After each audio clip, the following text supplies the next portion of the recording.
Boys, good morning. How the freak are we today? It's a beautiful Saturday. I think it's Saturday. It's Saturday, right? Yeah, it's Saturday. Tomorrow's Sunday. Chinese food tomorrow for lunch. So you guys can expect to see me in absolute unequivocal pain at the start of tomorrow's stream. Just be aware. I will probably be keeled over. It will probably be a day of many breaks. A whole lot of breaks. Leon, Hank, how you boys doing today? What are we getting up to? I'm starting the day over on live. I don't think that there will be much happening over here. And I feel as though more people are likely to be over on the PTR testing, considering they still have the gear vendor in. So I may end up swapping to PTR throughout the day today. But for now, we're here.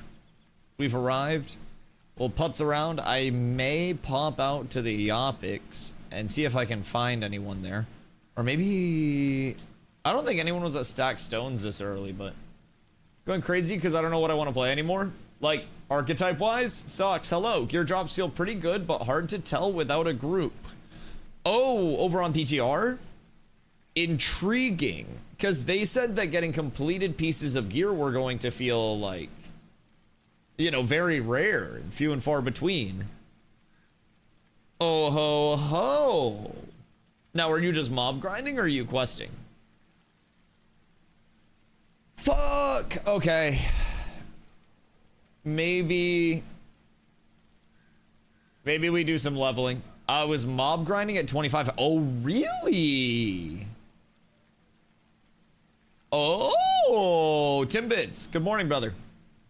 What's this mount speed? Yo, crazy. I believe this is 195. The Fox is the fastest ground mount in the game. It's zoomy. It's either 190 or 195, but I believe it is 195 because it gaps the Broodling. So Fox is very, very, very zoomy. My Broodling is my backup mount at 185. And then we've got the Rabbit. I gave away the Snorse that I had. And then we got some other shit too. But did I give away the Rabbit too? No, I didn't give away the Rabbit. Should I give somebody the Rabbit today? Just do like a new player Rabbit giveaway? Level 1 to 10 felt normal? Interesting. Now, since they have the tiers in and the rework, has anybody experimented with just like the organic gathering crafting of early gear? Do they have the ratios and the recipes reworked yet? Or is it still like equivalent to what it would be over here? Because I'm kind of curious about that too, because I did mention that in terms of like the artisan side, crafted low-level, low-tier gear would be extremely easy to acquire.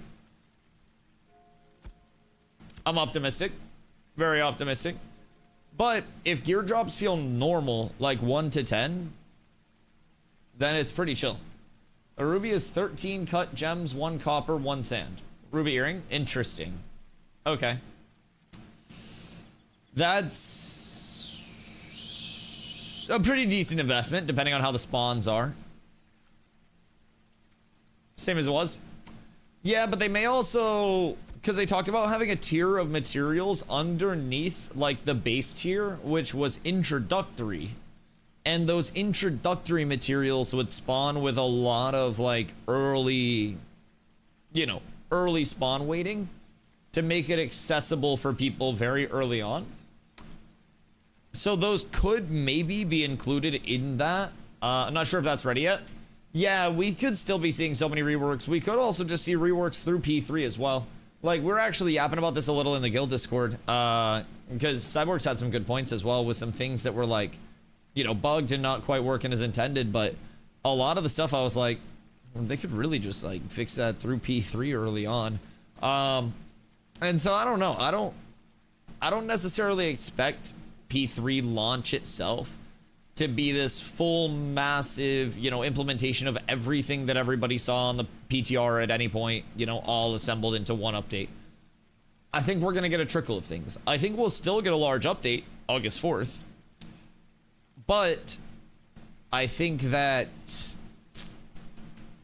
some people may have grievances because they thought that August 4th would be like the completed finalized state of P3. And I have a theory that we're going to receive fresh start servers throughout phase 3 while keeping it in phase 3 every probably like 5 to 8 months type shit. And I say 8 months on the good side. It could go past that as well in ideal scenarios, right? But I think anytime something goes massively wrong with a server, they need like an economy, you know, fresh slate. They put in a lot of changes with early game progression, whatever it may be, right? They can essentially soft reset just by saying, hey, we're doing a fresh start server for NA and EU. Everybody hop on in that wants to come through. And they do a fresh and a legacy, and a small percentage of the people will stay on legacy. Or they could even do what they did with Vyra and Lyneth and just close them down when fresh come in. They could really do any number of things. I don't think it's too like confounded to think that we could essentially see like smaller miniature phases within the phase itself. Ooh, where's this guy going?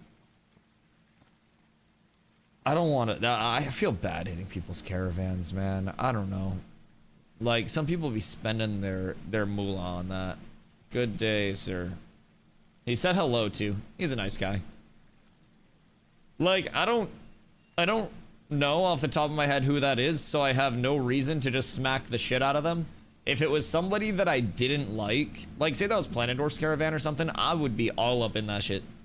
I would be ripping the cages off, throwing the boxes outside, stepping on those shits. I wouldn't even crowbar them. I would just break them open with rocks. It would be pure fury unleashed. Do you think they'll merge EU and NA servers again since the upcoming grid system? They said that start of phase 3 they would have one NA and one EU server as their plan for, you know, starting everything off. Things could change down the road, but with that being said, I think they'll probably try to keep one NA, one EU server going just so they can maybe see how the population split naturally is, how everything functions having that secondary server going up in probably a different location, because they do plan to have more regionalized servers on launch as well, and even some that are region locked where you pay that like region specific currency, right? So say like a Brazilian server that's region locked would then be, you know, the cost of Brazilian currency to play monthly instead of the NA server cost. So there will be some reasons that they do need the international servers as well, but I think through playtesting, we'll probably, and honestly post playtesting too, providing Intrepid's like net infrastructure holds up and allows players to access the game with very low ping as it does currently, and like very low input delay, you know, everything continues to feel clean, right? I do think that Ashes could naturally have somewhat of a mega server potential in and of itself, right? Just with the systems that it provides, with everything being extremely social based, like I could just kind of see that shaping up naturally. A lot of the EU guilds, I have at least heard ramblings that there are some that are thinking about trying to form up mega server again, just for like, you know, PvP standpoint, just so they have the most content before launch and see how that goes. But realistically, if that becomes a culture where it's like you're a competitive PvP guild, you're over on this server, and they just have that one super mega server where they get all their comp, then that's going to be a really fun server to be a part of if you want PvP. And I think that's something that, again, like player behavior could naturally shape up over time. Platinum's lurking around today. Yeah, let him find out. Let him find out. What's he gonna do? Pull up in a flying shit? Brother's been working hard. It is Saturday. Maybe they finally let him out of the stew. Maybe he's like just kicking his feet up for one day finally. Is my UI still saved as... Yep.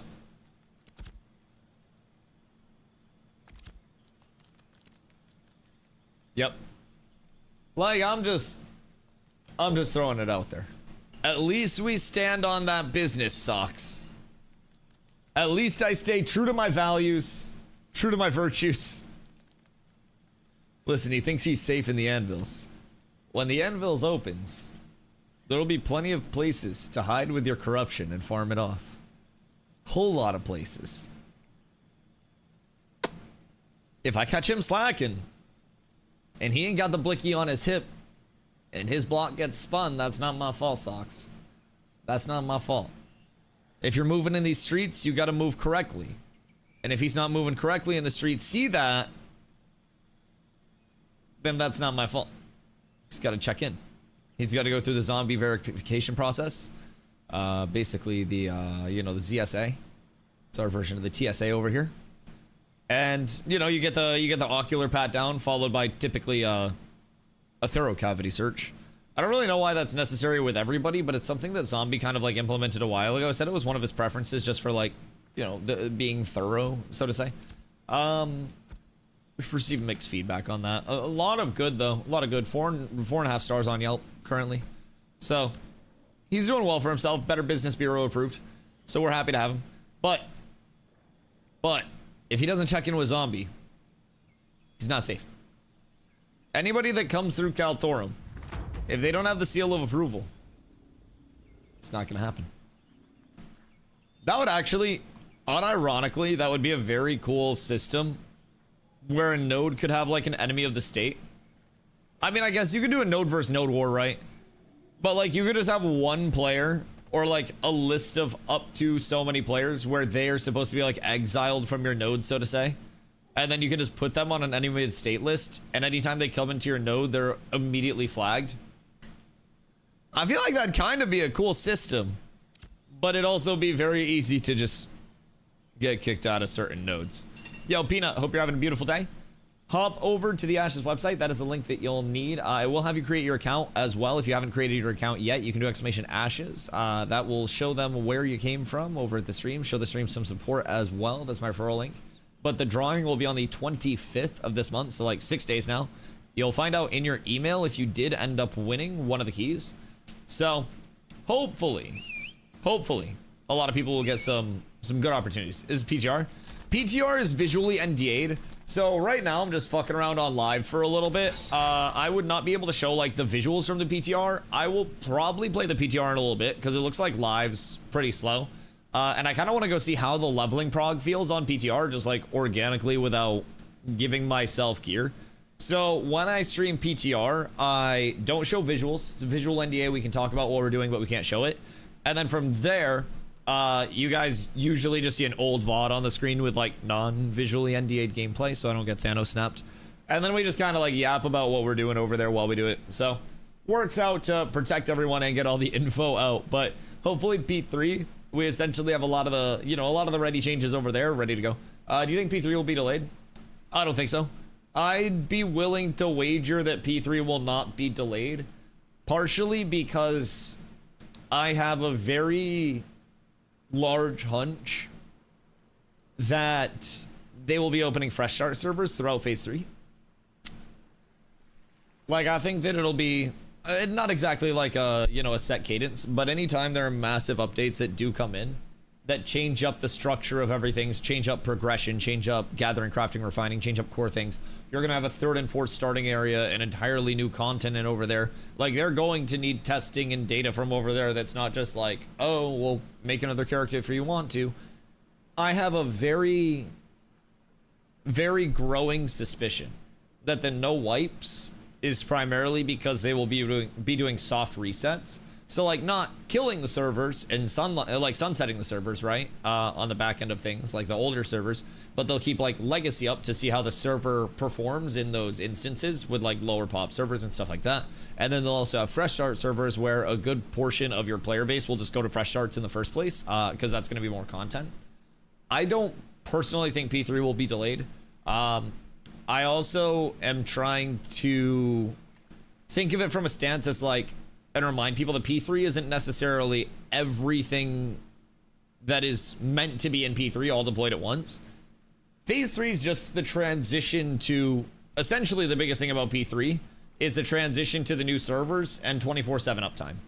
Those are the big emphases of the P3 launch itself. Anything else is just slated to be throughout phase 3 at any point. So I don't necessarily think there's a huge emphasis to have all of these changes ready for P3. Like if guild storage is still tweaking a little bit, they don't have to have guild storage completely ready for the start of P3. It'd be nice, but we've been playing without it this entire time. It's not going to kill us to not have it, right?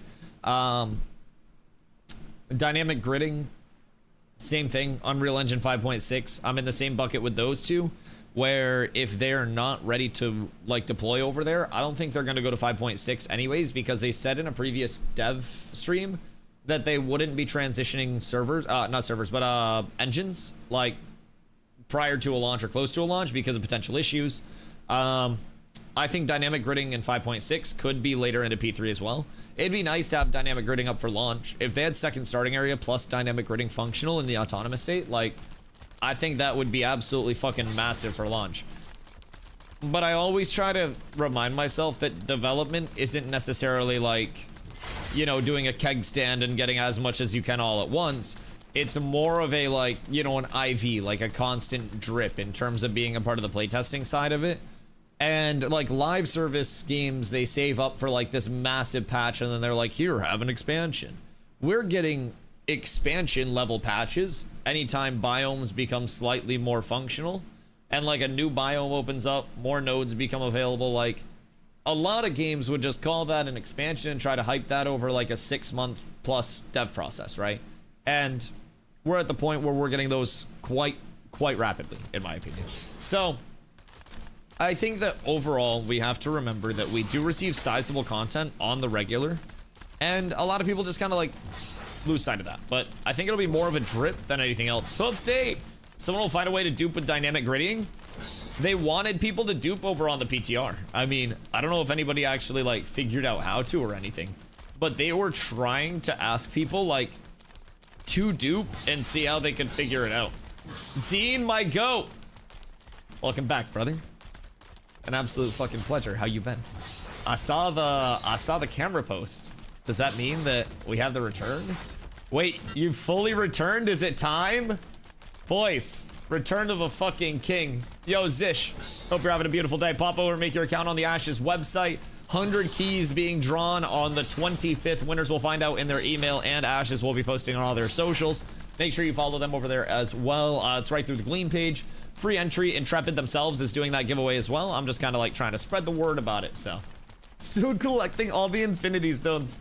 Are you like back to a gaming point though? Because I have beautiful news. The private test realm is, in my opinion, is my game loud? No, it's not. Your arm's better. Ayo, wait, the time off and he healed? Holy shit, the 2-arm king is gonna go crazy. And he's on steroids. Wait, brother's gonna come out of here looking like fucking Sammy Sosa. Wait, what do you mean? Bro, are you trending right now? That's fucking crazy. How's everything been going with the nonprofit stuff too? That's fucking dope. It sounds like you've been busy, man. So, I have good news. If it's gaming time,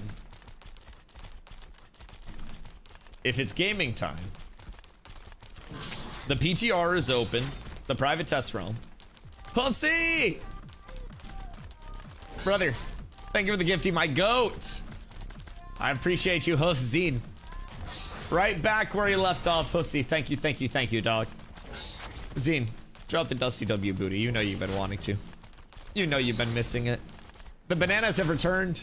The bananas are growing too. Is that your 3-month? Oh no, that's your 5-month. Next month you get a new banana. Hey, yo. So private test realm, it's kind of like a more experimental implementation of a lot of things, right? So we're on Unreal Engine 5.3 here, Unreal Engine 5.6 over on the private test realm, 5 new weapons, 2 new races, crate systems in, new gearing system, new movement system, new pretty much everything. I think it feels quite a bit better over there. It's nice. So best part about the PTR right now is that they opened it to all playtesters on the 1st of July, right? So it's up daily, 1 p.m. to 9 p.m. EST for right now, and then towards the 25th, it'll go to 24/7 up until the start of Phase 3. Phase 3 is August 4th, right? So PTR, a lot of the time they have Guy Gearetti, the gear vendor, standing right near the starting area, like right as you go to the castle. You can talk to him, you can level to 25, you can buy your gear sets from him, figure out what you want to equip a baseline set, and get rolling. So in terms of gearing, they reworked how attributes are distributed on gear. Basically, instead of something like Dune War Helm being 1100 Fizz power rating, and your weapons being 1500 Fizz power rating, your weapons now have much more of a Fizz power rating scaler on them, so they're like a much higher percentage of your total Fizz power or spell power. Your armor's responsible for mitigation, pretty exclusively. And then the actual attribute rolls, whether it's gray or heroic is the highest I've seen so far. I don't know Epic Plus over there, but everything has the same like number of attribute rolls. So like it would be Fizz power, dex, you know, Fizz crit, right? A 3rd roll. And then as you go up in rarity, all of those rolls get higher. And instead of being super skewed towards 1, like this is, it would be like, you know, 200 fizz power rating, like, you know, 30 dex, and then like 210 fizz crit power. So everything is more balanced in each part of that roll. Every single roll on a piece is a more even share of the pie, so to say. So really, really nice to get over and check that out. I'm actually going to be popping over in a little bit to check out the leveling over there.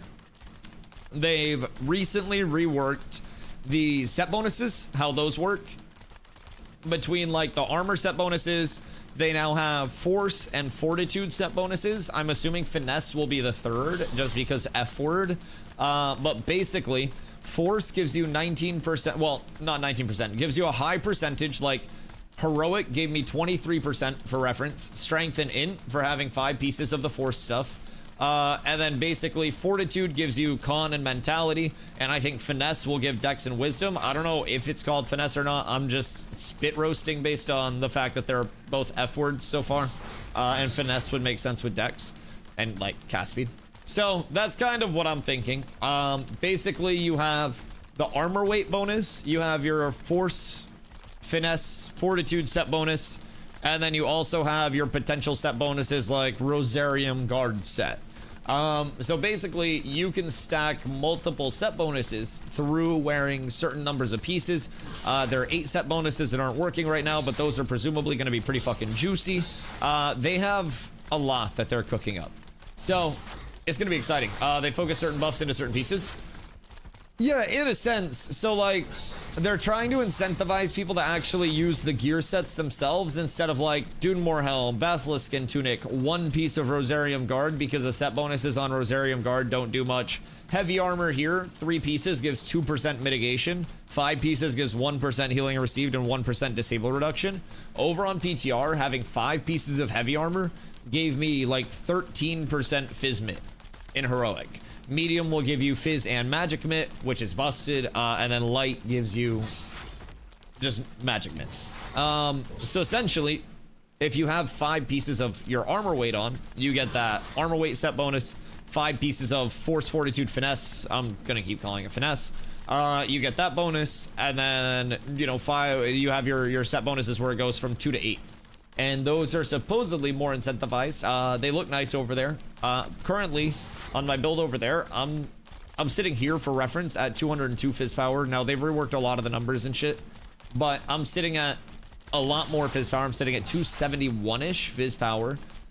Instead of the 19.8% crit, I'm like 39.6% crit chance over there, 208% crit power, 103% attack speed. Like, it's juiced over there. Things die a lot faster. Bard's also fucking Thanos snapping people, but set bonuses have been intriguing. It's gonna be weird to see how they like still value killing named mobs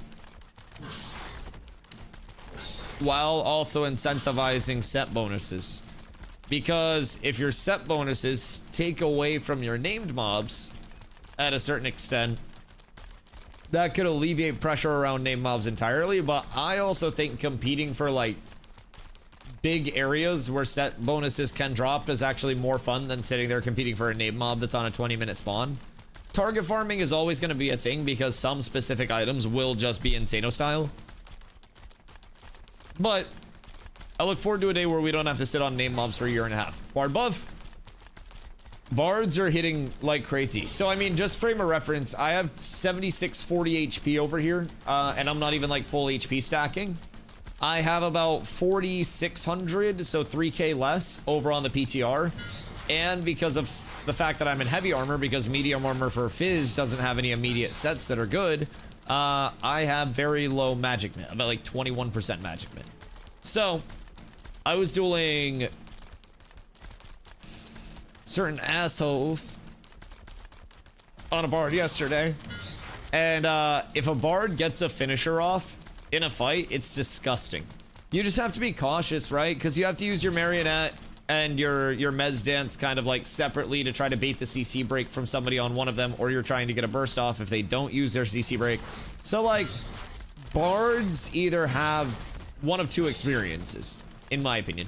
they get run down by tanks, or they stagger their CCs and like keep their movement gap enough where they keep the tank on a leash and never let the tank get close enough to interrupt their combos. I'm always trying to play around interrupting the combos themselves and like not letting bards get the actual combos off. Sometimes that's harder than other times, right? Especially with the amount of CCs that can go out from in caps and shit, right? Sometimes I take a... This looks like it would be something, no? Weird. Sometimes this really looks like this rock would go away and there'd be something in here. Wait, what?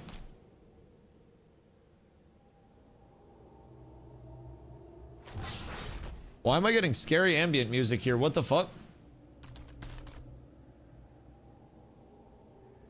What the hell? Hold on.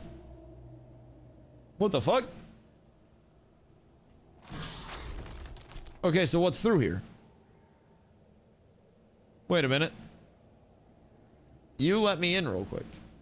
Can I get in through here? Is that a fake rock? Oh, wait. Wait a second. Now I'm investigating. What the fuck is this? How can we get in here, chat? Wait a second. Yo, Zyrus. How you doing, my friend? Just finishing off less of my packing. Ayo. Wait, I love that. I love that. How long is the move expected to take? I hope packing's going well. Packing is quite literally the second worst part of moving, other than actually carrying the shit. Dungeon incoming? Yeah. That's... I mean, it might just be Forge. I might be getting the Forge ambient music. It sounds like Forge ambient more than it does like a different dungeon. I think I might just be like pulling from Forge, because I'm over Forge right now. I just didn't think it would carry the ambient all the way up there and like not anywhere else. But this definitely looks like a different entrance, no?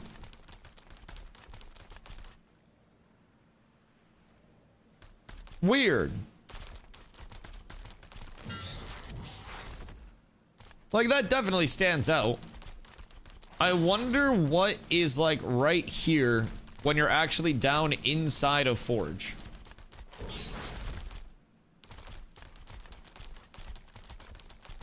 Intriguing. Intriguing. Okay, so is that anything new in Ashes? Okay, so depending on the last time you played, in terms of the anything new, yeah, probably a lot, especially on the private test realm. So every playtester has access to the PTR now, and the private test realm is feeling nice, I will say. I'm having a lot of fun over there, but they've got a ton of changes from gearing reworks, movement system reworks, artisanship stuff. They've announced changes to how core gearing works, the fucking node, pretty much everything. Played a little of the PTR last weekend. Okay, since last weekend, I don't think anything too crazy has been added on the PTR. They've mostly been going through and like testing the recent batch of additions. So, can we interact with NPC yet on the test realm? Oh, you could yesterday. It was just that your interact bind is not going to work until you reset your keybinds.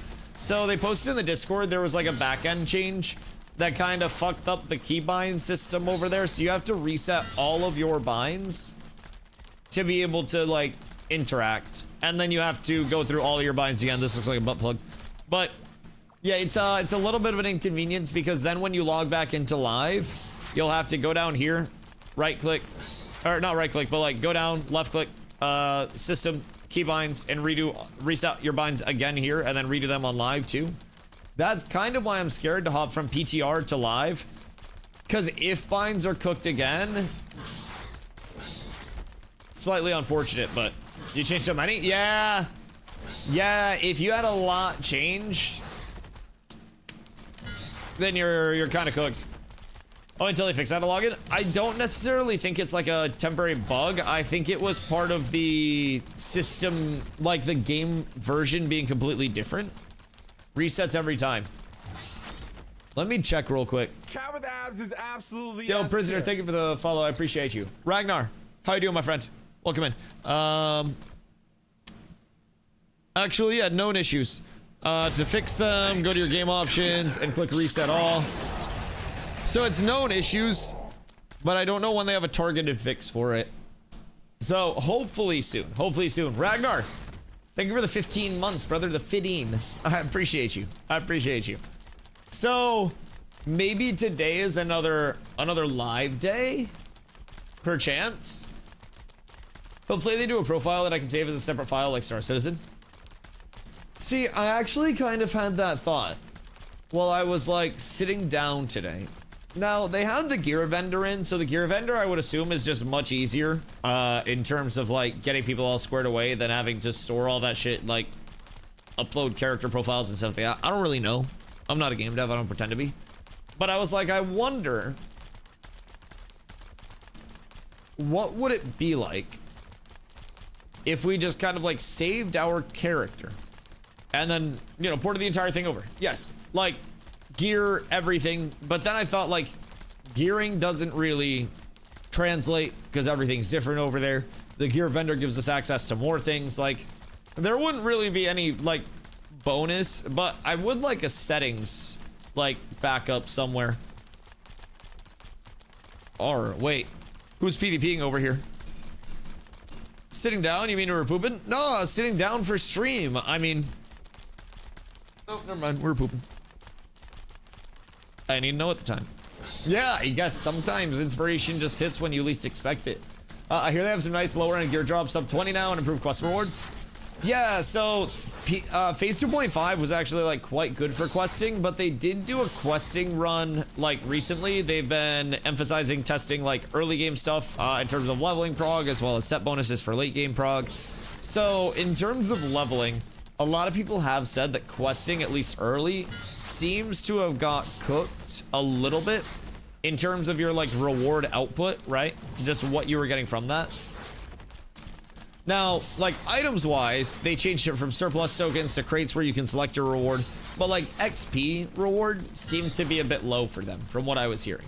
So mob grinding is always, I think, going to be the way in Ashes, right? It's important to keep that in mind from my perspective. Like group-based mob grind is just the way to do things. Oh, did I not try my keyboard last night? God fucking dang it. But I think like questing, I think questing should hopefully long-term be in a spot where it feels like, you know, a playable option for people that don't want to group.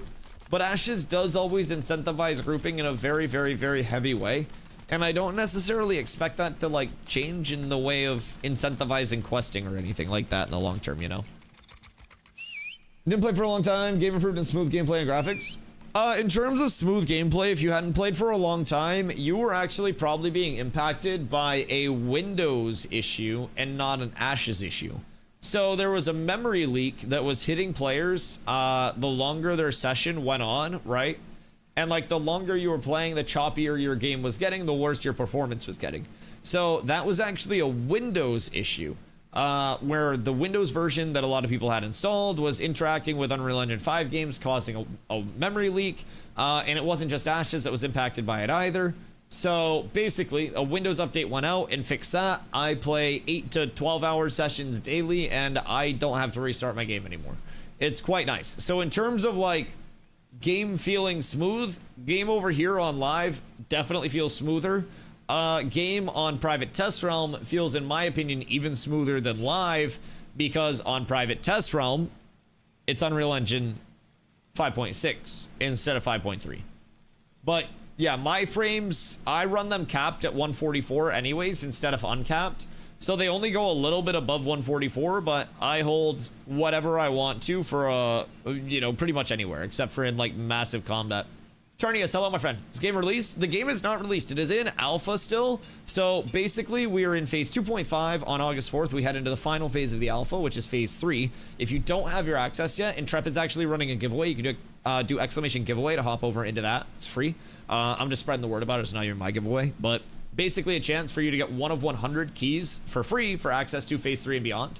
So basically, phase 3 is a huge phase. It's a long-term phase that doesn't really have an end date, but it's more of like a when it's done. Speculatively on my end, I have it in the 1.5 to 2 years ballpark, just because of how much content is being brought in. With that being said, to simplify what's in phase 3, it is the rest of the game.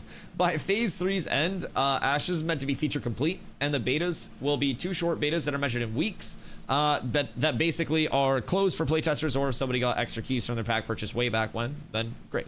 But basically, the betas are going to be very, very short betas. Like I said, measured in weeks. A lot of progression, especially node progression in Ashes, takes a few months. So long term, it could even go past that, but the betas are meant to be like a final coat of paint and polish on the game to get them ready to ship.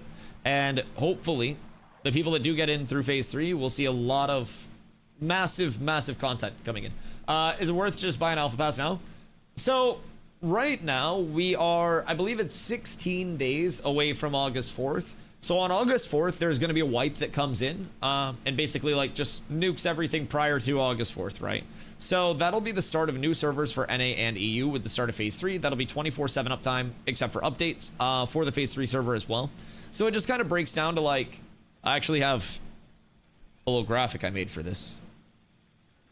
So basically, to put it very simply, now we're August 4th. If your goal is acquiring knowledge, right? You want to get familiar with the archetype you want to play. You want to get familiar with, you know, the gearing, the progression, how mobs hit, the movement, whatever it is, right? Then you're going to acquire more knowledge playing now and hopping, in my opinion, on the private test realm. Private test realm is open to all play testers. It is visually NDA'd, so you cannot share like screenshots, gameplay, anything like that. You can yap about it, but the visual NDA does stop you from sharing direct visuals from it. I still stream private test realm, like not the visuals, but I'll sit here while I am turning a second to follow. I'll sit here while I'm streaming private test realm and yap about what we're doing and kind of like talk through it and shit. There's a frog attacking my mount. But basically, I don't show any visuals, otherwise my account would be fucking Thanos snaps. So, private test realm is nice because you can either go the route of making your character and just leveling the organic way and checking out how leveling will look for phase 3, at least in a slight sense in terms of mob power scaling, get a feel for that, because elite mobs are difficult, things hit hard. You will die in Ashes, probably more than you expect to while you're leveling. Past that, if you want to hop into, you know, an archetype, one of the classes, and see how it plays on a higher level and just see what abilities do, you can also talk to Guy Gearetti. He is the gear vendor directly outside of the starting area, and you can level up your character to 25. You can also buy, like, gear sets, basically, from him to get yourself a baseline gear set. With that being said, you'll have fewer players and less immersion over here. Yo, Turney is coming over the Prime as well. Much love, dude. I appreciate you. So, hopping in now, you'll have fewer players and less immersion. This is the wind down of a phase, basically like just, you know, coming to a close, right? So, if you're fine with this and you aren't too concerned with your first time experience being, you know, all beautiful and polished right now, and like a huge MMO like shotgun launch, then you're good to go. So, with that being said, waiting for August, basically the opposite.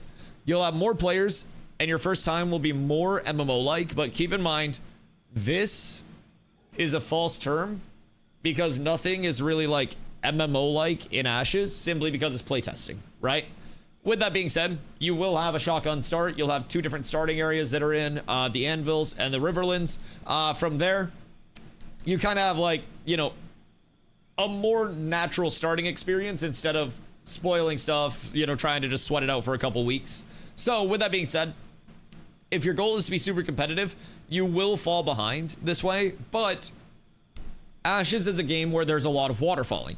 There's no bind on pickup, no bind on equip in terms of weapons and armor. So people, when they get upgrades, will very frequently hand it down either in the community or sell their hand-me-down gear on player markets. So even if you are behind in progression, there's still going to be a bell curve of players, right? You'll have your outliers who level extremely quickly, your competitive players. If that's where you want to be, it's perfectly okay to come in for a little bit and have a ramp-up process where you're learning and start out behind.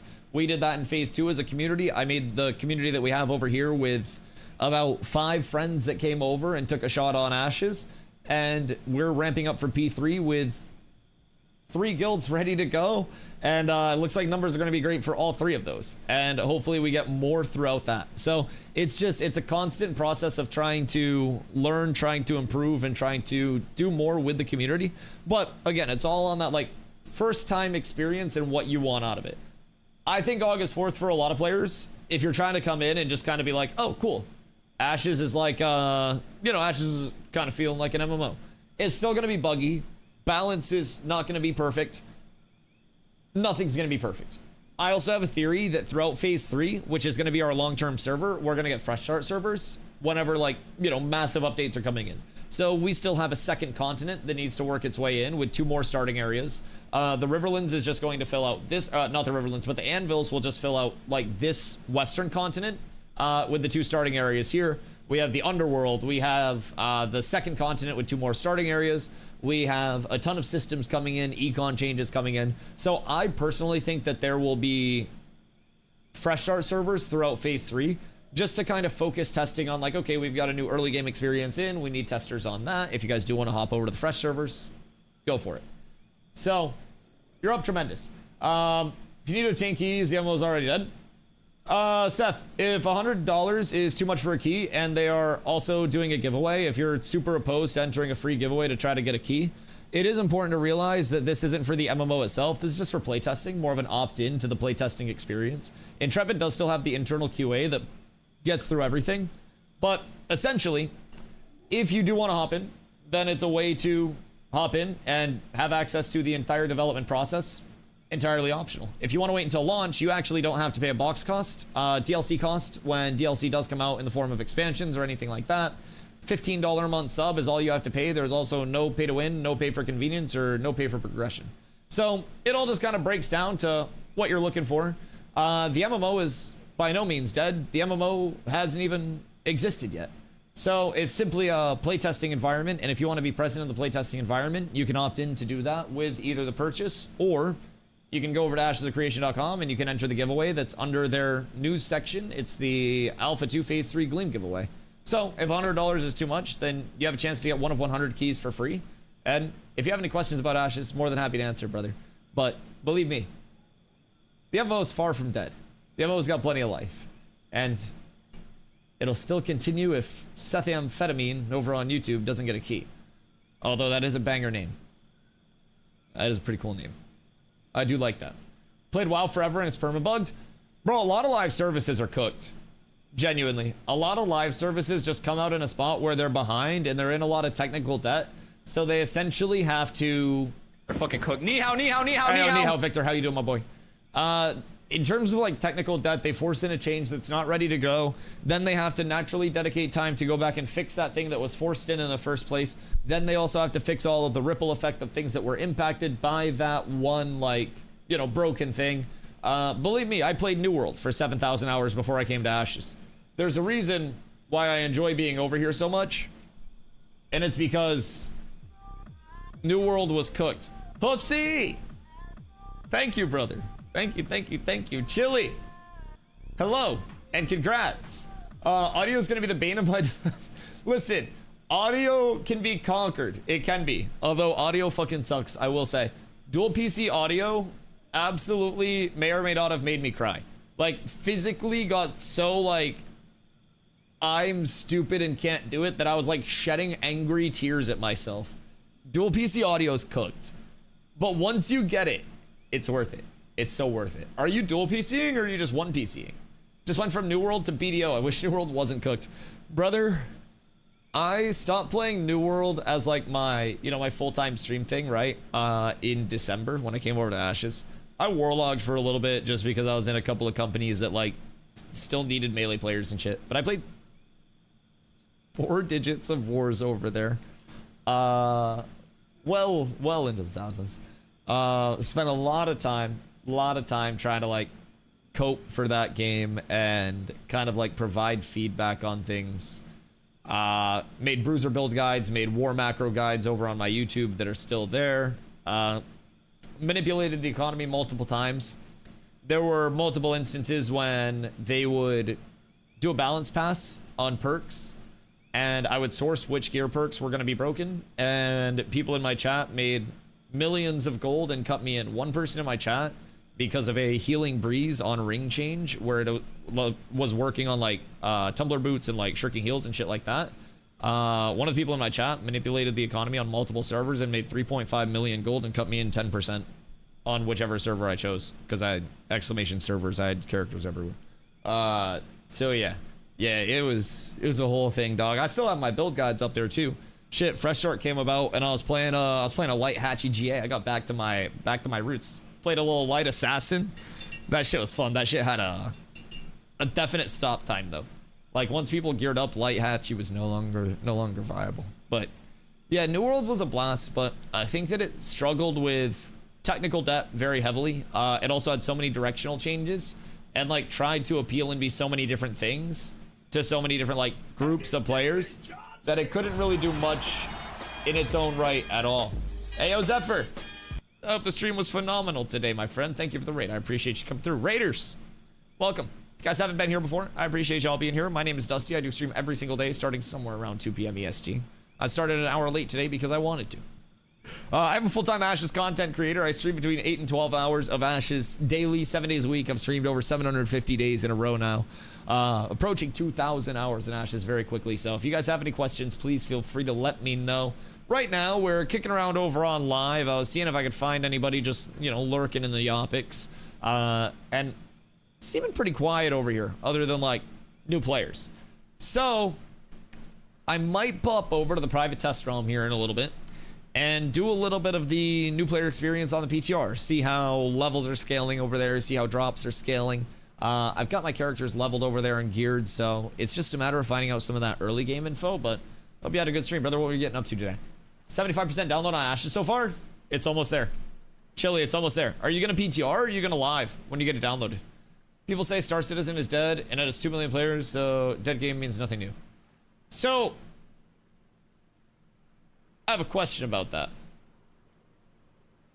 2 million concurrent, active, like, you said daily? That would be a lot. Now, is there any, like, external source? Because I never got into Star Citizen, but is this, like, North Korea saying that North Korea is a beautiful place? Star Citizen concurrent players. I don't know where the AI overview is getting it from, but the AI overview on Google, according to player auctions, says Star Citizen's concurrent player count varies, but recently peaked at around 29,620 and reached a low with it of 28,220 within the last 7 days. The game also sees an average of 222,361 daily players. In 2022, the average daily player count was around 50,000, with peaks reaching 130,000. So I think it's growing like crazy, but I feel like they might have thrown a couple zeros on that bitch maybe. Or at least a zero. Prisoner, come back in P3. Been away since first month after P2 release. Sounds like I missed a lot. Oh, ain't shit gonna feel the same for you. I'll be completely honest. Now, depending on like what's implemented based on the PTR and stuff, you will very likely come in and like, it's gonna be Ashes, right? Don't get me wrong. If you played a tank in P2, you'll come back and it's still gonna be a tank. I mean, you have to keep your grid up on a 20-second cadence now, but like, Ashes is still Ashes.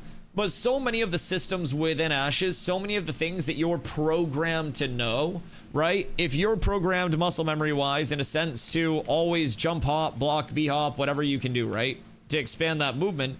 If you hit sprints into your cancels, into your B hops, and you're relying on that for movement, then like all of those things are just gone. If you're used to gearing a certain way, all of that's gone. If you're used to a certain time to kill, all of that's gone. Number scaling, diminishing returns, the build that your friend gave you back in fucking January, all cooked.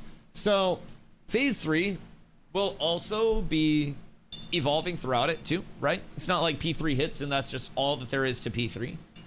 It's gonna be a lot of changes throughout phase 3. It's gonna be a very long time, like not a very long time, I guess a year and a half, 2 years, personally.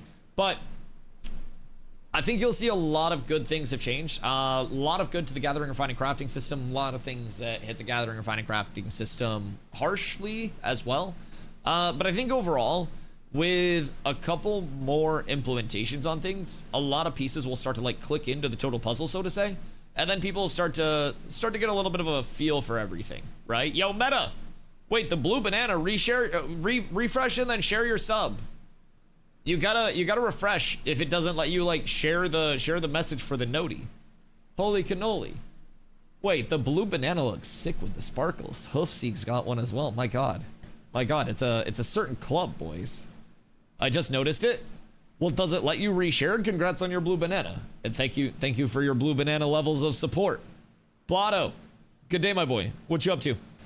I'm just putzing around on live. I kind of want to go level a little bit on PTR and see what's what, though. Sir Owen, howdy, brother. Must have got it the other day. Shit, I guess so. You ain't even notice. I'm poor. It's okay, Leon. I'm also poor. Don't worry. Don't worry. You can see my sub count. We're not exactly driving a Bentley. Although, I don't think I would want to drive anything other than my Civic anyways. I really like my Civic, and it's paid off. I wouldn't be able to pay a Bentley off, I don't think. What's that, mount? It's getting gang stalked by an iguana is what it is. You give me 1 second. Sorry for the ticket messages. I don't check tickets unless I get pinged or somebody yells at me to check a ticket. I'll be completely honest. I spent so much time worrying about checking tickets in New World, and most of the time it was somebody just complaining about like something that didn't even matter, and half the time it was just people manically rambling to themselves. So I stopped checking tickets at a certain point. Dude, y'all can just fucking yap to yourselves in your tickets all I want, or all you want. I have leadership for that. Okay, so you thought the tails were feet. Jesus fucking Christ. This is a Fox of the Pyre. This is currently questionably bugged movement speed, but it's the fastest ground mount in the game. Sits all pretty for its mount flourish. 2 thick tails, which depending on how you look at it, will either leave a trail that, upon impact with the ground, in certain terrains, especially the desert where there's a lot of sand, can either look like a heart or big old balls. Slowest swimmer? Well, he's literally made of fire.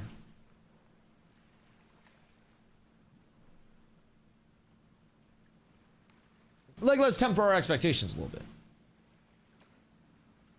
Would we expect the Firefox to be good in water? Or is this working as intended? Because a Scorpion is bugged to go the same water speed and ground speed. That's a bug. I feel like this shit's working as intended. This is probably just supposed to be like a land-only mount. Because I will say, foxes are fast as shit. Like, I saw a fox in Iceland for the streams on one of the IRLs. It was like gang stalking my shit. And that dude was fucking scurrying, bro. Ravages, hello. How's PTR today? It has the gear vendor still up. I was thinking about going over and cooking up some leveling prog over there. So I kind of want to see like how gear drops are feeling, how mobs are hitting, all of that general tomfoolery. I feel like it'd be nice to know. And I haven't really put a ton of work in over there in terms of early game prog whatsoever. Is boosting still up? Yeah, boosting's still up, and characters didn't get wiped overnight or anything, so you can still log into the same character. I was just kind of like, I was thinking about going over there. Zombie's trying to do some leveling later. Well, shit, zombie trying to play something other than tank. First character. Oh, fuck, right. We were scrimming on live last night, weren't we? God fucking damn stupid live server scrims. Yeah, boosting's still up. You're good. Vasling's up on the PGR?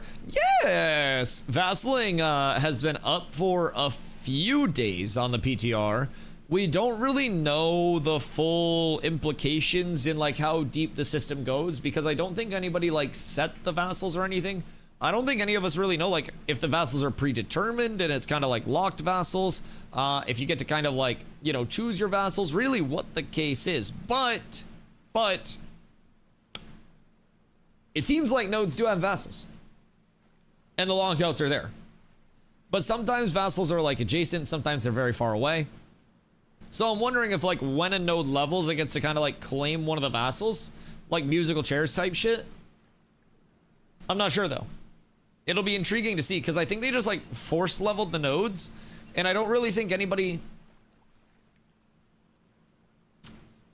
like ran for mayor or anything over there and saw the process of it. I think they just kind of like leveled with their vassals.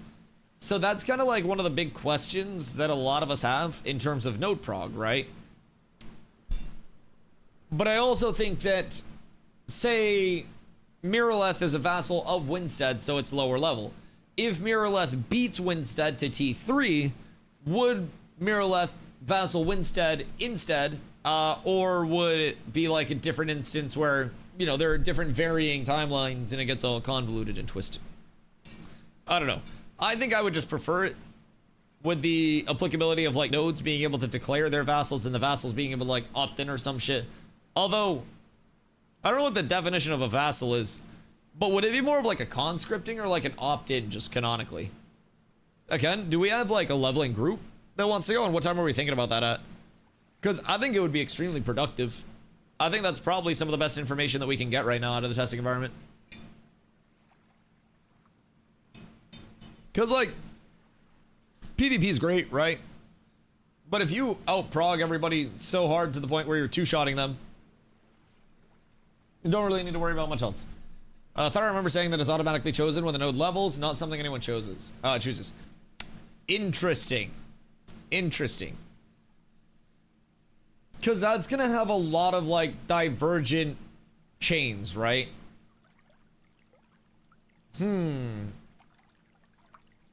Because, like, say we want to go to Kaltorum, for instance, right? Like, up in the Anvils. Say we want to, like, yo, what up, Z? How you doing, my friend? Say we want to go up to, like, Kaltorum. Kaltorum on the PTR may be, like, a vassal of something else, right? And then, say it's, like, in theory, T4, T3, or sorry, like, T5, T4, and then T3 for the vassals, right? What happens if the leveling order changes? Is it still this same vassal network of nodes? Where it would just be like between these three, it's then a race? Because I feel like people will just then source where all of the vassals are and then over time learn where everything is kind of like tethered together. And there would be more advantageous vassals because of like maybe variants of node type availability in terms of being able to control them, locations, if they're spread throughout like a lot of points of interest that are viable. I don't know, I feel like I would like to have some form of like player agency decision making around that, no? Just chilling, hope you're good. Oh, dude, living the dream. Living the dream. Just getting excited for P3. I mean, I've been excited for P3. But I think a lot of people are also starting to get pumped for P3. The PTR is hitting quite well with a lot of people. We're planning to go over on the PTR at some point today. And level. I know, you guys never thought you'd hear that. We might go over to the PTR and just hit some fucking mobs and stuff. I believe it's random to create different servers. Wouldn't just allowing players to pick it create different servers though as well? And like, the levels of nodes themselves would also create different servers. I don't necessarily think they need to like determine where everyone's vassal is to create different servers. I think servers would be more unique if player agency was a thing, because then you'd see like regionalized vassals all in one area, or you'd see a scientific metropolis that has a one-way portal to its vassal nodes where it can go to its vassals but not go back. And like you could have a scientific metropolis with vassals like across the world. Or there's something optimal? I think it would be likely that something more optimal is forced as a result, with people not having decision making, because then their hand is forced in terms of where they want to go. So like, say my goal is to have a religious node, right? But Kaltorum is tethered to two nodes that people in our alliance don't want, or don't give as much benefit. So like a religious, and like say people don't want an economic, they want like a religious and then a scientific for the travel.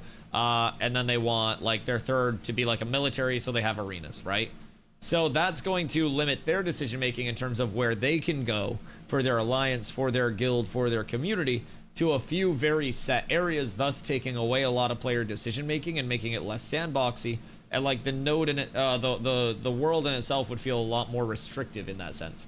Instead of like, oh, okay, we see an area where there's like a node that we want to base out of first, and then we see you know, a secondary area nearby that fits what we want. So we see a religious node first, we base up in the religious node to start, and then we branch off into a nearby like military and stuff like that. Unironically, the amount of meal prep we have is crazy.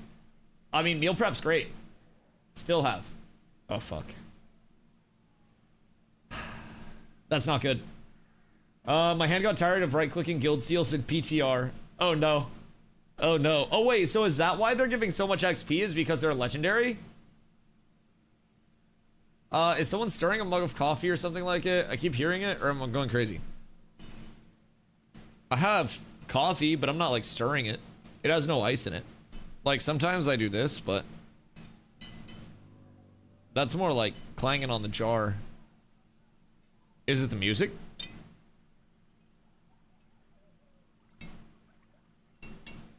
Is someone near you stirring a mug of coffee? Is the mug of coffee in the house with you? It's the clang?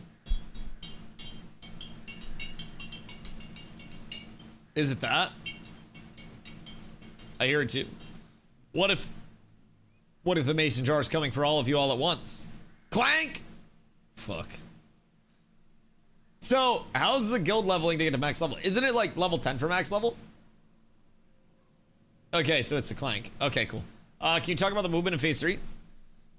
Instead of just being able to like infinitely, not infinitely, but like instead of being able to just like be up like crazy and fly through the air and stuff like that, right? You basically have friction and exponential diminishing returns at a certain point. What that means very simply is picture brakes being applied, and then at a certain point, the driving instructor applies the brakes, right?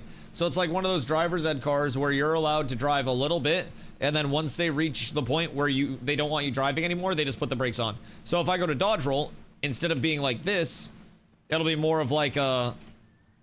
and you just kind of like slow down directly after you come out of that, but it's a little more like drastic than that. It's like a little bit of a like a ramp up with distance or anything like that. It's distance, it's the number of times that you actually like jump and leave the ground and have forward momentum. So it basically prevents a lot of like very crazy bee-hoppy movement. But with that being said, movement abilities are still impactful. Sprinting is a big thing as well in 1v1s that a lot of people are sleeping on right now. It's quite large, quite large. Yo, Monarch, thank you for the 3 months. I appreciate you. That's a new banana for you. Happy banana day. But yeah, so sprinting, quite impactful. Gives you 30% physical and magical disable evasion, thanks to the tree. Gives you some good movement speed over there since the, you know, the forward momentum of B-Hops got nerfed a bit. So it's a little bit more reliant on some alternative movement systems, so to say, but still very fun. No, hope you're having a beautiful day. Never played much Guild Wars 2. It's like level 17. Guild Wars 2. Goodness gracious. Goodness gracious. I played a little bit of Guild Wars 2, but never got like too deep into it. I will say. It was fun when I played though. I definitely consider myself more on the casual end of the spectrum, like much more PvE based, but it was fun while I was over there. It was one of those where if you find a good community, you can really cook with it, but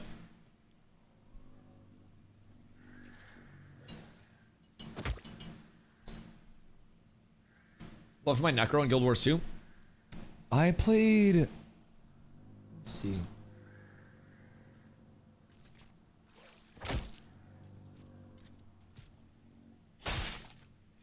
When did I play? I need to figure out the, like, the year that I played.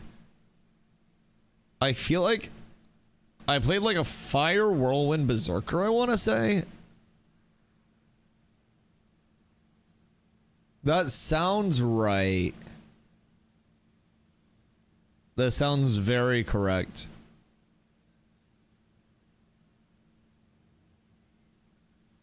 Yeah, I think it was something around that. I just looked it up and that sounds right.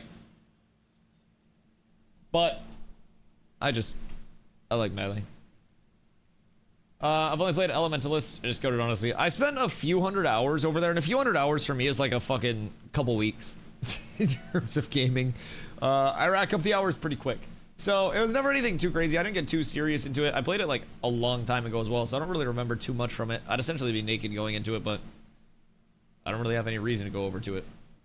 Yo, Cypher. What up, Goat? Just chilling, dude. Just fucking vibing over here. I'm honestly surprised to see as many people as there are over on the live environment. And it's kind of cool. A lot of new players over here that are actually leveling. I don't know how the PTR is looking today, but I think we're going to pop over there soon. Probably do a little bit of leveling, see what's up. Played a mushroom-headed Sylvari Necromancer whose undershroom glowed purple. That's kind of lit. So, like, they just have, like, a purple light on your face all the time? Because I feel like that's also one of those, like, beauty guru tips, right? Like, one of those TikTok trends? Where you put, like, purple light, illuminate that on your face, and it, like, takes away your wrinkles and shit? Might have kept you useful. PTR has some people for sure. Probably more than live most of the time. Oh, yeah. Yeah. I mean, PTR most of the time is definitely going to have more people, especially doing endgame activities, right? Especially like scrims and shit like that. PTR, in my opinion, is much more beneficial to play in every way, shape, and form. Just weird for me to play because then my gameplay is not synced up to my VOD and it makes it a little quirky. But I'm thinking I might go over there. And I'm thinking I might level. It's almost 420. So I gotta park in a centralized location. And then I'll probably update, switch over to PTR. I don't know, Zombie, what time were you trying to get people together to level at? A lot of leveling interactables are in the air. Interesting. So are you trying to level through, like, quest prog? Or are you trying to level through, like, mobs? Because I've heard quest prog is kind of cooked. I think I want to mob grind a bit. And I want to try to see how loot drops are feeling along the way. Because I don't think they have the full, like, sub-tier of gear rework in quite yet. In terms of, like, the gathering, refining, crafting system. But, like, long-term for my artisans, they did announce that in between, like, your gear level requirement brackets, right, there would be 3 sub-tiers. And essentially, those sub-tiers would impact the quality of the gear that's made, while also impacting the materials that you actually, like, needed to have, right? For EST. For EST, like, 15 minutes ago. Oh, whoops. Whoopsies. I was trying to see what the new bag was instead of the coins, but the skellies were in the air. Was checking out these boxes as well. They're kind of eh. What are the boxes? They just kind of give you, like, a selection choice in terms of, like, the type of gear that you get, and then gives you some ass. Like, zero-star mobs are what you want to grind with for XP. Apparently, non-elites are best for XP. Just in terms of, like, an investment of, like, time to kill for XP output. Yeah, I mean, that does make sense. Because it's like, if you're taking 50% more time to kill an elite, but you're not getting 50% more XP, then that's going to scale everything up. Plus, if you have increased chance of death against an elite, then the opportunity cost of, like, will I die and will I get... Don't forget to back up your live keybinds before you swap. Reset my settings again. Is there a way to back up my binds? How would I do that? Maybe, like, enable character-specific binds? I'll DM you. It's a file thing. Oh, God. On your CPU. Oh, shit. That sounds like it's gonna have steps. It's a file thing. They posted it in Discord. Oh, frickin' heck. How hard is the workaround? How did I miss that? When did they post that in Discord? What defeat? Not that bad. Not that bad if you're smart, or not that bad if you're me. File Explorer, once you have everything set the way you want it, copy the entire saved folder somewhere. When it resets your settings on live, fully copy paste it back in that location with ashes completely closed. Okay. Let's try that. Let's try that real quick. We'll go full count. Alright. So you're gonna see my thinking face for a little bit. Alright, so I have to close ashes to do this. And then we go percent local app. Is it data or data? / AOC. Okay. Once you have everything the way that you want it, copy the entire saved folder. Copy. Somewhere. When it resets your settings on live. Okay. So will I still have to do them like over here on the PTR? Or can I just do that for the PTR as well? Rename. AOC settings. This. Okay, we're good. Whoever wants to hop in for leveling, join in Discord. Boys, leveling groups. Cat's Discord. This will not fix your PTR settings. I did a backup for each, but I had to set both. Oh. Oh. We're cooked. We're down horrendous. Gosh heckin' darn it. We truly, truly, truly hate to see that. All right.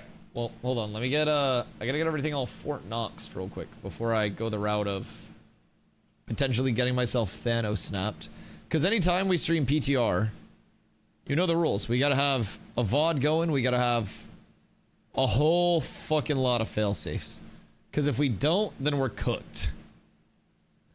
So, I gotta get a VOD pulled up real quick. And then, let's see. Where are we going with this one? Let's go back to this. Nope, that's an old VOD from the PTR. God heckin' dang it. Let's see, what do we have here? Alright, this is the VOD.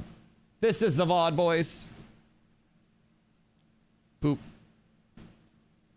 Alright, then we go here, here, here, there, boom. And then we have to go there, put that up so it doesn't bork everything. And then we go there for our disclaimer. All right, Fort Knox is up, lads. We can legally stream the PTR again.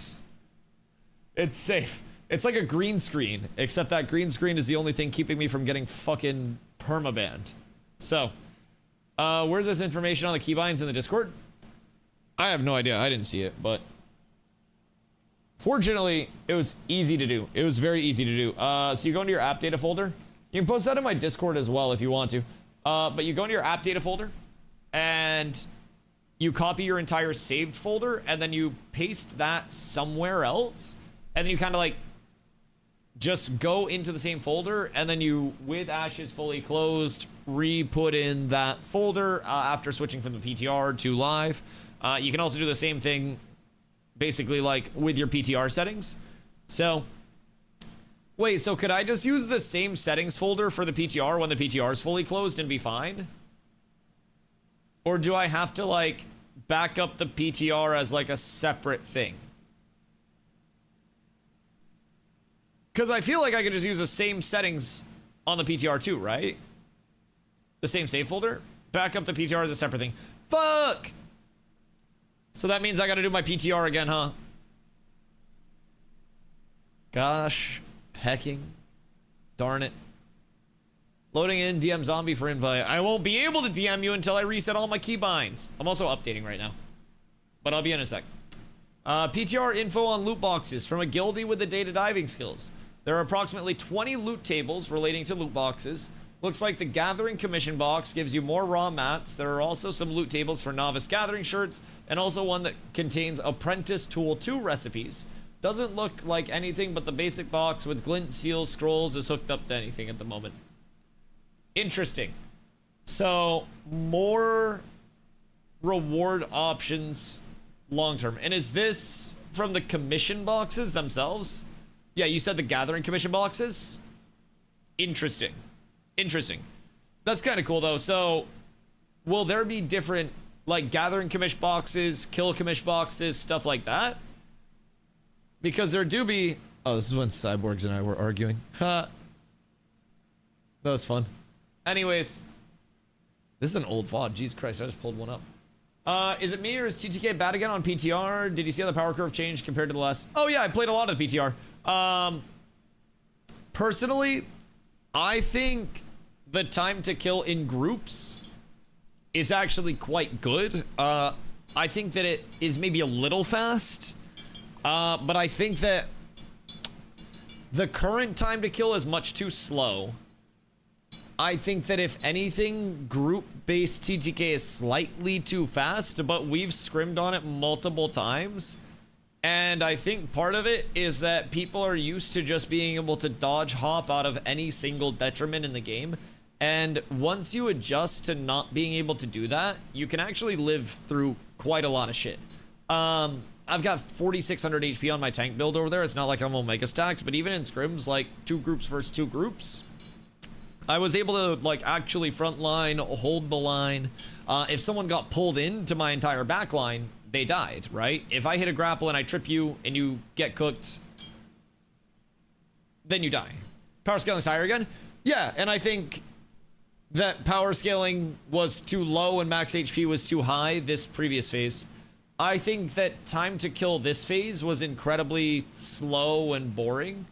HP is lower and power scaling's higher, but you also have more factors that will be improving mitigation for people too, especially in the long term. Set bonuses are coming into play too, and a lot of people haven't really adjusted to how the total scaling is. But yesterday, for instance, without buffs up, the set that I had on had me at like 53% Fizmit.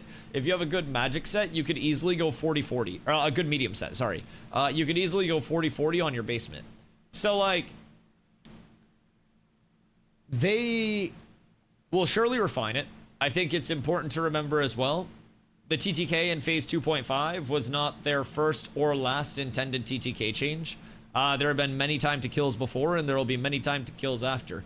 This is the result of them completely restructuring, gearing, you know, distribution and scaling again. And I'm certain that they'll update that more. We'll also get more loot tables. We don't really have a ton of things sourced in terms of name drops, what things are looking like, full set bonuses defensively, offensively, the balance around that. I think personally, in terms of ones, in most interactions, TTK feels much better as well. I'm personally a fan of it. I think that it actually makes your abilities and your combos feel a bit more impactful, but I also play a tank where if we go tank versus tank duels on live, they can literally last an hour without ending. So I think that ones aren't the balance. I think 8s are the balance, like always, that are intended. And personally, I think 8v8s and like larger over on the PTR actually felt quite nice. Like 8s feel real good on the PTR. Especially if you have even 8s, like 2 clerics, 2 bards, or even 1 cleric, 2 bards, like, I think it's good. You do just have to kind of like protect your supports though. It's a big emphasis on like picking the outliers, getting pulls in, but I genuinely do think that it's mostly for people a matter of getting used to not being caught out of position and being careful about where you're putting yourself to put your actions out. Wouldn't it be a waste of time to refine it without max level, or does DR scale with your level? I mean, everything that they're balancing now will continue to get like retweaked, right? But in theory, if they have the ratio of where they want like mitigation to HP scaling, so on and so forth, they could just extrapolate that, right? And kind of like keep that ratio going within gear. I think it's like finding the golden ratio in damage versus HP scaling, right? That will affect their time to kill in the way that they truly want it. That's kind of the way that I think of it. If they can get that like percentage, and then they just kind of like grow stats by that same percentage over time. But yeah, I do also agree, like putting too much emphasis on 25, because even with that, right? Your second one, I know I'm triggered right now. Even with that, we will still have secondaries, more consumables, more power scaling, gear ascension, socketables, like everything will have to change for time to kill many more times. Right now, there's no time to cast longer cast time skills. Are you in 1Vs or are you in group stuff? I guess that's my question. Because if you're in 1v1s and you're trying to cast like longer cast time stuff, then it makes sense that that's going to be punishing. Especially with most builds having more attack speed over on the PTR. For instance, on my tank on live, I have 86% attack speed. My tank on PTR, I have 104%. So it's kind of a large difference in a lot of builds, just having their like baselines brought up. I also hit harder, crit more, crit harder, all of that. But like, imagine if cast time affected Bard dances. Let's not give Bard anything else, Cole. Let's not go too crazy with that. I don't think Bard needs anything else. honestly, just delete the sagas. Keep them out. I'm perfectly fucking fine with that. But yeah, I mean, I think it's a matter of, not that there's no time to cast longer cast time skills, but if you're putting yourself in a position where you're going to be dropping a 3-second cast, you can't just be standing directly in front of a tank or something like that. I think you've just got to be a little bit more cautious with it. We saw plenty of people getting full Priz beams off in scrims. It's just, if they're getting them off too far, you're going to get tripped. I think TTK should be balanced around 3s to be easier to scale it up from there. That means you're getting bullied by a group, you only need 1 or 2 people to push back. Balance will never be around 3s and ashes, simply because, well, A, Steven has said it, but in Intrepid's, like, goals, they want each archetype to play a specific role within a group. So I think, like, their ideal would be groups being like the rainbow group, so to say, right? Where you just have one of every base archetype and then secondaries to complement from there. I don't think that'll happen because some stacking of base archetypes is just too beneficial, right? To a certain extent, right? 2 of bards, 2 of clerics potentially, right? But with that being said, I think that with ashes in particular, like with everything being 8s, right? Your archetypes are 8s, your secondaries are 8s, like balance around 8s does make sense because you're gonna have 3v3s, 5v5s, everything like that that do kind of like get their own meta, so to say, right? And I think they will kind of have their like balance, so to say, but I don't think the core point of balance will be 3 classes interacting together. I think it'll be 8 interacting together, like power scaling in those 8v8s, all of that shit. But there will also be, keep in mind, a lot of larger and smaller scale modes that will absolutely shape up to their own metas. We've also done scrims recently where we've had like not enough supports, so we do like no cleric scrims and shit like that. Comps with no clerics can actually cook even like cleric comps if you just get all of your CCs, all of your DPS out on the right targets and blow people up.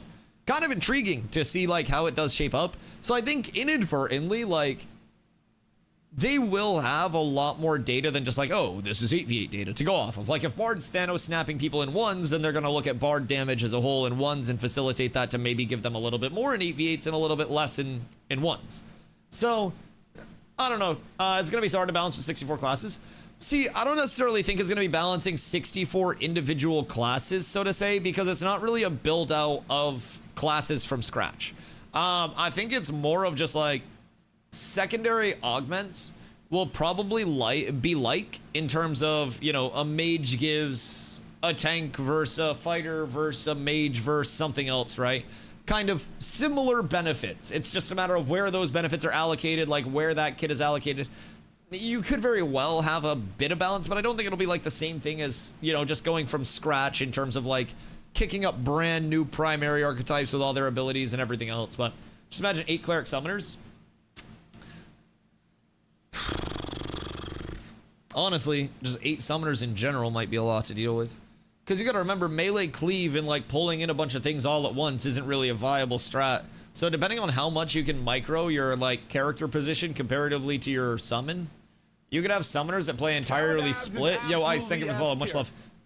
You could have summoners that play entirely split from their summons themselves and just kind of like kite it out and like, you know, just fucking play keep away with your shit. So it's kind of intriguing to think about. I think summoners, if you're playing against a good summoner, it could genuinely be like a full cook levels of who do I hit here.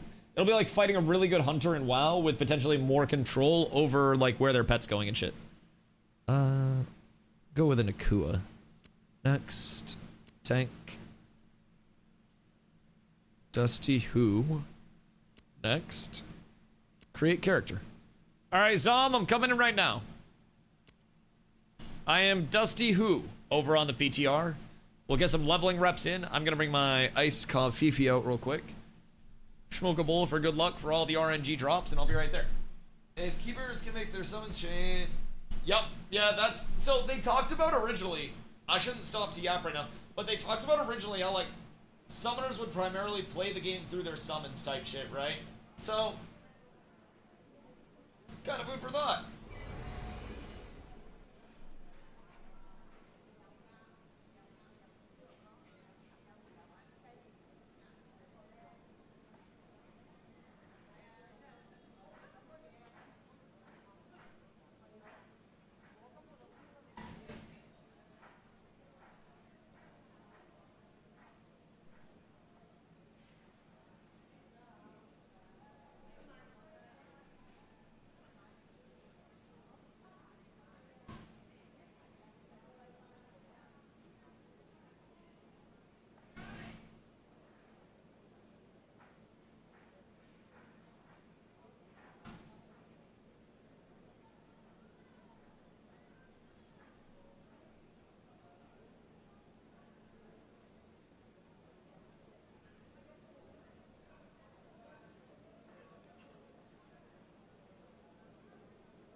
We've returned.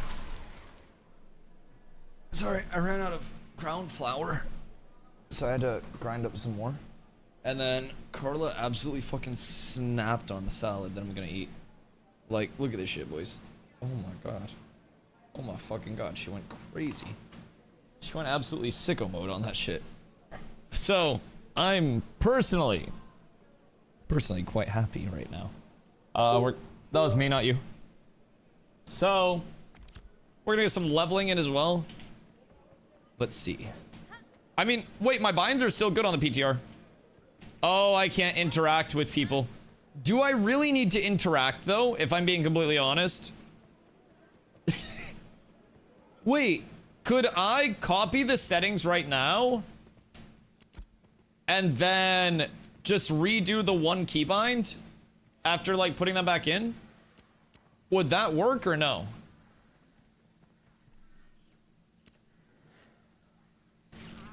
Like, what are the thoughts on that? I hope they improve Group Finder. I don't expect any form of automation with Group Finder or anything like that. Depending on what you're expecting. Oh, I can't type or anything. Oh, no. Oh, no. Oh, God. I think keybinds break when you try to reset them in interface. I messed with it a smidge, but not a conclusive workaround. Fuck me. All right, we got to full reset the binds again. This is going to be tough. I hope it doesn't reset everything. I just want to reset category. Frickin' heck. Okay, but yeah, in terms of Group Finder. Okay, well, I got the interact up, so that's nice. In terms of Group Finder, I wouldn't necessarily, like find a group for a specific... Yeah, I mean, there'll be, like, posting areas, right? But everything will be very localized as well, too. So I don't necessarily think it'll be a matter of, like, I'm looking for a group for something that's 4 hours across the world when I'm not there, right? I think you'll naturally have a group finder in the sense of, like, who's in the area, so to say.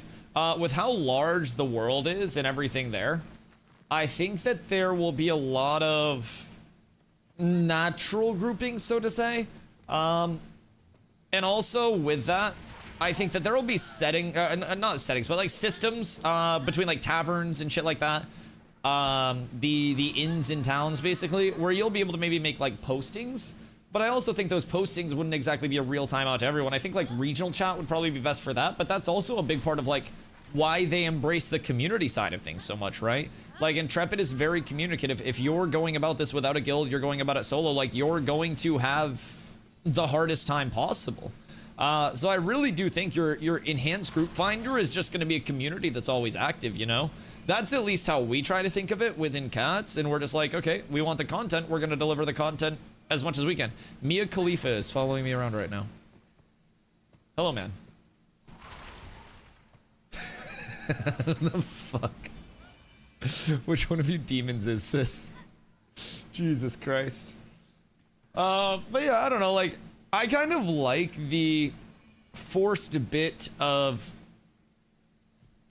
interaction and inconvenience. I think, like, emphasis on social player-to-player stuff is something that has gone out the window very, I don't know, very heavily in a lot of titles now. And I'm hoping that Intrepid does stay true to, in my opinion, actually, like, maintaining what they want to with their social systems, not compromising those things, like, not just taking all of the actual, you know, player-to-player incentivization out of it. And I think that's something that's killed a lot of games, much more than it has helped games, but again, that's also personal preference. But I do also think part of what is going to make Ashes Ashes is the fact that it's going to lean extremely heavily into those social things, you know? Hold on, sorry. I'm trying to do my binds while I go through this and not forget anything. I'm trying my bestest anyways. Let's see. I got my mark. And then I got hiccups. I think we're good there. Interface menus, camera, Mount Flourish. Alright, I think we're balling. Alright, cool. My game works again. We're starting like level 1-1, right? I haven't bought gear or anything. I don't know. You guys got capes and shit? What the hell? Did you buy level 1 gear? God heckin' dang it. I didn't know we were doing that. Yeah. Wait, I thought we were like organic level. You can get level 1 stuff? I don't want to get level 1 stuff. I want to see how it feels without the level 1 stuff. I want to see like what mob scaling feels like without gear so we can see what the early experience is going to be like. I feel like that would be better. Because like we could try to speed run it, but I feel like especially from a tank POV, like you guys won't take damage so it won't really matter except for TTK. But I feel like from a tank POV, it's wise for me to try to feel it out as accurately as I can with all of the damage that will naturally be coming in, you know? If that makes sense. I don't really care what people do. I don't think it's that deep. We're just kind of like putzing around. Feel free to do whatever you want, but I'll probably be naked as shit. I did, however, grab a longbow from the starting area. The splintered one. 0 XP on clerics. I don't want to swiping. I don't personally care if we wipe. We don't fucking lose anything from that. Leon. Leon has arrived. My goodness gracious. My goodness gracious. Okay, what are you guys arguing about for TTK? Let me shed some knowledge on this. Let's see. Didn't say group battle should be around 3v3. Just TTK. If a group coordinates 3 people onto 1 person, it should be likely that the person can be burst out of the battle. Well, so to reference that, by the way, not to bring up like any arguments or anything that are happening in chat, but in terms of like 3 people going onto 1 person and that person being burst, that's actually what you kind of get with the 8v8 incentivization. Because with the 8v8 incentivization and like the balance around 8v8, you incorporate a certain amount of people bursting, a certain amount of people, you know, CCing the target, a certain amount of people, you know, doing accessory things too, right? It's not just a matter of like, oh, everybody in group, ooga booga, and then success is had from that, right? It's a level of a lot of people doing a lot of different things all at the same time. And if that coordination happens, then that can be very, very, very good. But I think that it's a lot more than just like, oh, we have people, we burst, and then, you know, person dies.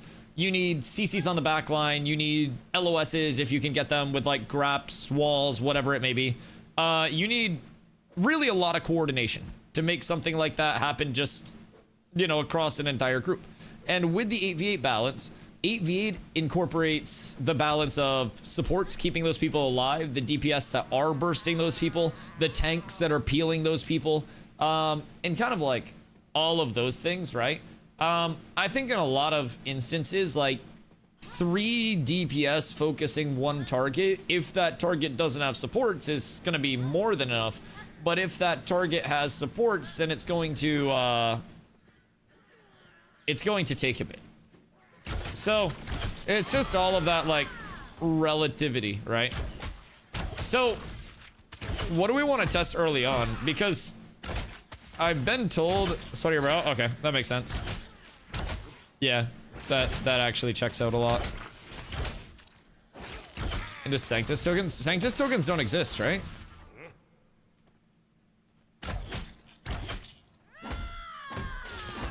Is that what people are doing for start now?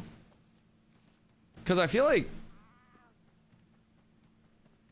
early on, do they not? I don't think on PTR because the XP got nuked.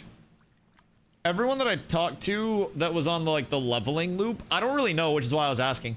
But everyone that I talked to in chat that was on the leveling like loop so far, I think was just going to grinds. And one thing we want to consider with with questing as well for like an intro quest loop is like how will that intro quest loop be, and what will we miss out on in terms of like the mob grind, right? Because some people were actually saying that drop rates are really solid right now in terms of like early game drops. Oh, I forgot to fucking change my auto run. God damn it. Toggle auto run. Caps. Piss. But I don't know. We can test anything. I mean, I think that's the point of testing, honestly. All right, we scoot, we skirt, we have to the tradesman. Yo, attendants, hope you're having a beautiful day. Didn't mean to cause an arm. Oh no, I was just giving you guys shit. I was just giving you guys shit. I don't really care if you guys yell at each other. As long as nobody's yelling at me, we're vibing. But yeah, that's kind of just where I'm leaning for start. It's like, will we be able to actually get through the loop itself? Why can't I interact with this? I redid my binds. Wait. Uh-oh. Is this one tree broken? Oh no. Oh no. Oh no. A few minutes in, and you just chill out talking, opposing someone, and in the fight, you just change the skill tree. Sometimes you need to change your skill tree. I will say, right now, we're doing some testing over on the private test realm. So this is a VOD from a couple of days ago. But yeah, I play a lot of Ashes, full-time Ashes content creator. I usually stream 8 to 12 hours of Ashes a day, so a lot of PvP content going out. The private test realm right now is basically like a future-looking branch with some more experimental changes on it. So basically, we're doing some testing, getting ready for phase 3 and all of that good shit. And just trying to do what we can. So I'm trying to currently figure out why my gathering interact isn't working over here. Cause I rebound it. F. But I still can't interact with the trees. Oh, I can interact with this one. All right, maybe it's just some of the trees are cooked. Okay, salad's so good. I haven't taken a bite yet. I've been trying to fucking figure out sweatier brow. I got cooked by a goddamn tree interact. It's the hardest thing I've done this week. Okay.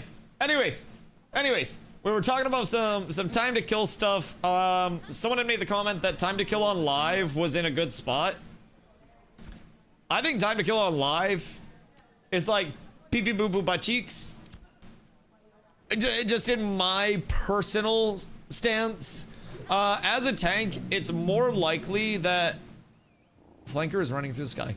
It's more likely that I will get like CC chained and ignored instead of actually like being, you know, attempted to kill or deal with me in any way, shape, or form, simply because I am too ungodly beefy and too ungodly tanky. Wait, quest items. Wait, where'd my timber go? Oh, fuck me. Did I put it in the storage? Oh, no. I'm such a dumb bitch. No. Gerald Belford, I need my storage from you. Does he not bring up the storage? Ain't no fucking way. God damn it. I need to go get another timber. I got distracted because I was talking. I'm so fucked. I'm sorry. I'm cooking the progression, everyone. I am the problem. It's me. It's all my fault. Okay. Time to kill on live. I think time to kill on live is kind of like too long, in my honest opinion. I think that a lot of archetypes... Wait, so why is it... It'll show red and no interacting. It's not even showing red, it's showing the interact, but I'm not hitting it. So, like, am I just not going through the animation, but I have the timer right now? I don't really understand. Like, one of the trees... unable to interact with item while busy. Okay, so maybe I just stay here for a second and the tree will fall over? Okay, sorry. I'm trying to balance, like, 7 things at once. But, basically, at least in small scale... Was my camera shake on for this? Why is my camera shake on in this VOD? What the fuck? It's disgusting. In terms of time to kill, any time that supports are factored into things, I feel like it is very, very, very frequently an extremely long, annoying time to kill process. Especially against things like a tank. I mean, my HP coming out of that fight with them constantly doing damage to me was just about full because of the self-sustain that we had, because I was walking around at 7100 base HP at this point. There's a lot of beefiness, so to say, in live. I think overall, bro, this tree isn't falling, by the way. I think it's actually my fucking hit B to harvest on the borked plots. B? What? Wait, what the fuck? Why B? That's so weird. Okay, anyways. now that we got that figured out, sorry. Okay, so B is the interact if you're getting bugged like gatherables over here. Anyways, TTK over on live, very long, very annoying. I think TTK over on PTR. Supports are gonna have roughly the same HP, I'll be completely honest. Like, if you're one of the outliers at like fucking 6K plus, then you'll be like, oh my god, I'm so much squishier. Realistically, support HP is not that much different, and I think potential mitigation scaling is much higher on supports with the new regearing. Just in my opinion. I could always be wrong on that, but I think people will notice that they are a bit higher mit just with what they've got access to, like through gear sets, through everything that's available on the private test round. At least what I've experienced so far. Now, with that being said, TTK over on the PTR, it's going to be faster than what live is. Live is incredibly fucking slow. I think live is, even in group-based stuff, it's literally just such a long process to secure anything, right? So I do like that, especially as a tank, because keep in mind, in terms of the time to kill, I'm currently on the most annoying end of the spectrum on live. My tank on live is like fucking 7,600 HP, right? I have good mitigation. I've dropped some HP scaling for some more attack speed and shit too. It's a lot. It's a lot. So, zombie, I'm coming. I'm a coming. It wasn't me, it was them. I blame all of them. Chat's giving me a lot to fucking catch up on. Everybody's yapping about a whole lot. Also, Crows, hello, my boy. Hope you're having a beautiful one. But anyways, over on PTR, I feel like things are a little bit more like impactful in a sense, in terms of like movement abilities, in terms of positioning. I feel like as a tank especially, the first times that I was running scrims, like over on the PTR, I overextended a couple of times and just ended up getting nuked. And I was like, oh fuck, I don't like this CTK at all, right? Like I was overextending, I was playing poorly, and I was like, oh, I don't like this shit, right? And I PvP'd more, and in the next reps, I stayed a little bit closer to the clump. I tried to do what I could to kind of like maintain distance with everybody, and not just get instantly caught out. And lo and behold, it felt amazing. If I got jumped, then I would have enough support there, and I would have enough bailout options to get myself out of shit and to sustain through shit. If I got, you know, caught out entirely and I wasn't leaving myself options, I would get picked, right? And that was the fact of the matter. Right now, somebody could entirely go on me, and you'll notice even in the fight that's like on screen right now, they're just ignoring me until they deal with Busty, and I'm just trying to keep Busty alive. All right, world record speed run to acquiring horses done. Go ahead, catch up, guys. So anyways, I don't know. I think the PTR makes things feel a lot more impactful. Phase 2.5 feels like shit, not because of max HP scaling, but because the realm was nuked from the start. That doesn't make any sense whatsoever. What do you mean phase 2.5 time to kill feels bad, not because of the meta gearing, but because the realm was nuked? People have their best in slot gear, they would just have higher rarity versions of their best in slot gear, which would also improve their tankiness. Like things like Iron Wing just scale up the higher rarity they are. That's your pure mit. Things like Basilisk Skin Tunic, Brine Breeches, whatever you may have. Like max HP and mit scaling and availability of the mass amount that you were getting there, I think is definitely a big part of why P2.5 TTK is borked, and not a matter of like anything based on progression or anything. I agree the state of PGR is probably better. I personally need to test more. My entire point was that they got a really nice state of PvP to do balancing around AV8. Makes no sense to balance for 3v3. I don't think anything is. Yeah, no, I agree. But yeah, if you're relating it back to the initial like 3v3 thing, I think the whole like balance around 3v3 initially, like in and of itself, was more based around like they were trying to communicate, oh, if 3 people go on a target with full burst, that target should die. I think that's reasonable. I think it was just like a miscommunication type shit. But I kind of agree in that sense. I do think that I do think that a lot of targets are very submissive and burstable. It's just kind of a matter of getting them in the right scenario. I think a lot of people will also try to kill targets without proper setup, like without proper prep or anything like that. And they'll just be like, oh, we target this person, everybody cast spells. And you need to like trade. You need to get finishers out. You need to get debuffs on them. You need to coordinate with your group. Everybody has to have time to get on the target, get their combos up, get their class resource up if they need their class resource. And with all of that, if you're just, you know, if you're transitioning too quickly, if you're not calling out targets properly, anything like that, then they're not going to die. I think it's plenty possible for even like 2 high DPS players to nuke somebody. I mean, shit. I can 100 to 0 DPS on live or on PTR if they're like not playing properly, and I'm a fucking tank.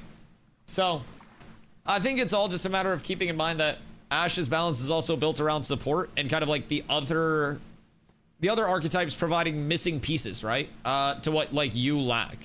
And with that, certain archetypes will naturally be a little bit stronger. Certain archetypes will be a little bit weaker, right?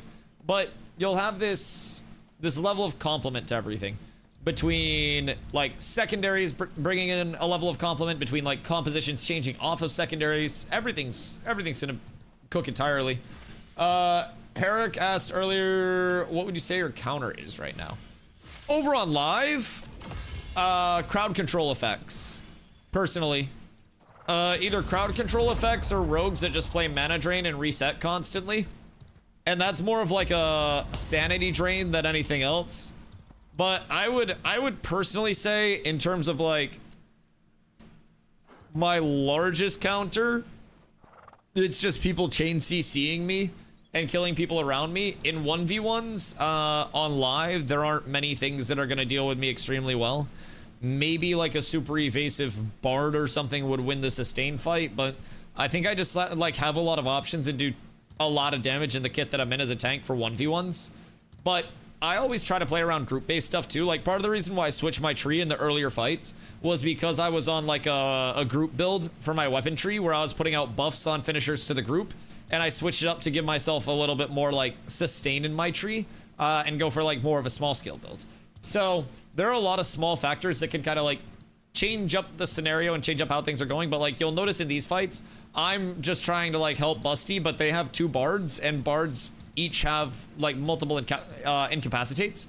So as soon as one incap breaks, they're popping another incap. I only have 1 CC break myself. They can also give each other buffs. They can heal each other. They can restore mana. So essentially what you're looking at in these fights right now is just me as a tank getting chain CC'd to shit. And that's honestly the biggest way to deal with me. You just chain CC me, you keep me away from people, and then you just keep throwing shit at me over a distance until all of my defensives are exhausted. And a lot of the time when we're running like scrims, just like set group versus group practice stuff, fights will end, and like I will be the only person alive if we lose, and the tank on the other team will be the only person alive if they lose. And we're just like, okay, well, we choose to reset. Because even with like a 5v1, tanks on the current build can just hold block, walk away type shit. I just think Ashe's PvP community isn't good enough to actually coordinate enough. So TTK is definitely higher than it would be if people had another few months of practice with no changes. I think that's a very odd statement. I think Ashe's PvP community isn't good enough to actually coordinate enough, so TTK is definitely higher than it would be if people had another few months of practice with no changes. I don't necessarily think that that's the case at all. We have people who have put in more time in Ashes, like that are active PvPers, than people have put in their favorite live service. I think that that's kind of like a weird take there. I think that metas will always shape up, but to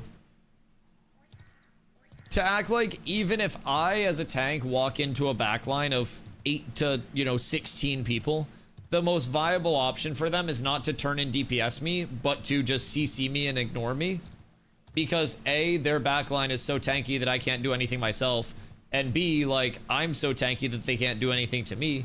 It's just kind of this weird, like, I'm running at you, you're running at me type interaction. So I don't know. I think that there's a happy medium. Like, in some instances, I do agree that the TTK on Private Test Realm can feel a little bit fast. Oh, I thought Sib was going over to take a shit, but this quest is here. Wait. Speak to the Taskmaster. I did speak to the Taskmaster. What the fuck? Brother doesn't want to talk to me. Oh, this one. I picked the wrong dialogue. Whoops. Okay. But yeah, I definitely think that there's like a happy medium in between the two. I think that maybe power scaling is a little high and mitigation scaling is like slightly lower than it should be, but also mitigation scaling from set bonuses is going to bring in a fuckload of protection. Especially like if I as a melee go the realm of medium armor, getting flat, fizz, and magic mitt, and then scaling that up will be absolutely huge. You've discovered a new objective for your quest. Wow. Oh, now we have to go over to the poop house. Medium gear, yeah, that's also one thing. I do hope that they, wait, did that just make it uninteractable for anybody else in the group? I think being in a group might have cooked that quest. Uh-oh. But yeah, I think medium gear right now is unequivocally better than anything else on the PTR. I think that there's not really a lot of balance in terms of heavy or light in like a PvP standpoint, right? PvE wise, there'll be room, but especially with group balance, like I said, being the incentivization there, I don't really think there's room for like fizz or magic exclusive mitigation. I think it's primarily on a balance of both. Groups are always gonna have a mix of both. It has a cooldown. Oh, wonderful. All right, we're up tremendous. Where do I go after the poop house? See the duty post. Oh, over here. Latrine duty, pyre duty. All right, we're up tremendous. Yo, you feel it? Thank you for the follow. Appreciate you.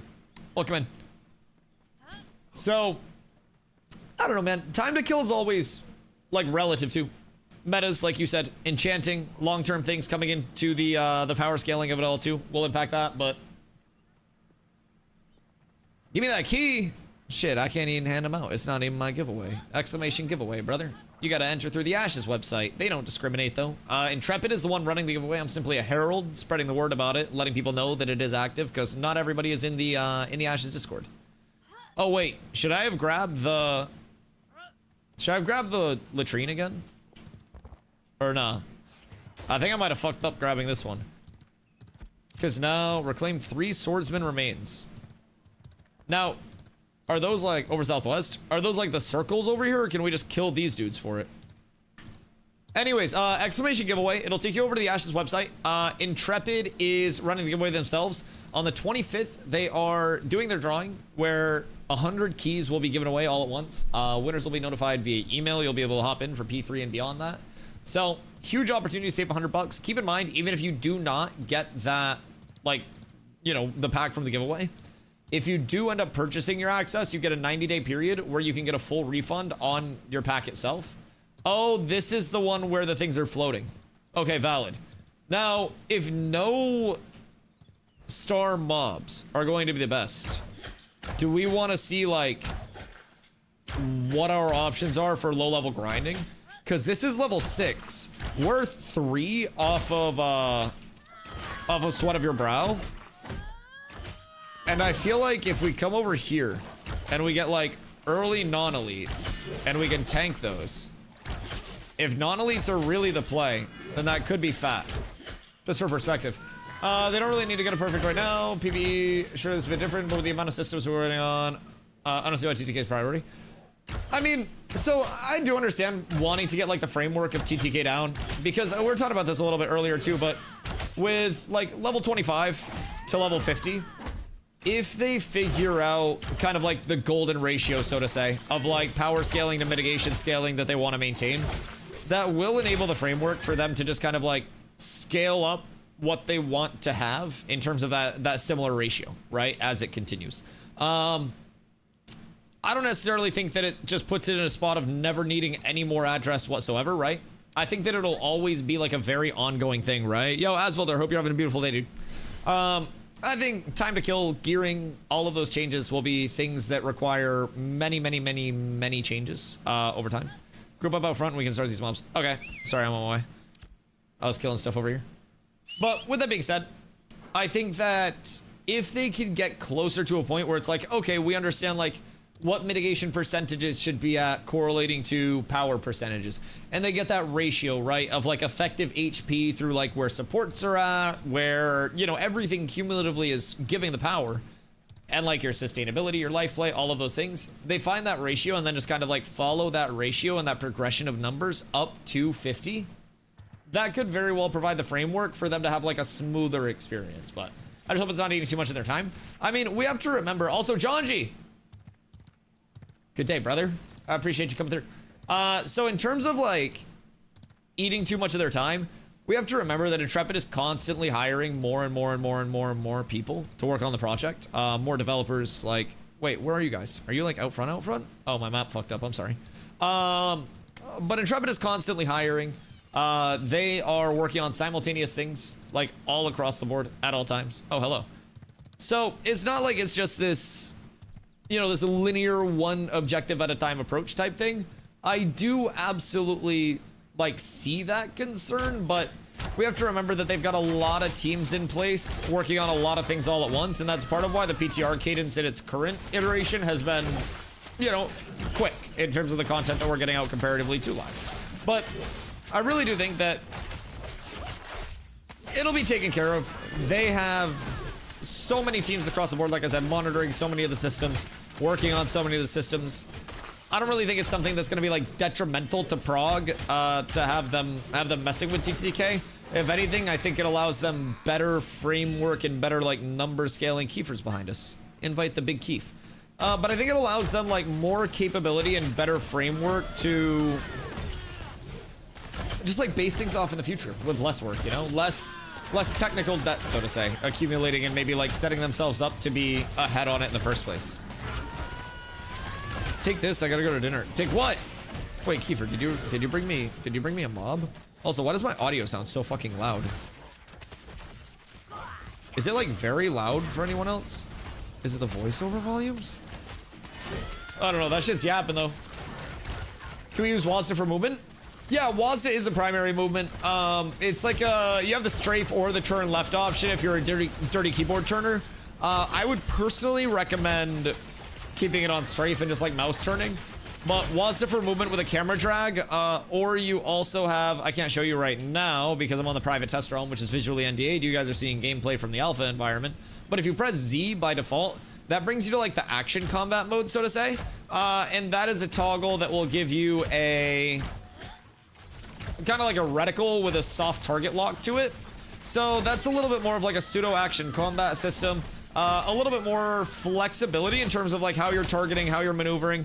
Your camera at that point, you don't have to like, your camera at that point, you don't have to like hold anything down to, you know, drag your camera. You can just flick it with your mouse. Kind of like acquire targets based off a combination of tap targeting as well as your reticle itself. Jesus fucking Christ, flares hit hard. Oh, they adjusted like the health bar for elites too. That's neat. But yeah, WASD is going to be your primary movement.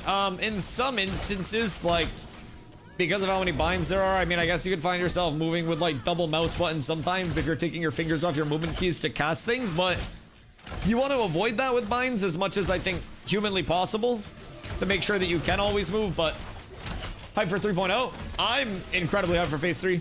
I think like a lot of people are seeing what's over on the PTR, and it's giving them hopefully a lot of excitement for P3. Now, P3 launch isn't just gonna be like the entirety of it, right? Like you're not just getting like the full deep dick pizza delivery on the first date out here. It's going to be a very long process to get everything implemented, get everything added in. It's going to take some time, and if people give it the time that it needs, then I'm pretty convinced that, you know, long term we'll have a very good start, very good product, and a very fun existence over in P3. I also think we're getting fresh starts, but you think they'll delay P3? Nah, I don't think so. I don't think so. They always could, right? But I don't think they will. Like I just mentioned, P3 is supposed to be kind of like an ongoing development cycle, right? It's an alpha. It's not, they're not saying that P3 is like the end all be all, like live service ready product or anything like that. Phase 3 is just like more of a symbolic transition above anything else. Like P3 was more around the buildup of like we are going to new servers, 24/7 uptime with the servers. Oh wow, we killed one elite mob and we got wisdom magic power bracers.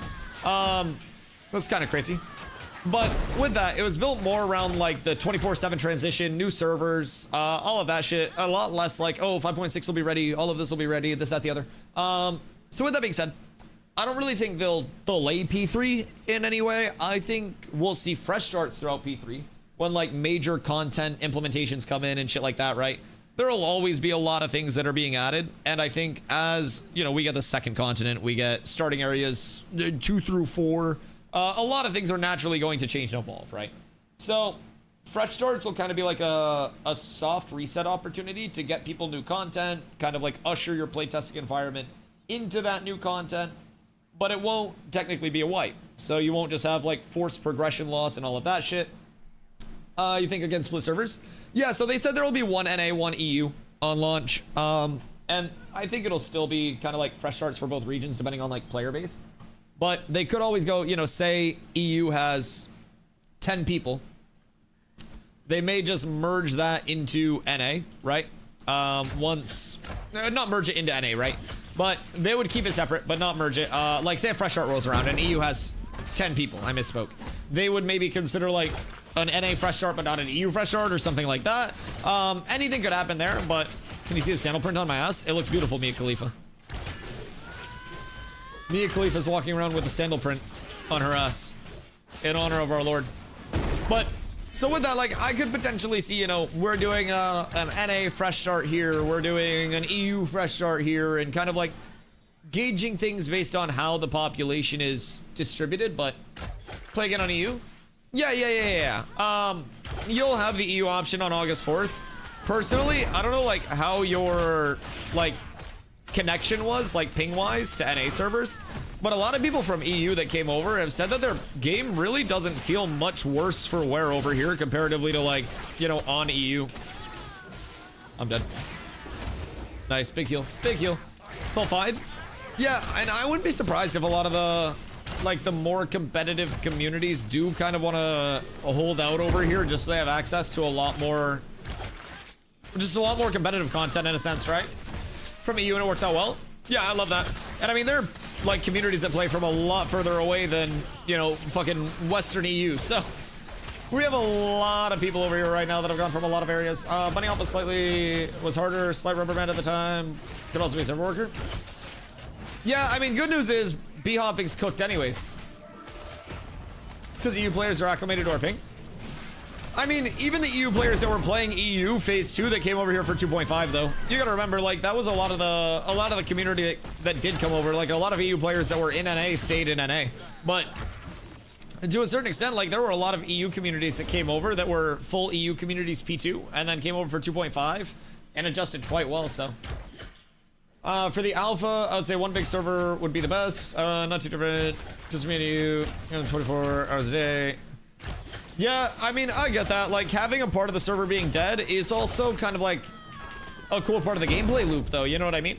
With the global server here, we didn't really see a server downtime early on.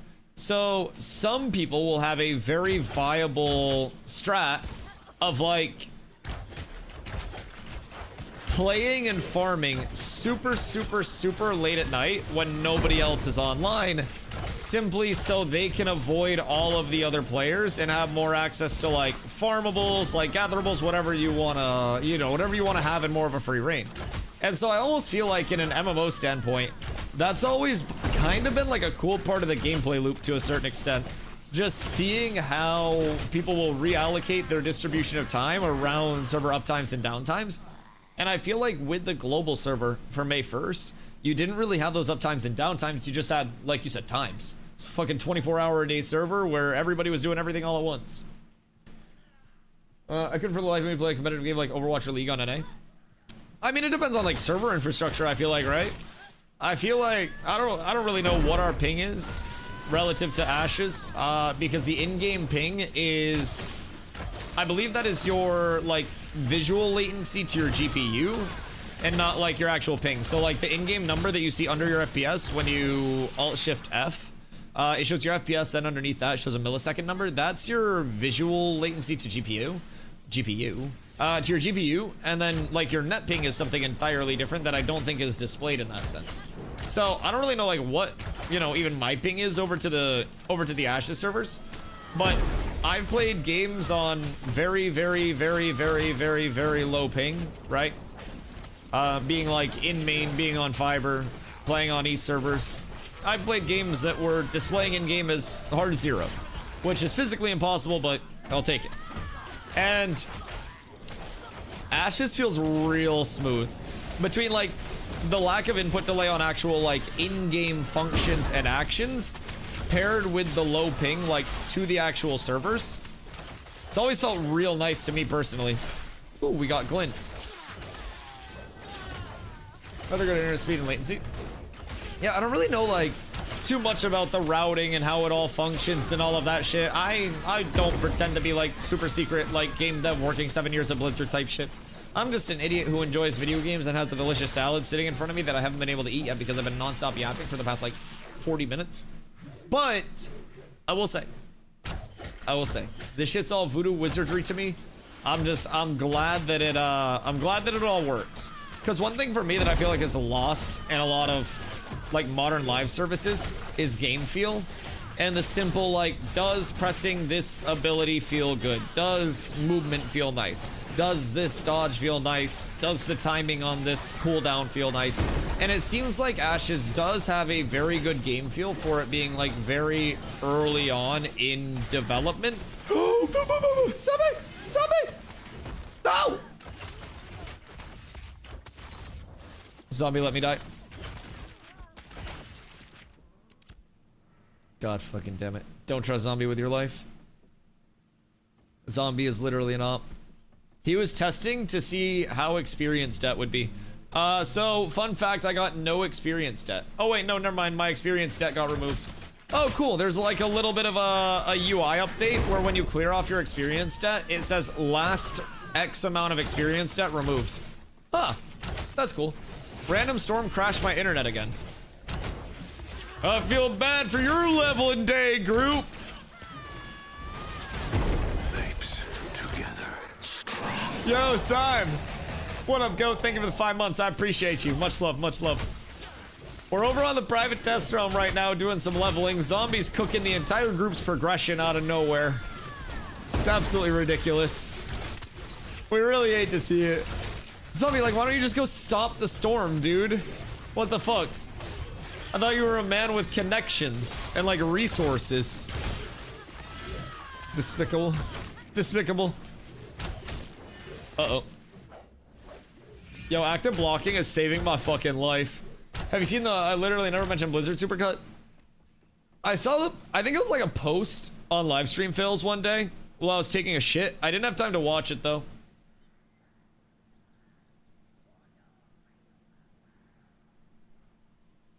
It's a tornado warning? Which way do tornadoes spin? Clockwise or counterclockwise?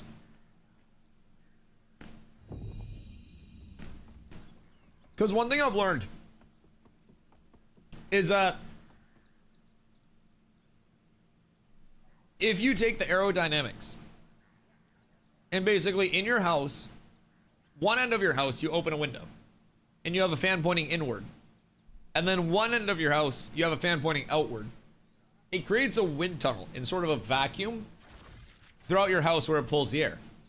Now, in theory, if you were to harness the power of that tornado throughout your house and essentially redirect it around a corner, contradictory to the, you know, the direction that the tornado is indeed rotating, I do feel as though you would be able to stop the tornado and get on and heal us. I don't really know like how far you're willing to go. And I haven't really dealt with a lot of tornadoes in my life. But I will say, I have one air conditioner in the house right now in the stream room. And I've got a series of 3 fans that are pulling the air directionally through the stream room, out of the stream room, all the way through the rest of the house, I've got a fan blowing it into the bedroom to keep it cool. It's nice. Do I need to call Mia Malkova to come heal us? You may have to. You may have to get on the phone. We might have to get all of the Mias. Is Mia just the #1 like modern porn star name? Huh. Huh. How many Mias are there? I'm not like up to date on the full catalog. Cause isn't Mia Khalifa like retired? MILF in action. Wait. Is that actually what that shit stands for? Also, you can say MILF here. Yeah, that's a globally accepted term. Like, low key, that would go crazy. Like, it would make sense. Like, there's just like a film that's named like Mia's on the Loose, and it's starring a bunch of like bitches named Mia, but they're all MILFs in action who call themselves Mia because of being MILFs in action. Like, that's kind of like Men in Black having the whole like MIB thing, right? I feel like that's just good marketing. Huh. Might have to get like, I don't fucking know. Like, who signs porn stars as agents? Like Rich Paul? Jack Doherty? Might have to get one of them on the phone and pass this along. Mia Khalifa did the dirty for about 20 videos, then got out, but the internet won't forget it. Well, neither will her bank account. Like, hear me out. I'm a full-time streamer. You see my sub count. I get a 60-40 sub split. You can extrapolate roughly how much money I make because ad revenue doesn't exist when you're a small streamer. You guys know. If somebody was like, yo, Dusty, suck one dick and you get $5 million. Like, realistically, that in terms of an hourly pay is more hourly money than I would ever make in my fucking life, no matter how large I ever get as a streamer. And sure, the internet never forgets, but someday everybody that sees the video, myself included, will be fucking dead and it won't matter in the first place. And, ooh, ding. That 5 milli would get me through a whole lot of stuff while I'm alive. So you do it then? Oh, I wouldn't even hesitate. Yeah, what do you mean? $5 million to suck one dick? Who wouldn't do that? What the fuck do you mean? Yeah, absolutely. Like, who in their right mind would not suck one dick for $5 million? Like, you either really love your job or you have an absurd amount of money where you should be gifting like way more subs than you currently are if you would not suck a dick for $5 million. That is a lot of fucking money. That is a life-changing amount of money to any normal human being who is not so exorbitantly rich already that they probably, well, sucked some dick for some money at some point in their life. Some people do it for free. That's what I'm saying. That's what I'm saying. Like, how long does it take to give like an average blowjob? I'd say like with the awkward like stranger exchange, probably like 15 minutes, like start to finish. That's $20 million an hour if you're giving a 15-minute blowy. What the fuck do you mean? Just extrapolate. What else are you doing for like 15 million or $20 million an hour? Silicon Valley did an entire bit about this. I never watched Silicon Valley, but I bet this is a very commonly discussed topic because personally, I think if you wouldn't suck a dick for $5 million, you're on Fent. It's a lot of money. A whole lot of money. One dick for 10 minutes or 10 dick for 1 minute total. Like 10 different dicks 1 minute at a time, or would it just be like 10 all at once for 1 minute total like I'm on American Gladiator trying to get through obstacles? Like, would I have to like fight through the dicks like it's a tackling dummy all at once? Oh, 1 for 10 minutes. Yeah, 1 for 10 minutes. I feel like I'd be able to, I don't know, just kind of like personalize the experience a little bit more. Because for like $5 million, I also don't want to give like a half-assed experience because like if you're already in the realm of sucking dick for $5 million and you get a good client list built up, then like, why not just suck a couple more? You know? Why, I mean, at that point, you got a good paying job. I don't really see why not. Like, to completion, Spitter Swallow, there's too many variables to discuss when talking about this hypothetical. I don't think there are variables at all. If you're offering $5 million, you get to pick. Very, very simply put. Like, my hair is probably long enough to put in, like, little pigtails or something. I don't fucking know. Like, for $5 million, brother, I don't think people estimate how much $5 million is.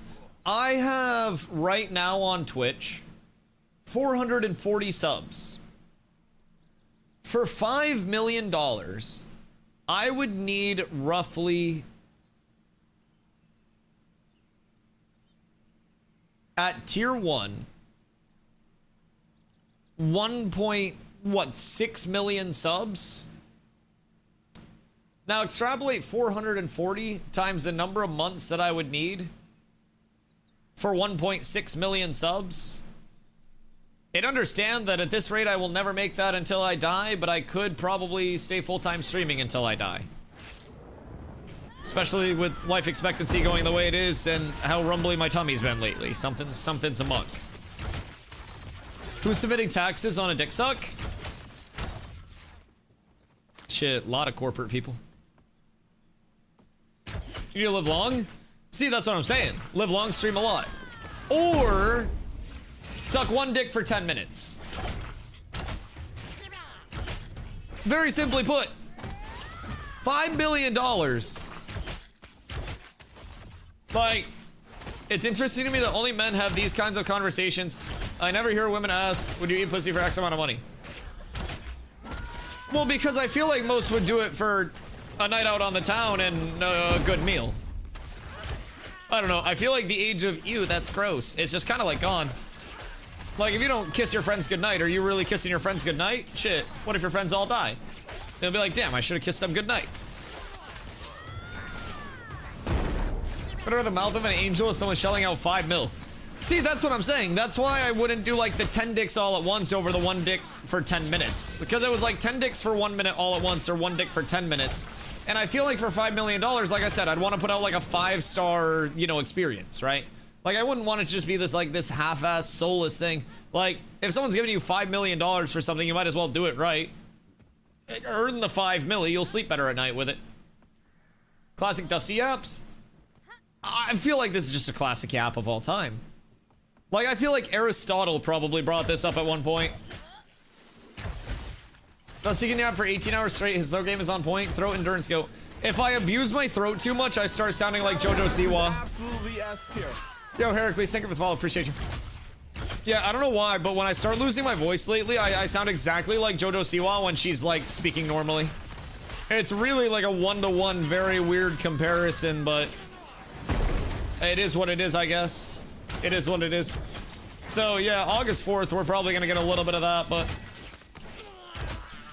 I'm hearing it now. It's in my VODs. I don't know if my VODs from May 1st are still saved. I don't know how long partner VODs go back. But, like, back on launch, I did a, like, launch of the server. I did a 20-hour, then a, like, a 14.5, and then a 13.5, and then, like, a 12.5, a 12.5. Like, I did, like, a 100+ hour week on stream, basically. And my voice was fucking toast. Like, that's also, keep in mind, that's, like, the equivalent of being in the WNBA and getting pregnant. That's just like, what do I do? Like, you were cooked at that point. Like, what are you gonna do? Like, cross somebody up with the baby belly? No, you just physically go on the disabled list. I am a yapper. Nobody watches my stream for any other fucking reason. Like, I don't bring fucking anything good to the world. I just sit here and yap out of my fucking mouth hole for 8 to 12 hours a day, and you guys sit here and listen to it for some reason. Thank you, by the way. So I don't know. I feel like if I lose my voice, I'm cooked. I mean, the advantage, I guess, is that I don't look like an absolute troll in most people's opinions, so that's cool too.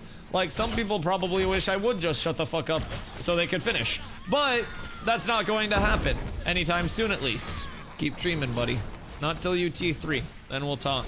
But if I couldn't talk, like, I lost my voice one time because I got very sick. Like, not very sick. I wasn't like dying or anything, but like, I got pretty sick and I like lost my voice while I was still playing New World. And Carlo was like, and everybody else was like, Dusty, you cannot calm in these wars. Because I would usually group lead and calm for my group. And they were like, Dusty, no, you can't. Lo and behold, about 3 minutes into the war, I'm screaming top of my lungs as my voice sounds like a fucking diner waitress that remembers exactly how you like your order as soon as you walk in the door and calls you by your name. I'm not too good at maintaining that shit. Because it's like, yeah, I don't want to lose my voice, but I also don't want to stop yapping or stream less to preserve my voice. So, chat was saying I just need like Manuka honey or something like that, but that shit's also expensive. So maybe like Manuka Honey Fund is the play. Oh god. I'm getting weak over here. Uh-oh. We're in the punishment pit. Okay, so mobs actually do it kind of hard. We're with a 3-person group right now, just kind of like hitting some non-elite mobs, and shit kind of trucks. I will not lie. I will not lie. I've only been able to take like 1 bite of salad so far because I'm getting my shit kicked in here.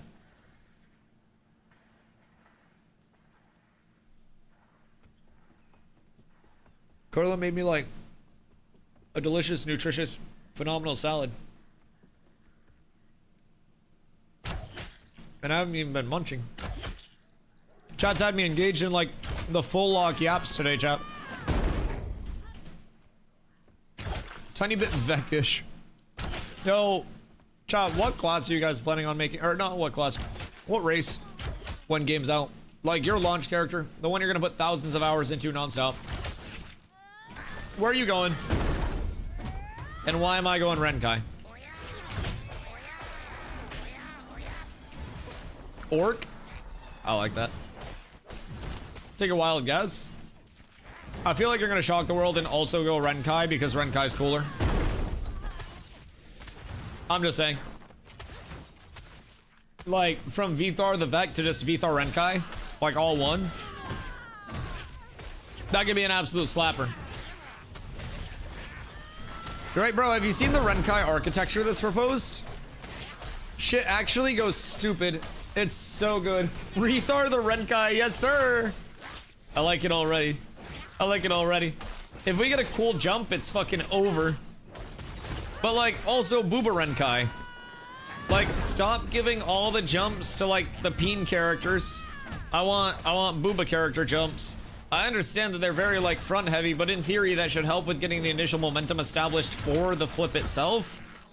And then just kind of like carry us through it. As long as we maintain our center of balance in a healthy way. Shit, it's hard. Shit, it's very hard. Also, probably because I haven't put in any of my weapon points yet, but... Boop, boop, boop. Oi. Yeah, early leveling is going to be a little bit weird until you can get AoE pulls established, I think. And then once you can get AoE pulls established, like, I think it'll get much better. But that early leveling is going to be tough shit, man. Those first few to get off the ground, I think, will be a little bit intriguing for new players. Because, like, shit's hitting hard out here. We're just killing goblins outside of Second Sword right now. And it is... Granted, we only have a group of 3. But, like, these guys are chunking. I think it's safe if we're, like, slow polling, though. You can probably get... It seems like their abilities are what are hitting hard, too. Not even their, like, basic attacks. So maybe AoE pulling. But also only, like, not getting tanked by abilities somehow.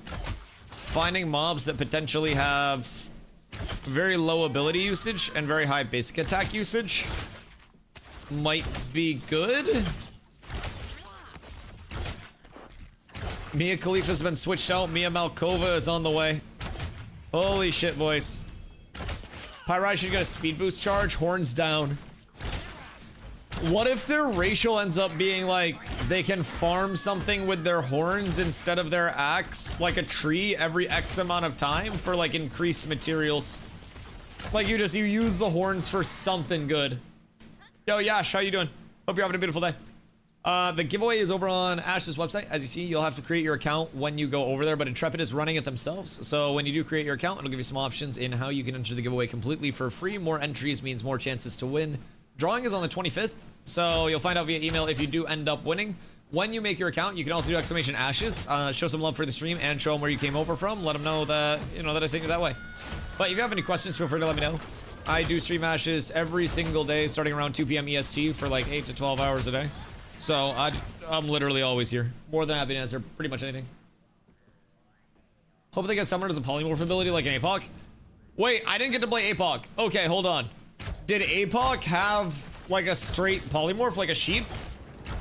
Yo, DY over on YouTube. How's the performance? Can I play it on a 1650? I think that is like the baseline on the min specs, maybe? Chat, exclamation min specs over on YouTube real quick. I wouldn't recommend in the long term trying to successfully play on that. It is, you know, modern MMO. And I believe at that point you're like 4 series behind. So, I mean, that'll probably be on the rougher end of running stuff. I wouldn't really recommend it with like maybe below a 20 to 30 series card, depending on what the rest of your setup is looking like. We have some people that run it on like high 20 series cards and it runs okay for them.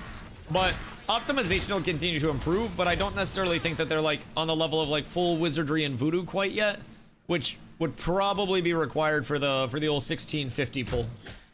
Headbutt trees for fruits? Ayo. Giant blue ball off my horn every 72 hours. That is true. It'd probably be more herbalism based than like anything else, huh? Who would be the lumberjacks in the world, just like canonically? If there were to be a racial for lumberjacks, maybe one of the other elves, but that doesn't really make sense. Orcs would probably be in a desert area. Maybe not like a desert, maybe like a Badlands area.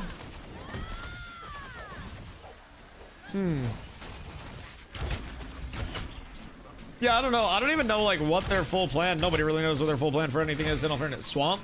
Oh, true. True. But yeah, no one really knows like what their full plan is for even the starting areas, fucking artisan abilities, like the trees and shit that you get from that, your racials and how they'll play into those. They did say that racials won't be giving power scaling directly, so that makes me very happy about that. They don't want to force race class combos, but like there are still so many routes that could entail. Like, while you're not directly enforcing like race class combos or promoting those, you could still have something that's extremely powerful on one racial and then not as powerful on another thing. Could impact like what you play if you want to be a crafter of a certain sort.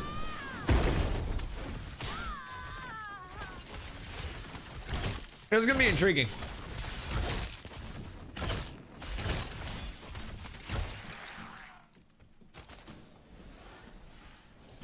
Glint drops are consistent out here. I want to try to kill another elite. Because we killed one elite and we got a green bracer drop. We've killed way more non-elites, of course, than one during this entire time. And we haven't received a single item drop, I don't think. Now, it could also just be base rarity, but...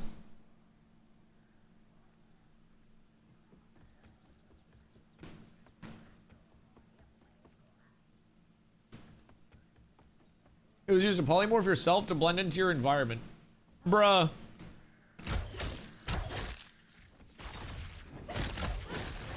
Like, people are out there prop hunting and shit. That's actually insane. I would be... I mean, what archetype would have that? Would that just be like a general ability? That would be such a fucking meme, though.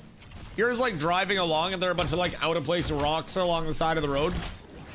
And then an entire guild just fucking transforms out of the rocks and one-shots your shit. I would hate that. I would have such bad trust issues forever because of that shit. It would be so trolly too. Oh my fucking god. It would be like Summit tucking on someone's boat, just waiting 8 hours for one unsuspecting person for like a minute of content. But it would be so fucking worth it. So worth it. The prop hunt would go unreal though.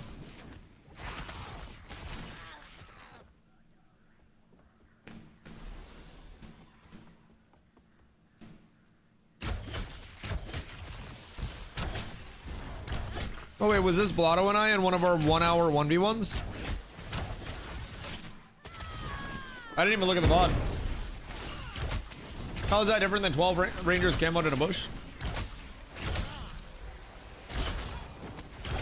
Because if the bushes are environmental and people are just within the bushes, then I at least know that my mind's not playing tricks on me in terms of the bush's existence, right? People in a bush is fine. Does that bush exist in the first place makes me feel like a fucking schizo. Personally. I would rather get jumped out of invis than be driving along the road, looking at every single thing on the side of the road, being like, is this real? Is this a person in hiding? Although, maybe that's what they want. Maybe they want the full schizo gameplay loop where somebody just does caravans for like, oh, we got a drop. Crit chance and evasion. Okay, cool. Well, I complained about a drop and then we got another drop. That's cool. But maybe that's what they want. It's just like the caravan driver to eventually just, you know, descend into madness. They swear that they see people prop hunted on the side of the road. And over time, it starts to get to them. And they start seeing more and more fake props on the side of the road, and eventually they just can't discern what's real and what's fake. They start seeing the fake props from Ashes, outside of Ashes, and then they fully descended into madness. And then that's when the Chonkla Man conscripts them to be one of the server workers. It's like some Squid Games shit. I can see it, chat. Development's moving very, very, very quickly. I guess I wouldn't hate it that much. Plus, I mean, I guess if there's like some semblance of you can't cast this in combat. Although, maybe it'd be terrible to cast in combat anyways. If I'm hitting somebody and then they turn into a tree and I kind of like get jebaited off of them because they turned into a tree, then that's also probably my own fault. Now, say somebody turns into a tree. Would there be an interact if you ran up with them? Or would it just be like a target the person as the tree and then start hitting them? Because I feel like then you could just still tab target to shit no matter where you're going and just have like a fucking tab target habit.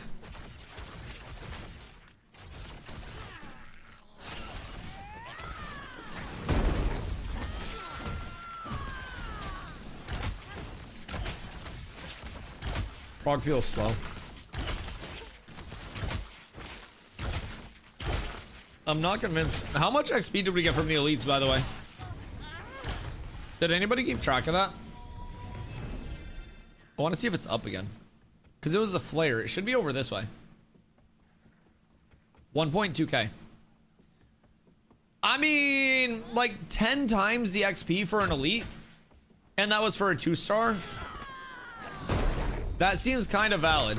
I think whoever was saying, like, no star mobs was the play is probably capping. Do we want to go try? We're level 4. We could go like Koralog, maybe? I'm back towards the road. Trying to kite out a mob right now. But like, I feel like we could absolutely go Koralog and try to like get some of the elites over there. Might be beneficial. I don't know. Elite testing definitely seems better than what we're currently doing though. Because if it's 1.2k, then that's going to be like 15 elite kills before we actually level. Which I think is much better than a couple hundred non-elite kills. I think that'd probably be worth. Will secondary archetypes be in P3? Eventually, yes. On launch, no. So basically, like phase 3, very simply described, like by the end of phase 3 will be an MMO. By the end of phase 3, they want to have everything in the game. They want it to be feature complete, and then betas are just intended to be like short, measured in weeks, like phases for polish, like a final coat of paint and everything like that. In terms of what will be in, right? Essentially everything through P3, just in the simplest way of it. But with that being said, it's going to be like a trickle of content still, right? Like we're gonna get the constant kind of like flow of everything. They'll be updating throughout phase 3. It's not just gonna be this one like omega large update and then nothing else. So there'll be a lot that comes out over time. We won't have Summoner out for the start of phase 3. So people that do want to play Summoner will very likely farm up a gear set for their Summoner on a different caster class. Then once Summoner drops, they'll transfer that gear set to their other caster class and or to their Summoner and basically level their Summoner instead. Any PvPs? Right now we're doing some leveling testing. Just kind of like putzing around.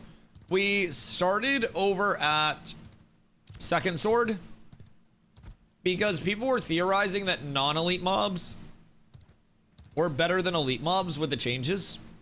I don't think so though. Non-elites, we're level 4 and killing like the goblins that are 6 and 7 outside of Second Sword are giving us like 180-ish to 200 XP. Killing the elite in a 5 stack when we were a little bit lower level is like 1.5k. So at almost 10x the XP. Where to church? Yeah, I want to try church just to see like what elite mobs are looking like. Because if elite mob like is still juiced in terms of the XP scaling, I feel like that's the play. Slash P, yeah. Absolutely S tier. Yo, Singri. Appreciate you coming through. Just needing out $100 to join. Absolutely S So tier. normally $100 to join the you know, the playtest. Absolutely. That does get you in until development. Thank you for the follow, Wasted Land Wanderer. Thank you for the follow as well. That does get you in until launch, all the way through development. Does also come with a 90-day period where if you're not happy with it, you can get a full refund on your purchase, right? But right now, Intrepid, the developer of Ashes, is running a 100 key giveaway, where now until the 24th, you guys can hop in, you can do exclamation giveaway. It's over on their website. And then from there, you will be able to, oh shit, this is level 9, huh? You'll be able to enter, and on the 25th, you'll find out via email if you were the winners of the giveaway. Maybe church too high. Shit at church is like level 11 right now. Was church always 11? Yeah, that makes sense. Cheapest has been. That is true. Comes with the same. Is down one of us? Hello, down. Comes with that 90-day period as well. No hours limit on that whatsoever. You can quite literally play as much as you want for 3 months. And if you don't end up liking it, like I mentioned, you get all of your money back on your purchase. You don't lose a single dollar. If you do like it, you're in until the game launches. Corlock. Yeah, let's go Corlock. It'll be a little bit of a run, but it's not like we're trying to speed run right now. We're just gathering data. We'll go over to Corlock and see what's up there. Wait, new commissions? I think they get 2.6k per.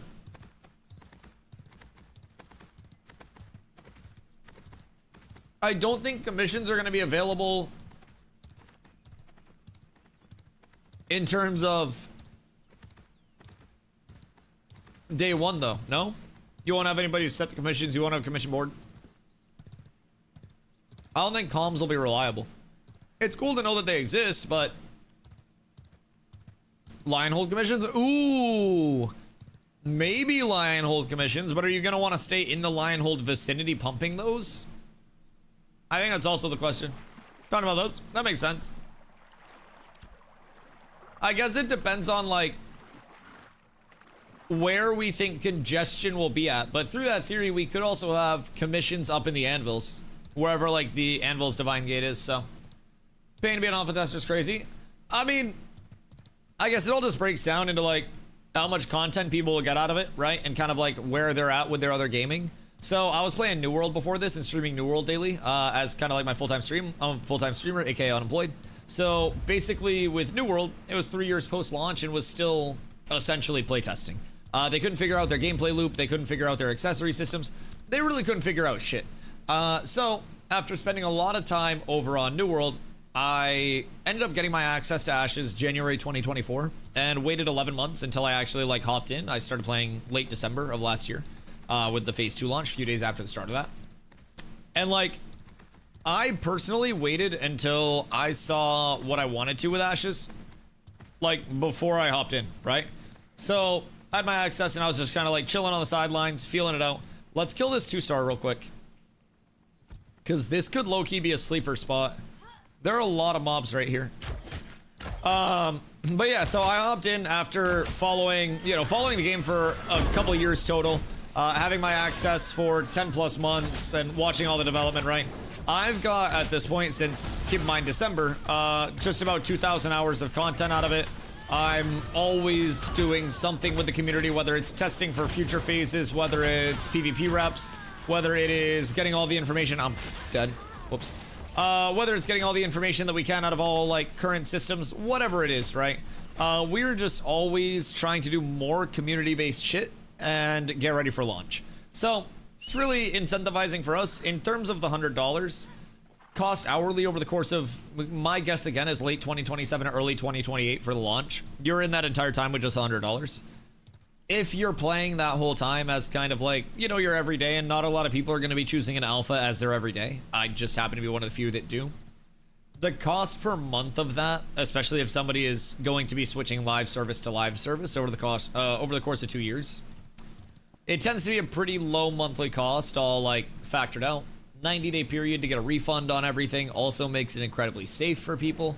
So I don't think there's like too much of a risk with it, so to say. With that being said, again, the upside of it is being present the entire time through development, through testing. All of the systems that are coming online, you'll be able to see them as they come online in a more baseline sense, provide feedback on those. It's not for everybody, but I most definitely enjoy it on my end of things. They're fucking cooked. Ni hao, ni hao, ni hao, ni hao. Yo, Munchington. Ni hao, my boy. Oh, wait, this little camp might be OP.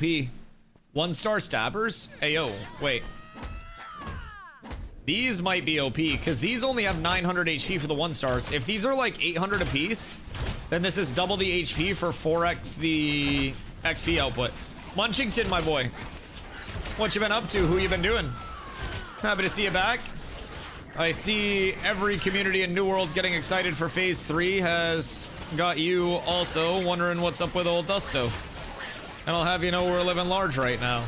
You guys are seeing a VOD from a couple days ago. And I am currently over on the private test realm, testing some leveling progression and seeing what's up there. So, fun time to be a part of Ashes. P3 launch going to be fucking massive, and beyond P3 launch, I personally think it continues to grow through that. But really, I'm quite excited, man. The private test realm is open to all playtesters right now as well. It's got Unreal Engine 5.6. It's got 5 new weapons, 2 new races, a whole bunch of new systems as well. I personally think the PTR is in quite a good spot in terms of like a preview of the systems that we'll be looking at. And man, it's nice. It's nice. I hope New World's been good. If you've still been over in New World, I'm sorry that you're still over there. But let Ashes for you, brother. It's a beautiful thing when you finally just give in and accept what's truly good for you. Yo, Salty. Thank you for the hydrate. Well, I just died because I was taking that hydrate and didn't have a hand on my keyboard to iframe a whirlwind. So I'm not gonna lie, you and that flare just collectively cooked me. Well played. Well played, sir. I haven't been for many months, but I installed for G League. Gross. What do you mean G League? Bro, I had so many people reach out to me and they were like, Dusty, if you came back, you'd just get 60 kills a war right now. Everybody's so fucking bad. I had multiple people offer to pay me to come back and play. I am of the full understanding. Keep in mind, I don't really like watch war content or anything anymore. But I am of the full understanding that most people that are left over there have 0 hands collaboratively between their entire army. What's testing on PTR? Yo, what up, Janks? How you doing, my boy? They want people looking into just more of the set scaling, kind of the same things as yesterday. It's more of like just an open test day. Right now, we have a group of people that are testing leveling over here and like that early prog, so. River Stalker's garb recipe. Grem skin and cotton thread only for novice leather workers. Interesting. Now, is that going to be like very accessible? Recipe for copper ring, shiny bauble, crude paper, zinc fragments, and basalt sand. That's power and accuracy. Jesus Christ. Wait, but that's bugged. That says recipe copper ring, but it puts out a shiny bauble earring. Weird. That's intriguing. Should be fun. Nodders did his first war the other day and did naughty things to people. Jesus Christ. Yep, I said for a while that the only way people would see me back on New World is if Amazon Games paid me. And honestly, it would literally take AGS paying me a substantial amount of money, and I will probably never be a large enough streamer for that to be a thing that they need to do. So, I don't know, even like individual entities trying to pay me wasn't enough to sway me. People hit me up and they were like, Dusty, I got you if you come back. I'm like, I just like Ashes too much, dog. Ash is too fun. Ashes has too much potential in the future. Like, I think a lot of the people that are still in New World are just holding out on New World because it's been their thing for the last X amount of, you know, time, whatever it may be, right? That sunken cost is getting to a ton of people. And I hope that once more momentum continues to swing out of New World, people do take a chance. People don't get scared, you know, trying something new if they're on the content side of it, seeing a few less viewers in here and there at the start, but no, teach their own, teach their own. I have never been less stressed than I have been over here. Yo, Doug, how are you, sir? Look at it. Look at it. All of the old New Worlders back in one place. Boys, while you're here, just throw an exclamation guild in the chat. Just do it. You guys know you're coming over here at some point anyways. Like, you know you're gonna do it. Just come through. What is the 30th? Are you guys making out on New World League? That'd be kind of hot. Maybe that would get me to come back.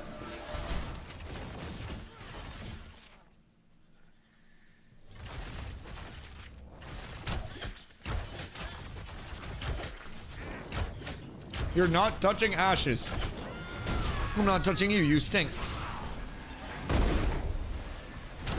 Why? Oh, are you talking about magic? Oh, no. What is your hatred for ashes? I respect it. But also, keep in mind, I want you to know, Aeroly came into my chat long ago during phase 2. And he said, yo, Dusty, do I have to use a melee weapon with this game? And I said, you have a melee and a range equipped, but you can use a range if you want to. Or you can just use your range if you want to, right? And he said, I'm not touching that dog shit game. You'll never guess who's gonna come over here for phase 3. Yet again. After playing already last phase. I don't want to leak anything, but there will be a return.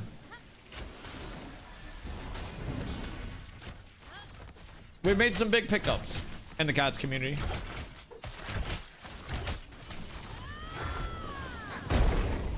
Too many buttons for me. There's 3 bars of things. What do you mean too many buttons? Like, do you have clumsy fingers or is it like the mental capacity of it?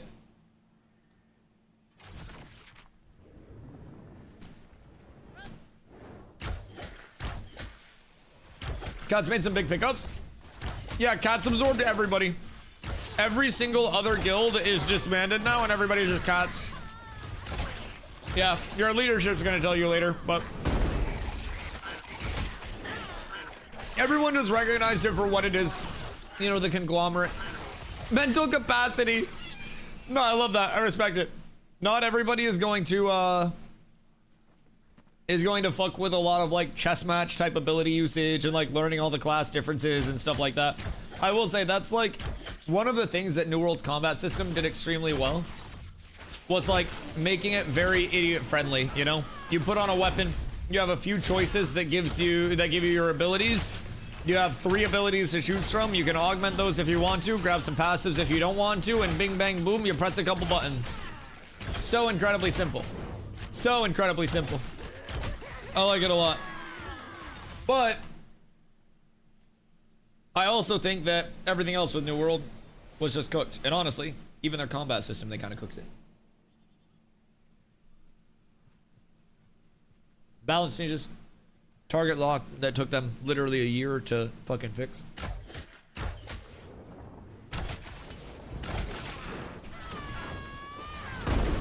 I can't believe how slow AGS always was to actually like respond to like player pain points and shit. It was remarkable. Yo, Punks, hope you're having a good day. Good luck in the giveaway. This tells me Corlog is even more OP by virtue of there being only one elite here. Yeah, no, I agree. I think, I think the XP here is already substantially better. If I had to wager a gander. And keep in mind, this is a level 5 area too. So we can always do Sweat of Your Brow and then use this exact camp as a leveling area. Because I'm assuming having this mob set here too is going to give us a very, very, very solid loot drop. So I would say we should mark this down as one of like the initial grinds. Just for like general groups to come through, no?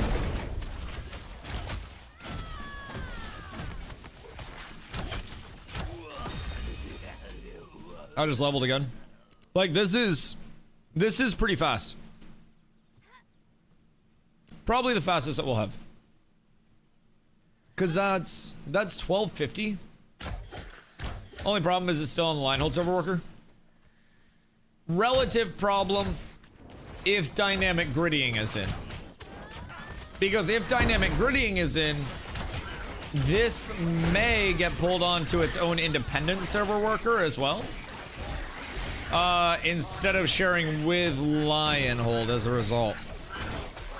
Food for thought. But I definitely think that this is was a very efficient grind spot. I mean, even the 1-star mobs, which have barely any HP, barely any additional difficulty to them, those will have a higher chance to drop gear for us. They're dying pretty easily. The stoppers are 1-stars. You have 2-star elites with the whatchamahoozits, with the flayers. And I also feel like as we get a couple of abilities, we're able to AoE pull the shit out of this too, you know? Because this really isn't bad. Like, this as an AoE pull is going to be, I think, consistent and replicatable. Especially with a healer now. So let's give it a shot. I don't want to, like, AoE pull too much, but we could easily pull, like, 3 at a time and then just kind of, like, cleave them down. No? I'll put the bleed on my weapon because that's probably going to be OP early. This guy comes over to where we're at and goes, better here? Yes, sir, it is. Much better. Alright, let's pull a few things at once and see how this goes. Because large if true and large if functional. Oh, wait. Yeah, this is large. This is... Yeah, this is massive. Okay. I'm glad that you guys can't see this because y'all will be trying to take my mob grind spots right now. This is the XP pump early. I'm quite convinced. If you're able to come here with a group and get it just full locked down, like Sweaty Your Brow into this is also a very quick transition, no? Could probably get here fast as fuck.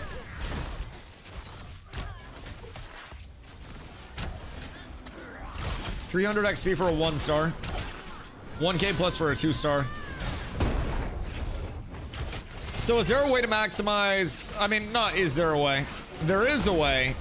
But we need to find the way to maximize 2-star elites on the way through leveling progression. I do believe. That seemingly is where a lot of your XP value in terms of scaling up is going to start to come from. Outside of that, like, 1-stars are pretty proportional to normal mobs. Like, it's double the XP for a 1-star. But once you get into 2-stars, it's exponentially more. 1-star gives us 121 to 142. 2-star gives us 285.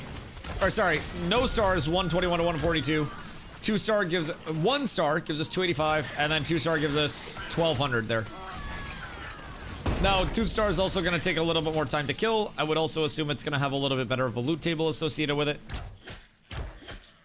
But these camps are juiced.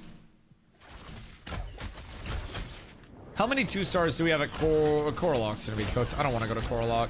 I never want to go to Coralock. Munchington. I hope you have a beautiful day, brother. I hope your New World League goes well. I hope that everything is great for you. You're a wonderful human being. Never forget that. I'll be over here if you need anything. Cole, what you guys... not Cole. See, you guys just came to me. What you doing today over on your end? Are y'all testing shiz? Or what's the dealio?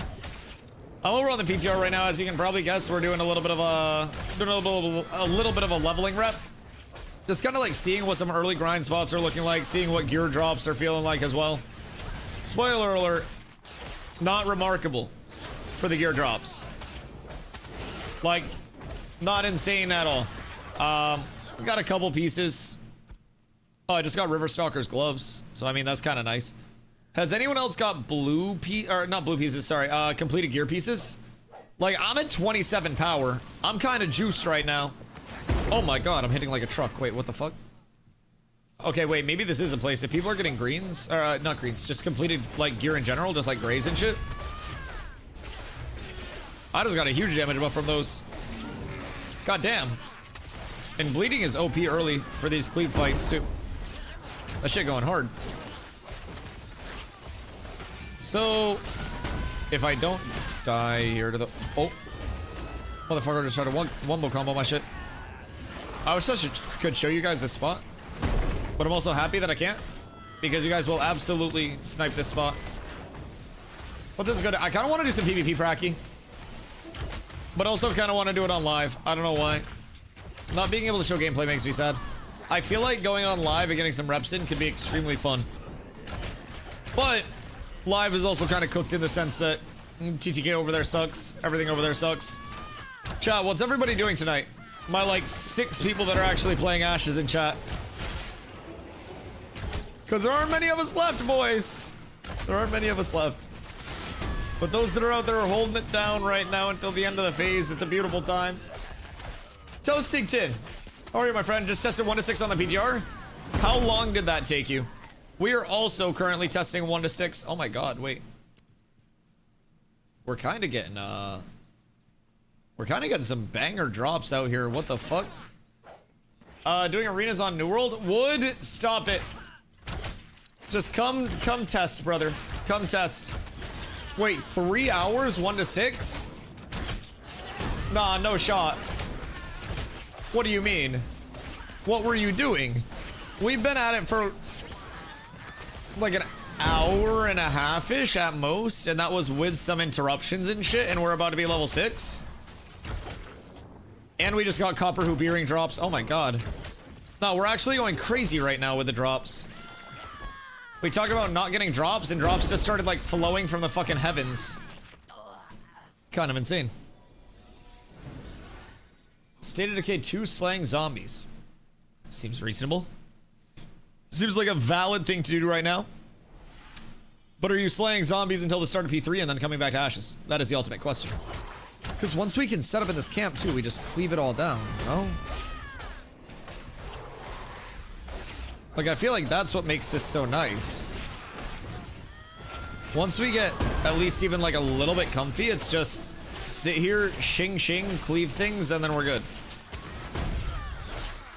No, I can't gain courage right now. Why? Why must I be bugged? I mean, maybe 5 to 6 will take us a little bit longer.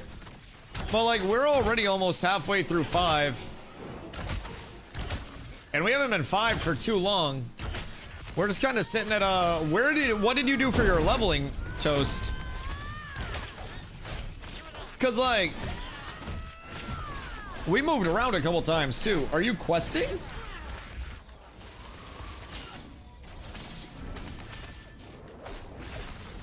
Wait, we're in a 4-person group right now. Yeah. And like, that's not metered by any means, but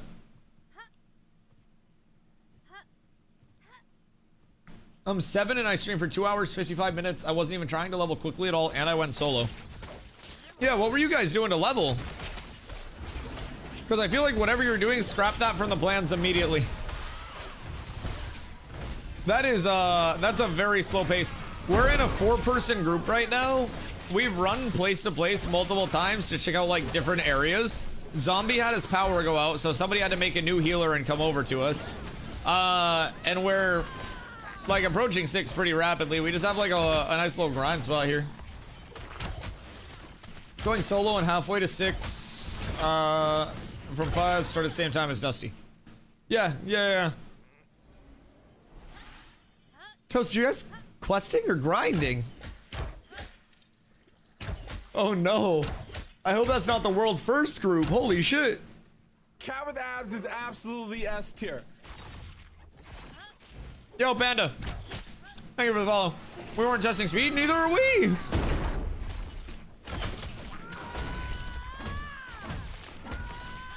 We've run around to like 3 different BOIs.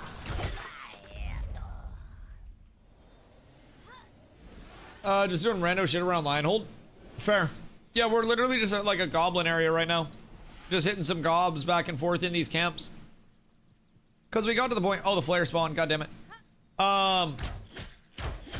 Like we're at the point where we can start like kind of AoE farming this area a little bit instead of just a single target pulls. And I feel like once your group gets a couple of drops, then it just kind of like starts being able to AoE farm shit, you're good. Okay, I got a recipe for Verdant Oath One-Handed Rapier and then Ambitious Academic's Cloak. It's armor and magical evasion, and then Linen Thread and Grem Skin. So it does seem like a lot of the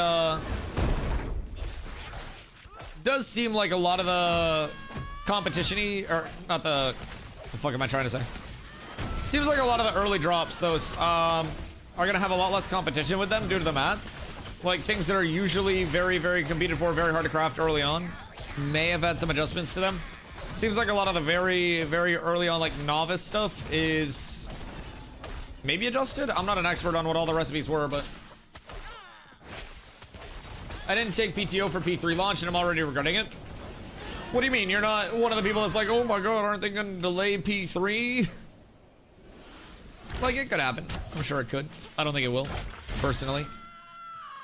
No part of me thinks that P3 will be delayed in any way, shape, or form, if I'm being completely honest. I'm dead. Holy shit. The flares hit hard as shit. I'm so scared. I'm so scared.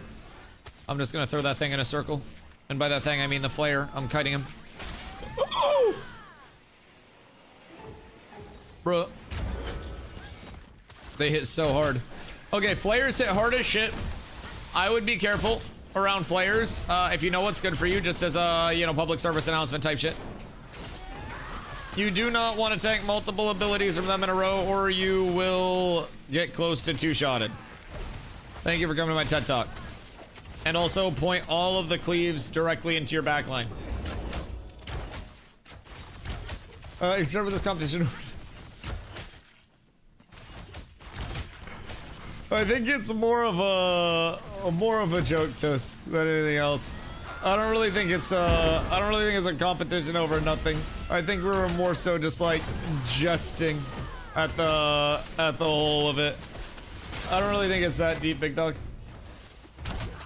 I don't think anybody's like competing in any way, shape, or form on the PTR when everything's gonna be changed. I think we were all just kind of like making some jokies. What are drops plans? Mostly some gear.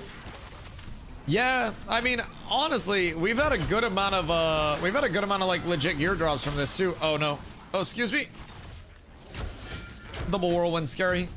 2 flares is gonna be like the pull of our dreams, though. That shit's gonna be absolutely fucking wonderful. E.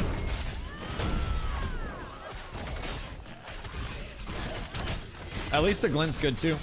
I don't even know. I've died a couple times, but I still have like 5 green glint already. We're up tremendous, boys. I'm feeling pretty rich. And if we minimize dying, we're even richer. I need to get my hands on an energy spell book early. Fuck a longbow, honestly. An energy spelly or a short bow would, like, either of those options would probably be better. I don't think there's an energy spelly in the starting area though, no? In terms of gear so far though, I have, oh god, I'm dead. I have Riverstalker's gloves, and then I got a collar, like a necklace. I don't think I directly got any more drops, but we've received multiple armor drops, a couple jewelry pieces. Got an earring recently, so that's cool.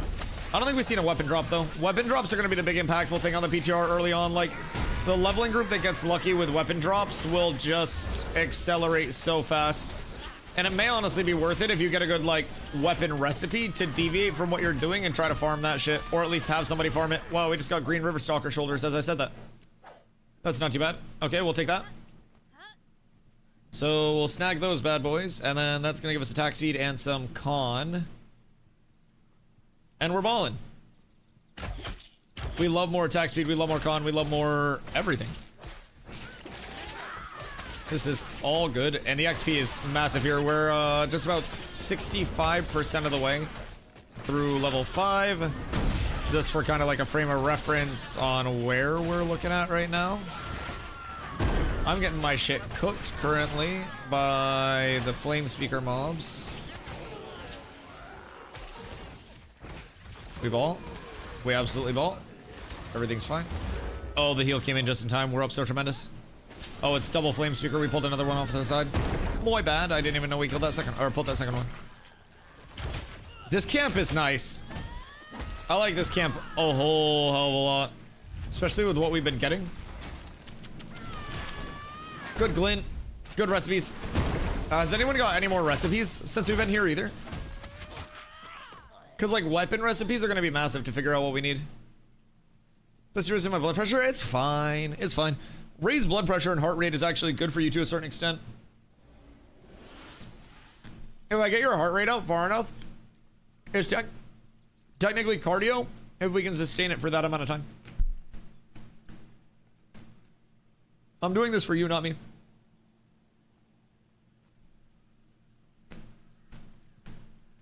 My heart will explode. I'm over 40. I feel like you should have already got your pacemaker upgrade at that point. That's a you thing.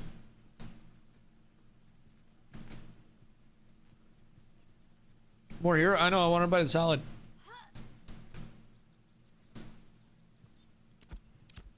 I was really craving the salad. It's a good salad, boys.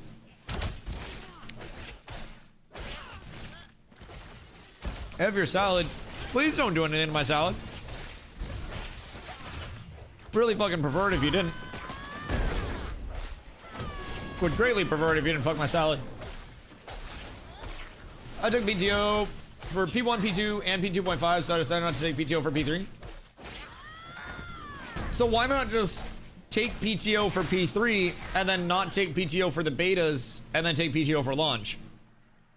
Because like right now, you're not going to take PTO for P3 and then you'll take PTO for the betas and then you won't be able to take PTO for launch on your current cadence, right? So you'll be fucked. See, I think you might have cooked yourself. I feel like P3 being 24/7 and up, so as long as it is, minimize a lot of the benefit you get from it this phase. I think P3, my theory, what was I just doing? My theory on the P3 uptime with no wipes is that they're going to be throwing in fresh start servers throughout P3.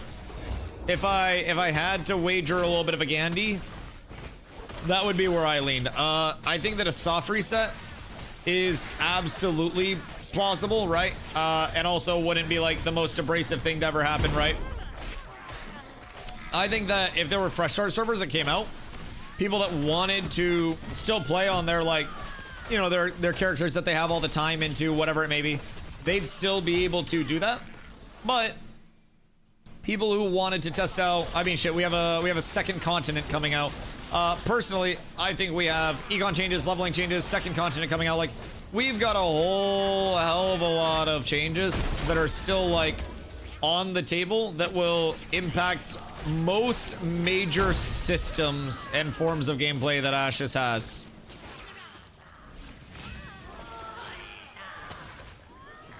We're fine. I wish you guys could see how I'm going about this pull right. No! I got greedy.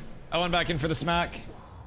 All right, 2 flares, a couple of stabbers, and a flame speaker might be a little much. Actually, wait. Oh my god, I rested my body. Wait, hold on. I'm good. I'm God. We're fine. So it's stabber, 2 flame speakers, and a flare. That's a whole lot of pull. We might have just fucked up. Yo, Z! I hope you're having a beautiful day. I'll not take for beta either. I'll be taking a full ass week for launch if it times well enough. If it times well enough. Oh my god. Oh my god. Although, I get that. I get that. I do think, like Seat said, with the catch-up mechanics that are in, with kind of like the soft wall of progression, long-term, the benefit of just being there day 1, hour 1, minute 1, like, there will still be benefit, right? But it's not gonna be like day and night, you get one-shotted in PvP if you're not here every second of the day. Like, I definitely do feel like that's diminished. You will hit, like, the dam effect with Ash's server progression. Oh my god. Like, very early on comparatively now, like, hitting the dam of having green gear will be way less impactful when the top end is people having fully enchanted, fully socketed, fully everything legendary gear, right? Instead of, like, that being your peak. If Steven just times launch for May 25th, we'll be taking no PTO. I'll just be degenning launch for 3 months straight. I mean, I don't think that's a bad thing at all. Personally, when do we think an ideal launch time would be? Actually, that's kind of Based on my projected launch time, granted that's just like me going, oh, well, I think I could launch around here. But based on where I think it lines up, it's late 2027, early 2028. I feel like that would be the worst for your personal timetable. Either like end of year or beginning of year. Although I guess if it hit with like Christmas break and like, you know, all that shit, might not be the end of the world. Lordy. Flares hit fucking hard. But flares have always hit hard. Oh, Lord. And it's not like a debilitating level of hard. It's just like if I pull multiple and then tank abilities, I'm kind of cooked. So I just need to not tank abilities. It's literally War One. War One to one-shot shit. For me, launch date is irrelevant. Oh, shit. I got greedy and went to take a bite of my salad. No! Launch date for me just means, well, probably a subathon. Probably me throwing some sub goals up on my screen that I don't really want to throw up on my screen at that point, but it'll be fun to say the least. Dude, it's gonna be so crazy when Ashes does launch a level winter release. Why? So you don't have any like, whoops, I just got hit from my HE. So you don't have any like implication to go outside? Just a complete level of like, I'm staying the fuck inside.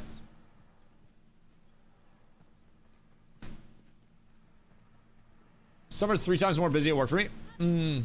Fair. Fair. Yo, what up, mods? Hope you're having a good day.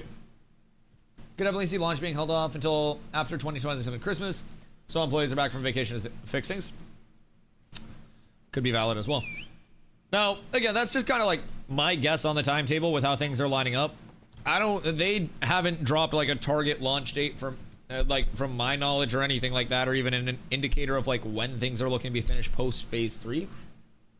So I wouldn't lean too heavy into that. I'm not like this super secret intrepid dev or anything, despite playing Ashes a lot. I'm just an idiot with a camera. So like, take it with a grain of salt.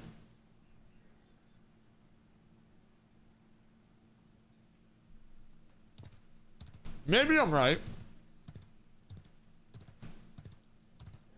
But I don't think I'm right. I hope I'm right. That'd be cool. And that'd be a good timetable too. I feel like that would give them plenty of time to operate in P3 without rushing. But just guessing. Yeah, I'm leaning towards phase 3 being 1.5 to 2 years. With like fresh start servers are almost like quote unquote mini phases throughout that 2-year time. That's like my guess. Just because of the fact that fresh starts are essentially a pseudo reset just in themselves, right? Like big soft reset. Love you to be wrong and it's sooner with everything working well. Shit, wouldn't that be cool? Wouldn't that be fucking awesome?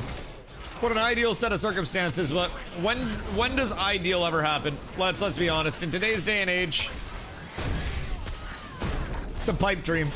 It would be awesome though, you know, imagine they just like they go to throw dynamic griddying in with the full autonomous like reallocation of boundaries and it just does. And they're like, well, what's wrong with it? And the server engineers are like, nothing. You imagine how scary that would be for them to hear? Hello, darling. What's up? Oh, no. I'm still picking away. Yeah, I've eaten a lot of lettuce, too. I've been yapping so much that I'm taking like a bite every 10 minutes. It's delicious, though. I'd love some ice. Yeah, that'd slap. Is the ice done? Nice. Chat, how to lower the cook time on ice? Anybody have tips? Is it better to use hot or cold water? Where are my ice fanatics at? Odds are, at least one person in chat has one of those like ice molds where you like press it. Oh wait, someone said BRB. I fucked up. Okay, hold on. After this pull, it's big break time. It'll be the bong-ski break for everybody. Sorry, my bad. Very disturbed by this ice talk. There's like a whole ice meta, dog. Like, it's probably the whiskey guys in chat. Because like whiskey people like their whiskey on the rocks and their hands on the cocks or something like that. I think that's how the saying goes. So basically, like they get like ice presses and stuff. and they'll like take a big hunkin' cube of ice and put it in the ice press, and then the ice press like melts the ice and turns it into like this ball or some shape or something like that. So it's a lot. There's a lot that goes into the ice meta. Some people like boil their water before they freeze it. Some people use like certain types of water. Like shit, some people spit in every cube. Some people pay me to spit in their ice cubes.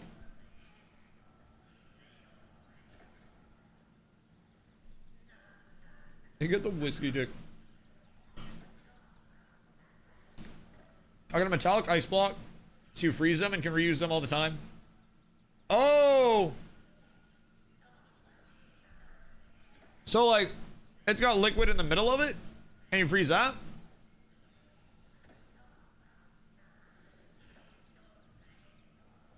The big thing with dynamic gridding is things crossing server worker lines and when a server comes up or down.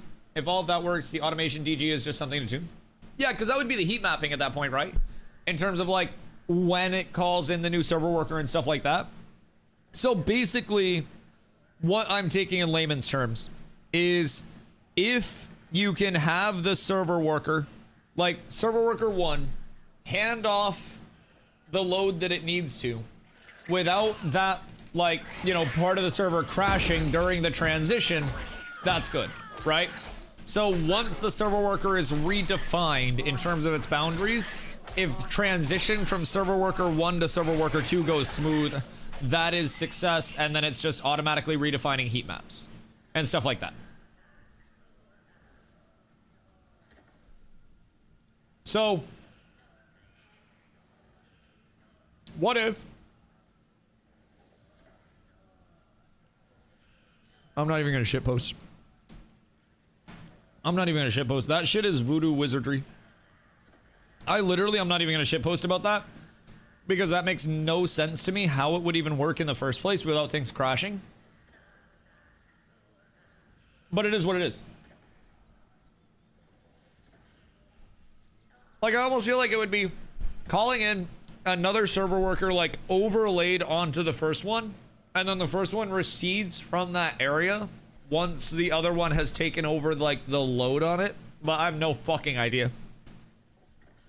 I'm far too stupid to understand. All right, I'll be right back, 1 sec.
Oh, sorry.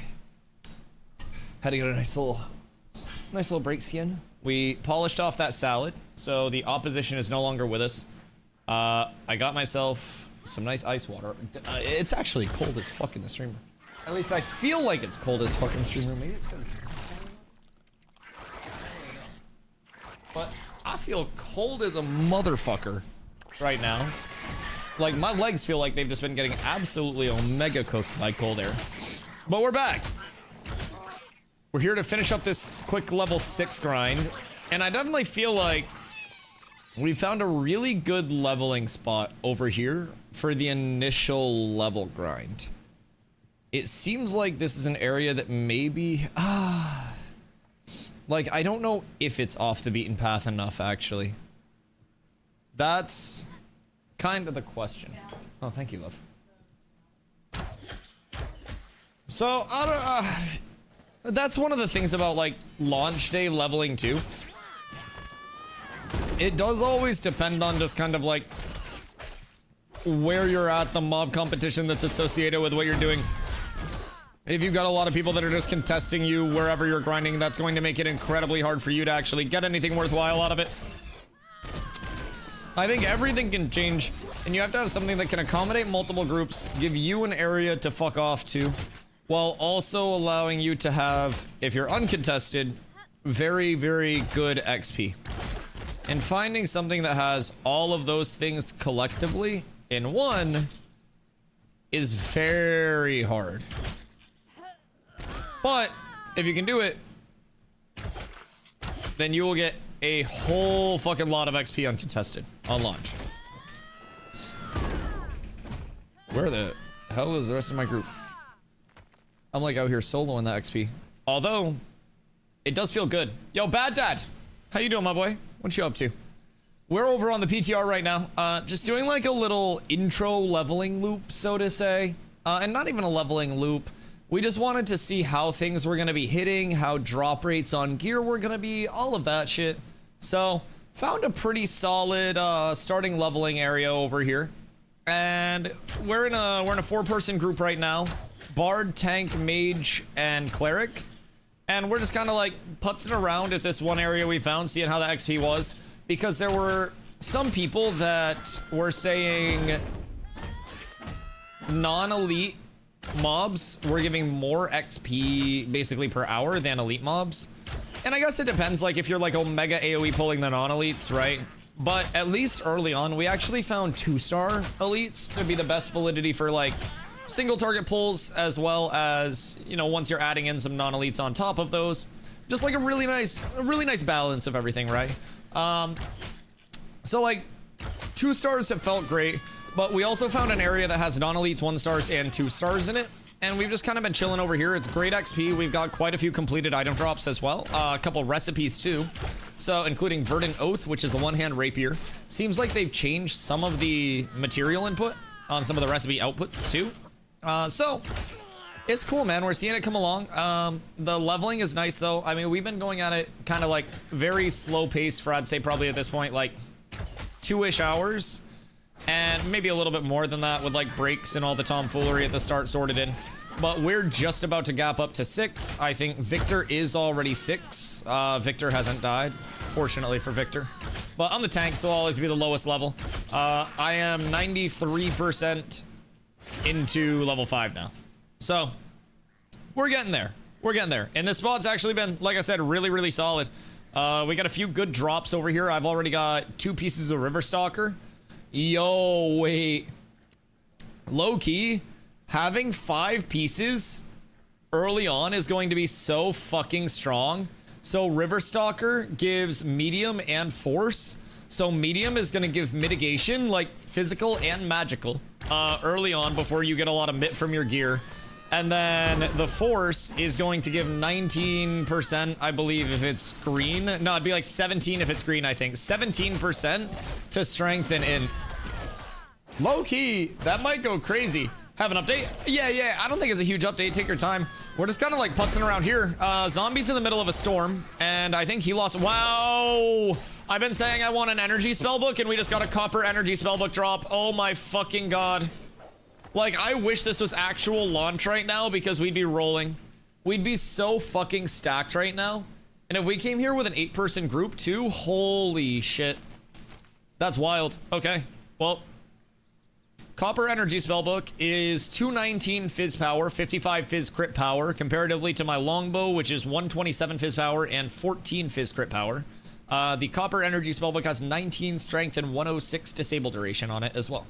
So that is quite nice. Takes me from 26.9 Fizz Power to 29.3, and that's going to give me a nice little AoE bounce.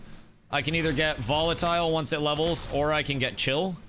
But that's nice. That's very nice. I like that a whole lot. After I eat a chunk of lasagna, ayo, how do you do your lasagnas?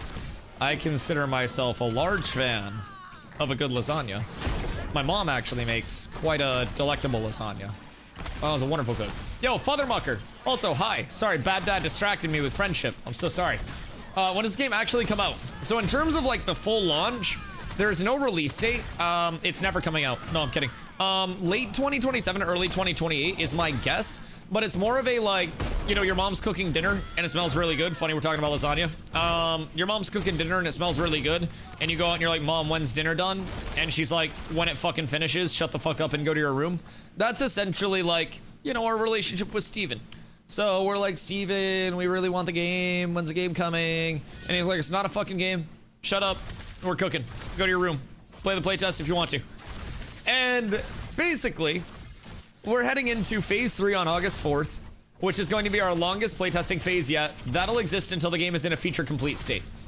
So basically, my guess for that is 1.5 to 2 years. After P3, we will go into 2 short betas. Those betas will be final coats of paint and polish for the game. And after those 2 short betas, the game will launch. From there, it's live service. You'll continue to get more updates. But P3 is the start of 24/7 server uptime as well. Of course, there will be update downtimes and stuff like that. But phase 3 is going to be where a lot of people will get into Ashes of Creation and probably see it in terms of like, you know, the crew that gets in before launch. Most everybody will be in for P3 because the betas aren't really going to be like a content phase, so to say. It's literally just like a final coat of paint and polish. So someone just ran by and screamed at Mia. But yeah, man, in terms of full launch, I'd say late 2027, early 2028, most likely, in terms of just like my general guesstimate. Could always be sooner than, or, you know, later than that. But that's kind of where I've got it pinned right now, so to say, just in terms of guesstimates. But I do think phase 3 is a huge opportunity for people to check out Ashes. There is also a giveaway that Intrepid Studios is running right now too, where they're giving away 100 keys for access to phase 3 and beyond. So you can do exclamation giveaway if you haven't already entered that. It's over on Intrepid's website, so you know it's all legit. It's from the developers themselves. And it just gives you a chance to save $100. Hop in and check Ashes out as much as you may want to, or as little as you may want to. And, you know, just feel it out until launch. You don't even have to worry about paying for it. So if you have any questions, please feel free to let me know. We just hit level 6. We're up tremendous. More than happy to fucking yap anybody's ear off. We had 3 magic power item drops. 1 bard got all of them. Jesus Christ. I just got my 6. Victor was the first one to hit 6. He was our bard. So he's been 6 for a little bit. We also fucking took smoke break and shit. But like, we've had how much, or not how much, but how many pieces of gear drop? I now have 1, 2, 3, 4 pieces, including 1 weapon. I think we have a couple other pieces on like cyborgs. I don't know if Mia has any pieces. I don't know if Victor has any pieces. But we've actually had like really solid gear drops over here. I don't know where you guys were doing your leveling, but we're literally at a just like a fucking random goblin camp that has no stars, 1 stars, and 2 stars. And it's like just populated and respawny enough where it can be valid as fuck for launch day. But my worry is that it's too close to like Lionhold. It's still on Lionhold server worker. And it could also be just like, you know, people are out exploring and go, oh shit, look at mobs here. So it'd be one of those like race to get sweatier brow done and then post up here as well. And it may honestly work out to just have some people, it's right outside. So I mean, it wouldn't be the end of the world, but Like, it may honestly be worth it to have some people to come in and do like the concert reserving your seat type shit. Where they like put the coats on the seat and just come stand here and they're like, yeah, our group's here, sorry. But this has been nice so far. Glint's good. We're fighting some goblin flayers, flame speakers and stabbers for the elite packs. So like, as long as I play smart as a tank and don't fuck up and overpull, like with pulling flayers and tanking a bunch of abilities and stuff, it's really smooth. And also once we hit level 6, we get Intimora. Intimora makes tanking incredibly easy. Press R, win game. So threat is taken care of now. We ain't gotta worry about shit there. Happy about that. Yo, video gameography. Holy shit. That entire, like, it was the E in the middle, I think, but it fucked with my entire brain for a second. Good luck in the giveaway, my friend. 100 keys being given away. The winner's being drawn on the 25th. You'll find out in your email if you did win. It's from Intrepid themselves. I'm just kind of like spreading the word about it. Recipe, copper shield. Weaponsmithing recipe for copper shield. Does that list the mats on it or no? Yeah, of course, my friend. Let me know if you have any questions about anything. It will have you make your account if you haven't already. If you do want to support the stream and kind of like show them where you're coming from, let them know I sent you that way. You can do exclamation ashes in chat. That'll give you my referral link. That basically takes 15% of all of your purchases for your ashes account that you ever make, and will kick it back to me as not real money, but in-game currency. So anybody that is in chat that wants to support, feel free. Had this for 6 years now. 6 years now. Good God, that's an OG. That's an OG. I love that. Having like anything on Twitch for that long. Ooh, I just got a one-hand axe recipe. Verdant Oath one-hand axe. Thank you for the follow, video gameography. Much love. 6 years is crazy. I feel like, I mean, I've had the DustyWhy name for a while too, but this is a stupid fucking name. Nobody else wants to be this name. Actually, I think it's either Twitter or Instagram. But DustyWhy is contested on one social media. I don't really remember which one it is because I stopped caring a while ago. But one of them, my username's HardCon. The very moment I sat back down from warming my lasagna, my update finished. Hey, yo, wait, that's actually beautiful. So, Bad Dad, how do you do your lasagna? Like, what's your layering process for the entirety of this thing? I must know. Okay, Cyborg's just got absolutely fucked by a stabber. That is unfortunate. I did everything I can, but this is one of those hard-hitting mobs. Oh god, wait. So it's a stabber, a flayer, and a flame speaker. And I think they may also have the drummer buff. Uh-oh. Uh-oh. Mia, I got you. Uh-oh. Uh-oh. Yep. Alright, so we gotta be a little careful.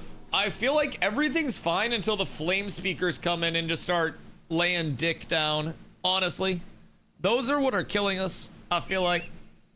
But yeah, so in terms of the giveaway, Intrepid just kind of did that out of the blue for phase 3 prep. Phase 3 starts on August 4th. So since I've been here as a streamer, I haven't seen them do a single other giveaway for keys, which is kind of cool. And according to TOS, you can't really like transfer accounts person to person in any way. So there's not really a way for like streamers to do giveaways. So it's nice to at least be able to like spread the word about everything and help some people maybe get in without having to spend the $100. And I've been saying it a lot, but 100 keys is 10,000 USD that they're giving away. So if we have 50 people in chat, half the winners are from chat, like because we send so many people over there. That means that we save people $5,000 total. That's fucking crazy. So I'm just trying to spread the word, get as much info as I can out about the whole thing, and hopefully we have some people in chat that, you know, get lucky with the whole process. Henry, be good. Control yourself. Yesterday you were arguing about not needing a sparkly banana. The sparkly banana is a necessity in chat. If you don't know the sparkly banana, you're down horrendous. 3 layers of nudes. I use steak instead of hamburger. Okay. So like, with the steak instead of hamburger, like, it's the same thing. So I'm assuming you're just doing like a finely chopped instead of the full like ground meat type approach. Because it's still gonna be like a similar cubed. Okay. Yeah, just like really small cubes, yeah? That makes sense. Give you a little bit more, like, I don't know, texture to it, so to say. Hamburger is many different cuts. I mean, you could always, like, just make your own hamburger. Although I guess you would have to have, like, a grinder for that and everything. Ooh! Dios mío, papi chulo!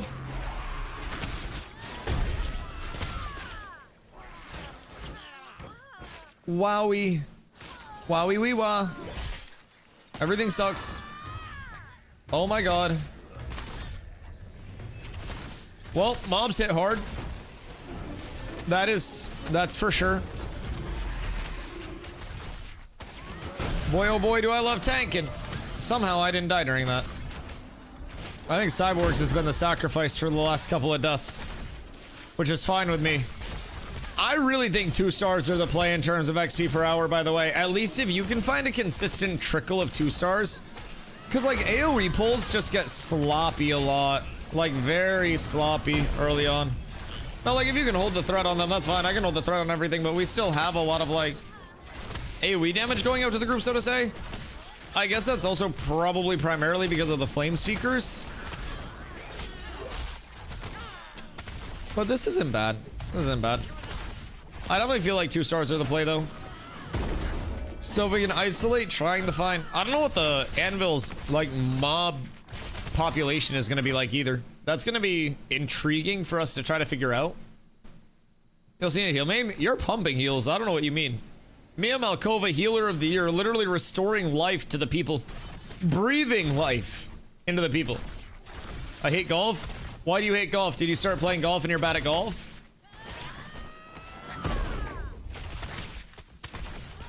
Henry, are you off the alcohol, brother? Are you good? Should I be concerned? I'm bad and it's not fun. Is it not fun because you're bad? Or are you just bad so you're not having fun because you want to be good? Like, is golf in general not fun and you're bad? Or is you being bad causing you to not have fun? Would you have more fun if you were better? Is what I'm asking on the lowdown. It's not fun. What part is not fun? Losing? Or the ball not going where you want it to? Like, say you could make your golf ball curve around like a line of trees and command it literally to go wherever you wanted it to every single shot. Would that be fun?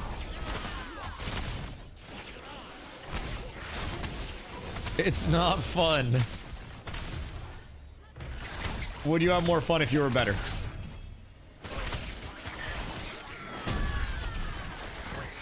The age-old question of golf. No? Alright, that's valid then. You just don't like golf. Not everybody likes golf. Is it the being outside, or like what like don't you enjoy about it? Personally, I think golf fucks. I think it's very fun. I actually found a lot of gift cards to some local courses today. And I plan to go out and utilize those at some point. I think that's phenomenal. I have a shitload of gift cards. Carla and I did like an audit of the gift card supply, and we got a hell of a lot of them in the bitch. I know you love golf. See, like, I don't even like love golf. I like golf a lot. I'm too poor to love golf. But like, I'm also not the greatest at golf, right? Like, that's the thing. I'm okay. Like, I'm not phenomenal. I shoot like, well, actually I shot when I was playing in the mid 80s, but like, I haven't played much this season or less. So I'd be shocked if I was keeping it under 100 right now. But like, it's fun. I'd have more fun if I was better, but you just gotta not get in your own head about it. Now me, I still get in my own head about it. But it is what it is.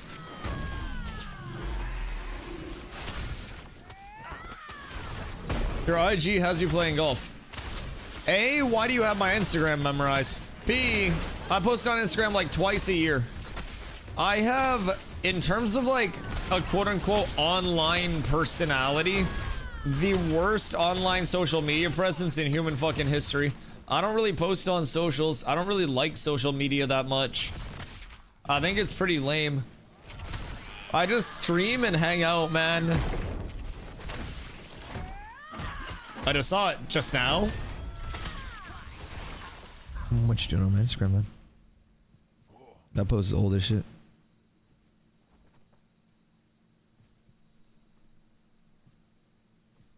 There's no boost to level 10? The 1 to 6 isn't bad. Honestly, do sweatier brow and then just come over to where we're farming. I've seen it. Yes. Alright, so golf. I'm sorry I don't like golf. I don't forgive you. Honestly, like, that's something that's going to stick with me for the rest of my life. I'm probably going to end stream tonight and like rant to Carla about the fact that you don't like golf and how I ever trusted you in the first place. You're gonna come into chat and your VIP is going to be gone, never to be seen again. Recipe: River Stalker's pants, Grem skins, and cotton thread. Grem skins are on the menu for hunters on launch. Make note. Where's Zop at? Where's my fucking crafting lead? I need a Zoppers in this bitch. Grem skins are going to be the play. Buy the seams of it. Grem skins, cotton thread, and then we'll be fine. You better not. Like, what's stopping me? Like, what if we just like did? Oh, wait a second. The Grem did not want to be interacted with. Okay. Were you able to gather that Grem or not? Interesting. I don't think Mia Malkova was able to grab that Grem. Okay. See if Saib can grab that one.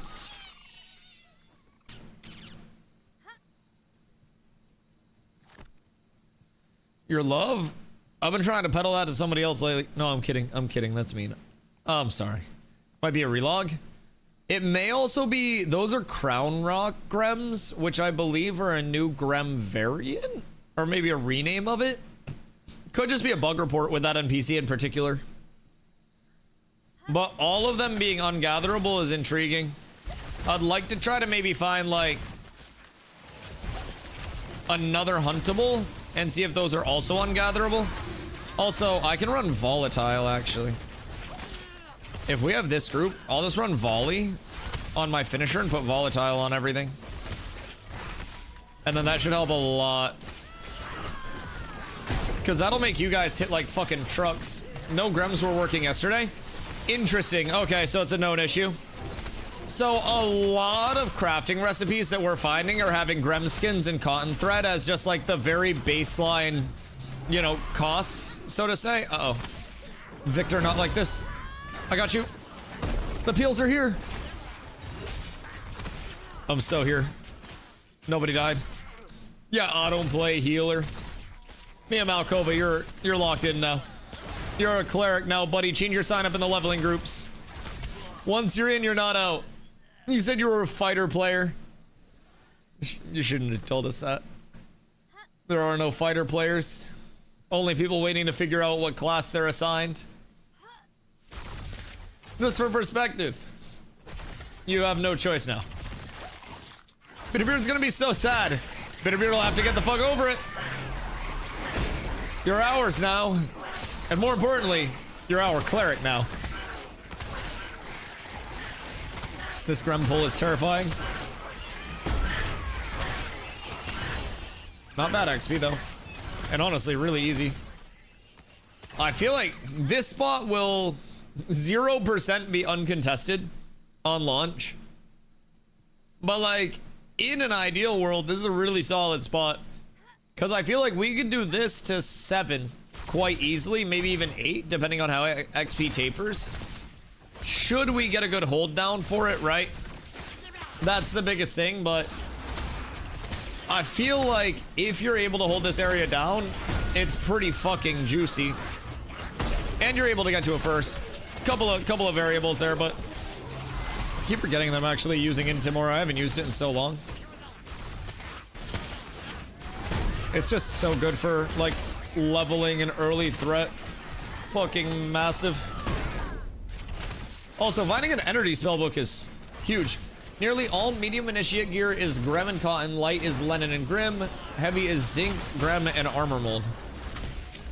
Now, do you think they reclassified zinc into that introductory tier of materials that they were talking about to where we'll see more of them spawning? How has that been so far? Because I recall on phase 2.5 launch, a lot of crafters were saying that, I believe like zinc and those, you know, those minerals were very hard to come by. So I'm hoping that if it is something that's very commonly used, that at least, you know, the accessibility being there would probably be a very large thing. We're actually cooking right now. This spellbook goes so fucking hard for the AoE grind. Because I'm just proccing volatile on everything. Our XP is flying. We're already almost halfway through 6. Although this pull's gonna kill me. Mia Malkova with the saves. With all the saves. Ooh. I'm running, Mia. I tripped the flame speaker and we're running. Oh my god, we're up so tremendous. Bruh. This is actually like the greatest spot in human history. I just found a spot here where I can just AoE kite and like LOS stuff. Wait, this is so great. We're halfway through 6. This is fucking huge. And if we get more gear drops since we're within the ±3, then that's also going to be huge. Staying here launch day until 7 or 8 is valid. And then from there you just branch off at 7 or 8 into like... I don't want to send people like too out of their level range, especially with the mob scaling changes, right? But I feel like at 7 or 8, if we send someone to like a level 9 area, level 9, 10 area, it's not going to be the worst. It's just what's the scaling, the progression of that to try to get those areas like relatively uncontested. I think that is the question of like, how can we actually get these areas to ourselves? How early do we have to get here? And how quickly should we transition off of each area once we feel like we've gotten a lot out of it? Because if we transition off of something too quickly, and then from there we just, you know, end up getting locked out of where we wanted to go next, we don't get what we want to out of it, that could be incredibly rough. Could be incredibly rough. Weapon combat damage is increased, proc effects, confirm choices. Thoughts on Church? Would Church be too high of a level? And would it drop gear? That's another question with Church, yeah. Like, thoughts on Church if it drops gear and if it's too high of a level here. Another camp here. Yeah, there are a few over here. On back over to this one. This one doesn't have any elites here, though, which is unfortunate. Although you do have more of the 1-star elites running around now with the Night Stabbers, but he's just, I don't think he has any intent to actually come over here.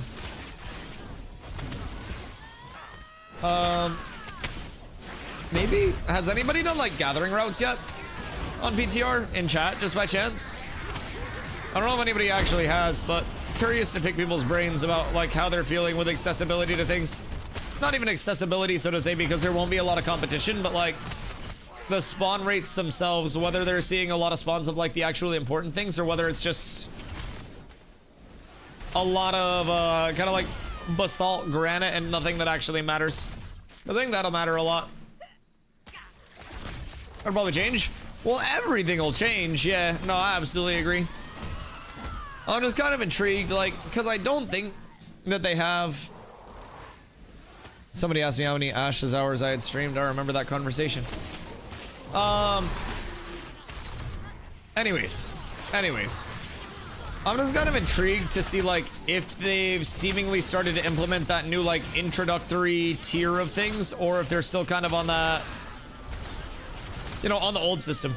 Because I do think for P3 launch, if we do have that introductory set of materials that's just, like, more readily available, and people are actually able to craft those things off rip, especially with sets being huge, if a River Stalker set bonus at 5-piece provides a significant amount of mitigation, that will be huge, because River Stalker will give you mitigation rating with the medium set for magic and fizz.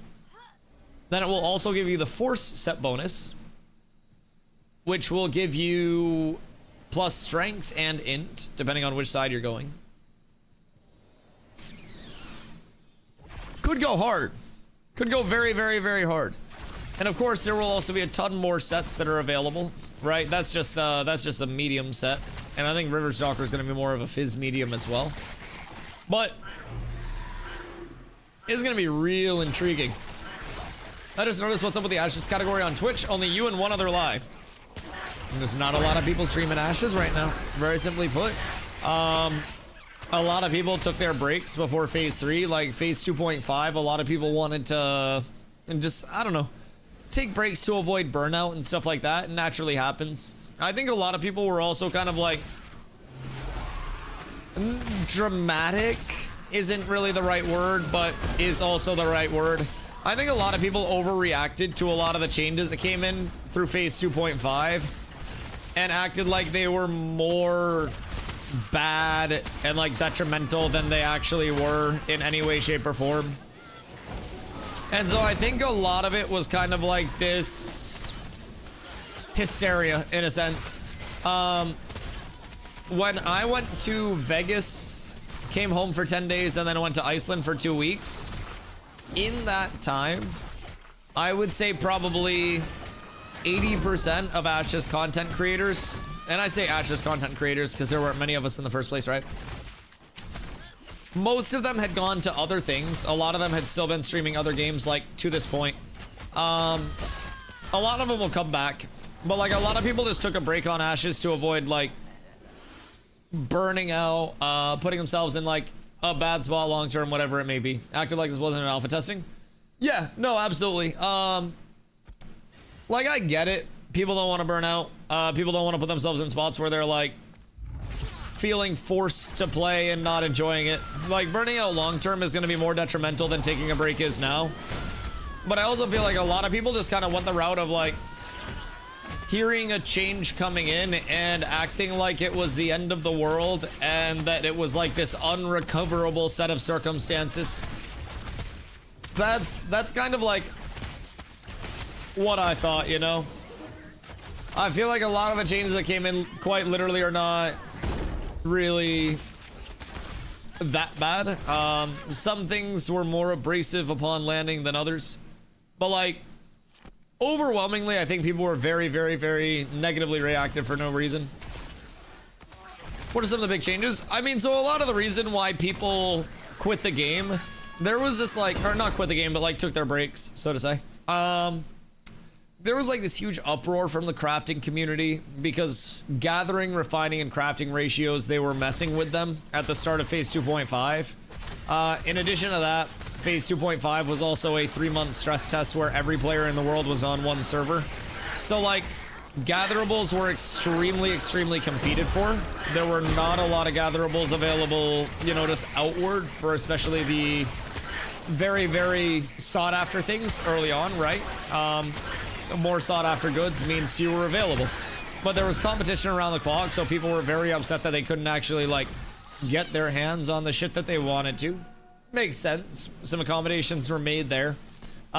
Ratios of like gathered goods to refined goods to crafted goods, paired with some reworks to recipes, were increasing the amount of materials that were going into one craft. And so people were, again, very reactive to that, even though Intrepid put a lot of these changes in and always says, like, these are experimental changes, right? There will be multiple iterations of these changes to come. Please don't, you know, just base everything off of this. There are going to be continued changes. So a lot of it, I feel like, was the PvE and, like, gathering, crafting, refining community that kind of, like, got caught in this uproar, in a sense, in this, like, sensationalized type shit where everybody thought that it was the end of the world, that a couple of changes came in and didn't land, you know, one-to-one. I forgot we didn't have a mage, my bad. Didn't land like one-to-one exactly how they wanted them to. And so people just kind of like threw a hissy fit, tried to make it out to be worse than it was. Personally, we have a lot of people that stuck through the changes and have been crafting, gathering, refining the entire way. They've fixed a lot of the problems, by the way. Keep in mind that people were complaining about initially. Nearly all of them, just for perspective. But like, we had people that stuck it out and stayed through the gathering, refining, crafting changes, and were active in those loops still. Was it tougher? Yes. Did it get done? Yeah, absolutely. Now, do we have more data in terms of like, you know, what we actually have to do? Yeah. And if it gets easier, we're more prepared for it.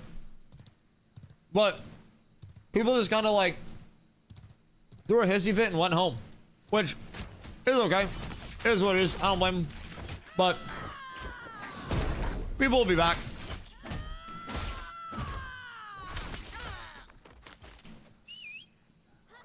Oh shit. I just got a copper longbow recipe. But I also think like the player base right now is down. It's the last 2 weeks of the phase. Realistically, 2 weeks and 2 days. I don't expect player base to be popping all the time through a 3-month stress testing phase on an alpha. I think we're just in a content cycle point.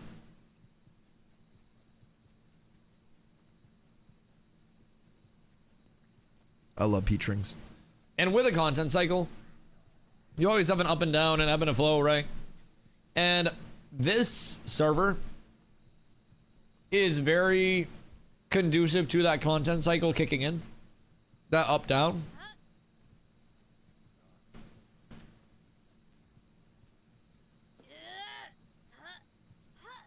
Because, sorry, I'm just stuffing peach rings. Because it's a 3-month stress test.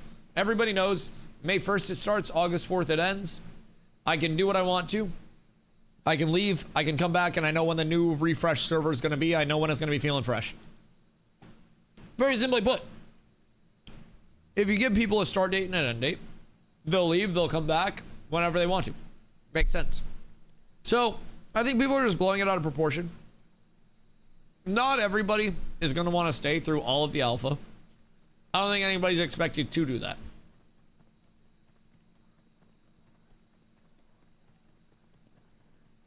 Personally, I plan to, because I already really enjoy everything. But like really, I think it's very natural that there will be a lot of ebbs and flows. I think phase 3 will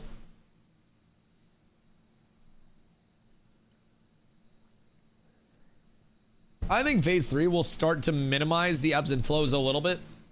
Now, you're never going to minimize them in a full sense, but like, I think phase 3 will hopefully have rapid enough and meaningful enough content cadence to kind of like build step over step. Because you're not just looking for a linear up, right?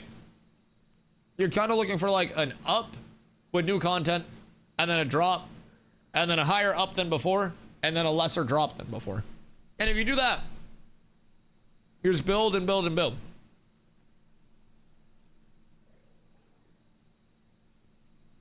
And that's where everything kicks in. Is phase 3 cheaper? I just paid 100 for phase 2, so I think I'm good. If you paid for phase 2, you have access to all the remaining phases. Yeah, you don't have to buy like each individual phase. Once you pay for one phase, you're in for the entire testing, like development, everything until launch, and then your first month of sub time's included, and then you also have your $15 in the in-game store that you get from that pack. So the in-game store will be no pay to win, no pay to progress, no pay for convenience. Literally just transmogs and skins. So you get $30 worth of kickbacks with your pack from phase 2, and you're in for P3. So yeah, you're good. Steven over on YouTube, how do we enter into the giveaway? Ashesofcreation.com, under the news tab there, it is their phase 3 Gleam giveaway. And you can hop in there, you can enter completely for free. You just have to make your account and get all set up. Gotta start moving to Virginia tomorrow. How far have I moved, Toasty? Moving fucking sucks.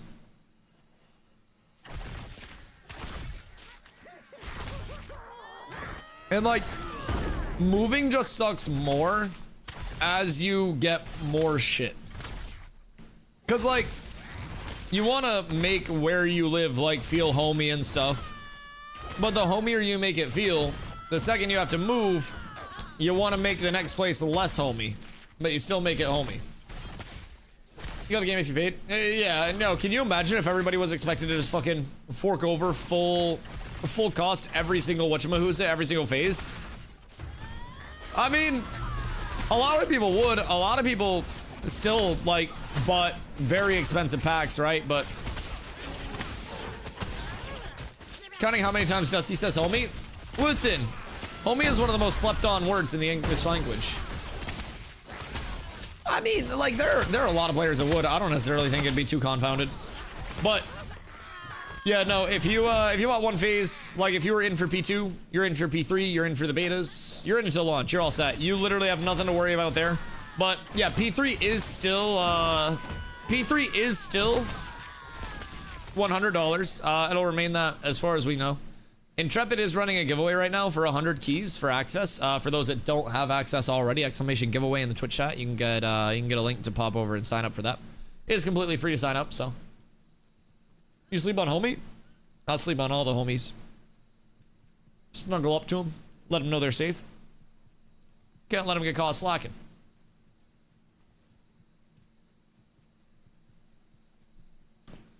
I'm a minimalist. Moving is nice for me. You a minimalist or are you just too poor to have things? Because I mean, like, I guess a minimalist by like choice or like force, but don't worry. One of my background stream decorations is a fucking piece of wood.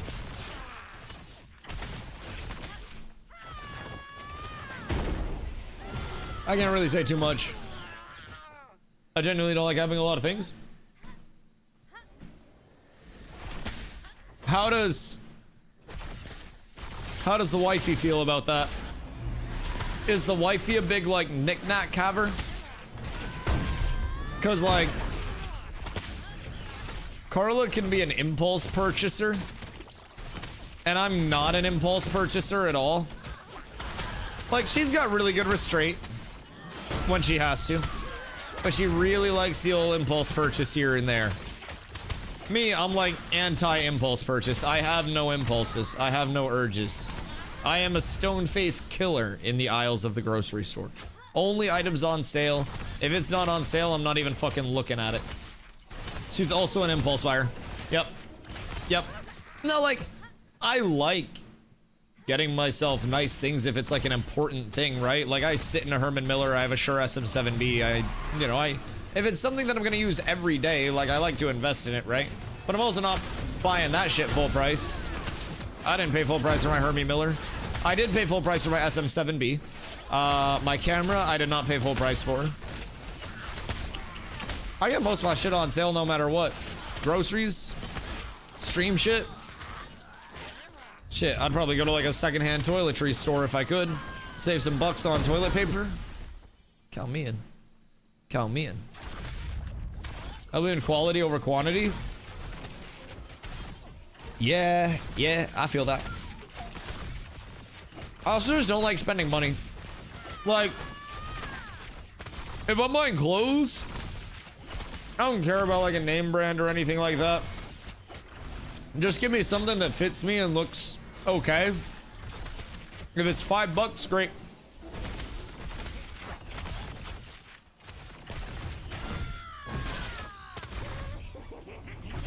If I buy something, it's gonna be something I saved up a hot minute for.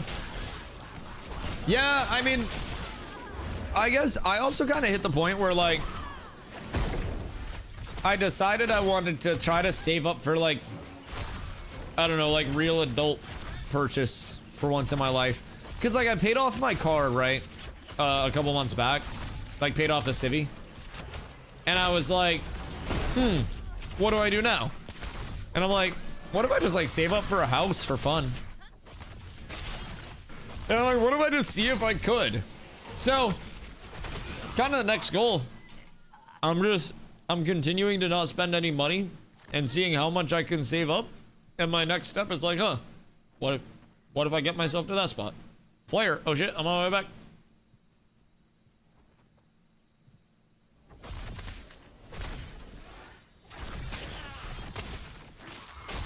Twitch goal. Dono goal, buy Dusty a house. We'll go through realtor.com and figure, actually no, because that would dox me. You guys will buy me a house, but I gotta give you all keys. Not always good to have a house. Well, like, even if I don't have a house, I have an apartment. Like, I can still get doxxed with an apartment. Like, it's not like it's any less of a process. I'm not just, like, streaming on the go like a fucking nomad.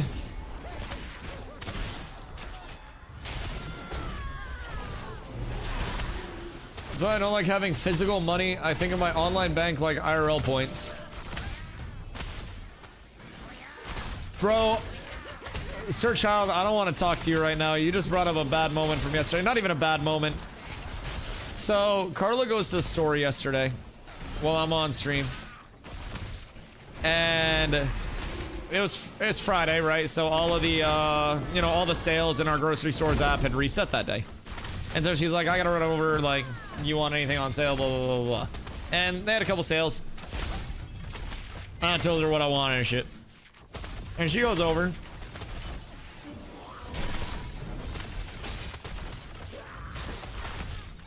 I love peach drinks.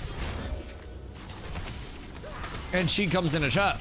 And she's like, hey, I just got a whole lot of shit for only $18. And I'm like, wow, that's awesome.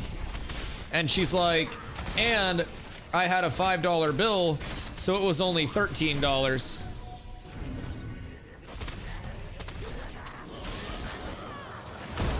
And I was like, I get it, but I don't know if I support it. Yeah, that's absolutely girl math. Yes.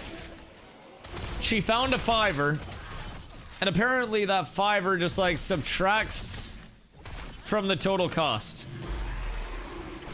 And like, I'm not like a big cash carrier by any means, but like I gotta have cash so I can pay for my weed. Because dispensaries don't take fucking cards. And like, I'm kind of scared for my wallet now. She about to be getting free groceries. It's money that isn't really there. I mean, yeah. I mean, it does make sense. It does make sense. But it's like, you could take that $5 and then put it in like a piggy bank. Or, you know, an ETF. Or buy shares of Oust right now. Oust is on the run, boys. Not financial advice. Maybe she found it there. Yeah, but that could also be plus $5. That's like the mentality of if I buy it while it's on sale, I'm saving money.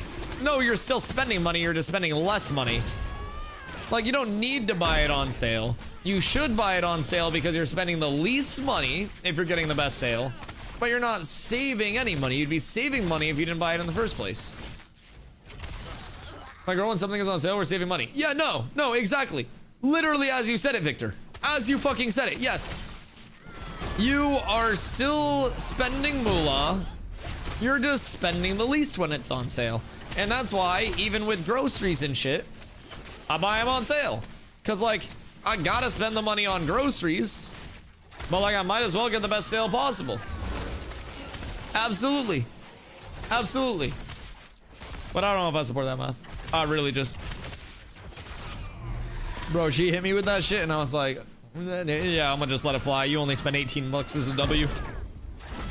She went to the store unattended and only dropped 18 bucks. 13, really. I'll even give it to her. I'll literally give it to her just for the principle. Yo, Victor. For the 6 months, my friend. I appreciate you. That's a new banana for you as well. Could be 200. It was a grocery run too. Got hit with the ads. Hey, yo, much love, much love. I'm glad I'm running the ads frequently enough to remind people that they do have Twitch Primes available. That's honestly one of the greatest honors a streamer can be told. I love that shit. It's absolutely great. It's a pleasure. But yeah, even if she found it there, like, I don't know. Say she like flips that $5 into like Fen, and then just flips that, right? Then she's gonna make way more money off of that than she would if she had used it, you know, to -5 from a grocery bill. Just like there's earnings potential in all of that money. And I feel like the girl math might be selling herself short, but again, under 20 bucks, I consider it anyway. Wait, you reminded me of that? Like, Just instantaneously. Instantaneously. I don't know. I don't know why that brought that memory back so starchly. I think I had nightmares about that last night. I don't know. I didn't really sleep the best. I was all tossy and turny and shit. Like, because I get hit when we go out too with the, hey, can I get this? You can say no. But she looks sad if I say no. So I can't actually say no. Despite her saying that I can say no to the purchase. So it's like, it's catch-22. It's a little unfortunate. Doesn't work on me anymore. That no comes with a side of guilt. I mean, like, not even really like the side of guilt. It's just also most of the time that she like recommends picking something up. I'm also kind of like, shit, that do sound kind of good. That do sound pretty solid right now. But then I'm like, no, think of the savings. Dusty, you're unemployed. You're a full-time streamer. You don't have the money for this. You don't have the money for anything. And we just kind of get past it, but I'm so scared. Nah, this farm spot is actually legit. We're almost level 7. I like it a lot. Getting in between two of the camps here is probably the best opportunity too. Seems very valid. And I believe, oh wait, did I ever grab that additional River Stalker piece from you, Victor, or nah? What piece was it? Because I have gloves and I have shoulders right now. Gloves? Okay, I already have gloves. You can use those shits. Although, I guess they're fizz power, so not like much value to you, but... We have shirts. They have white boys with Latinas on it. Is that just cats with abs with extra steps? Like... What is the concept of this? I might need to steal some graphical imagery for this. Maybe some inspiration.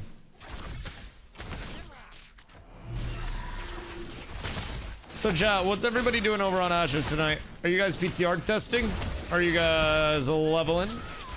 Oh damn, Flameheart, 2-hand magic axe, 2496 magic power, 439 magic crit power, 284 magic crit avoidance, 199 max health, and 453 magic cast speed. That's not bad, that's a blue rarity as well.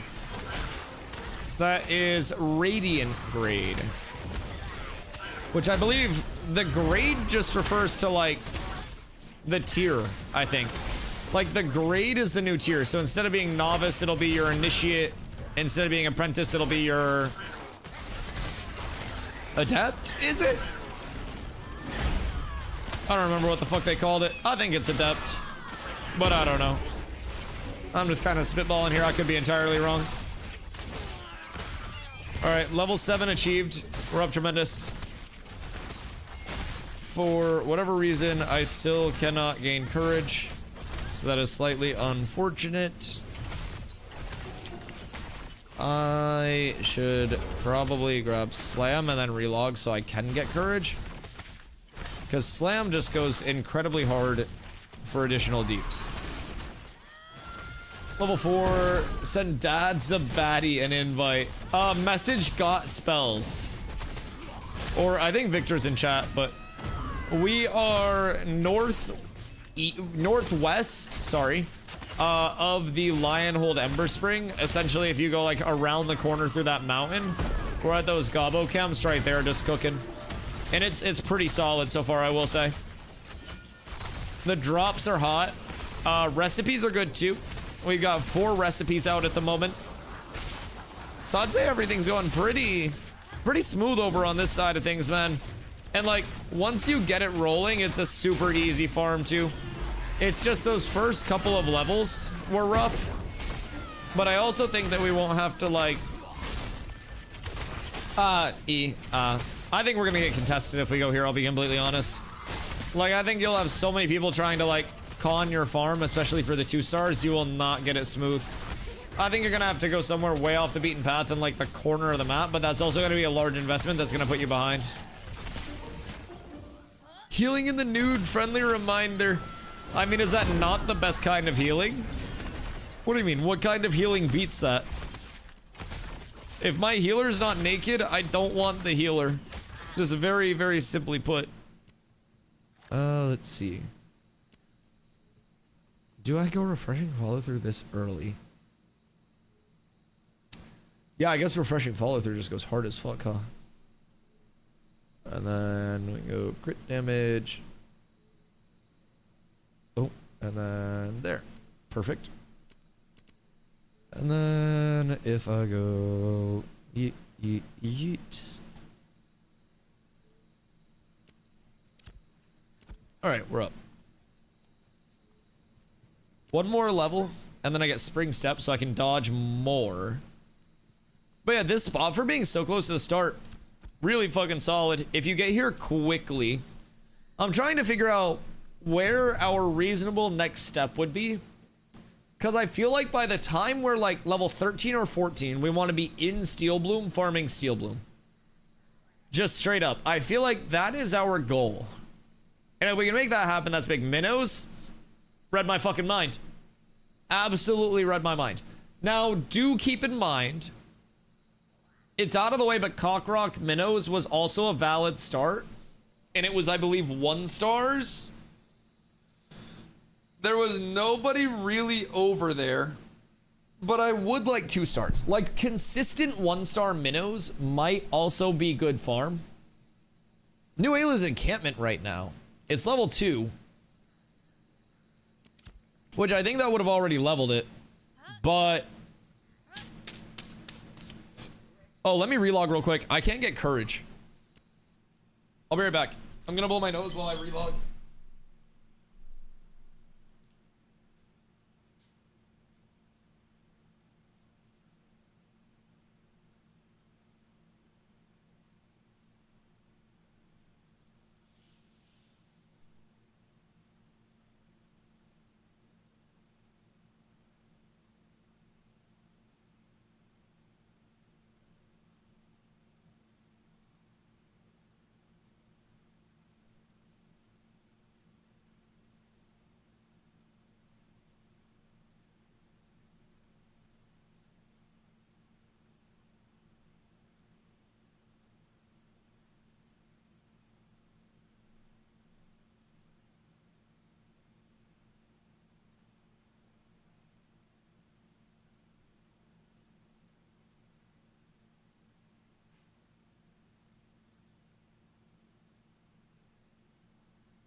Thoughts and prayers on me being able to get my grit now.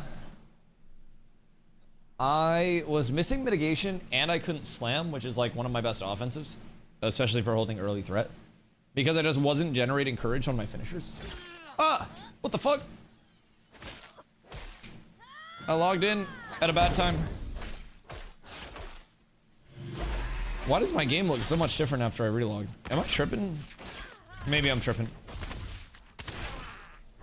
Maybe it's just like the time of day. No, it reset my UI. Wait, every time you relog, it resets your UI? And your, wait, what? What else did it reset? What? It reset my gameplay settings too? Weird. Very weird. That reset like my UI, my party frames, like everything. Never had that happen. Yeah, I think that's a first for me as well. Little strange. Huh. Well, got it fixed now at least, so that's fine. Yeah, we're chilling. We're chilling. Everything's good now. And I can get my courage again.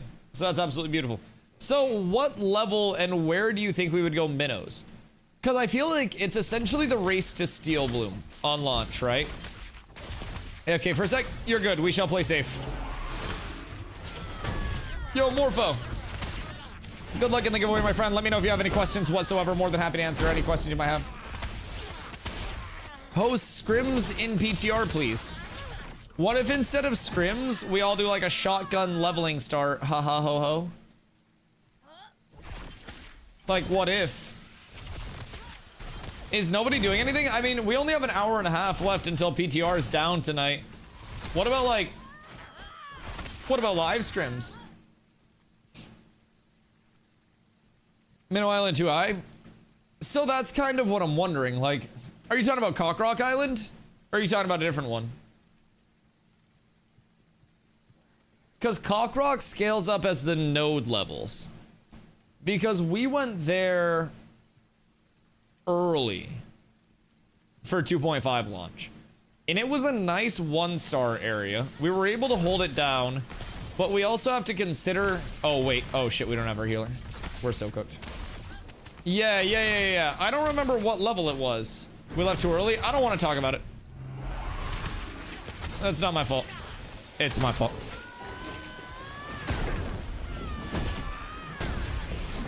Dude, at least I can do a shitload of damage now. That's nice.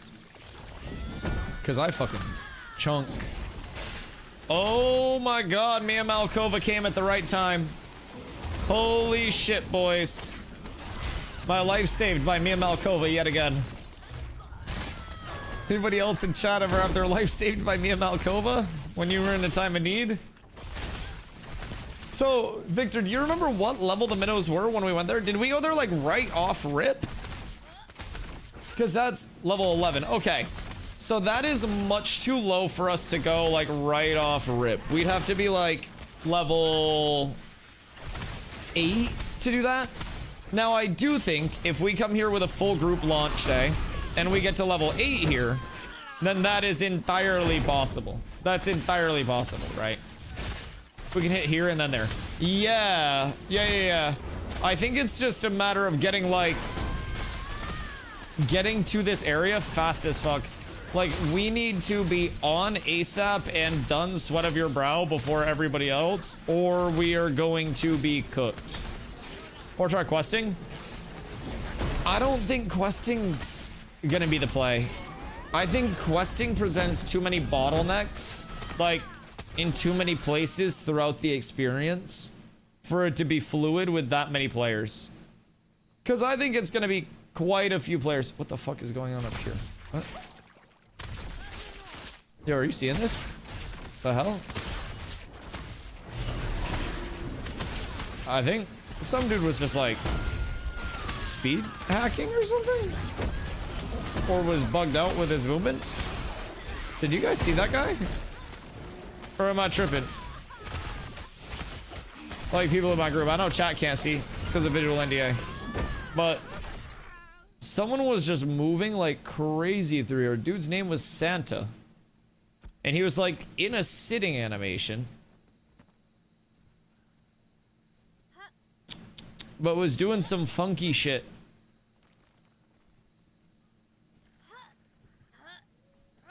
Weird.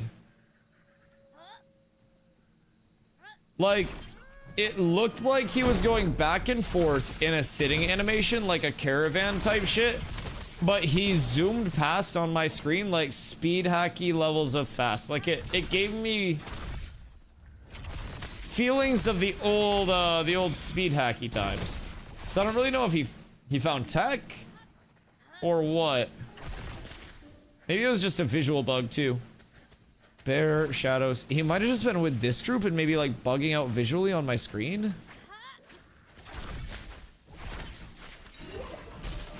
But yeah, this is with only one group here, by the way, contesting us. Like,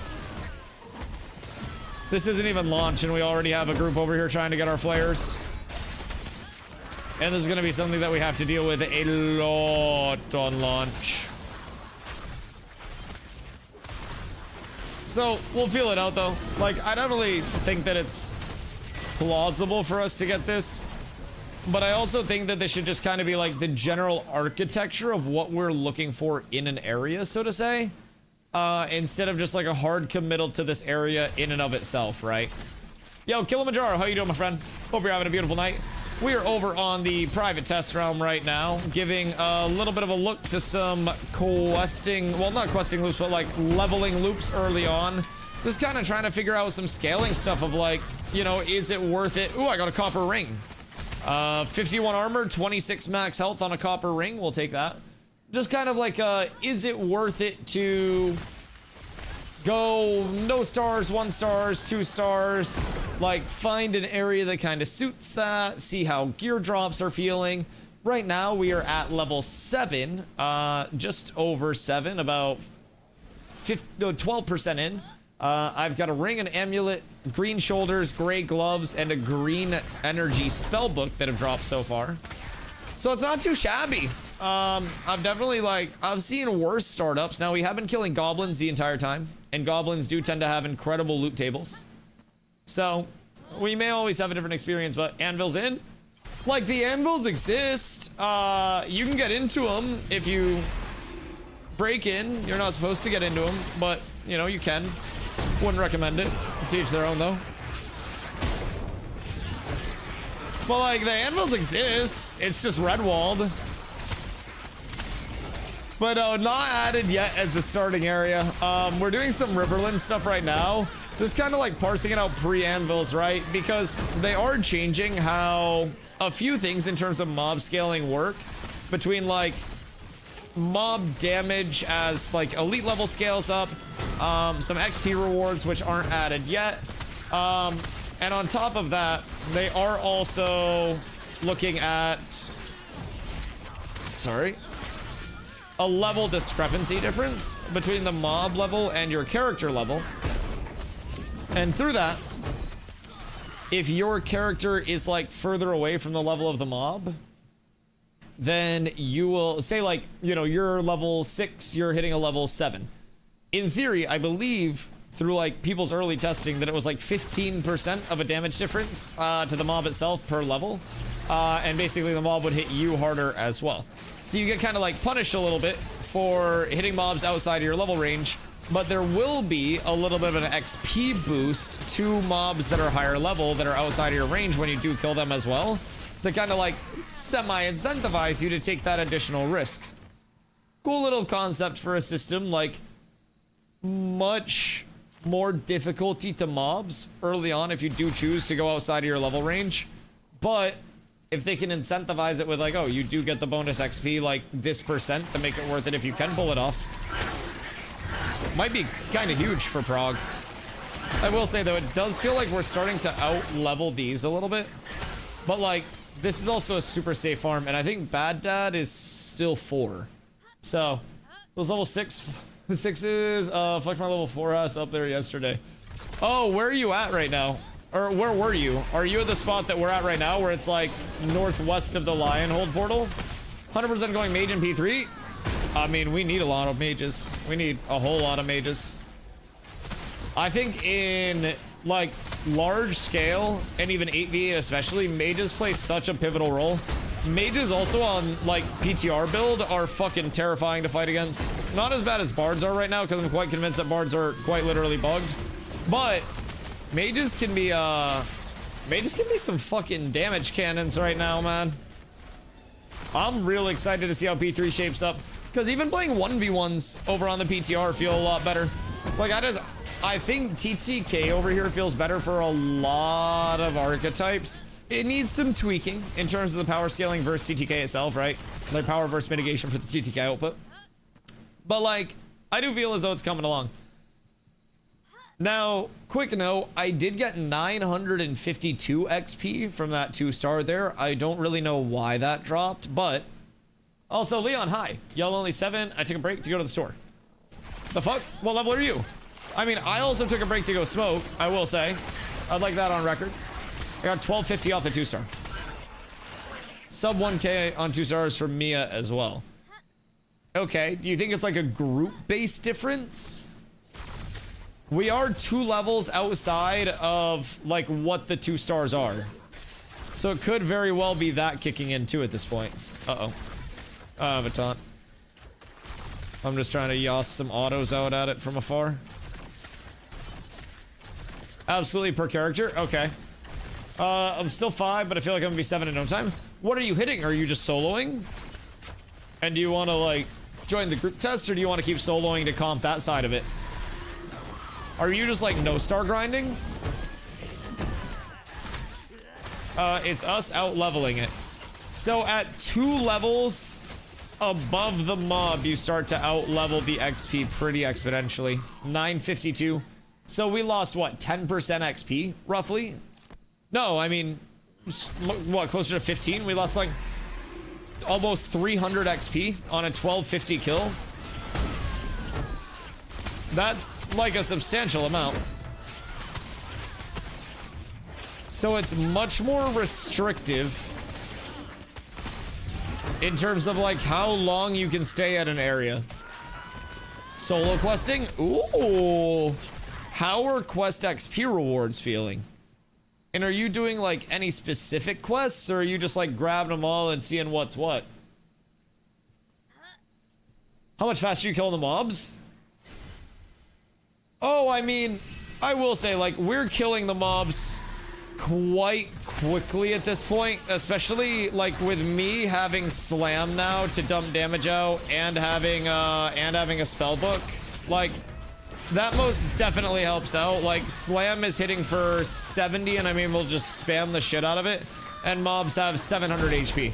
So like I double slam and 20% of a pack's HP just drops. So like that is most definitely helping in terms of like killing shit. But I will say I think like that's also just that's level dependent for sure. We would also be killing stuff a lot faster with an 8-person group, of course. Like, we're 4-stack right now. But yeah, that is valid. Minus 30% XP, but you kill 30% faster. Yeah, and also, like, the lessened risk of dying and accumulating XP, having to stop to repair weapons, whatever it may be, having to run back. Especially in areas where you're forced out, like, far from Ember Springs. There is a lot to be said for that in particular, just the safety of like, okay, am I at risk of dying here? There's a lot of kind of like different cost analysis, I guess, to throw into a leveling spot. It's like, what are the drops? What is the XP? What's the scale that I'm looking for here? Do I care about drops at all, or do I want raw XP? Is there an area nearby that gives both? What is the chance of me dying here? Like, how unsafe is it?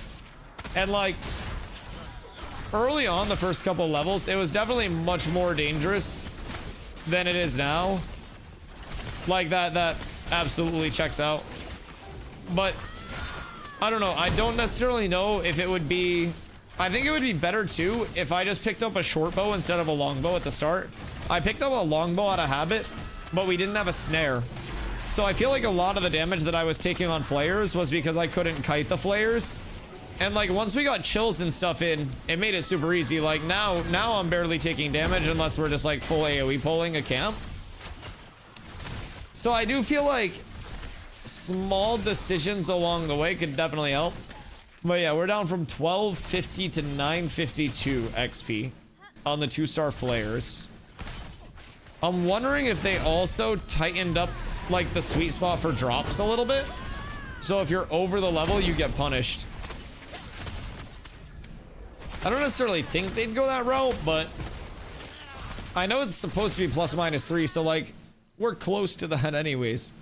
But we should be chilling now. We just haven't had a drop in a minute.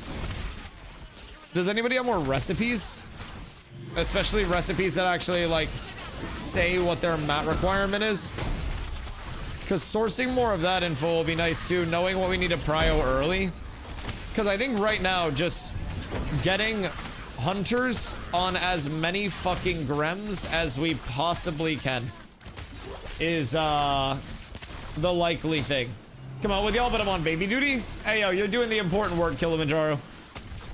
PTR testing will be here, man. Someday that baby is going to be 6'10" and you're gonna be like, what the fuck? I think the recipes are mostly placeholder right now. Yeah, I wouldn't expect them to stay 1-to-1, especially with the rework and the introduction of the like the introductory material, I guess. The introduction of the introductory material. That new tier that's underneath novice. That is probably going to warrant another change to recipes in and of itself. Yeah, you're probably right there. But it does seem like a lot of them scale off of Grem skins. Any chance to live PvP tonight? Yeah, I mean, I'm down. I'm down whenever for live PvP. PTR closes in an hour anyways. And like the thought of being able to show my gameplay again is quite nice. If we want to... Zombie might be in the middle of a storm. But is Stregma... What's Stregma doing? Is he kicking around or is he... What's he doing? Because we could always tell Stregma like 8:30 stack stones. We could probably get some people on, get some people over. I don't know how many it would be because live's kind of cooked, but Mistwood 2-hand book. Intriguing. The region-specific recipes were referencing items that I don't think are in current drop tables. Like the one elusive dagger from Great Peak. Bro, there was an entire period where Grizzler didn't exist, and we went on a mythical hunt for Grizzler. That was one of the most fun side quests we've done. It fucked up my entire social media reels. Okay, we just got another Green River Stalker shoulder drop. I already have those. Even 3s or 5s would be fun. I just feel like the biggest issue is, can we get clerics on? If yes, PvP great. If no, PvP still fun. Like more fun than New World would be. Like, you ain't gotta sell me on that. That's why I'm over here, but boop, boop. Only one reel to rule them all. I mean, shit, bro. Our tiki-taki went so hard. Those scrims with no cleric were banging. They weren't the worst. I just think, I don't know, if we can get... I just feel like the sweet spot for scrims where they're super fun and like high kill potential, drawn out fights in this meta. Like, at least not this meta, but the live meta, right? I feel like a 16v16. I feel like that's when you have enough kill potential to blow up targets. Supports can still make really crazy plays to save targets. Like, I want us to be able to get like 2 groups on each side. Just full pickup teams, keep them as even as possible. And if we can do that before P3 at any point, it's gonna be huge. Now, P3, we're gonna have no problem getting numbers for anything. That's not an issue at all. And like, our fucking Steel Bloom gear farms were capping at a 40-person raid. Like, some nights we had more than 40. It was a blast. Genuinely a blast. So, numbers are only going to continue to go up. I mean, even in terms of like our leveling group sign up, compared to what we had for P2.5 start, we've already over doubled our signups from there. So, I'm pumped. We have so much more organization, so much more knowledge going into it. We're already putting in so much more work on like the ground level leveling on the PTR instead of leveling on live like we did previously and not knowing any of the changes. It's nice to have some idea of what's going on now.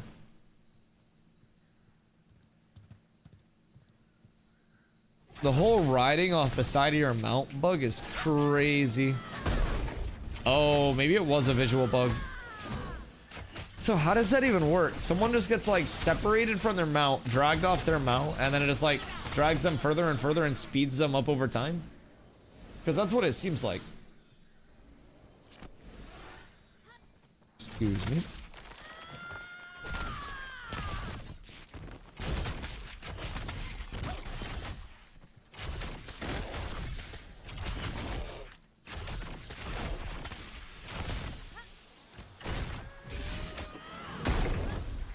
Victor has to go eat. Okay. If we're losing our bard, it may be time to go to live. It's almost 8 anyways, and like I feel as though we've got a pretty good idea of like 2 stars being worth it if single pulling. I don't think 2 stars are bad by any means. Whoever said they were bad, like, I think is cooked and trying to save all the 2 stars for themselves personally. 2 stars seem good though. I will say though, being 2 levels over the mobs, it slows you down substantially. I'm at 38.7% through level 7 right now. So that, like, as soon as you're 2 levels over, I feel like you want to try to switch to a new spot. So that's gonna take a lot of moving pieces. Like a lot of moving pieces. All right, everybody over to live. It's time to go.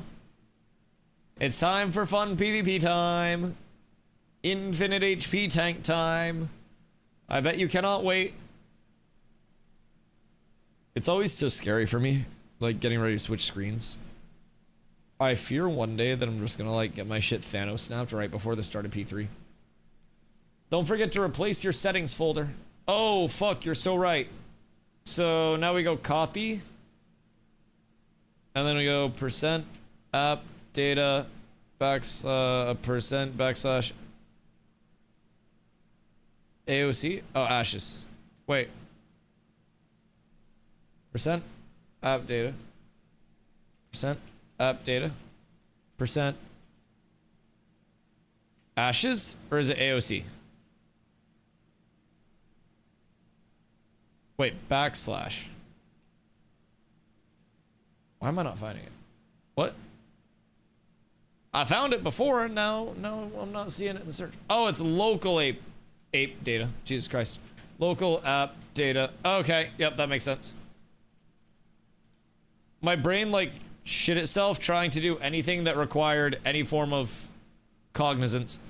Okay, so it says my saved file is from 2:09 p.m. So do I just delete that one and then replace it with mine? And does it have to be called saved? Or can I rename it? Because I had mine saved as AOC settings to keep it, like, straightforward. I'll rename it saved.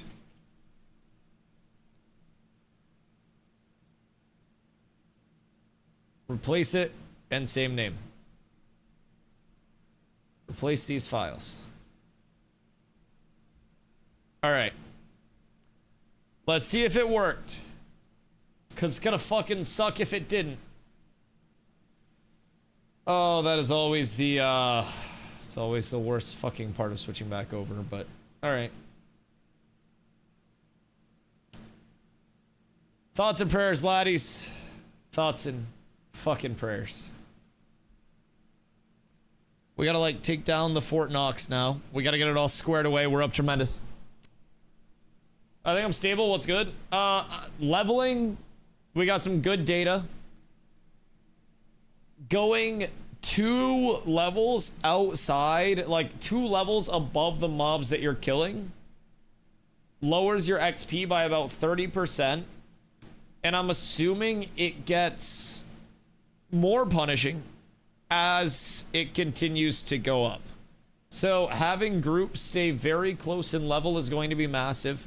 Planning out those movements, so like your mobs are here, like this is your range where you stay here until, and then you leave. And then you go elsewhere, right? You don't stay here 3 levels past. You don't stay here 2 levels past. Shout out to Mia Malkova. Yeah, it's crazy that Zombie had Mia Malkova and Mia Khalifa both pull up just to try to help out for the leveling. It's fucking wild, man. It's fucking wild. I don't know how he pulled that off, but I'm so thankful that he had the replacements ready and that the Mias were there. Legends. Gonna be tough on the tanks to get rando healers. Shit hit hard. Yeah. Shit hit hard. XP that tanks around the world are crying. Oh yeah. I mean, always. Always. Tanks always feel like they get the worst of everything. And a lot of the time we do. But like, I think that as long as people are pulling safely. What up, Doink? How you doing, my boy? I feel like as long as people are pulling safely, right? 2 stars on a chain pull are going to be very good XP. No star to 1 star AoE pulls are safe typically depending on the mobs and will also be very good XP. And it's just a matter of, I think for a lot of our groups, we are going to be very dependent on people knowing like, okay, once we hit this level, we are out. Like absolutely out. If you're hitting level 6 mobs as the highest mob in that area, you hit level 7 and then you're out. Because, I mean, you could do that 7 right up until you're 8, but once you hit 8, you're out. You're not staying like past 8 to 9, like it nukes your XP by 30%. So, at that point, you'd probably go up to like a level 10 or 11. It worked on your keybinds? Huh. Yeah, I'd say it did. Thank you. I didn't even notice. I literally didn't even notice. Yes, thank you. That's phenomenal. We're up tremendous. Stragma! What up, brother? PvP time? You want to run some scrims? People have been asking for scrimmy wimmies. The people want the live scrims. They want the Stragma. They want the organizer. It's time. I'm on my way. I'm on my way right meow. Excuse me. Pardon me.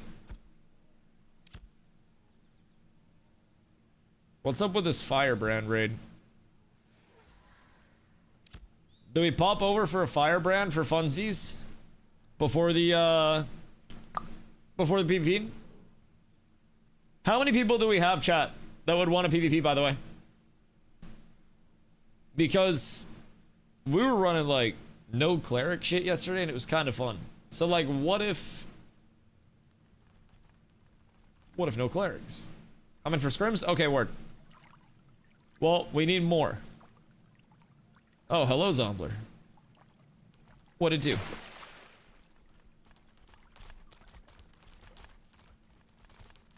Every time I PvP, people badmouth my class. Well, that's your fault for playing fighter. What do you mean? That's just the fighter debuff. Just eating what you munching on. Carla made me a phenomenal salad earlier today. So I can't wait to have a bunch of like ice cream and shit later tonight to balance it out. Like I got my health and now I just need like my soul, right? That's the dichotomy there. Trying to find a PvP game to hop into, said Schmokin' Doink. Brother, just fucking play Ashes. Just stop being a pussy. Just do exclamation Discord. Or exclamation guild, sorry. Exclamation guild. And then just play Ashes. Yeah, there's a PvP game for you to hop into right now. We're about to literally go over and run scrims. We're up tremendous. So like, I'm just saying. Good time right now to get familiar with things before P3 start. Good time to get yourself ready for the full launch and get into a good community, man. I'm just putting that out there. You'll have a lot of content, PvE, PvP, good chance to learn, good community to learn with. Yo, Blitzy. Wait, Blitzy, Bitsy. How are you, my friend? When's P3? P3 is August 4th for the launch of it. So everything prior to that wipes on August 3rd, right? So you'll have this server, which is Shoal, that wipes on August 3rd. And then your daily accessibility to the private test realm will also like end on August 3rd. There will still be private test realm, but it won't be like that each day access. It'll be more like focused testing, I believe, at that point. So August 4th, we go on to our new servers. There will be one in NA, one in EU. I have a theory that throughout phase 3, because their plan is to not wipe anything during that time, right? So I have a theory that throughout phase 3, they'll maybe, just maybe, be dropping some fresh start servers throughout. I think that it may be on like an 8-ish month cadence, if everything goes well, throughout like my estimate is 1.5 to 2 years for P3. Based on what? Based on me just fucking guessing. I have no actual clue, but I'm just guessing based on how content cadence has gone so far. Could be faster, could be slower, but just kind of where the vibes are taking me, so to say. But with that being said, my guess is that we may have a good chance of seeing fresh start servers throughout P3, where it would kind of be like soft resets. We have an entire second continent coming in with a third and fourth starting area. We've got multiple implementations coming to a lot of systems, no death, a lot of shit. So I think that it would be a pretty beneficial scenario for a lot of players to get access to, you know, to new servers throughout P3. It's a sexy fox. Brother, ain't it purty? It's beautiful. And its Mount Flourish just sits and chills. Fastest ground mount in the game as well. Scorpion Broodling is a 185%. Fox is either 190 or 195. Absolutely zooms. Zombie tried to turn on the afterburners. Yeah, so the Fox recently, and you're gonna love this as well, Zine. Did you hit 25 this phase, or did you like take this whole phase off? I forget. Either way, recently, GMs were in game and they were doing like hide and seek basically. I had 25, then took it off. Okay, beautiful. So GMs were playing hide and seek, and they were like hiding in places throughout the world and then like dropping hints to where they were at and shit, right? So basically, he wasn't allowed to stop his stream till he hit 25. He was cyberbullied. Bruh. Why do cyberbully Zine? Wasn't that like an 18-hour stream or some shit for you to get half a level? 2 12-hour streams later. Yeah, wasn't it like half a fucking level though? Weren't you like super fucking close? Like, what were you doing for the last like half level that took you that fucking long? Oh, actually, I need to get my brood out for this. It's too much water traversal right now. No, he went from 24.5 to 25 in 2 12-hour streams. Bro, what? He spent the stream as a pile of ashes? You tried to pug thaumaturgus? Let me guess. You also tried to teach the pugs how to do the thaumaturges? And they didn't listen to you? Because random groups never fucking listen? Yeah? So did you learn from this? I'd find new people every 20 minutes. What'd you learn? I was there, that shit was not intelligent. Yeah. Yep. Goofies were not standing, we're told. Because goofies won't listen in pickup groups, dude. I learned the sense. Yeah, my dad always used to say common sense is not that common, Zenington. He always used to tell me that shit, dog. Every conversation you have, including your best friend, start off saying this is off the record. This is all on the record and I'm willing to stand on that business. The whole thing is don't stand in the colorful stuff on the ground, that's it? Well, no, so you want to know the craziest shit? It's not even that. It's even simpler. So Thaumaturge Farm in general is basically this building here is filled with zombie thaumaturges, right? The thaumaturges have a predicate in their like behavior where if they are in melee range, they will not cast their hot tool, like their spit, right?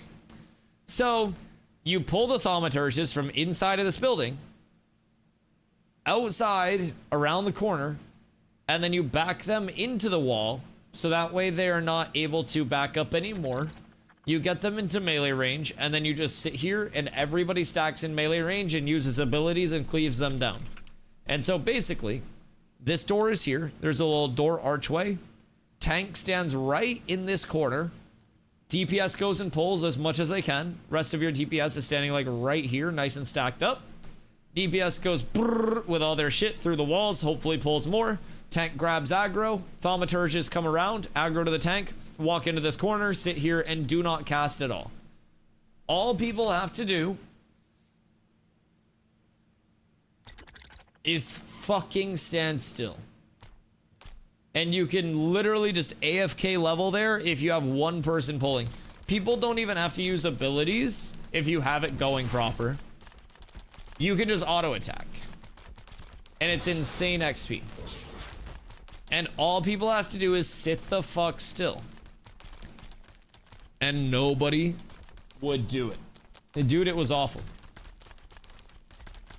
I feel that. I absolutely feel that.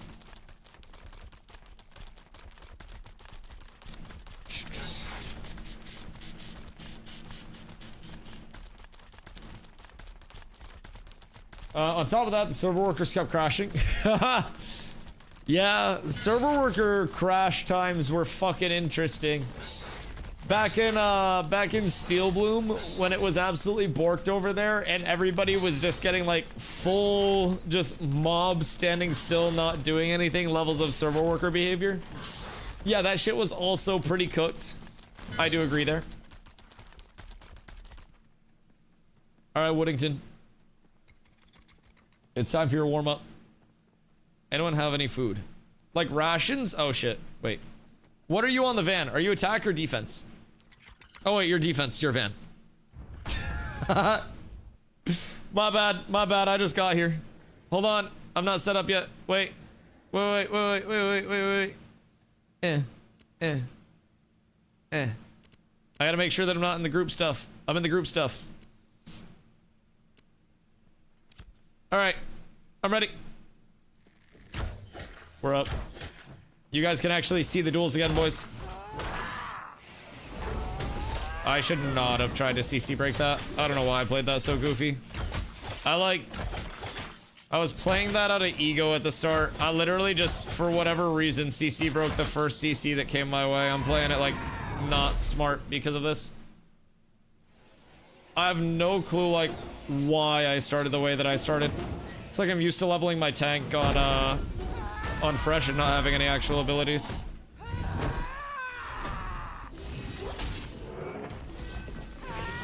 No.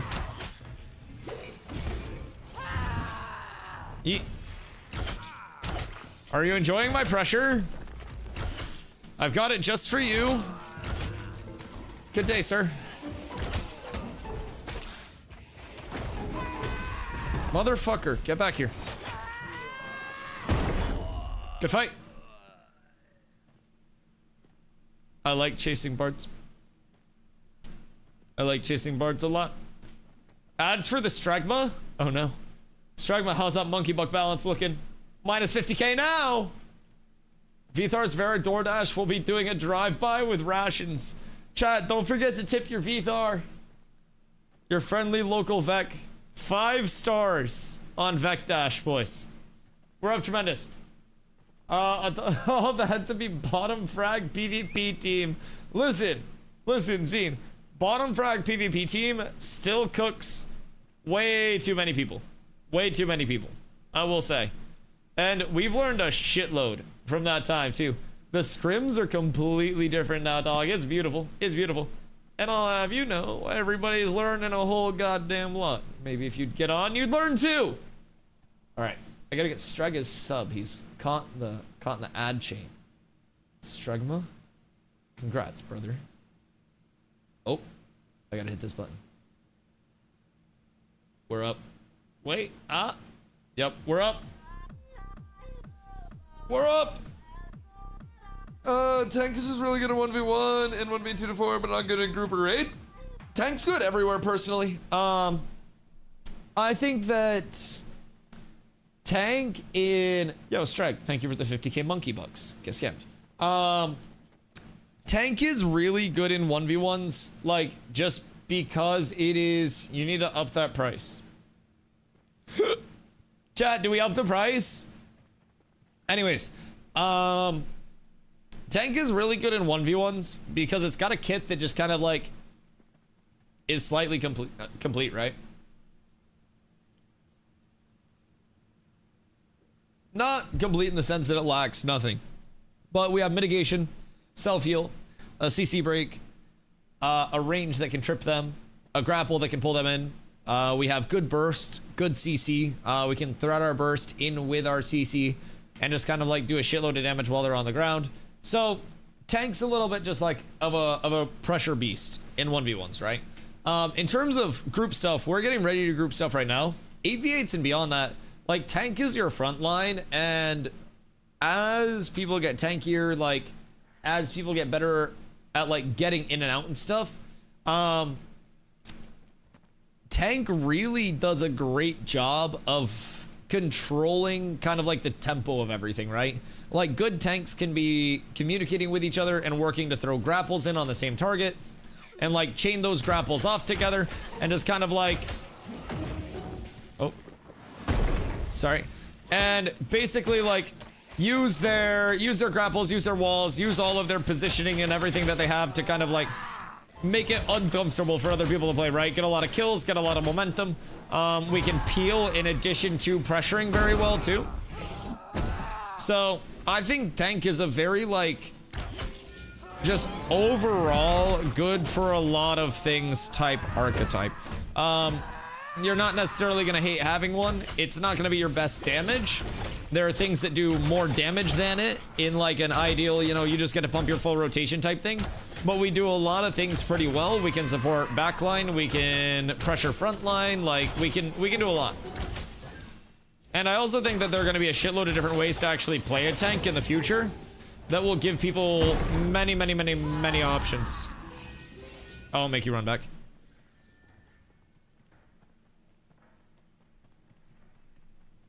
I just feel like, especially in this, I don't know, this meta though, like this gearing stance, everyone's a little too tanky.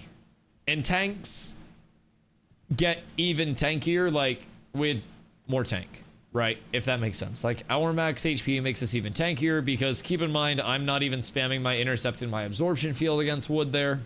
I'm not dropping out all the potential shield that I could have. I'm just kind of like taking the trades and trying to get value out of it. So tank has a lot of answers in 1Vs. Like I mentioned, walls nuts, grapples nuts. When I switch into group stuff, I also swap over to protect. I switch over to Aegis. So when I intercept to somebody, so say I like intercept to zombie and go up there, then I'll also protect him while I'm up here, which transfers a portion of his damage to me. And then I pop Aegis on him, which basically with protect, it's 30% of the damage taken. And then Aegis is 20% of the damage. So when I'm on top of somebody with both of those active, I can take 50% of their damage and just transfer it over to me. So personally, that's kind of what I like about tank is you can play it in a lot of very diverse ways. Like fight to fight, you're going to play tank differently every single fight based on the circumstances. Some fights, your initiate will be off of a grapple, so you'll be the initiator. Some fights, you'll have a huge vines that your ranger hits or a big initiate that one of your, your ranged DPS find, and you'll drop a follow-up wall. Sometimes you'll get initiated on, so you have to drop the defensive wall instead of the aggressive wall. And sometimes you're hitting healers, you're trying to CC people, you're finishing kills on squishies. Sometimes you're locking down bards and putting up all of that pressure. There's just like, in my opinion, even before secondaries come out, about 7,000 different ways that you can successfully play a tank. And I don't really think that there's one like right or wrong way to do anything as a tank. I think that there are just a lot of different ways that you can go about it. I love doing that. It's so cheesy to bards. So I may or may not have. One of the things I like to do against bards that's like super cheeky in duels is wait for them to use discordance, like the slow notes that float after you. And then I'll just like avoid the notes and kite them around because you can move so far. And then once reflect is off cooldown, I'll pop a reflect when I want to trip them. Because when you hit somebody with like reflect, it trips them. Pop a reflect, get the trip, go in, and then get the damage in the follow-up. Because discordance just kind of like a super low and slow and floaty. You can buy a lot of time. So there I was silenced and I had to like dodge until I was out of the silence to buy enough time. Sometimes when I'm not silenced and it's on cooldown, I can pop a charge and just like cancel my charge. So there's a lot that you can do. 7 res dump with discordant was like 30% of your health. Yeah, I mean, I also have like 7,600 HP. I'm kind of like Thanos over here. Like, this gear set is fucking stupid, dog. It's really dumb. Like, if I pop Grit, I'm at 48.4 and 39.5 with 7640 HP. And I'm not even prioritizing HP anymore. Like, I have a steel ring. I could switch back on my other, I actually gave it away. If I put on my other obsidian ring, I'd get another, like, 300-ish HP. But, like, I like attack speed. Attack speed's nice. I still have great bracers. Oh, no. What's a CC break for tanks? Our CC break is tied to Shake It Off, so it's a 30-second cooldown, and it's just a singular CC break. But basically with Shake It Off, it also restores 50% of the net damage that we've taken over the past 4 seconds. It's a minimum of 10% health healed and a maximum of 30% of your health healed. So basically with that, if you get hit for 1,000, you get healed for 500, and then you Shake It Off, it's the net, so you heal for 250. If you get hit for 1,000 and then you Shake It Off, and then you basically, you know, and then you get healed for 500, it evens it out because you're getting the Shake It Off in when the net in the past 4 seconds is 50%. So basically in duels, you want to wait for CC, tank the damage after the CC, wait for the second CC, and then Shake It Off after the second CC, because in Ashes, if you try to CC someone's yes, if you try to CC someone 3 times in a row with the same like bucket of CC, so like if I trip and then I stun and then I grapple, well, he reset it somehow. There, his lockout hits and he gets 10 seconds of trip and stun immunity and in-cap immunity. So that basically procs like 10 seconds of all of that. So essentially, we want to bait that second trip, and or the second CC, whatever it is. Once the second CC comes, we use our CC break, and then just pressure from there. So sometimes against bards, we'll just kind of like have to eat like we'll have to eat like an early trip like this or something. We'll have to eat a marionette or something, you know, anything along the way. But we just kind of play a little patient with it, and then we wait for our opportunity to get a nice little trip. But things like this, they're completely fine because I can always just wait to come out, get that trip, and then we're in, tomahawk in the back, gap close, another trip. Don't want to full pop that yet because that's going to lock him out. But even there, that trade is already a win. And then if I want to, technically I should have indomed there first, but if I really want to there, I'm now sitting at 8,500 HP. And then once indom wears off in 7 seconds, watch my health. 3, 2, 1, 100% HP. So I can, as a tank, take a lot of sustained trades. I've got a lot of good like chase too. And if I'm able to basically like just stop him from getting his combos off and keep pressure up, then I don't really need to CC break much at all, because a lot of his CC is also going to be based around in caps, which will be a little bit more of a, like there, that Mez, he already used his marionette, and then he used Mez to try to get another CC on me. So now we punish this, because he's not going to have a CC, and I can get a grab on him, try to keep pressure up.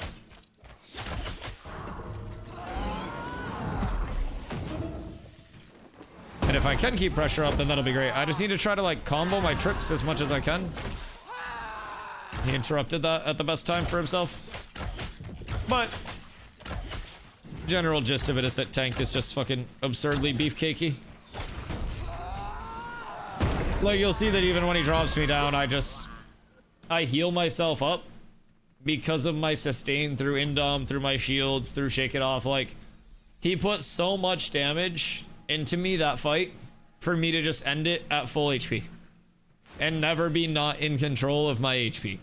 Like, even through eating all of those CCs, all of those bursts, like in the current meta, you're just able to be like, oh, okay, that's fine.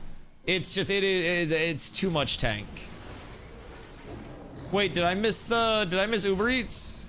Where's Vithar? Did someone grab his burritos? Where'd the taco truck go? What the hell?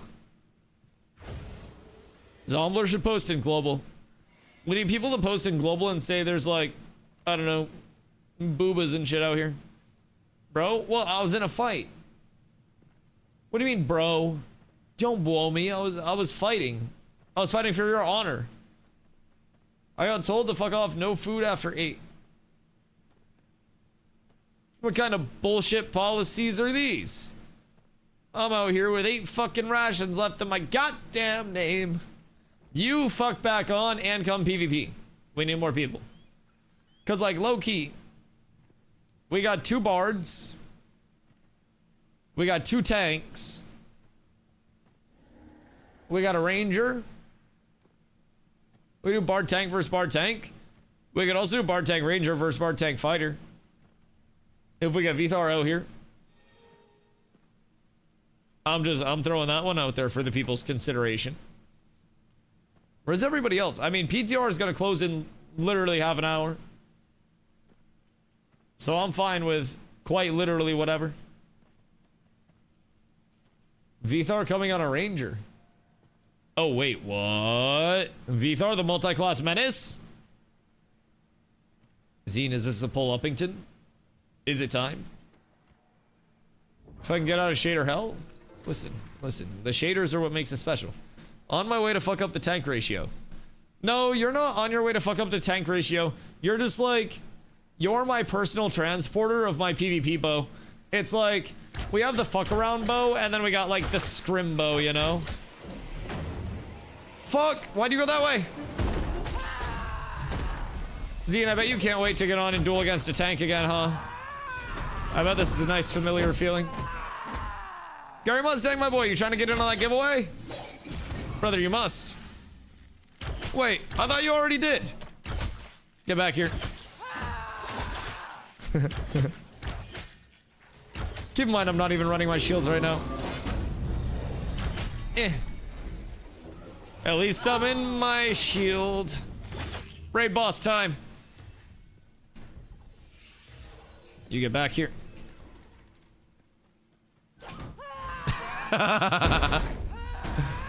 We got the debate. The great debate.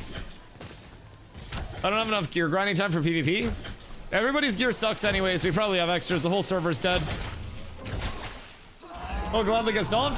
Pull up, brother. Also, that's what the PTR is best for.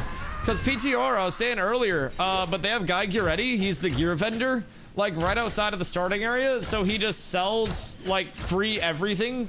You can level your character for the free. You can get your gear sets for free. You can do it all for the free. So it's nice over there. Zine is a bard, but his gear may be so bad that he rocks the fizz. Tomahawk. Oh.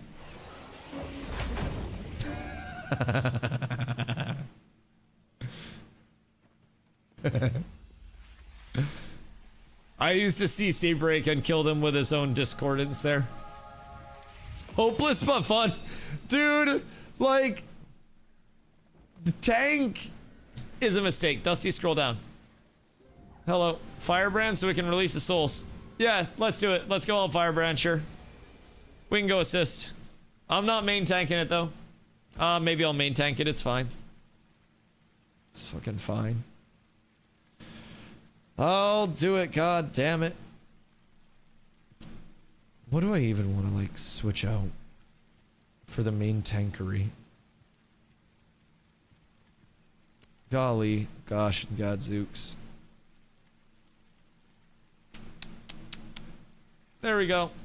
I'm on my way. X, oh, slash global X fire. I can type. Off we go. Maybe we can get more of the PvEers recruited off of that. We're coming. We're on our way. So you can drag the discordance back into someone?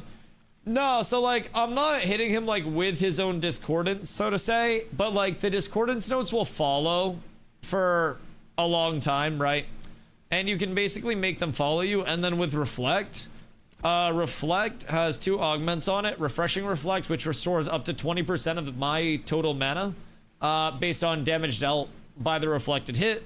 And then if Reflect successfully reflects damage to an attacker, the attacker becomes tripped for 3.1 seconds.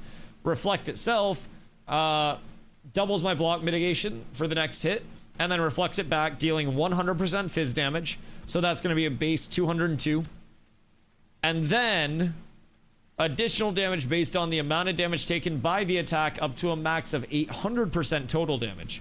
So I can use it on any damage to get the trip and the initiate, or I can use it on very big chunks of damage, like if I'm fighting a mage and they lightning strike, or I'm fighting a ranger and they snipe. I can reflect those back. I've hit mages on PTR with their own lightning strike for half their HP. It's quite nice. I like it a lot. So it's a pretty cool ability. Oh, also Zine, you did miss too. They announced a while back. This was not a while back. This was last month's dev stream, or maybe the month before. Either way, they are in the process of redoing all archetype skill trees to include not just like the putting the point in the thing that you want, but also ranks in those things too. So basically, you would be able to specialize like as a tank. If I wanted to do a lot of just like big burst damage, I could go tremoring strike points, dump my points into that, dump my points into pulverize, dump my points into slam, into like shield assault, ground pound, and that would be like a very large chunk in terms of like damage potential. If I wanted to protect backline, I could go into protect, I could go into Aegis, I could go into like intercept, absorption field, and I'll still have those things. But it'll be like a very nice way to kind of like specialize what you're doing even further within your archetype. So you'll have those for passives and actives. What happens if you go full fizz as a bard? You don't do any damage basically. Your auto attack will get damage increases, but spells, Dark Lullaby, Mock, and Layment, spells won't. Yeah, so I mean like, well, so if you are using a magic weapon, like every weapon has a physical and magical version in terms of the type of weapon, right? So if you're using like a short spell bow or a long spell bow, as long as it's the magic scaling one, your basic attacks also scale off of your magic damage. So like if I have, I wish I had one, but like on the PTR, I was using an energy spell book. So it's like a physical version of a spell book. So that gives fizz rating and also bases, you know, its damage off of my, or bases its like attack damage off of my fizz. So if you're using a magic bow, then it's going to be based off of your magic weapon. If you're using a fizz bow, then that's going to be based off your fizz power, right? So you wouldn't really benefit much because you would lose auto attack, like basic attack damage. You'd lose ability damage and everything like that as well. So I wouldn't really like recommend that route necessarily, but you always could. Yeah, what up, Morpheus? What music playlist? Exclamation Bardcore, and it sometimes ends the playlist and then just goes into the algorithm throughout the stream because I stream so much for so long, but Exclamation Bardcore will get you there. I think we need to update that with the new one as well, because Carla made a new Bardcore playlist that we've been rocking. So let me show you the newest one. That is the newest one, if you would like access to that as well. I believe that's how we got to this point. So we got a couple of playlists in this bitch, but it's I like it a lot, primarily for MMOs, because it's the perfect mix of like, okay, this is nice, this fits, right? But also, wait a second, do I know this song? Bard melee hits, how do we know they count as magic damage, not fizz? Or maybe it's magic and fizz? So, the weapons themselves, so even in terms of melee, you're using a spell greatsword, spell sword, those are based off your magic. So it's based on the weapon itself. More than anything else. Like, you could fizz Bard, but you'd sacrifice a lot. I'll be right back. Good luck, Monger, for Firebrand.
Scrim time.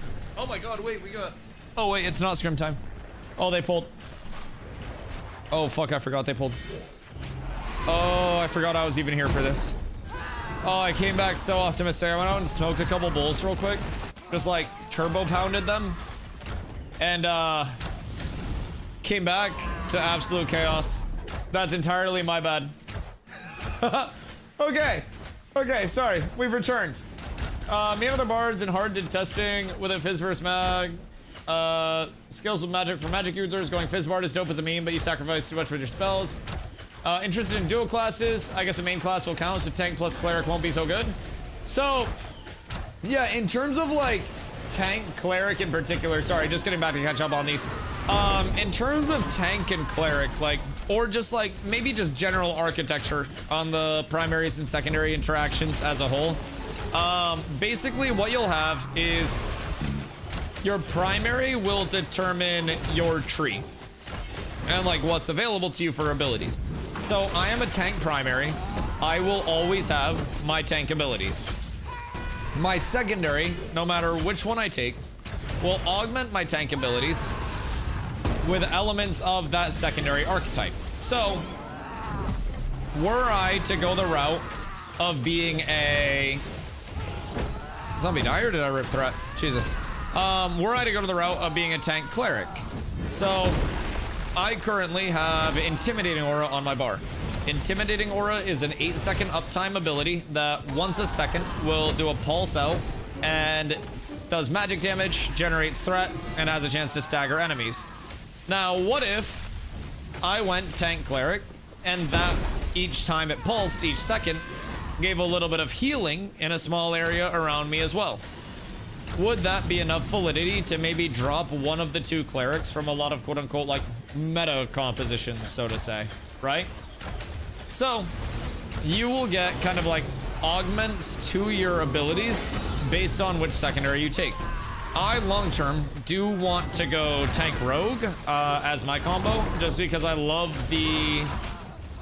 like the evasiveness that the rogue kit has. A lot of the movement, a lot of the kind of like harassing healers, kind of like backline pressure, like a lot of that vibe. I really do enjoy that about what tank provides as well, and it's been one of my favorite things about it. So tank bard is going to, like, I think a lot of bard secondaries are going to offer a fuckload, genuinely.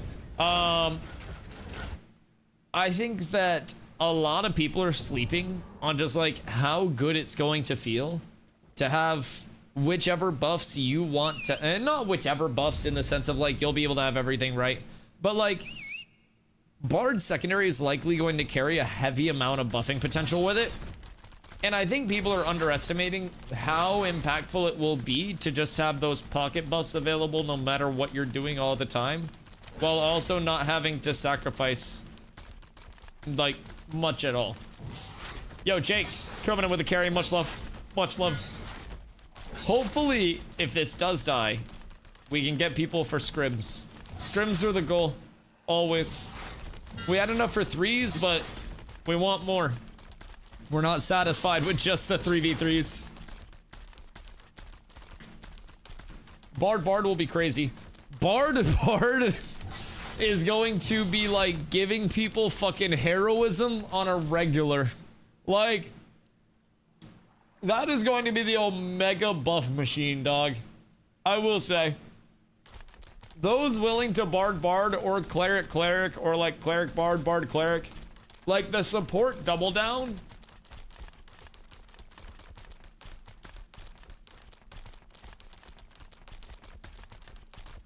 Oh yeah. Oh yeah. Rogue Ranger will be sick for PvP and Gathering. Rogue Ranger would be interesting. Now I'm wondering if you're looking into like Ranger as the secondary.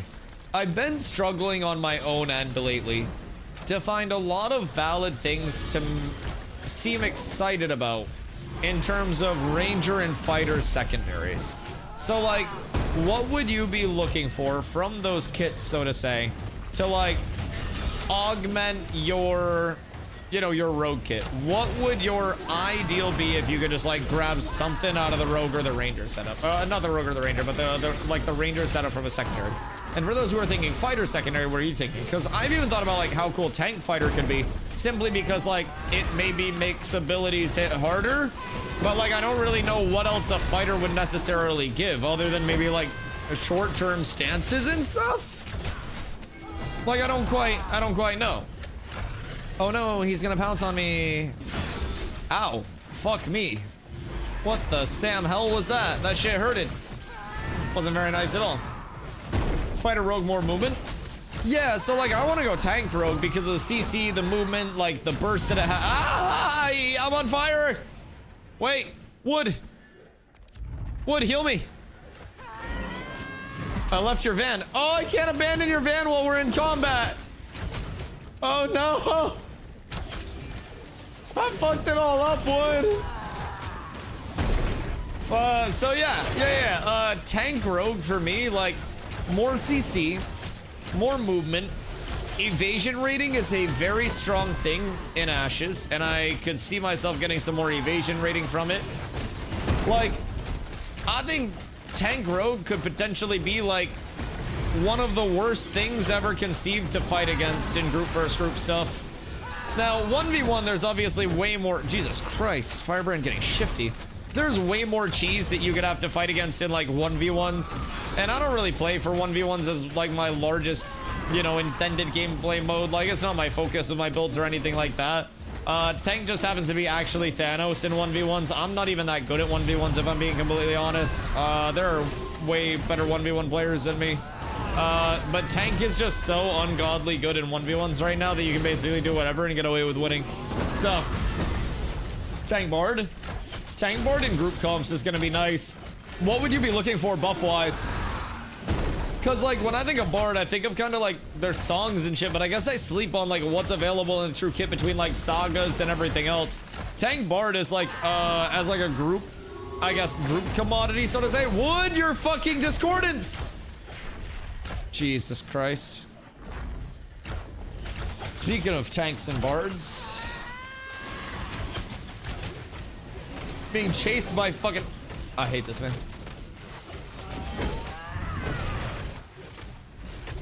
Apocalypse on tank. Yeah, that's fair. But, like, where would you put it? I guess that's the thing, because it's like...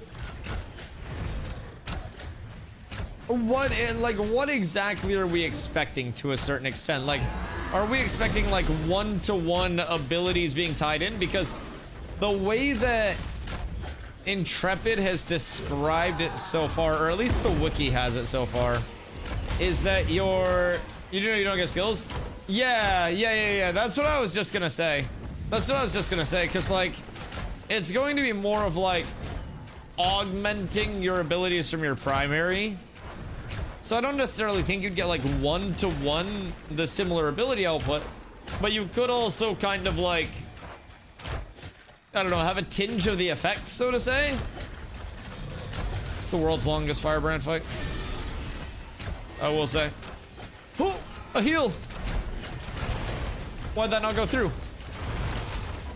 I hate everything. If it gives an ability in Apocalypse like buff, that'd be insane.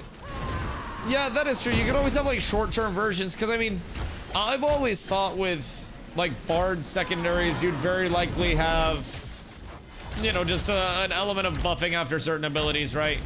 So say my fucking Indom goes out, and it's, like, healing received, max health increased by 20%, and then, I don't fucking know. Put a buff on your group that increases healing and damage done by fucking 10% or some dumb bullshit like that. I don't fucking know what a Bard would do. I don't play enough Bard, but I feel like when I think of Bard as a secondary or a primary or just in any way, shape, or form, right? I just think of those buffs going out. Now, I mean, I guess, like, you do have a lot of damage potential. You have some in caps as well, right? But, like, what am I gonna do? Throw a fucking tomahawk at someone and have it, like, turn into a Diddy Hawk? Like, here's an example Steven used multiple times. If you mix with Rogue, you'll gain the ability to stealth, but you won't get the Rogue version of stealth. So you most likely will be able to enhance one of your abilities to give you stealth. Yeah, so I have one that I like as well, but that small example is also part of the reason why I personally am excited for Tank Rogue, because I can already cover a lot of ground on my charge, right? Both in terms of an offensive and a defensive way.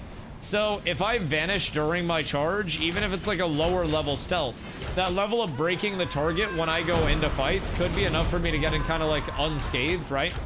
So something cool to think about. But one example that Steven also gave, that because he talked about how you will have different strengths. I just got dwarf punted.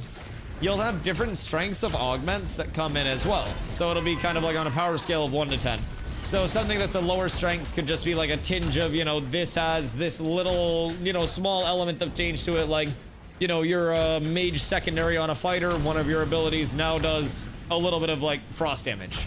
That's like a lower power augment, so to say. Then you have things that will be higher power augments or closer to 10 on the scale, like you're a fighter cross with a mage. Your movement gap ability, like your leap, is now replaced with a blink. Or not replaced, but kind of like augmented into a blink. So that would be something that's like more on the higher side of the scale in terms of how much it actually affects it. And like the higher you go on the scale, the higher or the more like augmented the ability is in its core sense, so to say. So yeah, just things like that. Well, I mean, we will see things that essentially do change the skills in and of themselves, but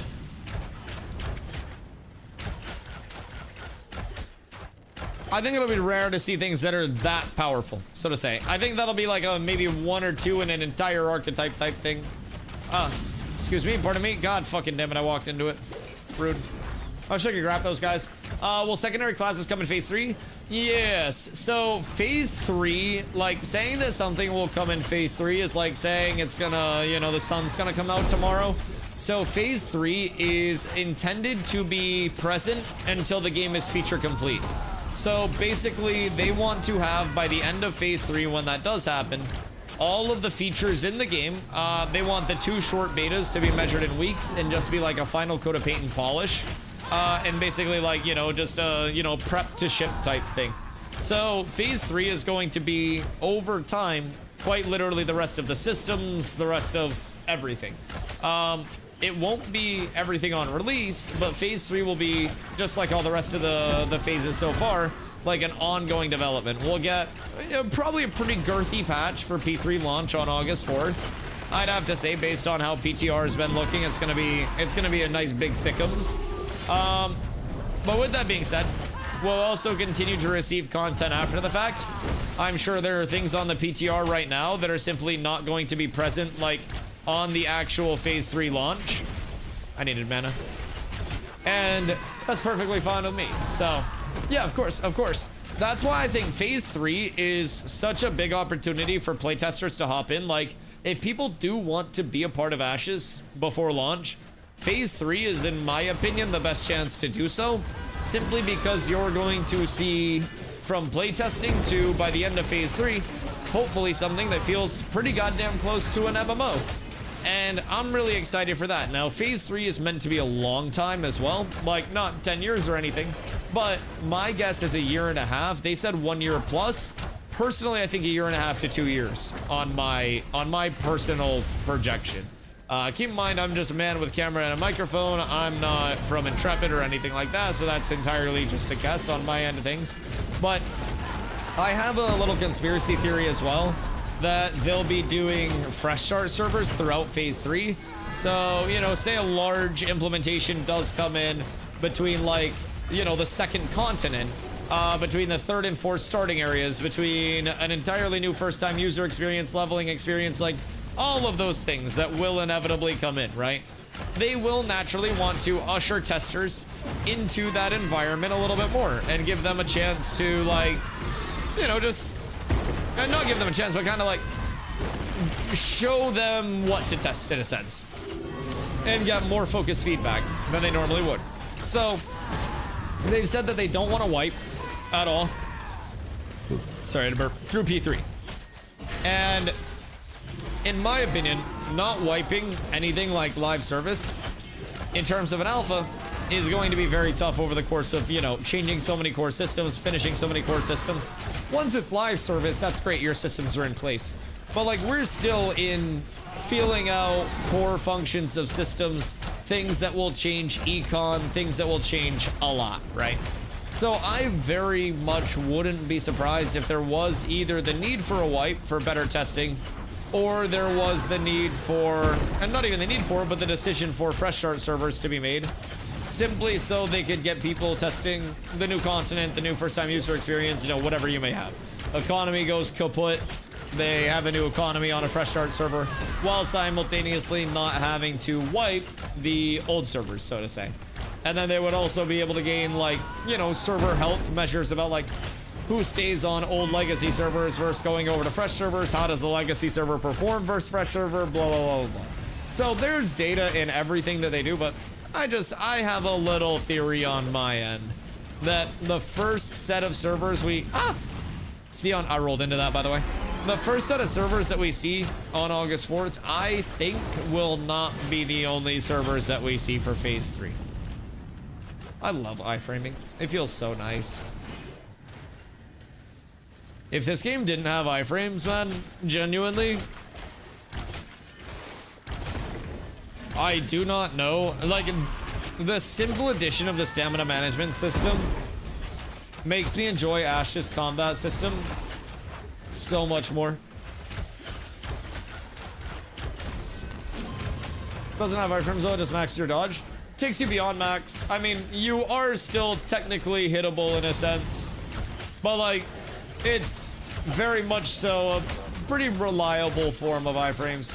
Like, it's not a true iframe where you just don't get hit, but it is 100% additive evasion rating, which if you have 20% base, that's gonna take you to 120 for the half second. That is quite fat. It does also give you increased evasion rating after the fact. So like, you can juice with it a good bit. Like, yes, it's technically not an iframe. A lot of games really do not have a true iframe in the full instance of it, but would require going to some absurd lengths to make it where you can be hit. Yeah, like, eventually will you get hit out of your dodge? Yeah.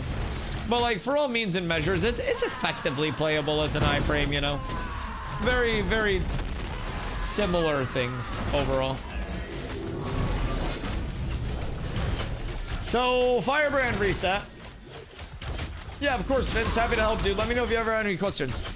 Stream does go up every single day, right around 2 p.m. EST. Streamed over 750 days now, so always here making Ash's content and just happy to yap about it, man. Happy to help people out. Firebrand is kind of being an asshole. He full reset and slightly unfortunate. Very slightly unfortunate. Yeet. Excuse you. Pardon you. Reset, because he does reset here a lot, I will say. I don't necessarily think that's anyone's fault.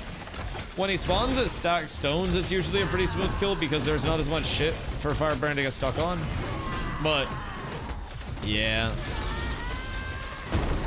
It can indeed be pretty rough over here. Yeet. Yeet. Excuse me. Pardon me.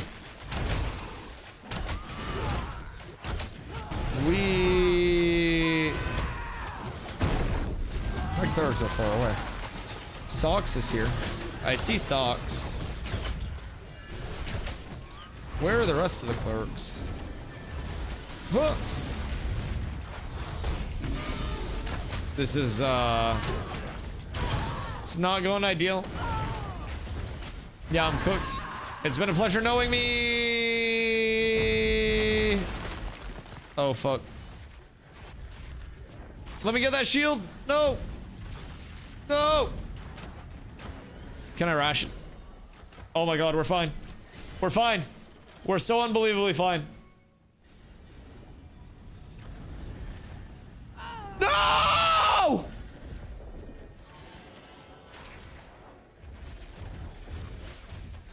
I didn't even see it coming!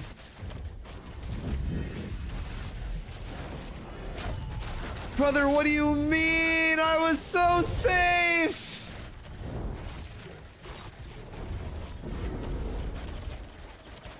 Fuck.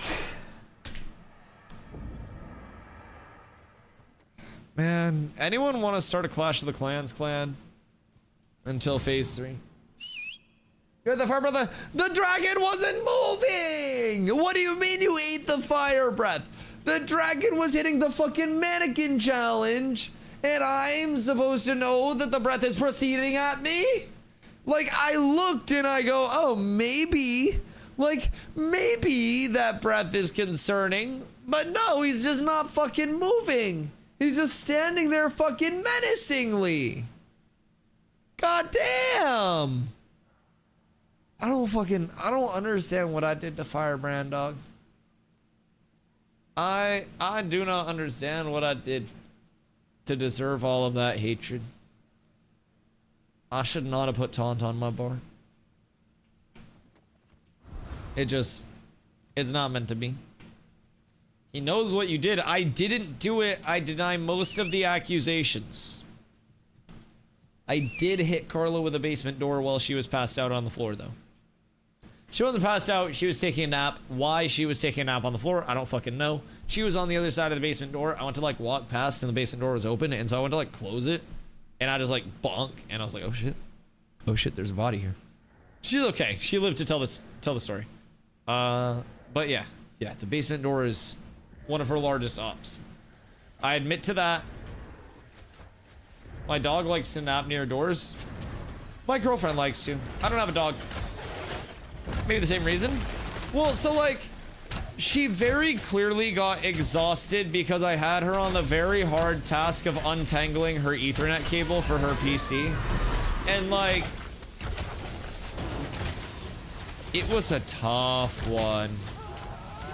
Like, it was really, really, really hard. Like, that was a lot of cable, so. Did you ever adopt that porch kitty? Why does that sound just slurry enough to get me 3-day ban from Twitch? Like, it was quite literally a cat that was hanging out on my porch that has an entire lore in chat. But like, why do I feel like I'm gonna get a 3-day for that? You know what I mean? So basically, the cat, I'll give you guys a backstory. Before I left for Iceland, basically every day, this cat was coming through and hanging out. And it's this friendly orange cat. And the cat's been coming through now in its entirety, like in its existence to me, for probably about 2 years. And essentially, it's not a stray cat. It's always been very well fed.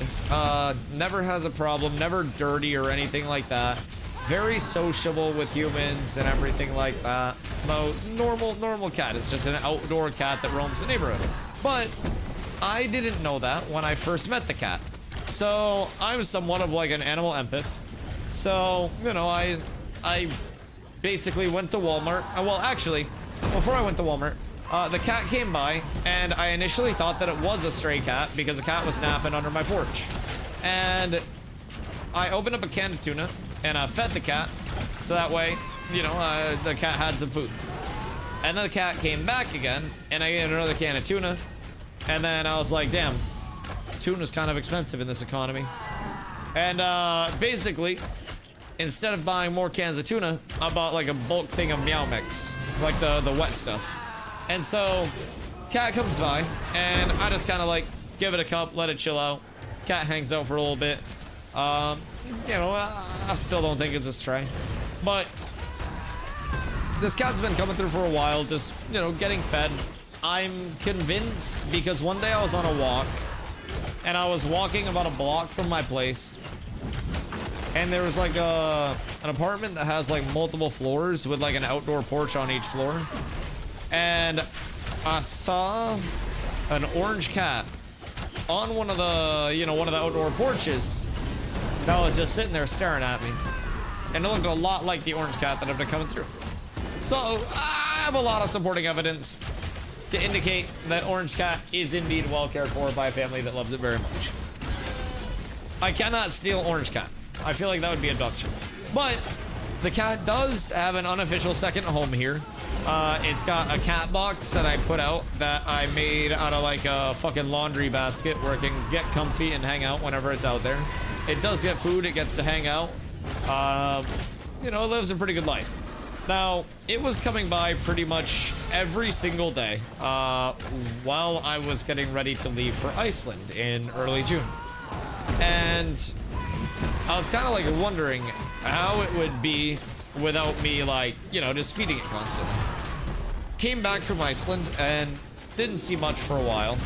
And then a couple nights ago, Carla and I were having a fire. And lo and behold, this orange cat just comes, you know, moseying on by and kind of like stares at me all like shell-shocked and shit. And it was from far away and I didn't really get out of my chair to bother it.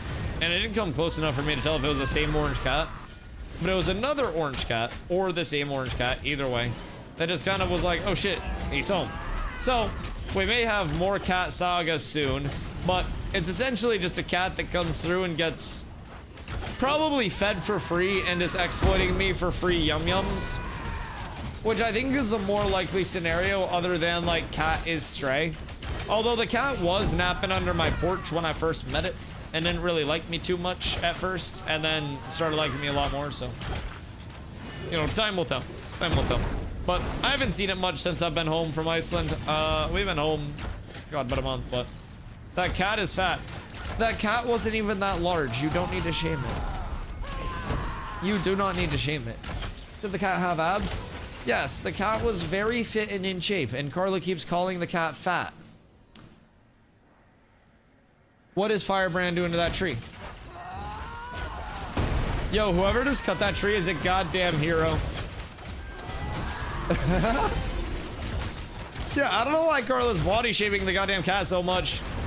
Like, the fucking cat didn't do anything. Like, Carla's all about positivity and girl bossing, and then she's out here body shaming this fucking cat that just wanted to come hang out at our fire. I think that's kind of fucking rude just in the first place, but... Leon, how you doing, my boy? What you up to? Jelly the cat? Bro, that cat was very in shape. Probably had massive sculpted abs. The finest. Only the largest abs on that cat. And it was supported by a nice secure belly area as well. The cat just wanted some food. Cat probably smelled, because that was the night that we made snack wraps and had snack wraps out by the fire, an American tradition. To celebrate McDonald's bringing back snack wraps. Like, I feel like McDonald's bringing back snack wraps to Americans is the equivalent of like when a country's lost relic from like fucking the year 7 gets recovered and brought back to their national museum. Like every American is just fucking lighting off fireworks and shooting guns to celebrate that shit. That and our spicy Americans got the Wendy's Taki meal. Like guys, it's kind of a good time in this country, I won't lie. There's a lot of shit going on, but if you ignore all the shit that's going on and look at the good things in life, got snack wraps and the Takis meal. Although I will say, Carla thought the Takis meal was really good. I thought the Takis meal was kind of fucking mid. I'm just putting that out there. I'm not a huge Takis girl. I'm not the largest, you know, spicy Cheetos girl in the world, but spicy Americans that love spice. Yeah. We redefine boundaries here. Yeah, it's just Americans that like spice. Excuse me. Did Firebrand heal recently, or is it just me? Zombie, you're doing great, buddy. Yeah, there he goes. Huh. So, like, what can I, an individual dwarf, do to aid in this, you know, this set of circumstances? Go for the kettle cooked jalapeno chips. I don't know how I'd feel about jalapeno flavored chips. Like, I like jalapenos, but I don't know if I would like jalapenos on a potato chip. But like, I don't know. I'm also not a massive potato chip person in terms of like all chips. I'm very like particular in terms of like the chips that I do like. I like certain Doritos. Like not even that I don't like certain kinds of chips. A lot of them are good. It's just that I'm not necessarily willing to ingest them. Sweet chili Doritos are the best. You should see my snack cupboard right now. My grocery store in the app has like $2 fucking 27-cent sales on like smart food and Doritos and shit like that. And yeah, we got a lot of Doritos in the snack cupboard. And I haven't even been eating Doritos like that because again, I don't like eating chips that much because when I open chips and go unadulterated, like Carla caught me one night. I was asleep and I woke up in the middle of the night just like wanting something fierce, right? And so I walked out into the kitchen and I opened the snack cupboard and the first thing I saw was a purple bag of Doritos, right?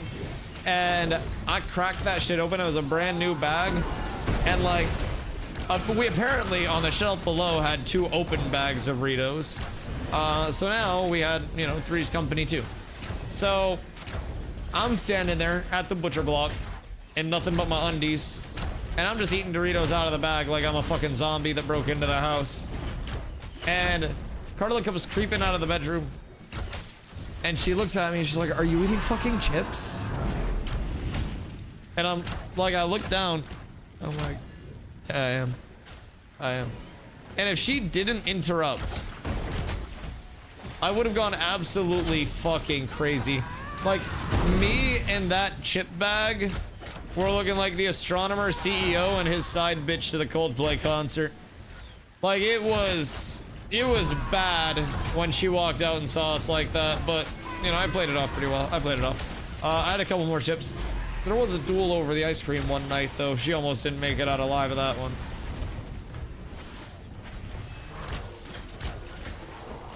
The tweet was crazy marketing. I mean, like, I don't think that it's like a scripted PR stunt personally. I think Broski's gonna lose his job. I mean, maybe they just like pay him off with a massive severance package because he was gonna exit anyway, so they planned the PR stunt. What if he murdered his wife and it's a cover-up? Wait, that'd be so quirky. Holy shit, wouldn't that be wild? What a twist. There was a warning on the post that said he owned the company, but I didn't fact check. Yeah, he was the CEO, like, of the company. So, like, the dude was a CEO, and his side piece was his CPO, or basically his head of HR. Like, his person in his company, who probably disciplined many people for doing things similar to that. Yes. So, I personally, the co-owner has taken over, like the co-founder who was working as like the former chief product officer or something like that. And so he has taken over and basically they're doing an internal investigation into it. Yo, Bossy, thank you for the 3 months, brother. Much love. I appreciate that. Chat, if anybody else has their primer, click on your purple sub button to see if you've got it this month. That does not auto-renew, so each 30 days, you can give your primer to either your favorite streamer or myself. You're clearly here right now, so they're clearly not live, and I appreciate you being here. Meta, thank you for the hydrate, my boy.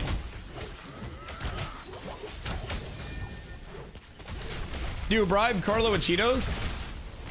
No, Carla actually wants me to encourage her to not eat like pee-pee poo-poo. Because like being a hot Cheeto girl does come with its drawbacks. Yo, Tendo, thank you for the 2 months. Those drawbacks primarily being Red 40 overdose and always having Cheeto hands.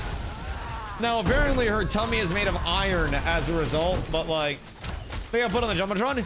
Yes. They did indeed.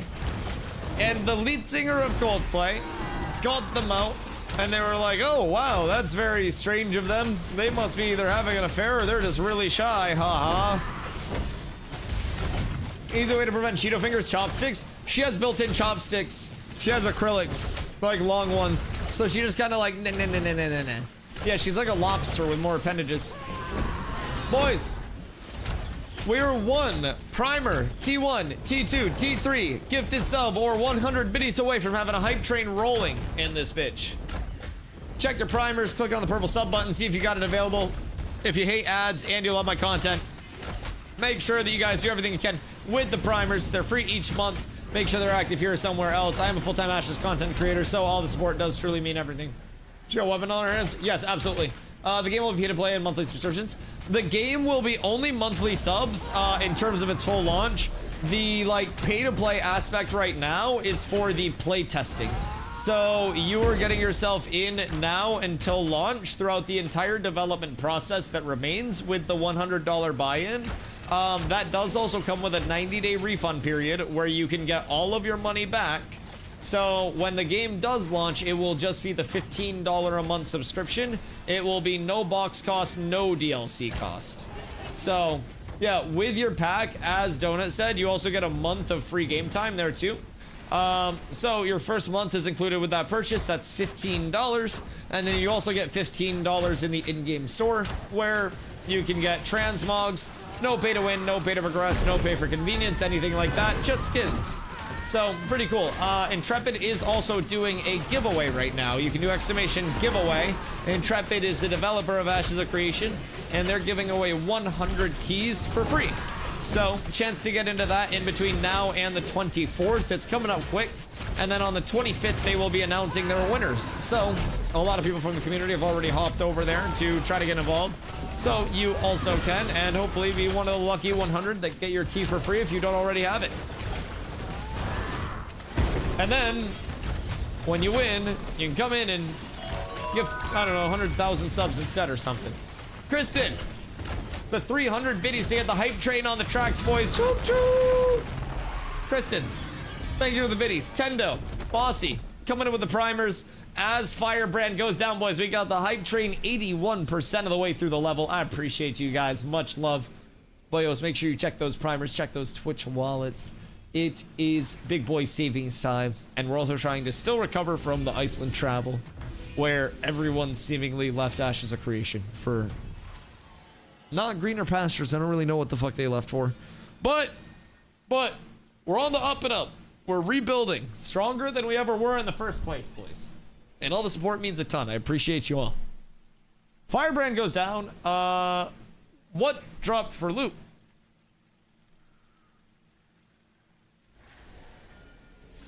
No loot? I don't really know. Get res so people can loot. Oh, it's somebody's loot that's dead right now, I think. Pussy! Coming in with the 5-piece McNuggie. Hubsy, thank you for the 5, brother. TPXMX in chat right now. Yeah, I've been in chat picking up one of the 5 gifties. Yo, Combinator, Red Bubs, Zenobia, Selcrick. Congrats, gang. Hosty, I appreciate you. Thank you, sir. Much love. So, it should be group loot. Ah, Bladebinder's Monton. Beautiful. Beautiful. So, Bladebinder's Monton is the two-handed greatsword. That is additive weapon fire damage rating. So, we have actually been wanting to, on the private test realm, get some boss kills in as well, some of the world boss kills, and see kind of like how the loot tables are different. We got a Firebrand kill there a couple days ago, and the shield dropped. And the shield sucks. It's unfortunate. But I'm sure we'll get more. That was fun though. Now we go scrim. Now for violence to be had. What a beautiful time. Shield's bad, looks cool though. Yeah. I mean,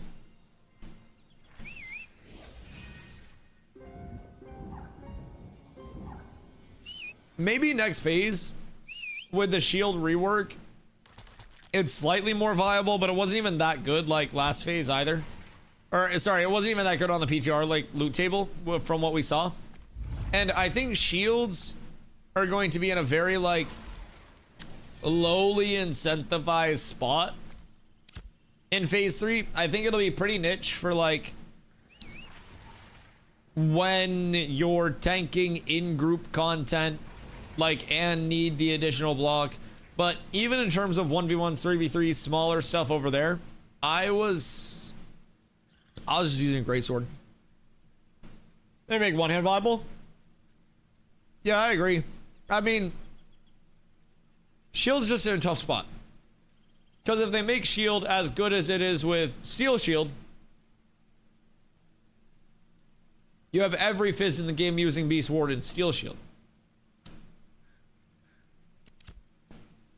If you make shields not viable, then nobody uses them and everybody goes two-handers. And like, it's such a fine line to get them to the point where there's incentivization to use them, like enough that people do, while simultaneously not having them overly incentivized so everybody uses them, right? So basically they've been hopping back and forth. Under incentivized, over incentivized, under, over, right? And honestly, it's only changed a couple of times. But I'm hoping that they're able to kind of like figure it out.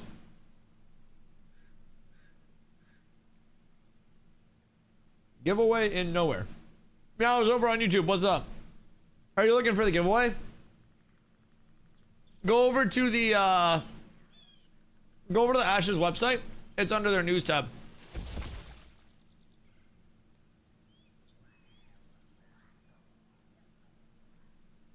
Pay 100 for test, not ownership. PoE 2 did it good. What do you mean? Path of Exile was the exact same payment structure for this. Or like as Ashes was. Except Path of Exile 2 promised a 6-month early access period. And then couldn't deliver on that. And also tried to implement over half of their game during aforementioned 6-month process period. Or like, you know, progress period. It quite literally ended up being like worse executed. Hoofsy, the 2,000 biddies, my good golly. The big goal is progging, the hype train is leveling, boys. Choo choo. This dude knows every MMO drop ever. PoE 2 was ARPG, but I also I did play PoE 2 quite heavily. I actually had early on one of the most viral PoE 2 clips in the world when I found one of the first headhunters to drop in PoE 2. So that was pretty cool. I spent a lot of time over on PoE 2 early. It was really fun. It's really fun. But with that being said, PoE 2 and Ashes, in terms of their like dev processes, pay to play, whatever. PoE 2 went into it with the promise like, we are getting things out in under 6 months. You guys are getting up to 6 months of access out of this, and then we go to a launch. Intrepid is going kind of like the opposite direction, where it's like you're in until launch no matter how long it takes. Instead of trying to rush things and get it out as quick as possible, Intrepid is taking their time with it. So like, well, PoE 2 was supposed to be 6 months for that $30 minimum. I paid 100 because skins were nice. Intrepid is giving people, at least if you come in right now, my guess is late 2027, early 2028 with the launch. So that $100 is getting you in until the launch. You also get a 90-day period where you can get a full refund if you don't like it, which is something PoE 2 did not do. Now, imagine you hop into PoE 2 after playing PoE 1. You find a headhunter and reroll off of your T18 summon clearing character day 2. And you reroll a lightning arrow character to play with aforementioned headhunter. Not realizing that Hoofsy is juicing the hype train. Boys, get this man some help out here. Hoofsy, thank you for the 4. Brother, he's doing it himself. Guys, the heavy lifting. Someone get this man a little bit of support. Chat, check the primers, check the bit wallets. Hoofsy has become the train. Hoofsy the hype train. Choo-choo to level 5. Boys, he needs help. If Hoofsy has not already gifted you a sub, For the love of God, help this man out a little bit. Check the primers, check the T1s, T2s, T3s.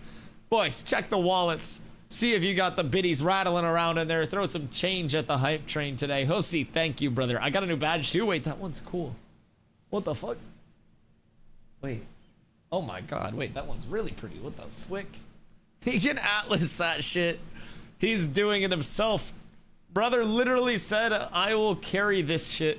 And I respect it. Are these our teams for the scrims? That's huge. That's huge. So, anyways, back to the refund. Something that Path of Exile 2 didn't offer is a 90-day period where people can get a full refund, no matter how many hours they played. Something Ashes does offer is a 90-day period where you can get a full refund no matter how many hours you played. That's 3 months. Now, imagine 3 months into PoE 2, which would have been March, long after a lot of the criticisms had come out, a lot of things had been discovered about the state of the playtest and, you know, how everything was going to progress. If people that didn't want to be into that, hello, me, could have got their money back. In Ashes, you can.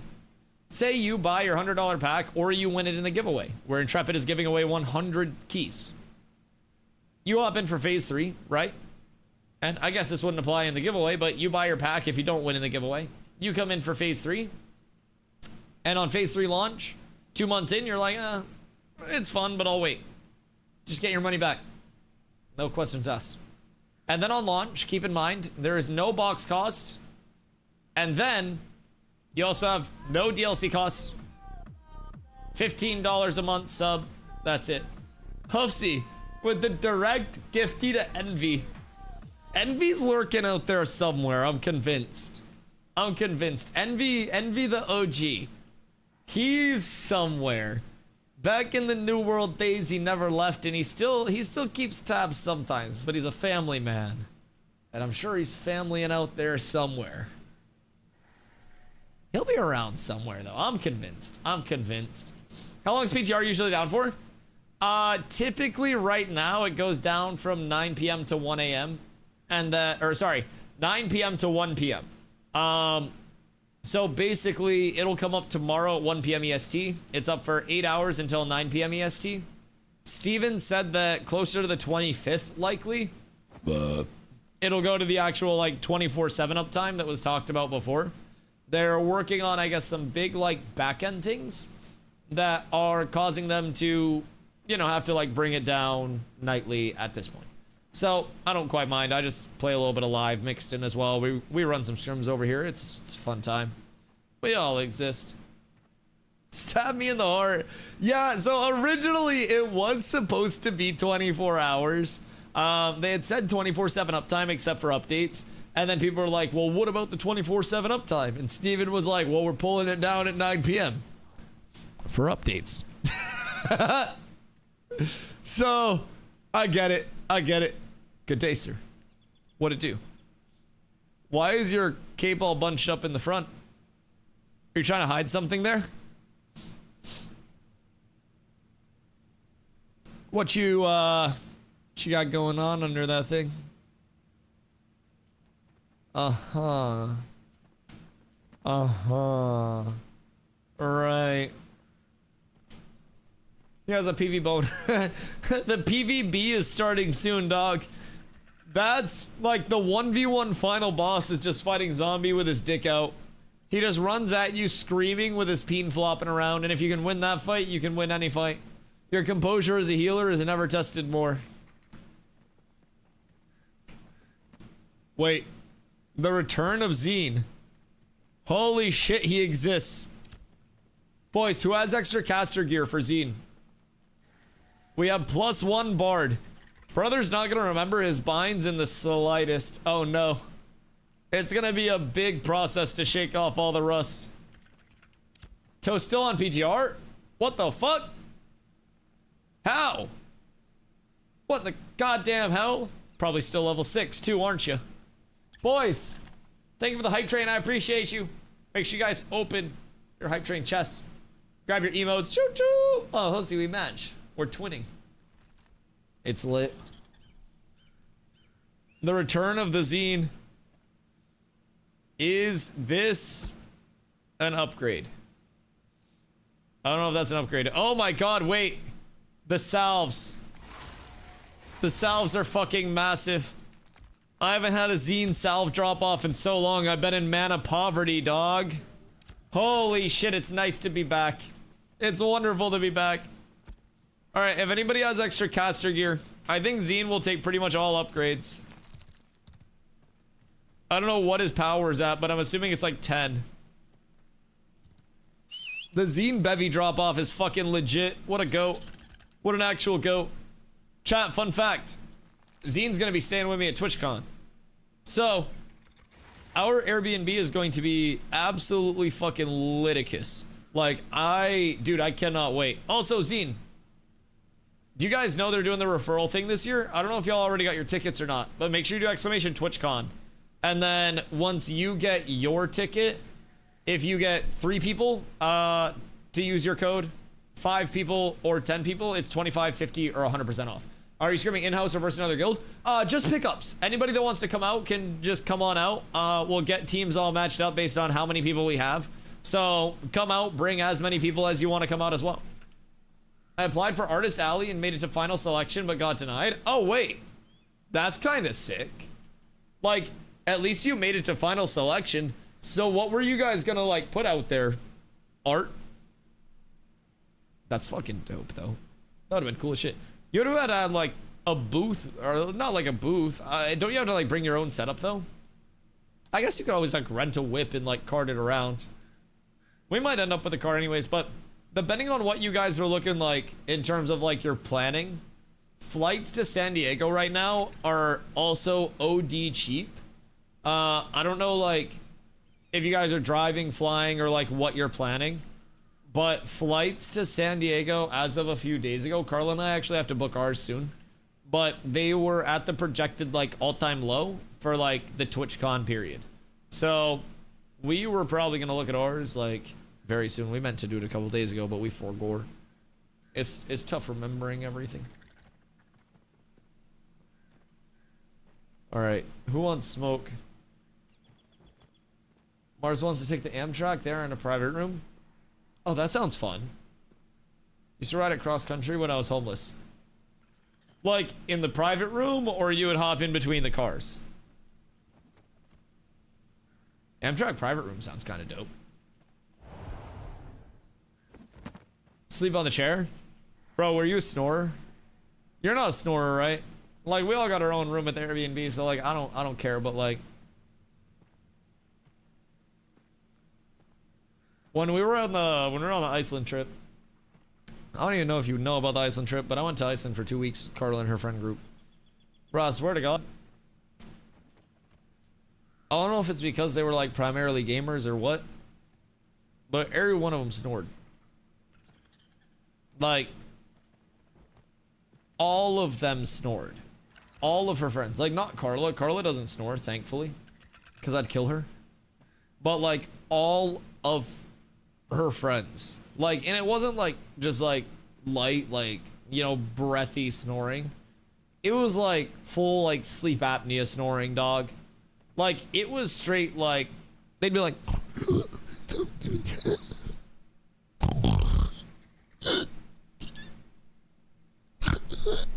Like, oh my fucking God. Dude, at a certain point I was like, stop fucking snoring, stop, just stop inhaling, let the CPAP win. Just let it take over. Just succumb to the sleep paralysis. Dude, like I fucking, oh my God. I was the only motherfucker that brought a knife to a 2-week camping trip across Iceland. It's the only motherfucker that brought, like, paracord. Had, like, any survival instinct. It was a whole thing. And then I had to deal with motherfuckers actually, like, bro, I woke up, like, one morning. I woke up multiple mornings furious. But, like, I literally woke up one morning and I was like, if I can give you guys one piece of advice for when you get home, contact your primary care physician and get tested for sleep apnea, because I think you guys have it. Like, I genuinely, I looked at them dead in the eye and I was like, I think, like, genuinely you have sleep apnea. I was like, I've heard snoring and that is not normal snoring. You like stop breathing in the middle of the night and then like resuscitate yourself by vacuuming in the entire contents of the tent around you. Like fucking Kirby. Like, there's just no way. Reserved until August 3rd for applying to Artist Alley. Yeah, Zine was gonna bring like screen printing shit. We're going to LA a week before to see my grandma and friends, then driving to San Diego. Oh, that's fun. It might be easier if they did get denied. I mean, Zine probably would have made some shmoolah there, I will say. But, might be easier that they did so they don't have to bring a bunch of screen printing stuff. Wait, why don't I just have Zine make the official DustyWhy merch? I was gonna do it for free. Wait, do people, like, get paid to be on Artist Alley? Huh.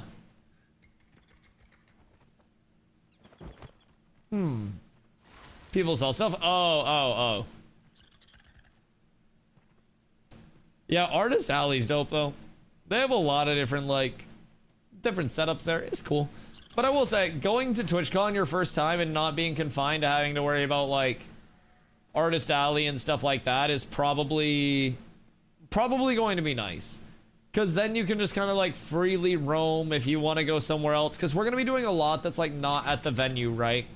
So, like, yeah, you won't miss out on that full day, but it was cool to make it to finals. Honestly, that might be the best case scenario. Because you know you were cool enough to make it to finals, but you also know that you're going to be able to explore TwitchCon in its entirety and not be confined to working a full day. Like, that might be the best case scenario. Because, like, it's not like you're dog shit and didn't make it through. Saint, thank you for the posture check. It's like, you're good enough to make it through, and you also get to explore. I think that's a W. I think that's a huge W. And now, you don't have to miss meals. Get to attend all the fun stuff. It's beautiful. Good day, Vitar. May I interest you in a serving of deep dick pizza?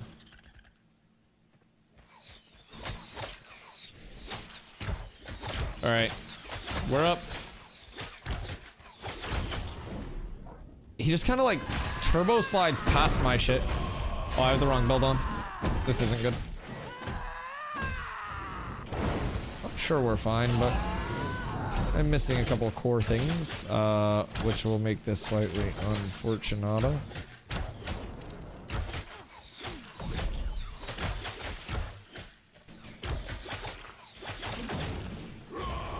Yeet.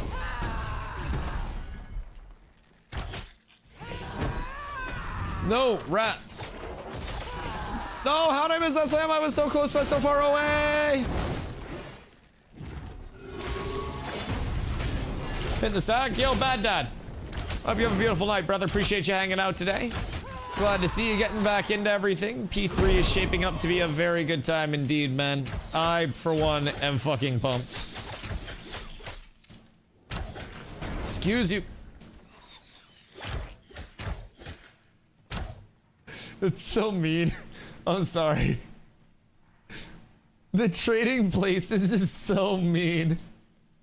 He uses his movement ability to get in, and then I just kind of like okie doke the other way around. PTR feels good? Oh, PTR feels real good, buddy. PTR feels great. I love it, especially comparatively to this time to kill. Like over here, it's great. It's real nice. We're gonna have enough? I don't know. I mean, we could always just group up and like troll through the trops or something. I'm sure like somebody exists somewhere. I don't know though, because I think it's us like 6 right now. We got 2 bards. 3v3 arenas will be a thing. Shit, I'll be down for 3s. Is it finally time? Where's Blotto with my bow? My bow of doom and destiny. I will say, this little like,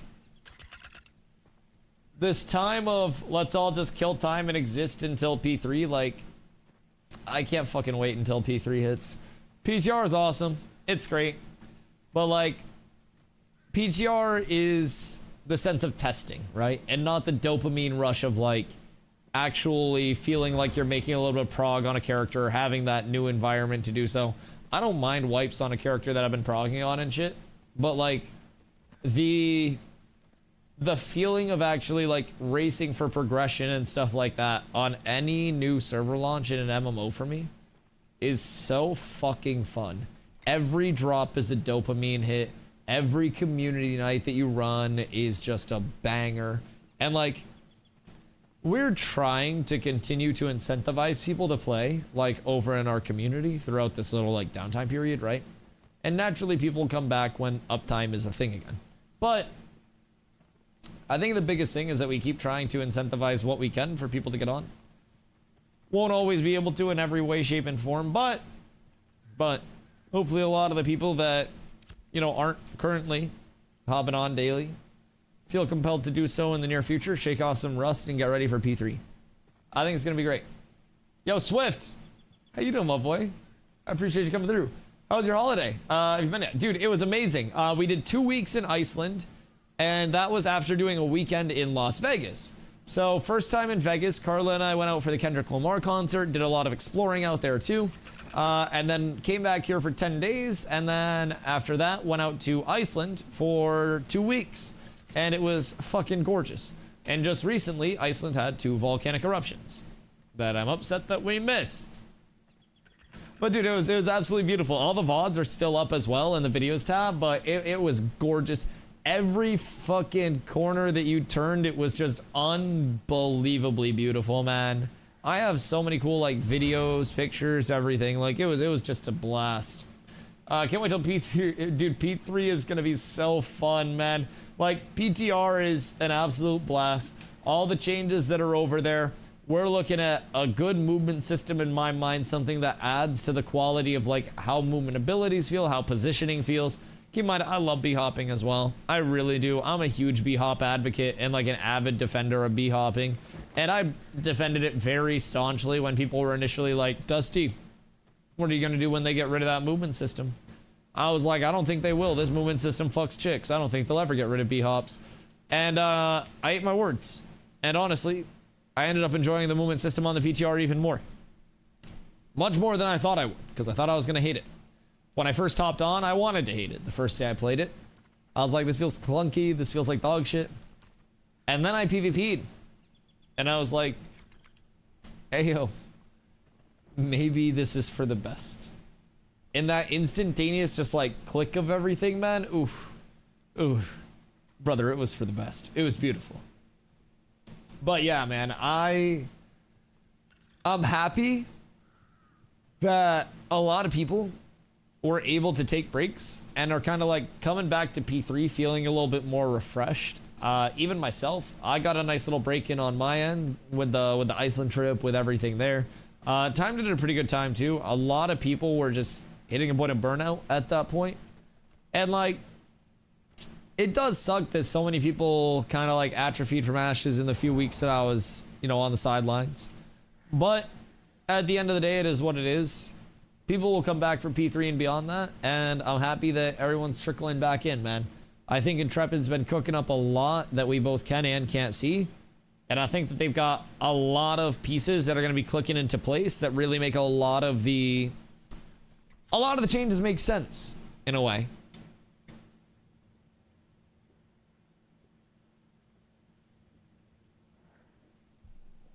Be very surprised if they don't delay P3 again. Why do you think they would delay P3?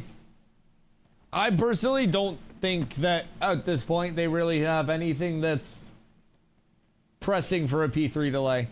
I think the largest thing that P3 is, just very like straightforward, is the 24/7 server uptime and a round of freshes. I think throughout P3 we're gonna have fresh starts anyways. So my prediction, and keep in mind it's just my prediction, I think P3 still launches even if things aren't 100% ready. I think that on a 5 to 8 month cadence we may see a round of fresh starts come in. Part of the reason that I think that is even outside of econ changes, implementations, like different node types, whatever you may have. You're also going to have an entire second continent that opens up, starting zones 3 and 4, which they will want focus testing on. And the best way to do that, without just full nuking people's shit, is fresh start servers. Fresh starts act as a soft reset. Fresh starts allow people to go over to that new environment, get a new taste for everything there. And like, I don't really think they're in a spot where P3 needs to be delayed personally. I think econ changes being completely done or not, the fresh data is probably BIS, and worst case, they just throw fresh charts in. But anything could happen. I don't have any insider info. Like, I wish I was that important of a streamer to get inside info. But personally, I would be willing to put my money on it not being delayed. But econ changes, gearing system is fucked since they changed it. The amount of bugs on PTR currently is unholy. Anvils hasn't even tested yet. Caravan still borked. So, what do you mean gearing system is still fucked? Because that's like a very broad, generalized thing. I personally think time to kill in groups on PTR feels better than it does over here, where shit just simply doesn't die. Especially if you have like a proper number of supports in your group. PvP over on the PTR actually feels, in my opinion, quite solid. Now, if anything, a little fast, but I definitely think that over here, time to kill is much too slow. I don't really think the gearing system's fucked. I think the gearing system is just different over there. And weapons are more of your fizz power. That makes sense. Armor is more of your mitigation. That makes sense. You no longer have pieces like Dunmore Helm that are 1100 fizz power rating and nothing else. That makes sense. Now, multiple attributes on a piece of gear have a more even split of, like, you know, the pie, so to say. I don't think the gearing system is fucked by any means. I think that, if anything, the gearing system is more of an MMO-like gearing system. I think it's just kind of new and may take a little bit of, you know, tweaking in terms of the numbers thing. Right? Don't you think of the soft caps way too easily and quickly in PTR? We don't even know what their DRs are on PTR. I don't think people have acquired what those are yet, because we can't get enough pieces to test like big swings conclusively enough. Maybe people have cataloged them, but I haven't seen anything, at least community source, that's open that has any form of like DR information for PTR. With that being said, in terms of hitting diminishing returns on PTR, private test realm gearing is going to bring up the floor of a lot of things in your build, and it will also present the opportunity for like but different pieces. So a like but different piece right now would be Dunmore Helm comparatively to Beetle Plate. Beetle Plate Helm is less fizz power than Dunmore Helm, and they're like but different pieces. Because there are no other attributes that actually matter except for the fizz power rating on those helm rolls, Beetle Plate is inferior to Dunmore. So on the PTR, you know, everything gets changed, right? But say hypothetically, Beetle Plate and Dunmore are still fizz power.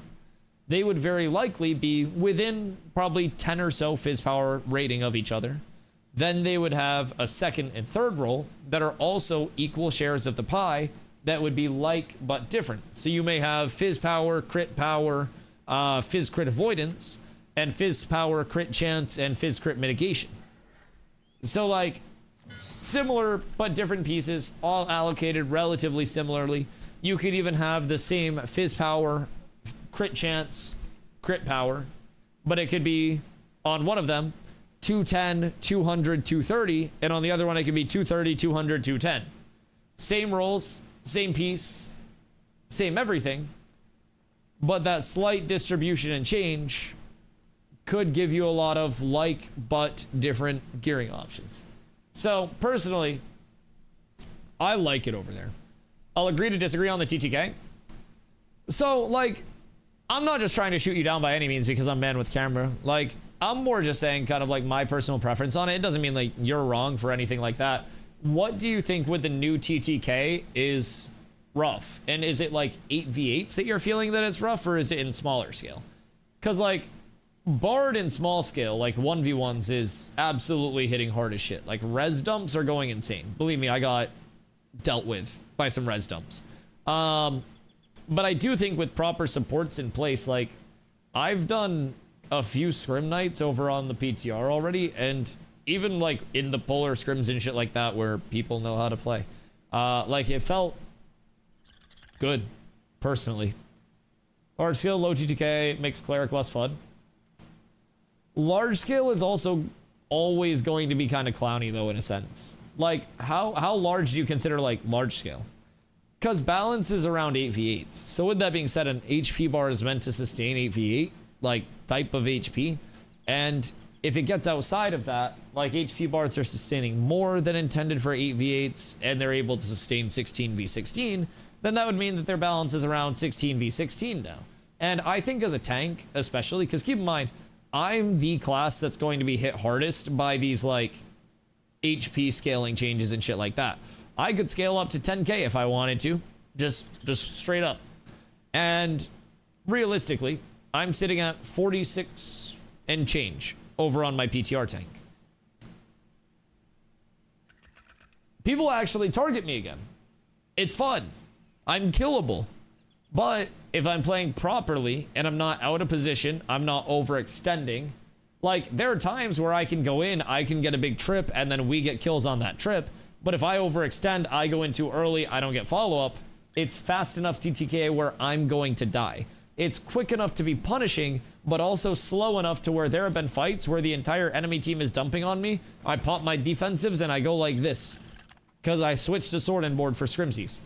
And I literally just sit here and do this, and it's enough to keep me alive in the middle of like 16v16 on PTR. So, I don't know, like every class will feel a little bit different, but I feel like tanks should be killable and everything else should be more killable than a tank. So if I'm actually like deal withable, then everything else is gonna feel a lot squishier. Rogue poison bug feels good, it should stay that way. Yeah, fuck poisons. Fuck poisons. The amount of bugs on PTR currently is unholy. The amount of bugs everywhere is unholy, in all fairness. But like, which bugs specifically are like annoying you? Because it's also important to remember the bugs on PTR do not translate to the bugs on live or anything like that. The PTR build is not the P3 build. It's not like everything on PTR is getting shipped to P3, nor was it advertised as that. The Phase 3 launch wasn't even advertised to have a patch with it. The Phase 3 launch is a new set of servers that goes to 24/7 uptime. That's it. That is what you expect out of the Phase 3 servers. Any patch that we get with Phase 3 server deployment is a bonus, according to what we've been told. Phase 3 is the transition to 24/7. That's it. Very simply put. We're not told we're guaranteed a second leveling area. We're not told we're guaranteed vassling or all of this, right? It is legitimately just P3, 24/7 uptime. New servers, good to go. So personally, I think that we do not need to expect everything from the PTR. I think there's still plenty of time for them to open up the anvils, get a little bit of testing around it. They did also say that when they talked about the anvils opening up for Phase 3, they said that if it is in place, it will be nowhere near the Riverlands in terms of its like layout and, you know, efficiency. So, sounds like most features will be on the release of P3, but it's also a C8. Are you able to find any like support of that? Because they're very communicative that the P3 release is not all of the content for P3. Because, like, what are you saying? Like, most features will be on the release. Phase 3 is going to last for at least a year and will go until the game is feature complete. A lot of features, he said, on the start of P3. I guess maybe we go through and review. Are you able to find specifics of this? Because we watched, and like, I'll even pull up like the Reddit post that cataloged everything that they talked about. Because they talked about a lot of things coming through the start of P3.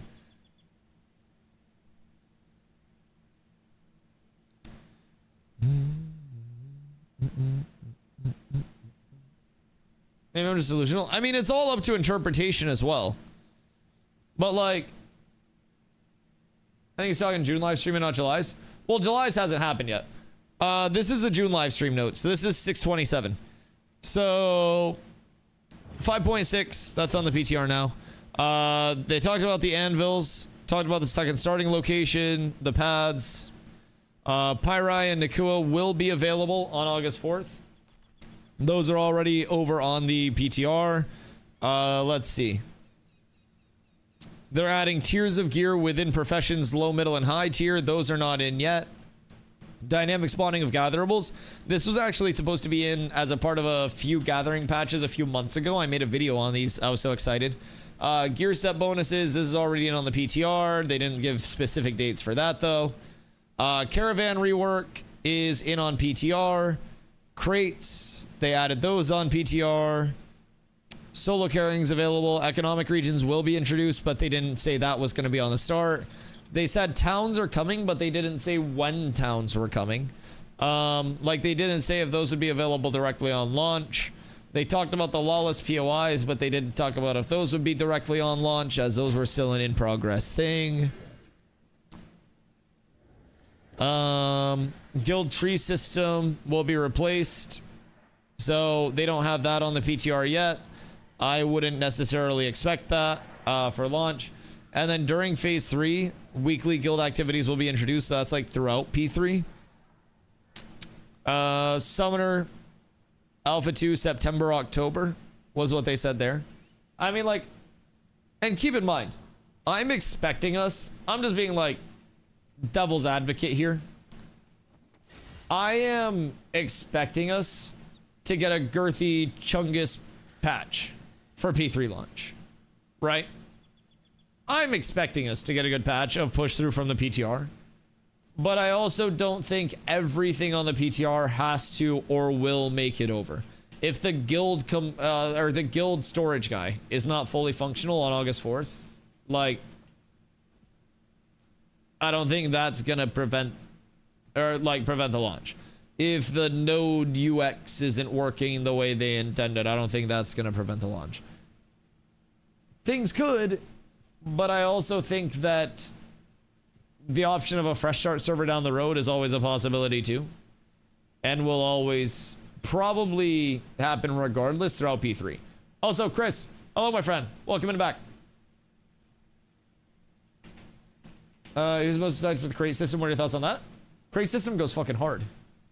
Yeah, crate system adds so much viability for people in terms of like people that don't want to PvP still having accessibility, building the node itself, farming up your node reputation because you'll need node they added in on the PTR like needing a certain level of node reputation before you can like take place in elections and stuff like that. So like that's gonna add a metric fuckload. When they pair the crate system with the economic regions as well, like economic regions and caravans dynamically adapting their routes, supply and demand and payouts is going to be fucking massive. I really do think that that's enough to incentivize a lot of people to do that, and I'm not even like a huge caravan freak. But the fact that yo Torval, thank you for the follow, much love. I think the kind of like dynamic route adjustment of supply and demand, like if people are just running fucking Squall's End up to Corin or up to Brine Barrel or Shorefoot, that route, yo Noza, thank you for the follow as well, much love. If they're just running that same route over and over again, supply and demand is going to hit and you'll get less of a payout for that same route with the caravan system and the crate system being fully in with those economic regions. So it's pretty cool that that will really just, I don't know, dynamically adjust to the same routes being added. It'll force people to kind of like change things up.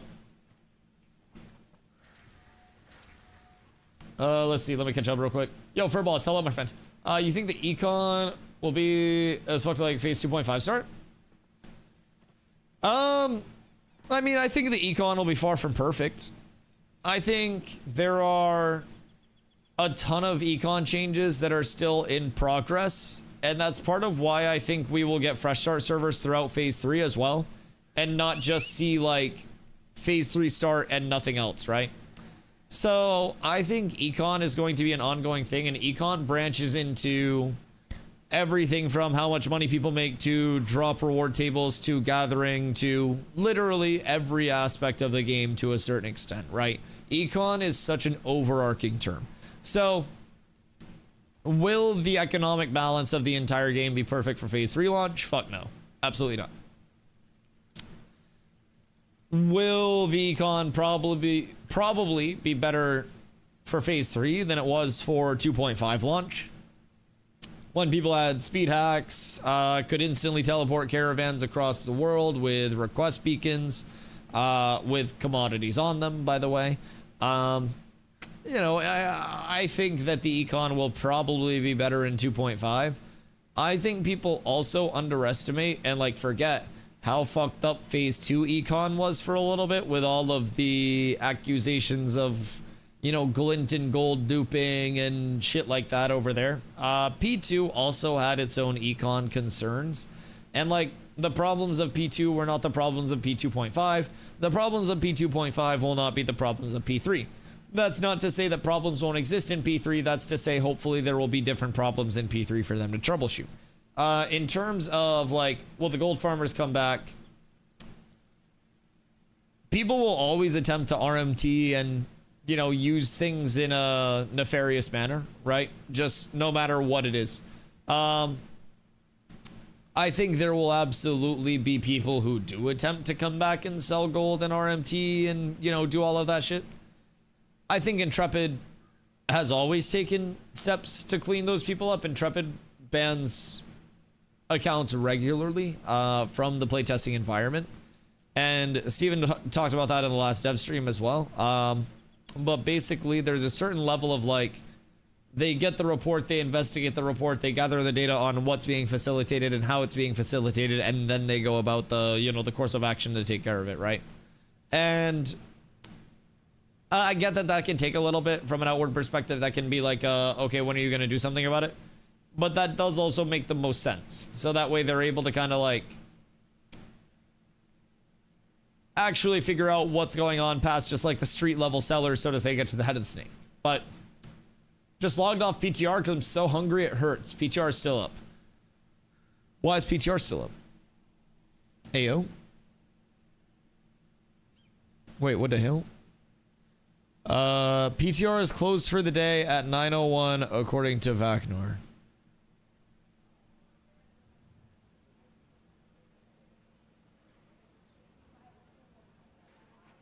Huh. Intriguing. Intriguing. Oh, Flair's Flesh Ripper got cooked. Oh my god. Health regen, disable accuracy. I mean, the strength roll's kind of solid on it, but it's just health regen and disable accuracy. Oof. Yeah, that's cooked. Huh. I wonder why PTR is still up. I just tried to log into PTR and couldn't. What the fuck? Toast? Did you not get Thanos snap from PTR somehow?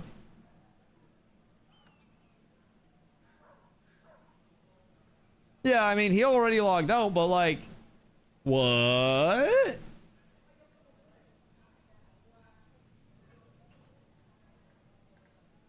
Is GM Toast a real thing? Like, what if GM Toast is like the tried and true real thing? What if it's not just a meme?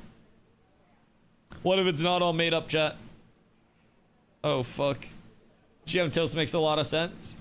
Yeah, because like, GMs are also notoriously not good at the video games because they also have to make the video games. So like, a lot of things would just kind of add up. I'm gonna go smoke, I'll be right back.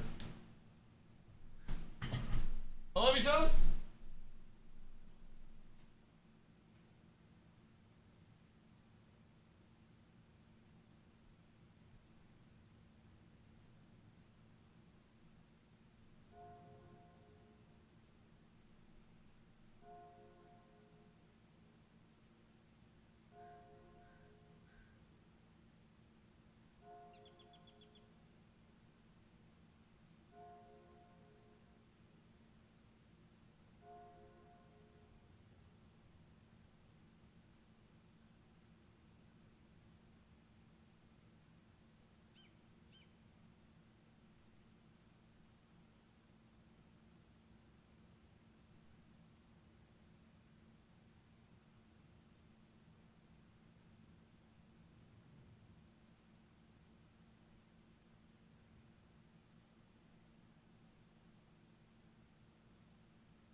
America. What the fuck? Emu, why are you posting links? Or not Emu, why did I just yell at Emu? Holy shit, I'm like the parent that calls their kids the wrong names. Sucks!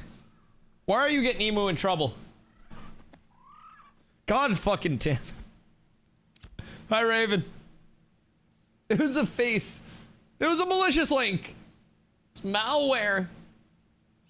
I like how we accuse Toast of being a GM and then he goes away, by the way.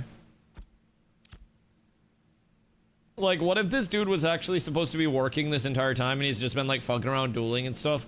Like, what if dynamic gridding isn't fully in yet because Toast was supposed to be doing the dynamic gridding and he's just been PvPing on Mage trying to get feedback for, like, how to redesign Mage? Have we ever thought of that, chat? AI filters go crazy. What if Toast is just Steven? Like, yes, he's streamed before with a face cam, but, like, I'm not ruling anything out. You remember when you thought I was a devil who worked on mounts? Listen, that's because you'd be riding on my peen all day. Listen, you can't rule anything out. Yo, White, thank you for the follow. Much love. Appreciate you. Welcome in. Boys, if anybody else out there is new, I appreciate you guys coming through today. My name is Dusty. I do stream every single day starting around 2 p.m. EST. I'm a full-time Ashes content creator, so if you guys do have any questions, please feel free to let me know.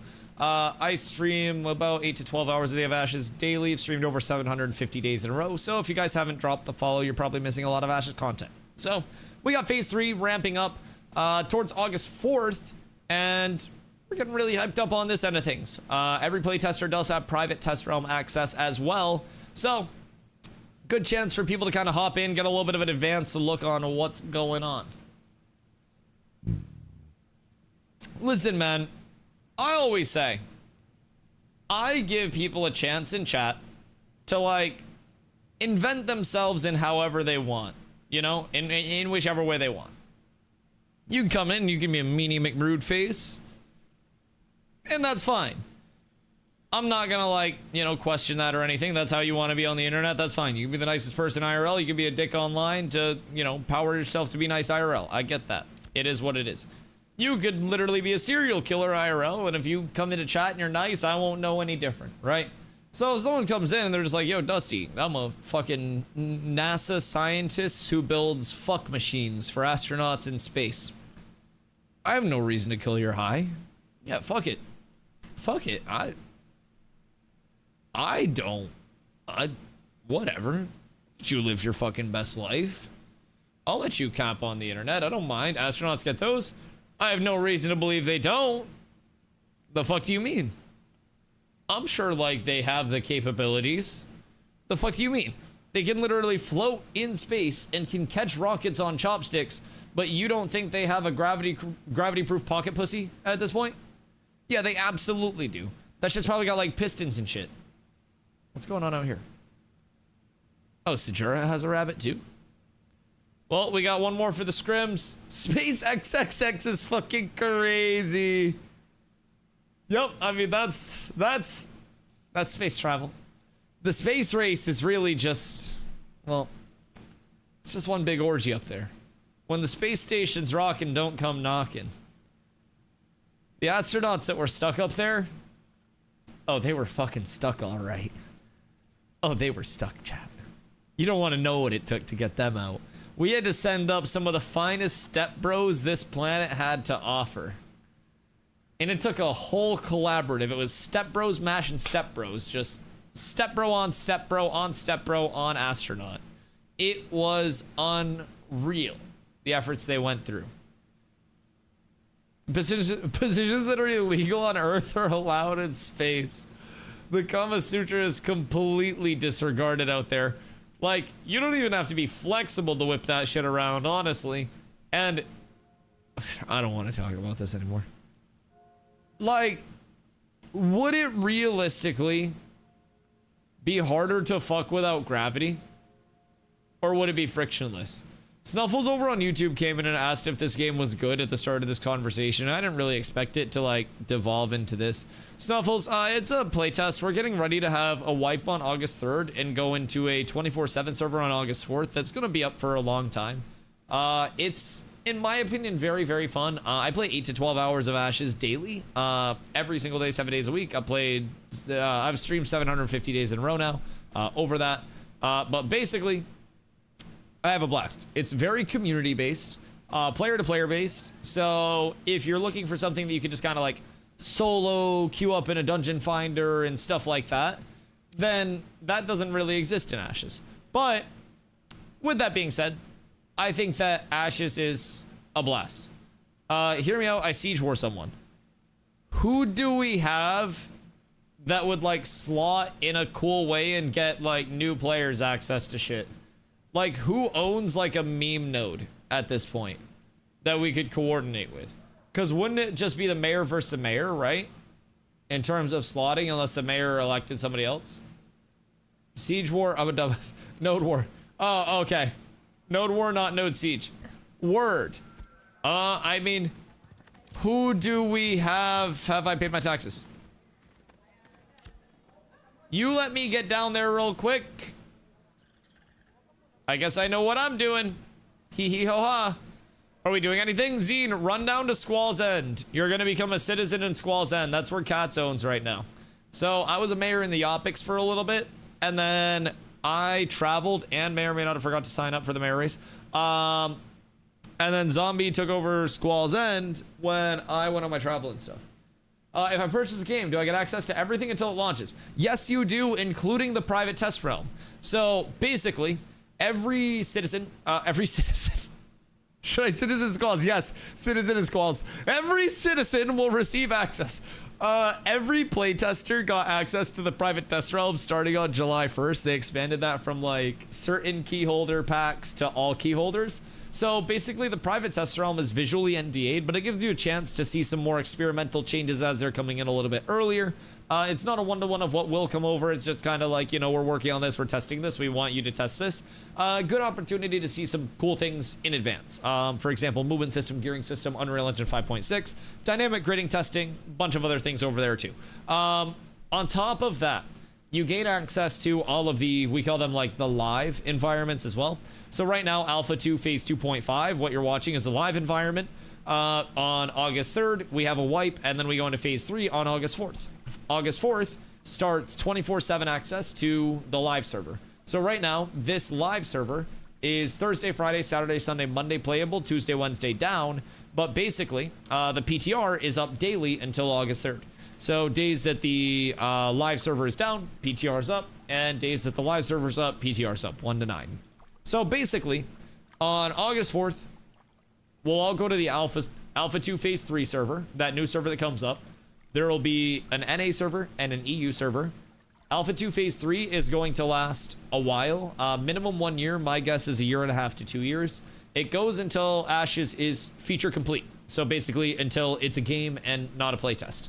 So with that being said, after Phase 3, after they're like, all right, we're good to go, they're going to go into 2 short closed betas measured in weeks. Those will be the final coat of paint and polish on everything before Ashes launches, and then Ashes will launch. My guess is late 2027, early 2028, but I'm just a man with a camera and a microphone. I don't work for Intrepid. That's not official. So with that being said, that's just kind of like where I've timed shit out to be. You have access through all of the development processes, and then when the game does launch, it is no box cost, no DLC cost. It's sub only each month. $15 a month, 1.5. Your first month of your sub is included with your pack, and then from there you also get $15 in the in-game store, and the in-game store currency is Embers. That's basically for a transmog store, skins, completely optional, no pay to win, no pay to progress, no pay for convenience, nothing that changes power scaling whatsoever. So with that being said, you get access the entire time, and the best thing in my opinion, because a lot of people hop into an alpha and they're like, okay, well this isn't for me. Oh fuck, well my money's gone. Intrepid gives you 90 days where you can get a full refund on your purchase if you're not happy with the playtesting environment, no matter how many hours you played. So with that being said, you also came in at a good time if you don't have your access. So anyone that doesn't currently have access should do exclamation giveaway in the chat. Intrepid Studios is running an official giveaway. They don't do these very often at all. It's not my giveaway, I'm just spreading the word of it. But basically, they're giving away 100 keys on the 25th of July. So you have 5 more days to sign up. Basically, it closes for signups on the 24th. And then on the 25th, they do the drawing. 100 people will find out in their email that they won, and then you'll have access to the remainder of playtesting. So that is a chance to get your key completely for free. And if you don't win the key through there, if you do want to wait 6 days for the drawing, then, you know, you can just buy the pack, have that 3-month period where you can get a full refund if you don't like it. If you do like it, you're in until the game launches. Send in some feedback requesting that the Firefox tails generate little steam plumes. Okay, well, let's just start with the Firefox tails being, like, you know, fiery at the end of the tail.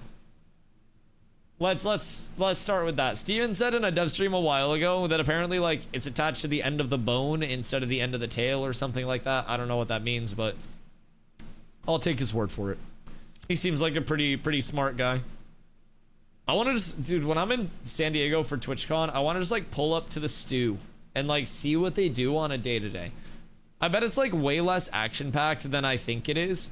But it would be so cool to just, like, see them work in their natural environment and be like, oh, this is how shit's coming to life. Oh, this is what they talk about in meetings. Wow, cool. I see the ideation. Be fucking lit. Can't wait to see what we can do with boats when it's all out. Armadas. Literal armadas. Bruh, like, the thought of... Because, like, the thing with boats that I kind of hope gets changed is, like, right now a caravel is intended for 8 people, roughly. You can put 100 motherfuckers on a caravel if you really want to. It would be cool to see some kind of capacity in terms of, like, okay, this is an actual limit. You can upgrade your capacity if you want to. But, like, a certain number of people have to, like, opt into the boat event, so to say. But it wouldn't be a boat event because everyone's, like, lawless out there. I don't know. It would be cool to see some form of, like, regulation. Because as of right now, I think everybody will protect their merchant ship or merchant ships with the smallest, fastest boats, right? And essentially use the fastest boats to gap close as quickly as possible to anyone that's out there, and then just jump over, board, and kill. Because that's what, like, boat PvP is right now. It's just I drop an anchor, the boat stops moving, we jump over, we kill everyone, then we kill the boat. It's not really like a yardy har har, yodi ho ho, shiver me timbers, plunder my asshole type thing. It's more of just like we uppies, we jump over, we drop anchor via wall, and then you guys die. Only solution would be to make the armaments on bigger ships actually crazy powerful. That is true. And, like, if armament damage did actually, or, like, utilization actually got to the point where it was viable over just, like, boarding, I would like that. But that would also mean players would just be getting fucking insta-gibbed from cannons, right? Because it's not like you can go under the deck of the ship to hide from the cannon fire until your boat dies. Like, you're just kind of on the deck taking that shit to the chest like you're Bonnie Blue. So you either have armaments that don't do a lot of damage, or you have armaments that do too much damage and people just kind of get, like, you know, Thanos'd. Furry race out yet? No Tolnar yet. Soon, buddy, soon. Which animal is your persona, Toasty? I just want my crow's nest. Caw-caw! Crow's nest will be cool. Like, they did say they're adding interactable ladders soon as well. Soon TM at some point. But that could lead to crow's nest up top. That could lead to ladders on the side for boarding. Different armament attachments too could honestly add a plethora of gameplay loop. I'm sure you'll be able to upgrade your armaments as well in the long term. Like higher rarity armament attachments, different armaments that you attach. Maybe like a Lego cannon is genuinely like the Ass Blaster 6000 and also does like a knockback and can blow people off the deck of the ship.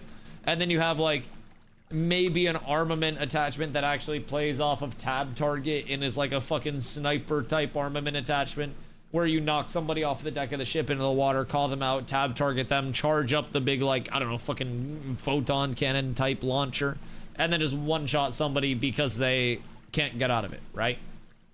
I don't know. I think the possibilities are kind of limitless in terms of where they want to go. It's quite literally a fantasy world. I still think they should add a dwarf launcher as one of the armaments. Personally, it's good for the environment, recyclable, renewable, and affordable ammo. Plenty around. Best case scenario, dwarf on the deck, anchor pull. Worst case scenario, dwarf hits side of boat, splatters. Boat washes dwarf off, and then fish get snack. I feel like it's very good. Something where you needed to do a certain type of damage to a ship before it's boardable. Yeah, but I also don't like the whole like invis boundary on a ship type thing as well, because then it's like, say a ship gets a jump on you and you become boardable before they do. Can they board you? You have to defend, and then some of them just sit on the invis wall of their ship free casting. Like, I feel like that's also a slippery slope with it.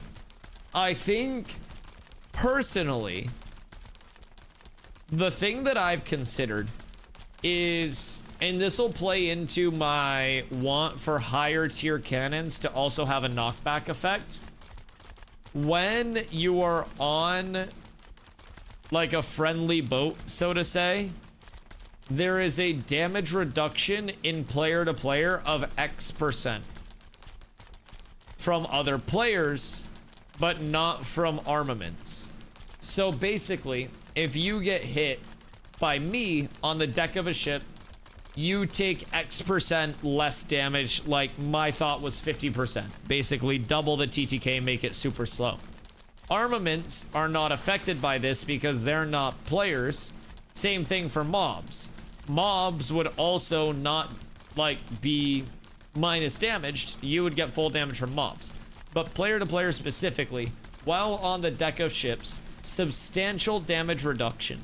That would incentivize people to try to force others off of the boat. Maybe you have people in the water throwing grapples. Maybe you have a bard that goes up and tries to get off the ship. Maybe displacements become valuable there. If you do board, then it's got to be like a substantial, like, we are going in and we are going to have a presence on this deck. We're going to ride this thing until, you know, until it's done. And you're going to be in a long fight there. Or you pepper it with armaments for bonus damage. Could be some sort of banner upgrade for a ship. AoE damage reduction. Could also be pretty cool. They're going to have PvP content for ships, or PvE content. Oh, fuck yeah. So, like, in terms of, you mentioned you want to live on your ship, right? So, take, for example, if you will, the tropics.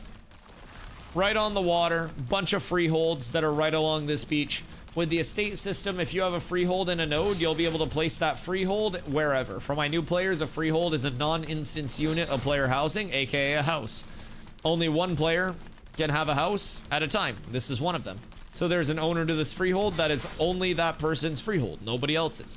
So basically, with this freehold, eventually they'll be able to place it wherever they want on the node. Now, freehold's functionality right now is still primitive, but you'll eventually be able to have different, like, developments in your freehold, including a tavern. So the tavern, you can have many different functions, including like a player market for yourself. You can list goods at a price that you want to and essentially sell them to your people. So say you're out here, right? Apex order decked cats. Wait, pings up. Pings up. Wait, ping up and X me up. I'm here for it. Invite me. Zop has our guild deck scroll. Unless you have the mats for me to make one. Zop. Deck. Oh, wait. We need you. I pinged him. Zop has our scroll. No. Who else has a scroll? Apex order decked cats. So I'm getting a guild deck scroll to counter deck Apex order. And then we're gonna group up. Where are we grouping up, zombie? I'm more than happy to pull up. I would put an announcement out as well. Zine, we got content for you. Invite to party. All right, well, X me up. Slash whisper zombie. X. I just needs me a scroll. PvP? Yes. So, some guild just decked on cats, our second guild. So, I need to get a guild deck scroll, and then we need to counter deck them on our end so I can group up with Zom and whoever's on and just go beat the shit out of that other guild. So, basically, I was on PvE content for ships. Sorry. In the Artisan tab, there are 3 different, like, oh, we started with the freehold stuff. If you have an extra set of mats, hit me up and I'll deck them too. I don't have any mats on me. Hi, Minnie. Hope you're having a good night. So, with the freeholds, you can put a tavern on your freehold, player market, essentially for you. So, you could go out, fill up your ship's inventory while you're out at sea, and then come back in, list everything. Players know that you drop off everything that you get at X time each day, and you sell a shitload of fish from deep sea fishing with your harpoon and your net, and you come back and you drop that off at, you know, 2 p.m. EST every single day, right before I start stream, so you can watch stream, you know, with your undivided attention. People come over and you've got a line waiting for you to deposit your shit at your freehold because you have so much good stuff at your disposal every single day that you drop off weekly, whatever it may be. You have a high demand. You're dropping mats, you're dropping consumes, all of it, right? So you go through there, you go through that that kind of like side of the gameplay loop, or you'll have PvE encounters, Kraken world boss. You mentioned it'd be cool to have a Kraken style world boss. There is a Kraken style world boss. Yes. Right now, it's not in the tropics, but basically it'll navigate the waters. Now, keep in mind, all of the water in the game is navigatable with your ship. And like swimming and everything. There are aquatic mounts as well. There will be indeed a Kraken world boss, and that's only the first that they've announced. There will be more world bosses as well, presumably in each biome. So the tropics will have the Kraken. Udabua, I call it Adobe, but his lair is like right out here according to Codex. The Jundark doesn't have a world boss yet, but I'm kind of thinking Giant Monkey. And then Tropics has Desert has Scleretia, but Scleretia doesn't have a loot table right now. Anvils, I don't know what anvils will have, but that'll be intriguing as well. But world bosses should hopefully be incentivized in a, you know, a meaningful way long-term on server progression too in the future. And with the 24/7 server uptime without daily reset, world bosses won't just be popping at 2 a.m. EST whenever they reset the server each morning. They'll pop sporadically throughout the day. So you could have peak time world bosses where we put an all call out and we're like, everybody get the fuck out to the tropics. We're getting on Sir Alwyn's ship and we're hopping out to, you know, go fight the Kraken, whatever it may be, right? Kraken just popped in tropics. Sir Alwyn was the first one to see it. Like, you messaged me and you're like, yo, Dusty, check Discord, right? I see it. We put out an all call in Discord. I slowly, just quietly make my way out there and try to keep it low key. We go out, we kill the Kraken. People show up because they see us doing it. Like, it's gonna be fucking massive.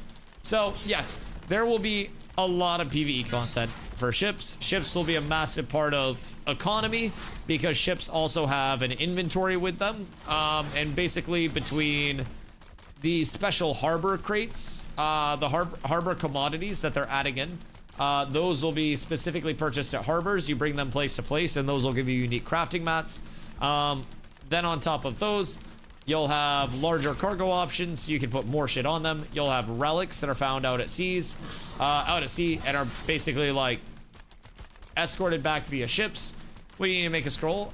Scribe, novice, that's guild creation scroll. Guild war deck scroll. Crude paper, mayoral war seal, red ink. So the paper I can just get from a vendor, I think. The war seal I just get from a vendor. And then the red ink, I would just need 10 of those. And then 20 gold. I don't have the 20 gold. What are y'all doing? Zine, we're getting into a raid with zombie, I think. A guild just decked on second guild. So we need the mats to create a guild scroll to deck on that guild. And then we group up with zombie and then we go lay some dick. So you're gonna get some PvP after all, buddy. Come Halsey.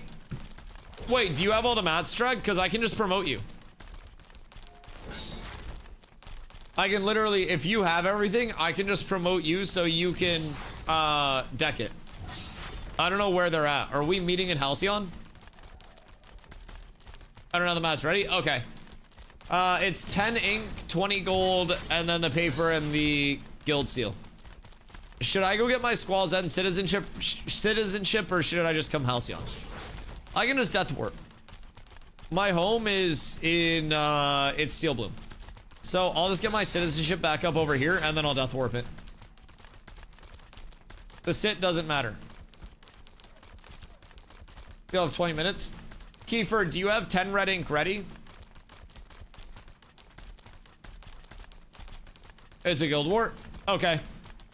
Go look for rubies. No. You go to zombie. We group up on zombie and get ready to fight because we had people that are already processing the shit for it. I'm gonna try to go over to the water and drown myself. Do we know where they are? I'm heading to New Ayla from the Junor dock. I'll see where it's at. Okay. Zombie, invite me and Zine. I don't know who else is on. Probably not a lot. Strag. Me, Zine, and Strag. You got us all. See where it's at? Alright, beautiful. Yeah, Stragma has some cooking in... I believe he said Halcyon. Where are you at, zombie? Are they in Squalls?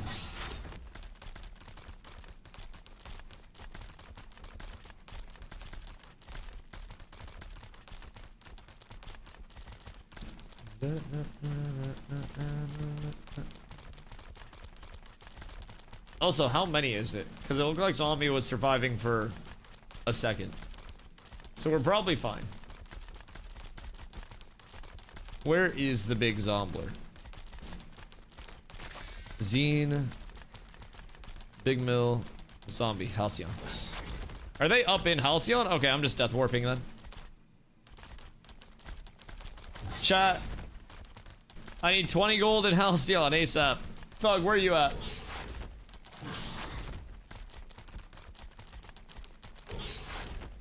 Oh, I hope tax isn't high. I might need like 25 gold to cover tax as well, depending on what it's at. It's expensive out here. I have 20 gold. Okay. I'm at Halsey. Alright, bet. I want my way over. Give you gold and I'm already in Halsey. And do we have red ink other than what's crafting? Because 20 minutes will allow them to... I have 964 gold on me. What? Why?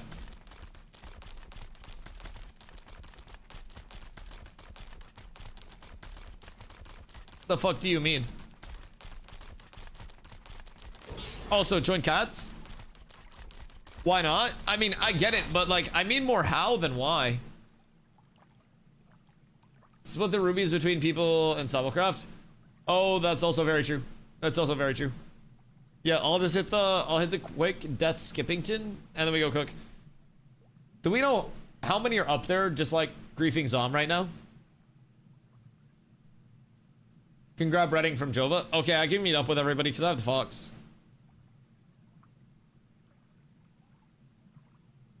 I can meet up with people wherever. I'll be at Steel Bloom.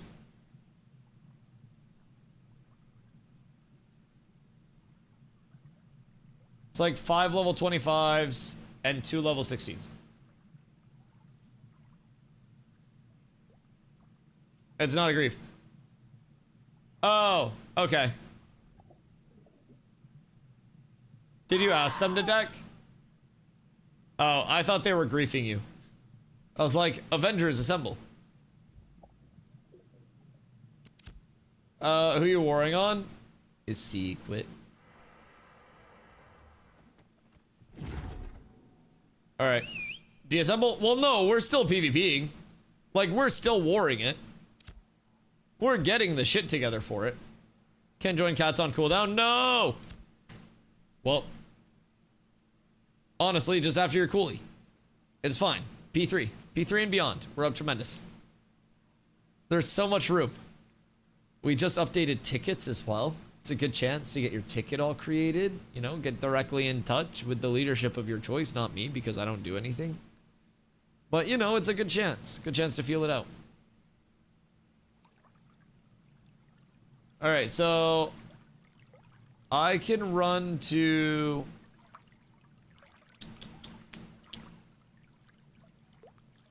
I can run to Jova real quick. Because Kristen has ink at Jova. And then I think I just buy the rest of the shit. Do I need to be a citizen to get the seal? Or nah? If it's polar and you kept it a secret for me, there'll be consequences. If we duck on polar with 8 people and no clerics, I think the consequences will be felt without without much else. Something tells me even with polar asleep, they can probably at least get an 8-man with a couple of clerics and have an edge. Yeah, no, Apex Order decked on Zom, so I don't quite know if they did it to be, like, nice or mean. But as soon as I heard that they decked on Zom, I instantly just swung it around and, like, death warped over this way to get over. We're trying to get the mats together right now.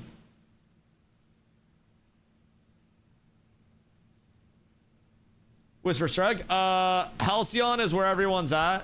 I'm trying to meet up with Kristen right now towards Jova to try to get the red ink.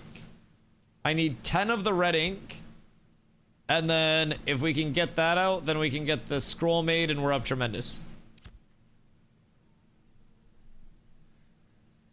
Oh, lordy. PTR still up? Bro, people are saying they can't log into the PTR. Like, people said that they tried to log in and they couldn't. No ink needed? 10 ink needed. Yeah, 10 ink needed. Although, I don't know how much Kristen has. I'm on my way to Jova to see. Oh, that's convenient. No! I swim so slowly. I logged off 10 minutes ago, play a league game, and log back in fine. GM Colton? I got more than 10? Wait, can I grab a few extras then? So I can make some more scrolls and just have them on me? Just in case we need them for the last few days. Just head to Halsey? Okay, yeah. We're up tremendous. Sure, I appreciate you. Thank you. Ignore the message. Press launch. Word.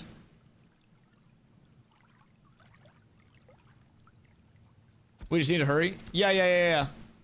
Before they disperse. I'm going as fast as humanly possible. If Zop was here, Zop had our scroll. So if Zop were here, we would have already had the deck out. I just need to be in the habit of keeping a scroll on me. I have a guild creation scroll. I bring life, not death. So, like, I don't know. Could beat him so bad that they disband and then hand him a guild creation scroll and make him rename his cat's, affiliate. But Discord message says PTR closed an hour and a half ago. Yeah, apparently motherfuckers just still be in that shit. Apparently. Which, I mean, good for motherfuckers. Personally. But. Whoa, not that. You. And you go here, you go here. Alright. Group build on the way. Yeah, I don't really know. Has anyone actually tried to log in? Like, someone else go try to log in real quick and see if it works. Because I wonder if they just, like, forgot to turn the switch off before they left for the day. Like, what if they turned off the wrong switch and, like, Steven's air conditioner in his office isn't working anymore instead of the PTR? So he comes into a really hot office tomorrow and then he's super grumpy. That would be fucking unfortunate. Ignore your lying eye. It's not my lying eye, it's my lying hoe-ass chat. I'd ignore him if I could. But they pay my landlord. Also, Twitch Prime! Alright. I've arrived in Jova. We're here for it. So, is it the guild vendor that I have to talk to up at Town Hall to get the seal? I'm on my way. Oh, hello. I see you. In Halsey? I'll be right up there. Halsey's a place to be.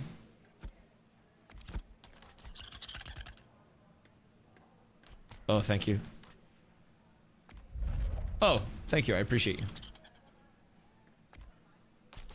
That is legendary. And then I can just buy the paper from the regular vendor, right? I think that's a commonly traded good. Thank you so much, Kristen. I appreciate you. All right. Equipment vendor. Materials. Was it not this guy? Oh, crew paper. This. Okay. Give me proofs for this anyways.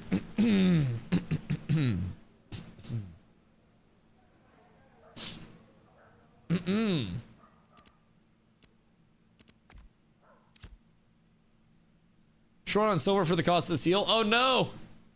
Make it there. I need the money. I need the money.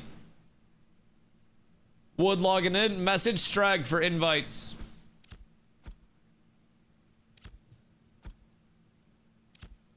I can give you gold? Okay.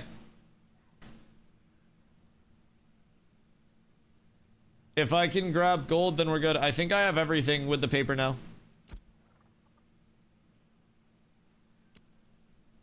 Yeah. Yeah, we're good.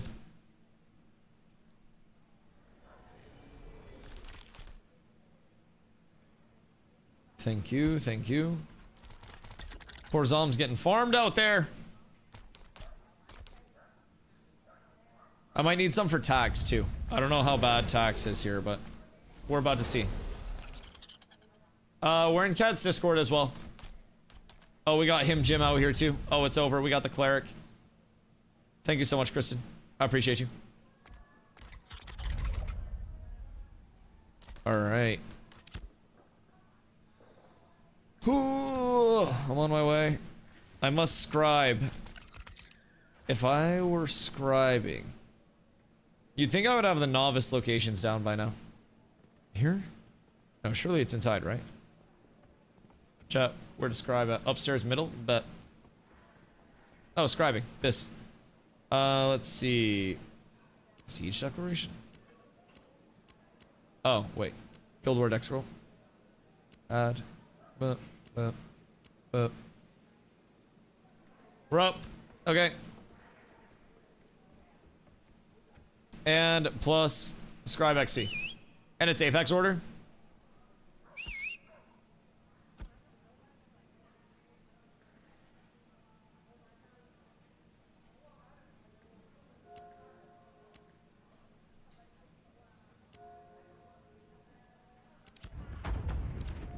All right, on my way.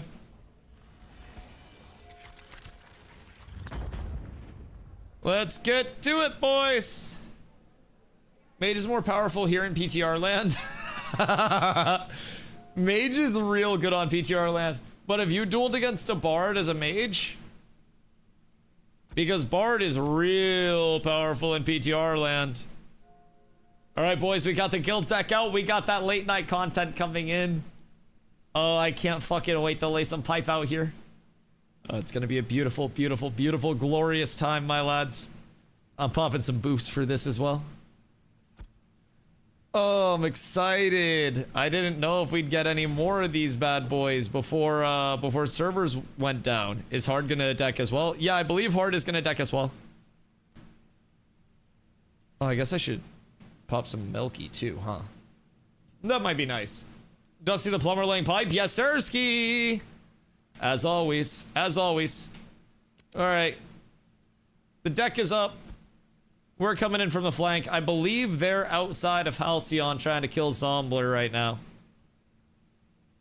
Vithar has 5 minutes for Vithar's deck as well. It's like a bunch of small entities, like 2 to 3 people on right now just trying to throw out decks. It's fucking beautiful. What a weird time for them to deck too, but fortunately I got the Zoomy Fox. I'm feeling quite good about that. I'm gonna hit their backline and just start fucking pillaging as soon as I get there, I will say. Like, I'm gonna pop one of Zine's salves that he got me, and I'm just gonna go absolutely sicko mode on them. I don't know how many they have, but something tells me they're not going to be tanky enough to deal with me and their ass. Kiefer, wait for me and Wood where you're at, perchance. And then we go into that together.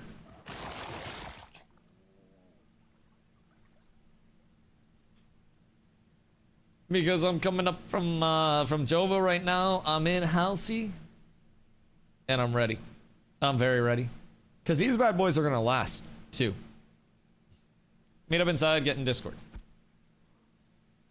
But I want to cook them from outside. We have a few people coming from outside, too. If we coordinate that, we can probably cook it. But yeah, get in the Discord if you guys aren't in there. I, too, am in there. I'm going to pull in as soon as I'm closer. Exclamation Guild if you guys don't have it. If you're going to be in this. Blotto, how long are we looking at on your guys' deck? Blotto's dead. I think they might have decked. Let's see here.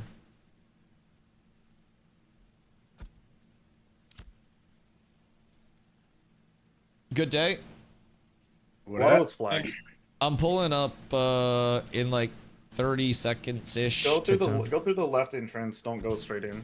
Got you. That's where I'm at right now. I'm getting like 2 FPS, so I'm gonna run mana. Welcome back, brother. Make sure you tweak your settings. Just run cheerful. Yeah, it's all on low. Just run cheerful and stand in the back. Okay. Oh, low is crazy. I was hoping maybe they, you know, optimize this shit a little while I was gone. What are your display settings at? Are you full screen? No, like not your audio, but your. Interesting. Try windowed full screen, maybe. Maybe that'd be like easier. Oh, my bad. It is windowed full screen. Okay, try exclusive. Yeah, try exclusive. I run on exclusive full screen, and it makes it better for me. It's a little bit better. Yeah, I'm getting like 12 FPS now.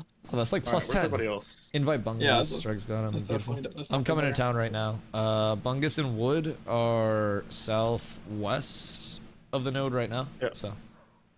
I'm moving. 10 seconds, Vythor. Is him Jimothy? Is that? No, it's him, Jim. Oh, okay. I thought he was Jimothy. How long on the hard deck? I am almost there. Okay. Yeah.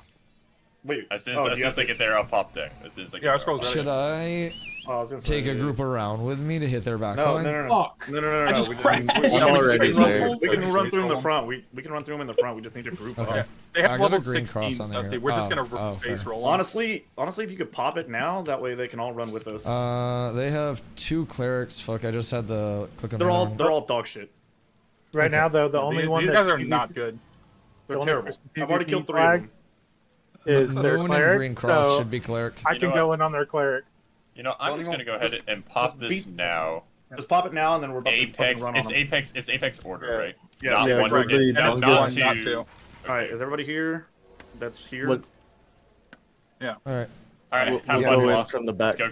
Have fun, Confirm Apex order or Yeah, Apex order. Apex order. Oh, yeah, Apex go, order go, go, one. go, go, go. Order. Blah. Apex order Just one. regular. One dead. Yep, look at left side. Looking at Back on left the. side. I'm gonna stick their back line. Look at Cyclone. Okay, Cyclone. Reading in the Green back. cross. Reading in the back. Massive trip.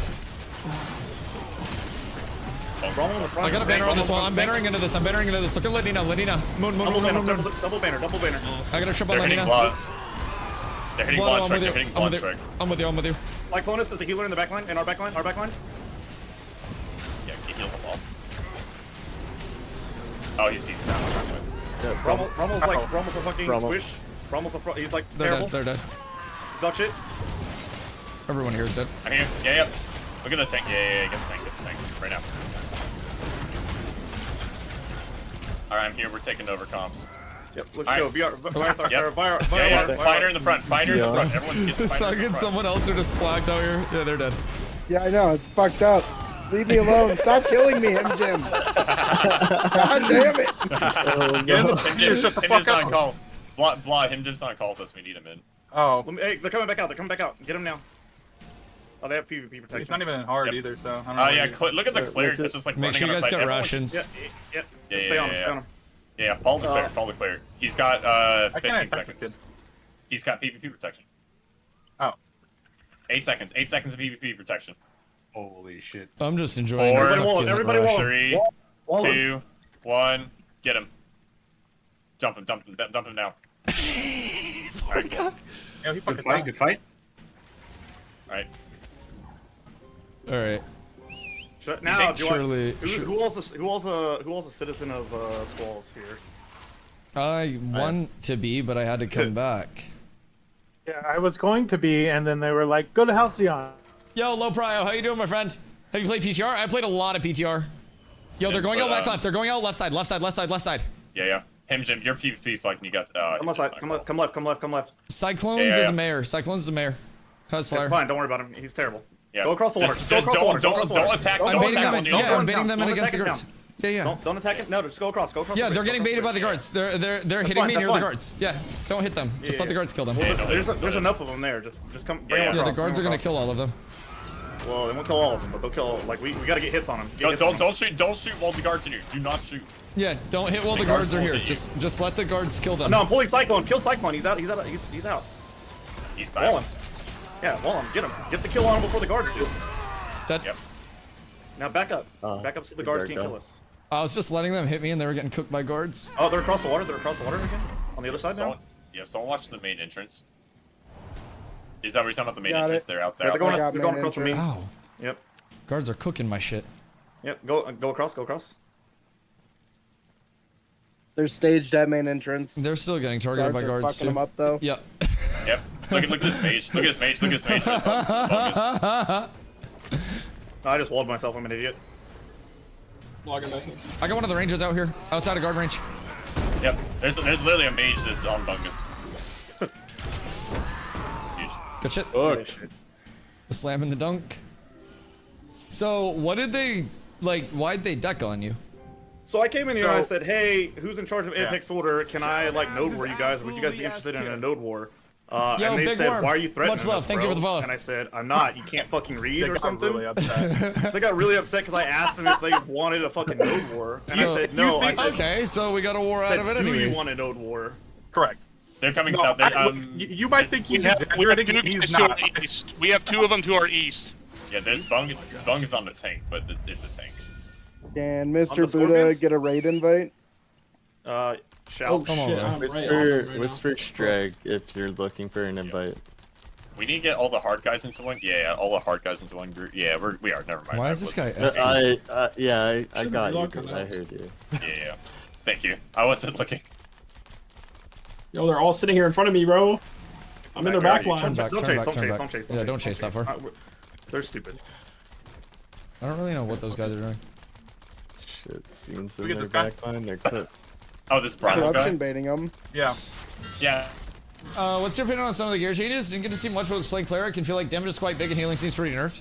Yeah, I mean the gear changes definitely speed up time to kill, especially in like 1v1s and small scale and shit, right? But personally, I think the gear changes will be better for like 8v8 group stuff with a little bit of tweaking. I think right now, personally, it's a little bit fast, but I think right now, like on live, the time to kill 8v8 with the organized like setup groups is a little bit slow. So, I think that it's like, overall, I think it's definitely a better step. I think that it's far from perfect, but I think that it is, in my opinion, better for the, oh my god, he just got shit on. I think that it is better for the state of the game than like the super slow max HP, max mit stack on every single person everywhere.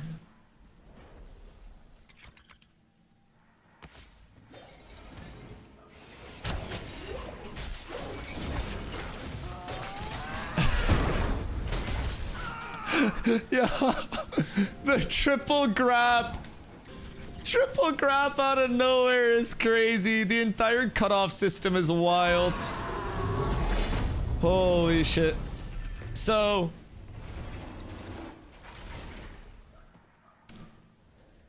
let me get this straight. They decked on Zombie by himself. And they're mad that there was a redeck?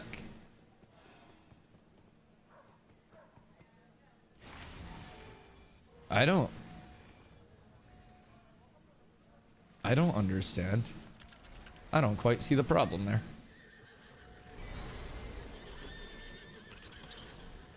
Yeet. Oh, I'm rusty. You're not coming out. You're not gonna do that. You stop. You stop bluffing. You won't fucking do nothing.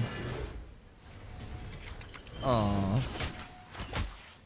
You won't do a goddamn thing.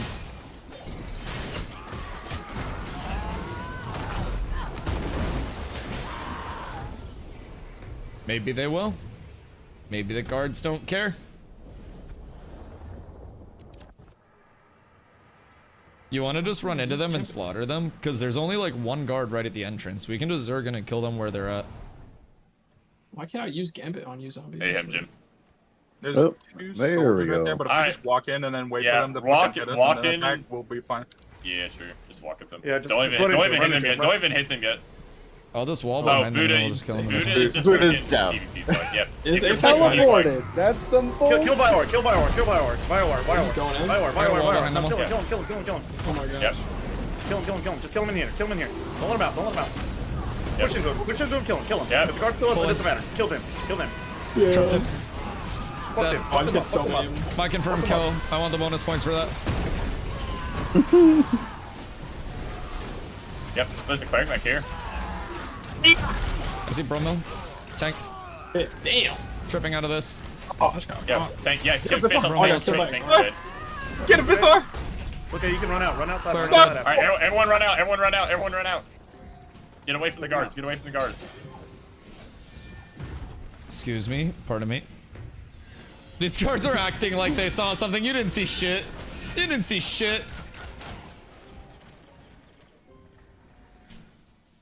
We're just fighting in the fucking town right now. Yes. Yeah. Are we Genghis I Khan? went to go stand in the middle of them and they all jumped me, so I was like, fuck it. Let's all just push in on them.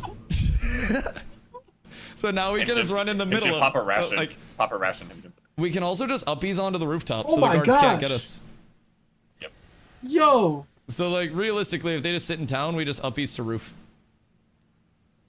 Anyways. Yo, Brandroid, how you doing, my friend? Is Summoner gonna be out for P3? September, October is looking like the timetable for Summoner going live. PTR, we'll see it before. But with that being said, it seems like September, October. Definitely gonna be the hotspot for Summoner. I think it maybe in like the mid-September if everything goes well with it. But I think it's very likely in that probably like late September-ish phase. But what's yellow in your pile? In mine, I have no idea. Good day.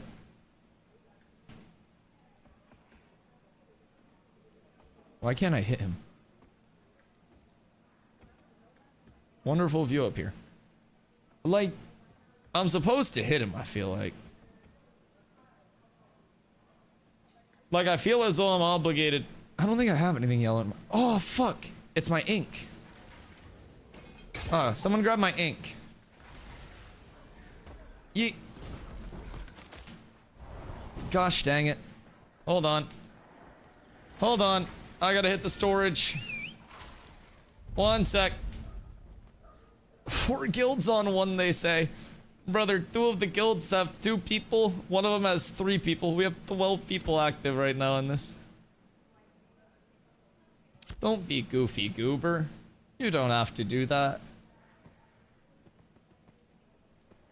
I don't know, man. Where is everyone? Uh-oh.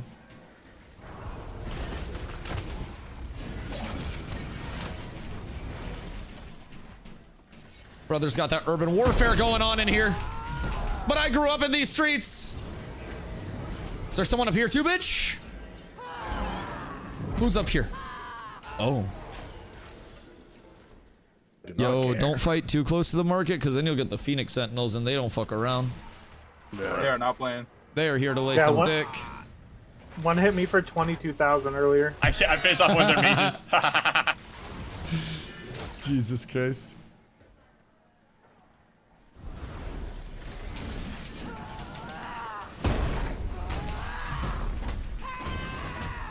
This is so much chaos all in one place. Can I reflect a guard? I think that worked. I think we're good.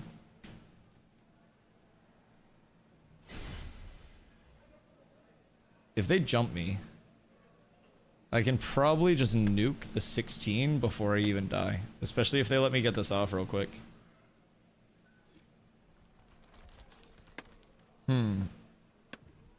Declaring you were going to deck someone is asking for it. Don't cry about it.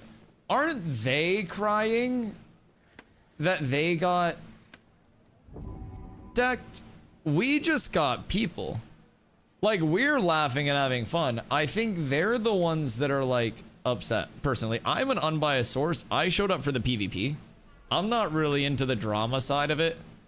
But, like, I do know that they jumped to zombie with, like, 12 people, according to chat. 10 to 12. We pulled up with a couple more. Welcome to open world. Also, one of these guys said that we were zerging. Slash shout I accept. Wait. Slash shout I also accept the 1v1.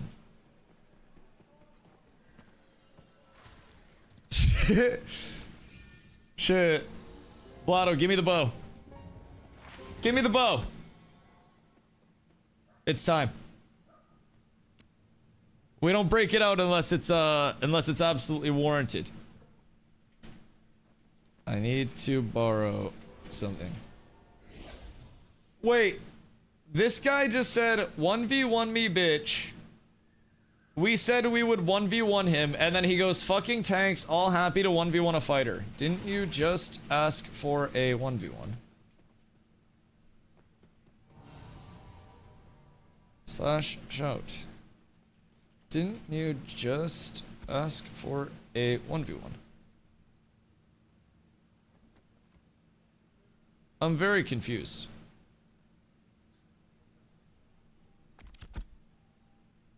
Calm your viewers down. Brother's beef is with zombie.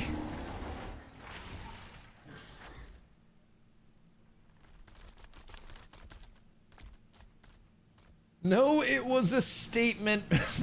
Brother literally said 1v1 me and then got step 2 for 1v1s, and he's like Jack Dohertying like, oh no, I was just kidding. I was just kidding. It was just a joke. Like, brother.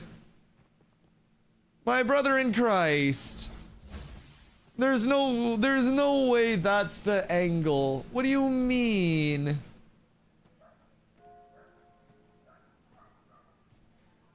They sure are complaining a lot about free content before the end of a wipe. Yeah, and they deck zombie first. Like, they literally just, they decked zombie solo and then expected to not get counter decked on. Confusing you as a strat? Valid. Oh, shit. Thuggington, thank you, my goat. I'm GM of you. Jesus fucking Christ.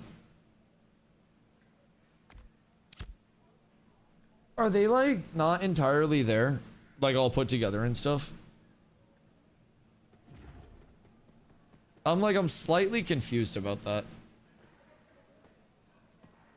Cause, like, they were all for being outside of the town when Zombie was solo out there.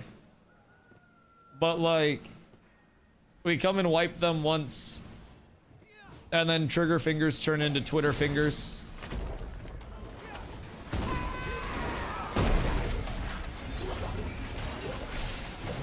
I don't know. Does he think Zombie is the streamer? I'm confused. He says, how can I 1v1 when you subs attack me?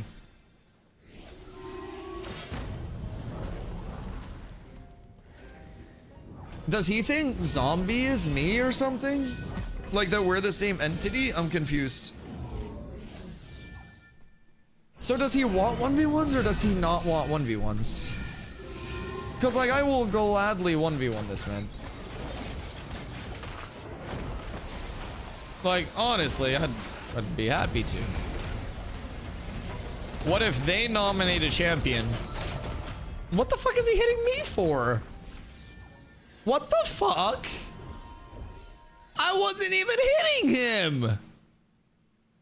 What the fuck did he target me for? I didn't even do anything. I just came and laid some dick. And brother's targeting me?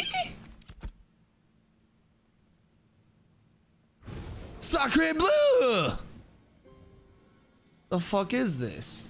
I forgot there's a C version for Boys Planet. Oh god, can we watch half? We have an active guild deckaroo happening right now. So it's like it's kind of like a hostage situation, like standoffy type beat. Oh no, they're gonna come out. Oh no. Oh no. So like, are we 1v1ing or are we touching dicks or what are we doing?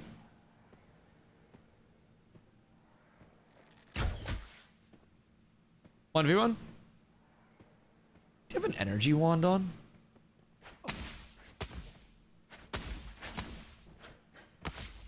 I wouldn't recommend interfering with the 1v1, sir.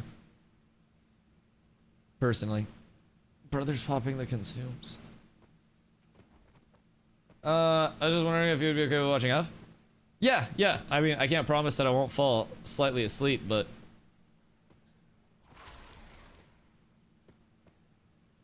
I'm out here. Well, would you like to 1v1, sir? I'll even let them sort it out. I won't third party it. I'm a man of honor. I'm simply here to document. V over Zombler. Don't put protect up. Don't banner him. Honor the 1v.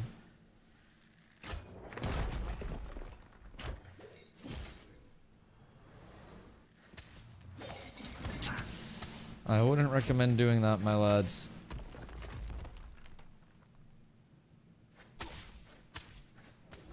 I wouldn't recommend it. I love how they won't even step forward right now.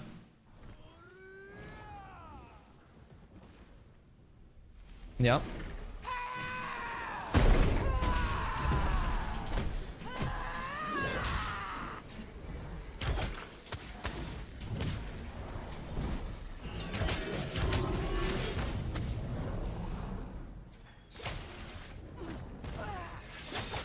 Don't interfere. Be good. We will come in there and roll your shit.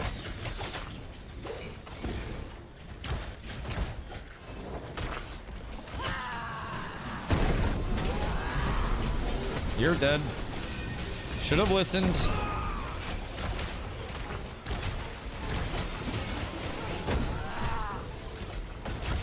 Should have listened. I tried to show him.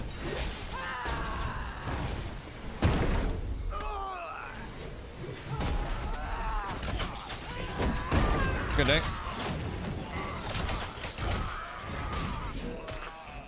Did I just see inciting strikes?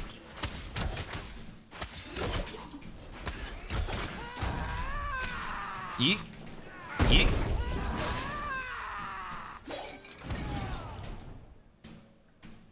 Hello, sir. I've got something for you. It's this dick.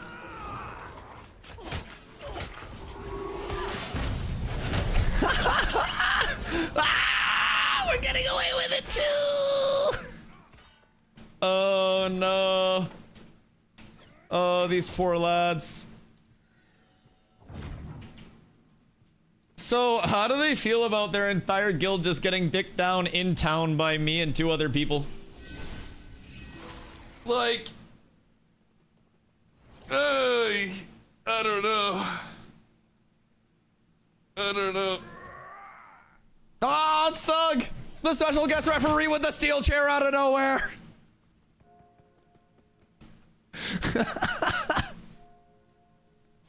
Jesus Christ. Yo, Victor, shit going down? People guild decked on Zombie when it was like 10v1 because he asked them if they wanted like to organize a node versus node deck, I think. And then they decked on Zombie. So they were killing Zombie like 1v10, and then I like helped spin people up, and we basically got a little response going. We got a deck from main guild, Blotto and the Hard Boys came through with a few people, and then Vithar came through with just Vithar. Vithar is just Vithar. But Vithar also tanked them.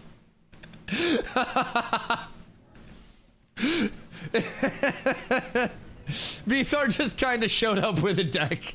He was in. So, need more? I mean, I have no reason to not want more. They were little yappers. They wanted to jump Zombler when it was 1v10. And then we came out and steamrolled them very, very, very quickly.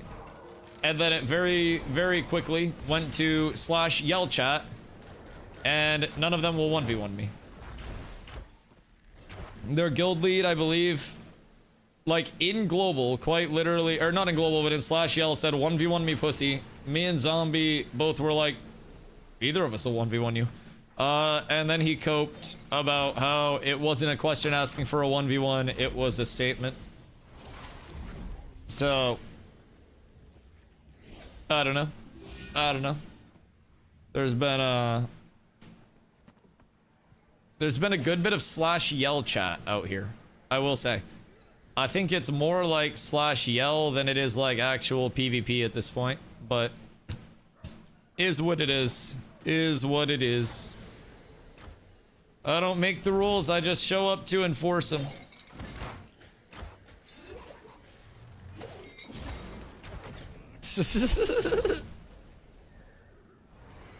This is great, just the entire like awkward standoff. Cause like, realistically, we can just walk in and kill them right now. But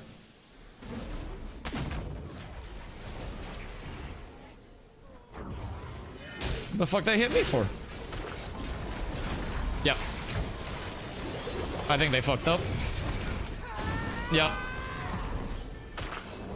Oh, you can't get back in there, bitch! You can't get back in there, bitch! What are you gonna do now? The door's closed, baby! What are you gonna do? Oh my lord! Oh no! We slammed it shut on him!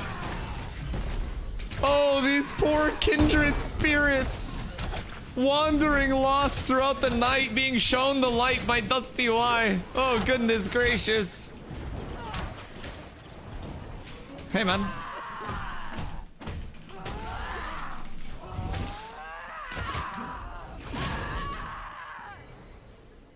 Excuse me.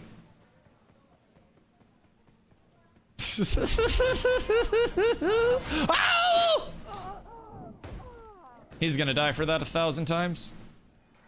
I'm going to find him wherever he is in town and just nuke his shit if he doesn't die here. He died there anyways. I'm sad that he died because I wanted to kill him my fucking self. He didn't deserve to die to the guards after that rat behavior. My goodness gracious. My goodness gracious. Yo, Kill, hope you're having a beautiful night. Where is he? Where is he? I want the fucking rogue. I want the rogue. My quarrel isn't with you guys. I want that goddamn stealthy rat bastard. Oh, hi, Kenzie. Wait, a cleric, you say? What if I just invite you to the guild? Ayo. Would you like to heal a little bit? Fuck! I'm coming. Hold on. God damn it. It's harder for some of us out here. Oh, what's going on back here? What the hell? Oh!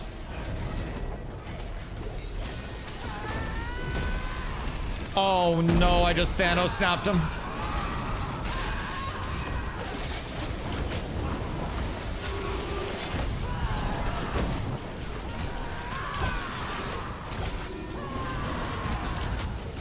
Yeah, they got no chance. I feel so bad for this. This isn't even a war, it's a fucking slaughter.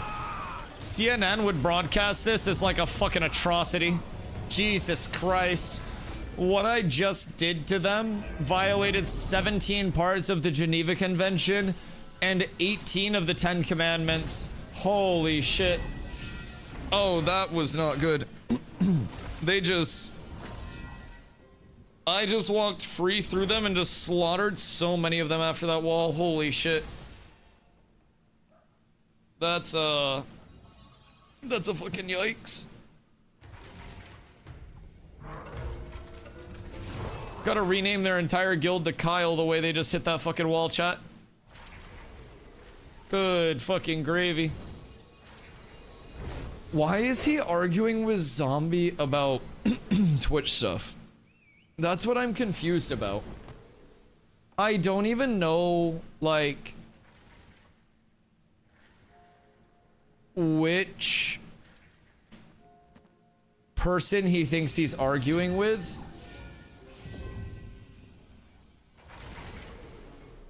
But he's arguing with Zombie, who doesn't really stream about Twitch stuff. Why are they bringing up viewers to Zombie? You guys know Zombie isn't the streamer, right? They're arguing about viewers with you wrong. What? I'm very confused. Why they're... I don't really understand. Well, like, I get if they're arguing with him, but it's like, why are they arguing about, like, Twitch viewers with Zombie? That doesn't make sense. That's like me, the fucking, I don't know, arguing about penis length with a field mouse. Like, of course I'm gonna lose that argument. What do you mean? I smell Doritos. I feel like Carla's eating Doritos. I don't know. Bro, I'm so confused. Why? Zombie streams, I follow him. Zombie isn't like streamer though, like, oh. How did I smell them from in here?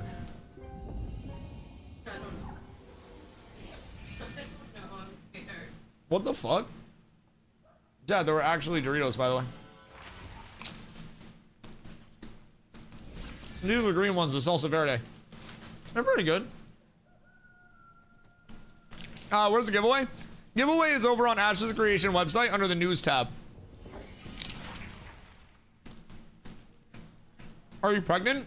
No, I just smoke a ton of marijuana. Like, I have a very sensitive nose. Yo, Teeps! Happy Saturday to you, my boy. You think they're spicier than the purple? No.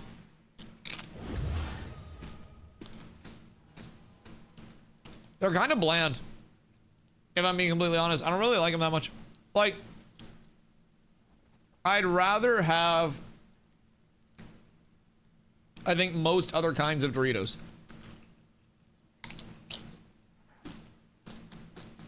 Oh.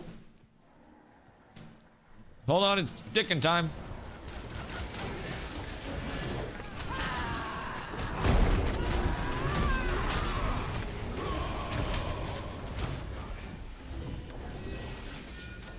Yeah, oh.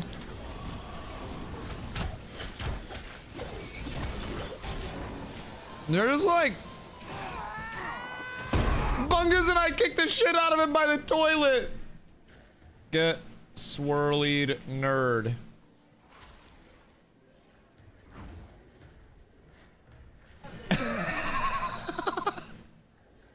Bungus and I just gave a guy a swirly by the toilet.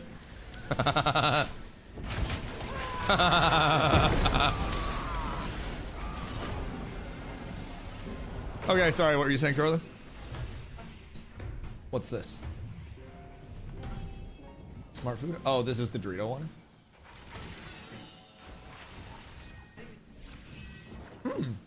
That is better with spices. That's very nice. John G, is this your blue banana day? Wait. Make sure you refresh so you can share. I'm proud of you. That's a huge accomplishment. Thought it was next week. Listen, this is a huge milestone.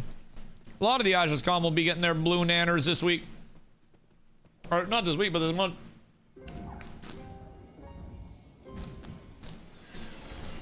Are we going back in? I'm on my way. Ow. Ow! What the fuck? Stop it!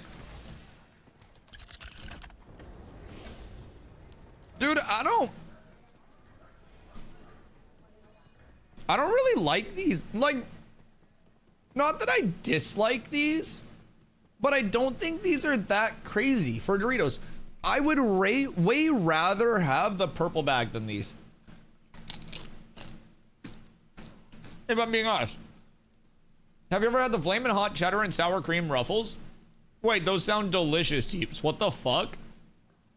Flamin' Hot Cheddar and Sour Cream Ruffles? Cheddar Sour Cream goes, oh shit.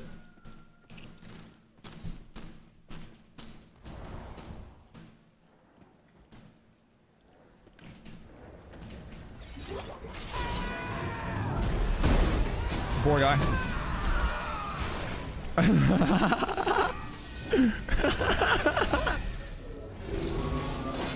Like, sometimes I feel bad and then sometimes I also don't. Brother went from free casting to having me in his asshole in like 2 seconds. Purple bits, but the green aren't too bad. Yo, the black bag that we had in Iceland was fire. Fire. Like, the closest comparison to the purple bag, and honestly might have been better. Like, may have unironically been better than purple. I don't know. I wish they had more flavor to them. Am I crazy for saying that? Like, why would I want salsa verde Doritos when I could just dip a tortilla chip in salsa verde? It's kind of like my take on it. Cause like, Carla makes a really good salsa verde as well. So like,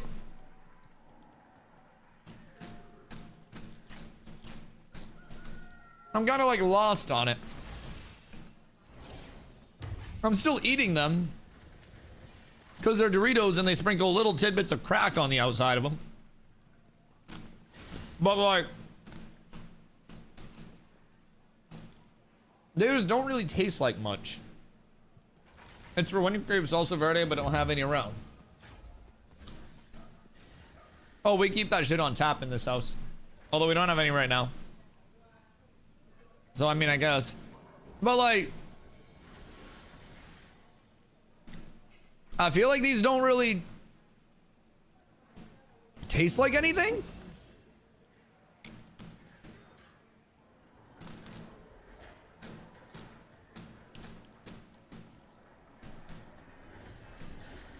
Bro, I'm trying to do Doritos reviews. It's ticking time.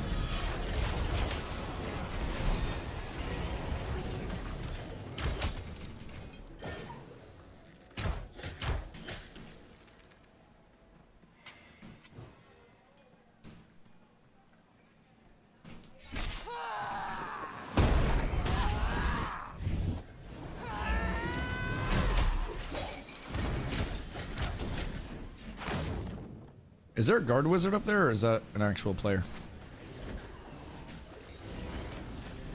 Oh, you fucked up. You're a mage player. Yeah, you just lose this fight now.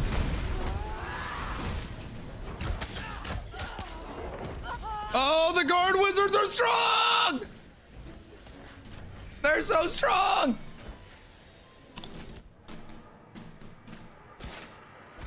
Ah! They found the off switch for the PTR? Oh no. Like, what are they doing about all the ne'er-do-wells that are all like, you know, Late stayers. Surely banning all of you. We good? We're good. I saw them at Publix. I don't know if I've seen them up here, but those sound so fucking good. I'll have to peep. Publix sounds like a heavenly place. Someone just died again. Okay, hold on. Let me bring these out, because these are kind of like meh, but... What's that?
Yesterday, I dropped an allergy med on the floor, and I found it today. So that's a cool thing. I just wanted to share. I literally just found it walking back to the stream setup. Oh, okay. I'm back. What? You and Dusty started attacking me, then during our fight, others attacked me. I didn't start attacking shit. Motherfucker's guild started to run up on me. So I hit his poo-poo ass guild that was running up on me. And he didn't like it when I hit his poo-poo ass guild. I'm just saying. Big up on recovered allergy meds. Yes, sirski. I had to take one today too. It's been polleny in this bitch lately, dog. Yo, 4 to 9 p.m. nap time. A 5-hour nap? Isn't that just a very bad sleep habit? Anyways, good luck in the giveaway, dude. When you do make your account, !ashes if you do want to let them know where you came from. Show some love to the stream as well. That is a referral link that'll help support the stream. So if you have any questions about ashes, please feel free to let me know. After like 10, the flavor starts to taste like the chip for some reason. I didn't even taste the flavor on the salsa verde Doritos like before 10. I don't really think at any like point was I like, damn, this is, you know, this is insane. Who's 1v1ing?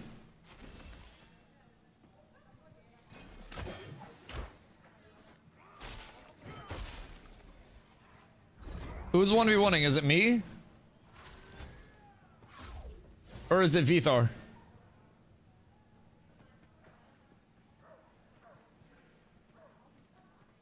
Why is everyone just calling each other a pussy?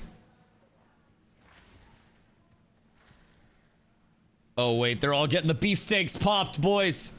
Oh my god, we're gonna have an old Western style showdown between Vthar and VOR. Holy shit. It's like two alter egos. Full buffs popped, full consumes. VOR's got the scroll up. He's got the beefsteak. He's got the party buffs. Brother, he's fucking ready.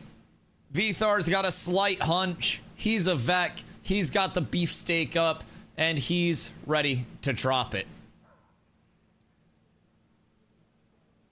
Alright, boys, we're getting... Oh my fucking god. We got a third party by the guard. I can't control that.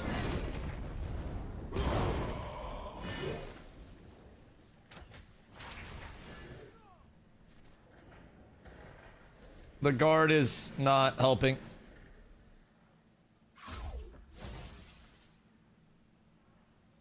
That's unfortunate. That's so sad. They went a little too close. Well, we don't need to jump in now. Stay mad, nerd, brother. There's no way that that guy's trying to say that that was his 1v1. Dog, we have the definitive evidence right here to disprove that. I'm just putting that out there. Like, I'm just putting that out there. I was just trying to point it out for the integrity of the duel itself. I'll wax anybody in your guild. You could nominate any single person in your guild and I'll wax them. Nobody's mad. You were talking all this yap about how you wanted a 1v1 and then wouldn't even, like, honor the 1v1. So I think we're just probably gonna camp your guild now. Thank you for coming to my TED Talk. So log out, drop tag, or do whatever, but looks like it's gonna be rough for you guys the rest of the night. Because unfortunately, your guild leader is a yapper when he has quite literally zero reason to yap whatsoever. That's my wall. You just ran into that. A 2-for-1 special on idiots. Did he just talk shit with the guard? Help. The guard was with him the literal entire time, yes. After he's been yapping, after his guild... Dumb fucking mage tried to slumber me and he died because of it. Jesus Christ. Oh my god. But yeah, I don't know. He decked on Zombie. So basically, Zombie came over here and was like, where is your leader? And was like, would you guys be interested in a guild versus guild war? And then they like told him that he was shit talking or something like that. And then like decked on him solo. And then got mad when we pulled up and counter decked on him. Like, brother's talking to me. I'm not even involved in this. Like, I'm just here farming you and all your people, dog. If you can hear me, I'm simply here for the PvP. You were the one that decked on Zombie. That's between you and him, brother. You can't ask me to solve it for you. Once you're in with him, you're in with him, unfortunately. But like, this wasn't I don't know, this wasn't really like you know, a you and Dusty thing. Dusty just showed up to lay some Dickington. And that's all I'm doing. I'm just saying. I'm just saying. There's a 2-hour timer on Guild Wars. So what's the surrender time? Is it still an hour? Or do people have to stay in for 2 hours now? Because 2 hours in the ring sounds quite nice. Sounds quite nice. This game attracts the weirdest people. I said in jest to someone in Global for him to put his pants back on before he went to bed. He then spent 3 hours talking smack in Global. Wait, so like, he said good night, I'm heading to bed, and you said put your pants back on? And then he spent 3 hours in Global? Nah, bro, that's the same type to leave an angry comment on a YouTube video and then sit there refreshing, waiting to see if the content creator commented back. Nah, that's crazy. Jesus fucking Christ. First mistake, always tell them to keep their pants off? Yes, pants are simply a limitation.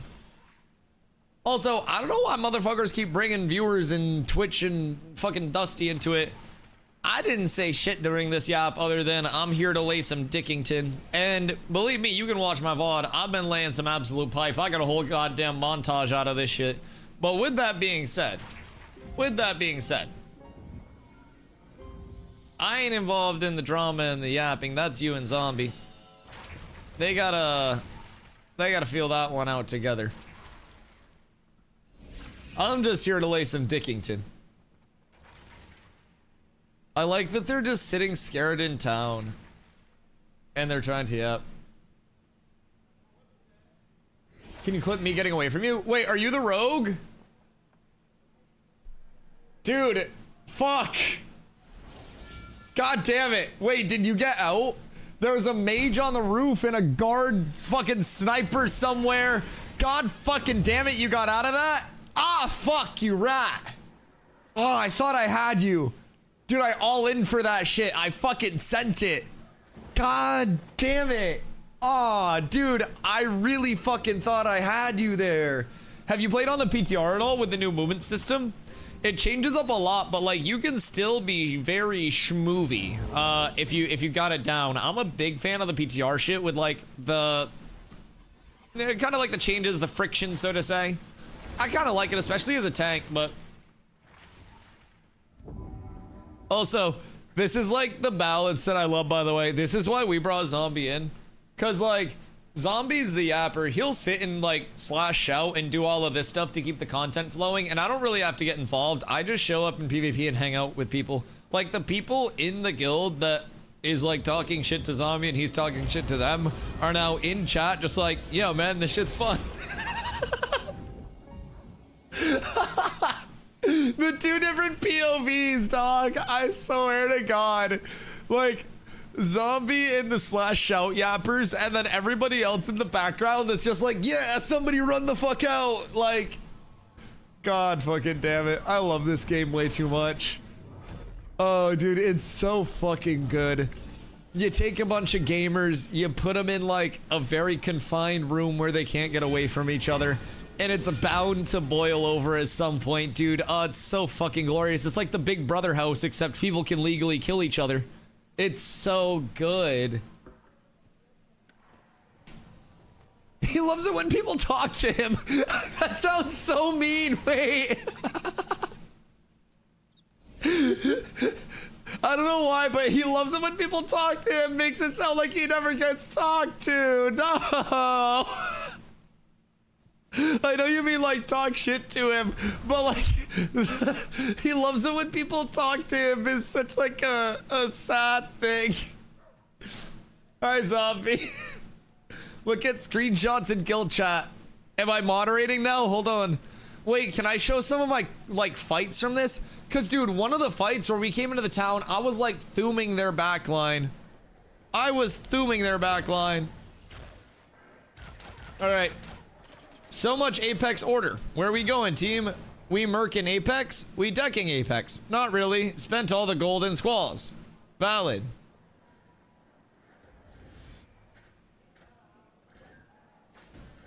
Huh.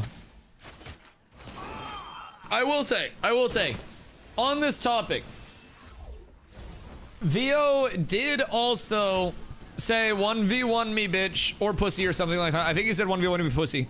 He likes pussy more than bitch. He did say 1v1 me pussy. I did offer a fair 1v1 and he did not want to take the 1v1. I'm just throwing that out there. He did after that because I was like, didn't you just ask for a 1v1? And he goes, no, that was a statement.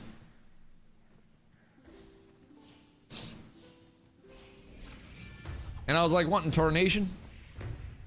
What in tarnation? Well, now he's trying to yell it hard. He likes to troll. Do you want him to have a 1v1? I can get him a 1v1. So he tried to 1v1 with Vithar, our other fighter. But this wizard here is an asshole and third-partied the fight. And I don't know if he like didn't see the wizard or not. But he called Vithar a nerd. So like, I mean, I'm always down for a 1v1. Like, I see no problem with any of that. This is out of guard range. Shit. I'm down to settle stuff. Choose a location. Shit, this is right here. This works for me. Who ducked on who? Zombie came over to their node and was like, yo, do you guys want a deck? Blah, blah, blah, blah, blah. And it was like, whole lot of Apex order in these parts. And then they basically... they ended up decking on Zombie solo and like jumping him with 10 plus people. And then Zombie let me know that they decked on him, so I instantly like death warped over to Steel Bloom, came back over this way. Got a counter deck scroll made and all taken care of. Showed up, started laying dick. And then it's kind of been this weird standoff where they're not PvPing without guard help. It's turned into like a slash yell fest. So it's a weird set of circumstances here, I will say. But when the PvP was happening, the PvP was fun. Like I was cooking their shit. So always a blast. But yeah, so Zombie showed up asking them if they would like, basically said, we're going to deck, just kidding. Literally said in parentheses, just kidding, spent all the gold in Squall's End. And then they decked Zombie. And then we spun up. We spun up after they had been killing Zombie for a bit. And then redecked them. Like counter-decked them with main guild. And then Hard had like a couple people that came through with a deck. And then Vthar came through with Vthar. Because Vthar is Vthar. Vthar's guild is literally just Vthar, but he still had a deck as easily as I did with an entire streaming community at my back, so that tells me I need to step up my preparation. So, very simply put, I was underprepared, but we showed up, we started laying some pipe. I stole Blotto's bow from him so I could hit some crazy clips. And now we're cooking. Trying to get him out there, but I'm getting attacked. I don't really know what's going on at this point. Because even, like, the yelling has broken down. So, I'm not quite sure. We might be going, like, full node siege into the market type shit. Hold on. I'll update you in just a jiffy.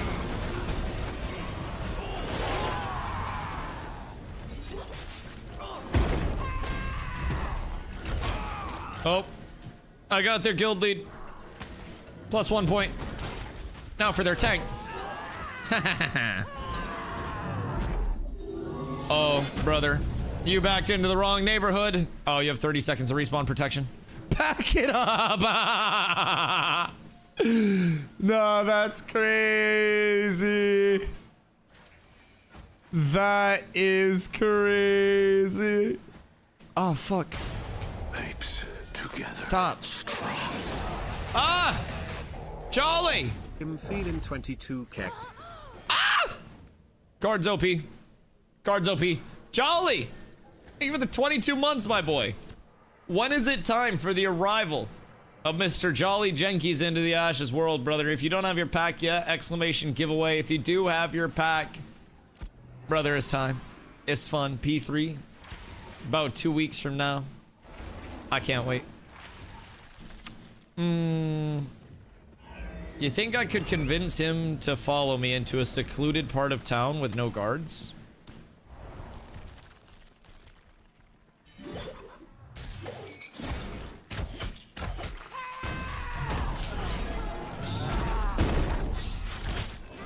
No! There are too many guards. It's not secluded enough.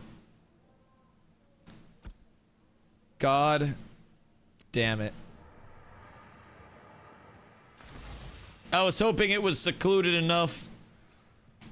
Clearly, I'm not like a career criminal or anything. Don't hit my mount. This is my only one. Hello. Just don't kill the fox. I don't have a replacement. That's 10 minutes of sadness. The fox is exempt. I'll hop off the fox for PvP. It's just, it's so purdy. It shouldn't be involved in any of this tomfoolery. That's my one ask. Jolly, what you been up to, my boy? The drawing for the giveaway takes place on the 25th. Intrepid Studios is giving away 100 keys, brother. $10,000 dues being given away. And then phase 3 starts on August 4th, so you'd find out via email if you did win your key for the free through stream. He just ran out of town. I don't know where the fuck he went, though. Although, I could catch him on Foxy here. Excuse me. No! Oh no, this thing is not the greatest at swimming considering it's quite fucking literally on fire. Come on, you can make it. You can do it, baby! Oh yeah, we're good. Okay. Off we go. We're gonna make our way up. Foxy, not Mozilla? So, Foxy is the middle name. Mozilla was the name given at birth, but it was a little bit too formal. So somewhere around like mid to late teens, there was this little bit of like rebellion. Foxy ended up getting some tattoos, ended up, you know, going a little bit of a different route with everything. And Mozilla was just, you know, it was a part of a past life. The other bridge. Swag.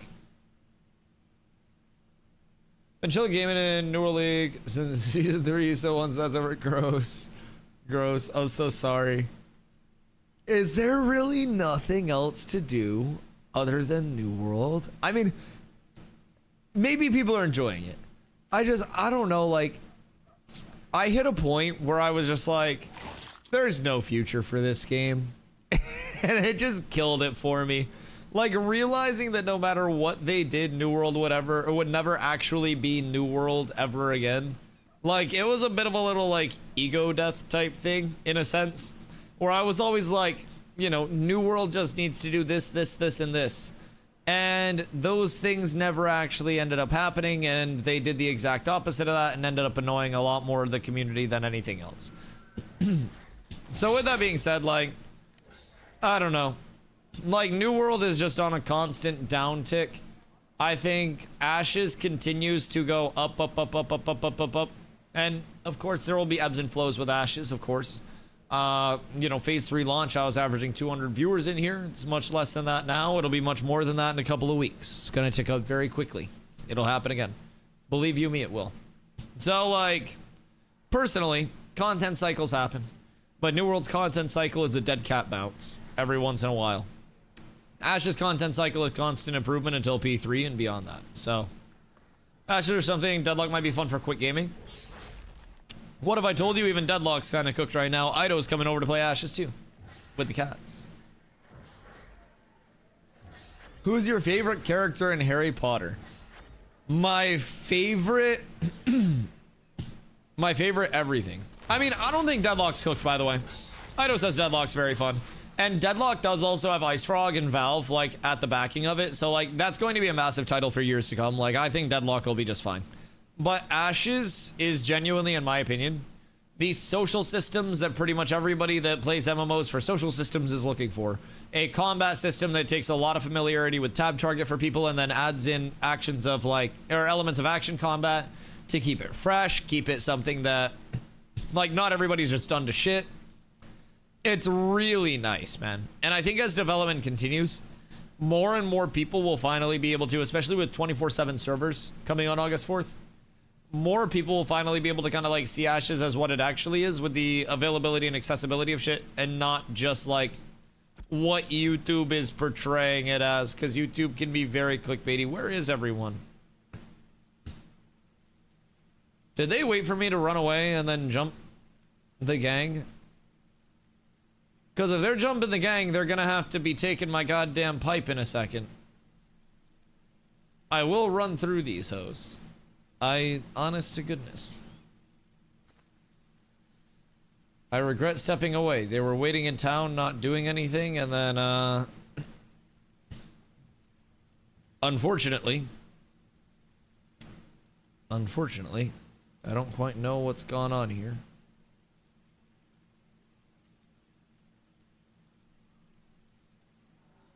I'm coming, we turn.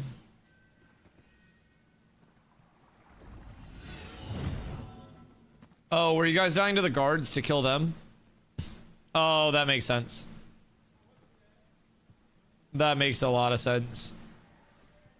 I thought you guys got jumped, but that checks out.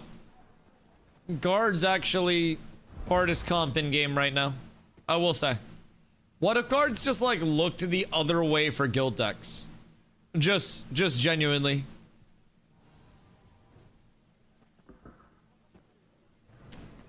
Bro, the slash yell war is the greatest war of all right now. Most of the Ashes content I see on YouTube is mostly positive. I don't know who you're watching. Brother, even the people who post 1 out of 6 positive videos are now clickbaiting a shitload of like, oh my god, is the future of Ashes in jeopardy because of this, that, that? Like, there's a lot out there that, in my opinion, is just slop bait. Like, genuinely, I've seen it from more people than I would like to at this point.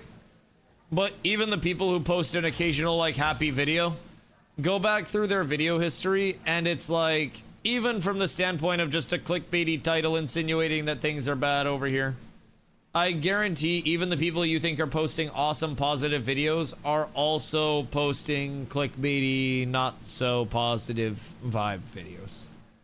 And it's unfortunate, but I watch a fuckload of Ashes content whenever I'm not live, I will say. Every single morning, I lurk in streams. Anybody that's in the directory gets a lurk for a few minutes. I sometimes poke my head and say hello. I pop over. I look at every single Ashes post that I can find for the day. Videos. I try to scour the Reddit as well if there's any activity over there. Like, I try to inform myself as much as I can on, like, what's going on, just so that way I can yap about things too. But that one video complaining PTR wasn't 24/7 on the Reddit. Oh my fucking god. With like the... Yeah, it was like, oh fucking... Oh my god, like a construction zone thumbnail saying like, this isn't what we were told or something like that. Yeah. Meanwhile, Steven's just like, yeah, we're working on some big updates on the back end. Like, and that's just one of many, of course, but I do agree though. Like, there is a good amount of, you know, positivity. Not every fucking Ashes content creator has gone the route of just full clickbaiting. There are still some good ones holding it down. But I've been very disappointed at multiple points in time to scroll through YouTube, see something pop up in my recommended feed and just be like, oh, well, that's about it. And like, that, I see the title, I click on it, I try to give it a watch. I see that it's going the clickbaity route and I'm just like, well, no, that's not it.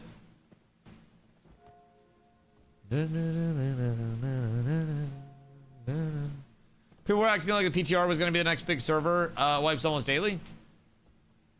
I mean, PTR, I think, is one thing that I've been saying about PTR.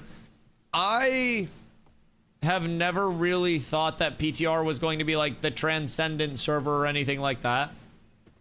I figured that PTR would give players a nice bit of accessibility to like dip their toes as much as they want to without having to put in 10 hours a day. I think the next like big thing in terms of a server is the one that has a lot of retention and shit like that. Black bag. What is black bag, Carla? What's it about? But like, I think more than that, the PTR is pretty accentuated around just people being able to come and go as they want to when the testing lines up with what they want to test, you know? If Guy Geretti is there, then people can pop in, they can level, they can get that all taken care of. If Guy Geretti isn't there, then they can decide if they want to level the new character. If it's a wipe, they can decide what they want to do. I think it's just a nice layer of accessibility that Ashes doesn't typically have. In terms of like, oh, you're a new player, you want to see like an endgame preview, here you go. So that was what I thought the biggest advantage would be between like new players being able to come in and see stuff and returning players between P1, P2, and P2.5, like breakers, so to say. Kind of being able to just be like, oh, okay, I'll poke my head in the door, I'll see what's up. Oh, cool, it's kind of looking nice over here. Cool, see you August 4th. I didn't think people would be grinding like, you know, 47 hours a day on PTR. Now, with that being said, competitive communities will absolutely be spending a good amount of time on the PTR trying to get like the most forward information that they can. Like people that want to level quickly, people that want to have, you know, kind of a a heads up to the PvP system, so to say, the movement system, gearing, all of that shit, right? So they're did Zombie just tell them all to repair and then kill them at the repairs? Jesus fucking Christ. Oh, that's so funny. Oh no. Their guild lead listened to Zombie and then went to repair and then got killed at the repair place. Oh no, Zombie just lil bro'd him in a tactical way.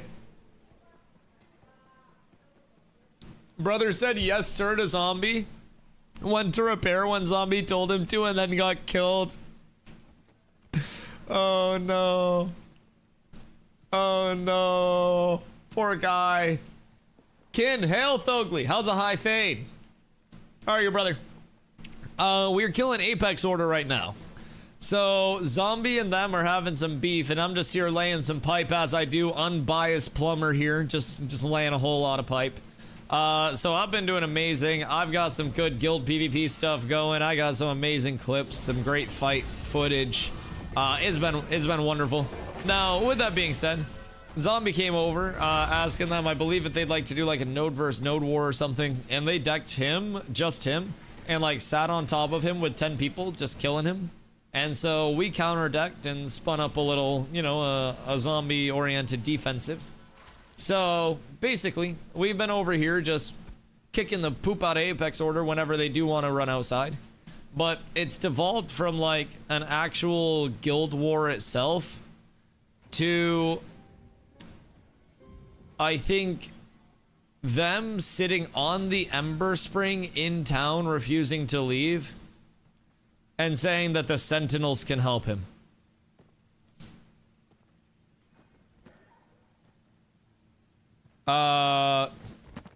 So I think he's sitting on the Ember Spring while also saying, "Fight me, pussy."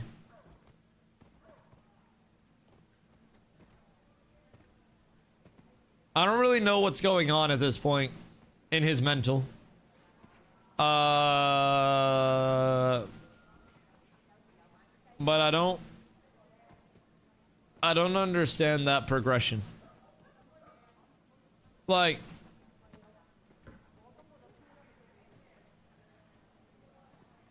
maybe I'm just missing something.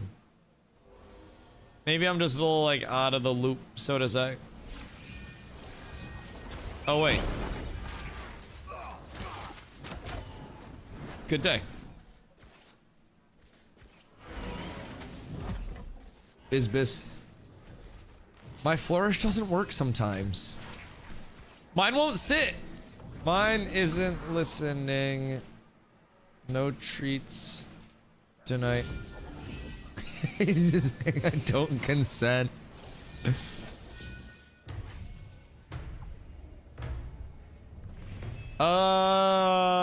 So yeah, they're just kind of chilling here. Live look in at Apex Order after jumping Zombler by himself. I don't know how to get it in P3. Crucible, probably.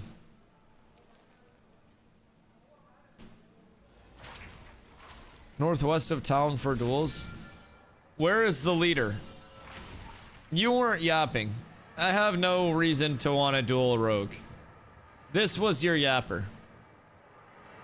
As the leader of this organization for cats, I feel as though an honor duel between your resident yapper and our organization lead would be in order. But he would have to consent to that and agree to come outside. Now, I could ensure that nobody else hits him, that it would be an ethical duel 1v1 between me and him, but he would have to agree to it. And if he doesn't, then I think Zombie's got all night. Carla's already picked out a movie for me and we've got snacks waiting. So. It's because you're inside the town? I noticed that bug a while back. I feel like it happens for me. Is it when I call it in inside the town? So if I call it in outside of town and then ride it in, will it be fine? Yo, Ibrahim. Hope you're having a beautiful day, my friend. Good luck in the giveaway. Let me know if you have any questions. It's being run through Intrepid themselves. So the drawing is on the 25th. You'll find out in your email if you did win. Also, Mech over on YouTube. How you doing, my friend? Hope today's going well. I appreciate you, brother. Today is going absolutely beautifully. We had a lot of good content, a lot of good sunshine before stream as well. We got a movie to end the day as well. So, man, it's a beautiful day. I cannot complain. I cannot complain a little bit. Just scrolling and saw you live. I appreciate you coming through. Big dog means the world. See you in P3. Happy to see you there. I'm happy to see you there. Now, do you already have a guild you're playing with in P3? Or would you be looking for a community? Because discord.gg/catswithabs, rumor has it, is the best place to go if you do need one for P3. Just food for thought, brother. Boys, this has been intriguing. Like, the actual... Oh, it's sitting now. It sits. The actual PvP was fun, but I got about like 2.5 fights before it just became, you know, sit on Ember Spring and yell at each other. So that kind of got lame. You complain a small amount, you had less flavorful Doritos. Yeah, they were less than flavorful. I do agree. I don't understand why salsa verde Doritos would be a thing when I could just dip a tortilla chip in salsa verde and have a much better experience. Because I could have more salsa, more verde, like to chip ratio. And I don't know. I feel as though a regular tortilla chip in salsa would be better. Excuse me. Pardon me. It's on fire, so I'm guessing some volcano alert. Yes. So when I don't know if Bungus is in here. Wait, Bungus, you in chat? Because I have a theory for Firefox. Because the Crucible is going to be right here. The Crucible is a volcano area. My theory is that it's going to be a guild castle biome, like its own little area sequestered off. Because there are going to be 5 guild castles throughout the map, each covering 1/5 of the map, right? So I think this personally is going to be a guild castle in the volcano area itself, in the Crucible, and probably where Firefox comes from. It's not an easy road to give thanks to the road. That road supports a lot of things. That road supports everything that we need, John G. Much love. Thank you for the reminder. Planes, trains, and automobiles. I love that. I love that. My John, you guys looks fun. Hey, yo, depending on how many Omen has over there, let us know. I mean, we are always open to the opportunity of like taking in other communities too. We have a lot of organization on our side leadership wise. So for newer communities or communities that are looking to get established PvP wise, like one thing that's going to help a lot is smaller communities just kind of like being absorbed into cats. If you got 10, 20, fucking 50, then we're in a spot where we can take people in and give them like infrastructure, some organization, and some good content as well to help them learn up whatever they need to. So, oh, food for thought. Wait. All right. What do we have here?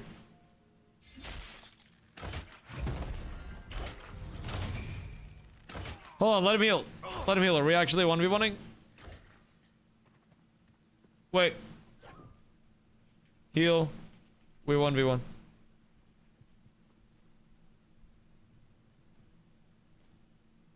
They'll allow him to heal.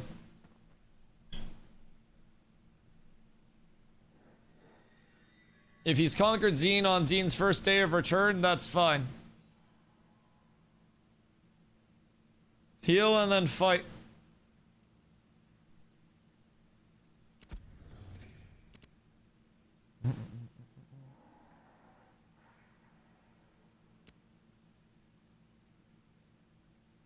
Will he is the question. Hey, hey, hey, hey, hey. Stragma! What up, my go? I would like one good one before I go watch this movie. I would absolutely love it. Or you can take the salsa verde Dorito and dip it into more salsa verde. See, that'd be good. Like, that would be very good. Is the UI in this customizable? Yes, AKC over on YouTube. It is entirely customizable. You can even like split your action bars how you want to into like a vertical or a horizontal. You can make it extremely, extremely customizable. Many UX updates on the way as well with like the PTR in future builds. We're still in an alpha, so everything visual fidelity is going to continue to improve and change. UI will get better, so to say. A lot of visuals across the board will continue to improve. So, but yeah, customizability and, you know, kind of having ownership of what you're doing, what it's looking like is a big emphasis. Nelly, I don't think that's a bad idea at all, by the way. I think those chips sound like they would absolutely bang. Salsa Verde Doritos in Salsa Verde would probably be better than like Salsa Verde Doritos regular. Is he gonna heal? Cause if he heals, we can 1v.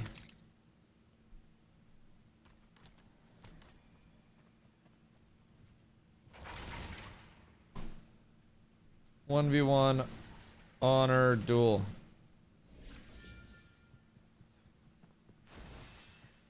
Will he accept?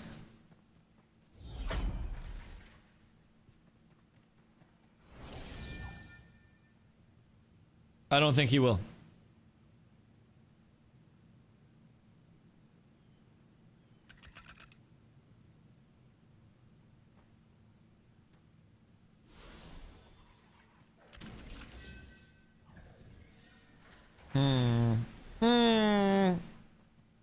I don't know what's gonna happen. I mean, I guess if they want to like elect the champion. Oh god, tank versus tank. Oh Jesus fucking Christ. Oh, I'm going to bed if that's the case. Like tank v tanks need to be limited at a cap of like 5 minutes. Oh my fucking god. Duel Dusty loves hour-long sustained fights. Suck my entire fucking cock, zombie. I hate tank v tank duels. Like, tank v tank duels on PTR are fun, but over here they're so fucking brainless. They're so brainless. What?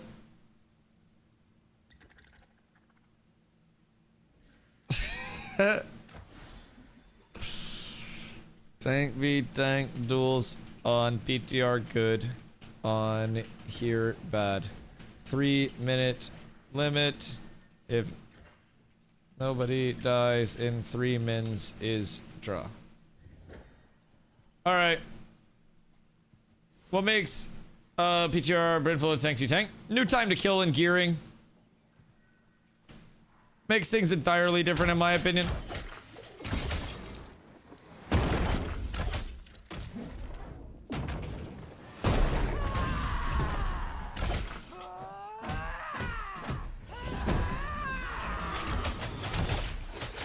What in tarnation?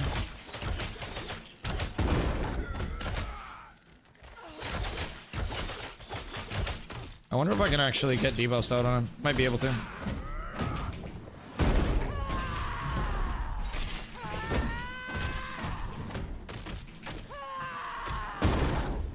If I can get my fizz mitigation weakness on him, that'd be great, but I see what you're saying. Yeah. Yep.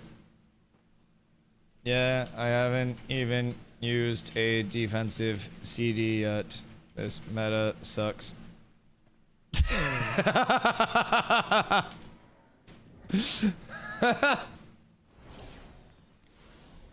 I love how we both just smacked each other for a couple seconds, and then he goes, yeah, I see what you're saying. God fucking damn it. I hate that it's so true. GG's, brother. Oh my god. That's so fucking good. Tanks have lack of damage or too tanky. So tanks actually do a lot of damage, but this meta right now, like on the private test realm itself, which is the like the more experimental build, the more forward-looking build, there's a gear rework that is in place and like a time to kill rework that they put in that addresses like the mass HP and mitigation stacking. But between pieces like Basilisk Skin Tunic giving 730 HP, which is 10% of my overall HP, Iron Wing Gauntlets giving me a total of, in terms of my Fizz and Magic Mitigation here, I go from 35.6, 32.8 to 30.2 and 27.1. Like, there are just a lot of good options for just naturally beefing up, and power scaling doesn't really, like, equate to how tanky people can actually get. So even with me having like 7,600 HP and a lot of mitigation, there are supports that have 6,200 HP right now. So even on the side of like other archetypes too, like Vthar is a fighter that has 6,600 HP. Even if I wanted to fight Vthar, that could still be a pretty drawn out fight. It's not going to be like an hour-long fight, but like tank versus tank is an intriguing fight too, because tanks are built around big bursty, you know, combos. So like trips into pulverize, into other damage forms that are meant to kind of like lock the other person down, right? And kind of like put out that burst in addition to the lockdown. And if they're able to get that off, it can be very impactful. But in tank v tanks, especially in this meta, like on Private Test Realm, the tank versus tank duels are incredibly fun. But over here, everyone's just so tanky that in any form of like group anything, you just kind of run into a spot of you're super tanky, to say the least. Which makes sense with tank.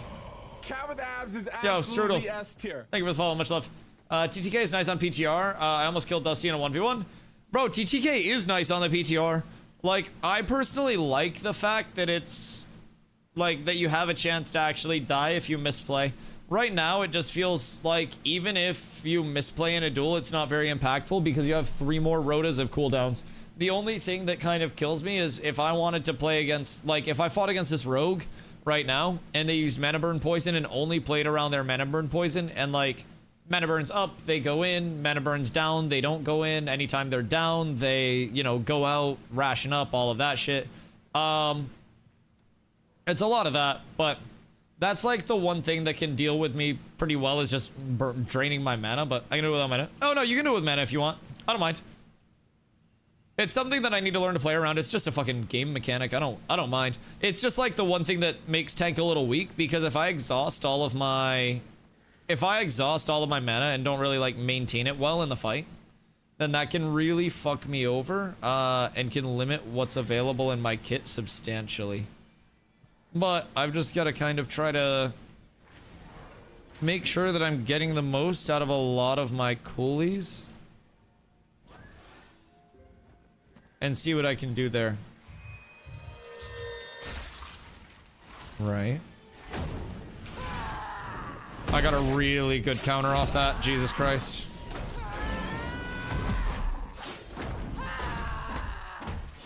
I cannot believe that that went out that instantaneously. That reflect was fucking dirt nasty. Jesus Christ. But yeah, I mean, this is basically like the options that a rogue has against me, and just try to avoid getting like full burnt in the meantime. But like, if I'm able to get the CC, then it can be very profitable for me as well.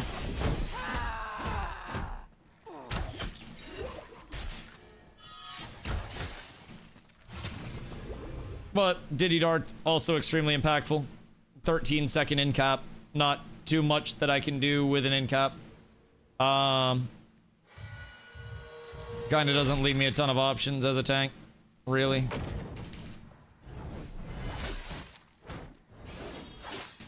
I just need to live enough.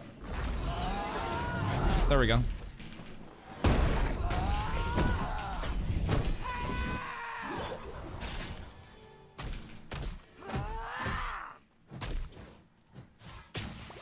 It's just, that's the Diddy Dart. How's Rogue vs Tank on the PTR? Much better because they don't have AIDS movement. So like, right now the problem is that their movement is just absurd. And they can get full resets whenever they want. They can ration for mana if they're low, like... Which, I'll just take the time to spend a ration for mana if they give a full reset time anyways. But like, I don't really think that even on PTR, like, I personally think rogues lose to tank on the PTR a lot, just because tanks have very high damage scaling over there. But again, this is like a rogue's option, right? it's not really viable in anything other than 1Vs, and it's like super corny. At least in my opinion, like, I think stuff like this, while it is in the kit, I don't get mad at the players for utilizing it by any means. I just think like the rogue like design in itself is conducive to this, which is a bit of an issue. I think it's a very unfun kind of like, I don't know, mechanic set, so to play, or so to say. But I don't get mad at the rogue players for it. It's just like, it's how they physically have to play, because it's also unfun for them to like fight through 1,000,000 HP as a rogue player. So like, whenever a rogue's like, oh no, I'll fight without it, I'm like, well, if you fight without it, you just lose. And if you fight with it, neither of us have fun. You do so much damage. Thank you. Thank you. I tried to. Yeah, I try to be beefy enough and also be able to like put out a lot of damage. Like, my goal is to eventually go tank, primary, rogue, secondary. Funny enough, so the drive-by heal's crazy. So that way I'm able to put a lot of pressure on backline, be very like in-out, zippy, like, I enjoy a lot of the movement systems. I enjoy a lot of the like, you know, peeling from my backline while simultaneously creating space for my front line, going back and forth there. Wait, can I get this 1v? Wait, me, 1v1. For honor.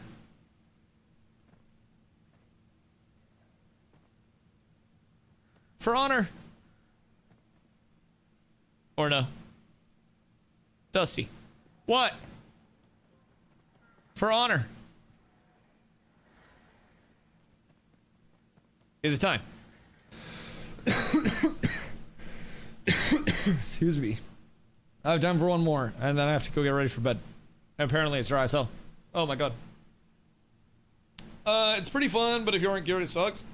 So like, yeah, I feel that, but I think gear's also relative too, because like early on week 1 of a server, right? Everybody's bad gear, so the PvP can actually be really fun because people aren't beefy, people are kind of like adequately scaling. I didn't ration by the way on purpose. Oh no, I appreciate you. I did because I have no other choice. But no. See, that's the thing, like, I never get mad, or I never try to, at the person if they just use the mechanics that are in the game for Rogue. I think Rogue's kit in and of itself is meant to induce a little bit of rage, and it's really well designed in that sense itself. Good day, sir. I must go to bed. But I request one 1v1 with your lead before I go.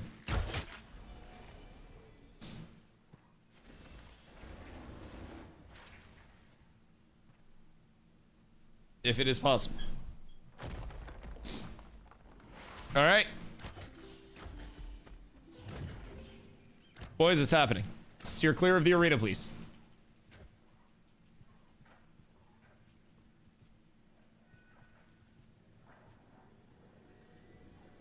But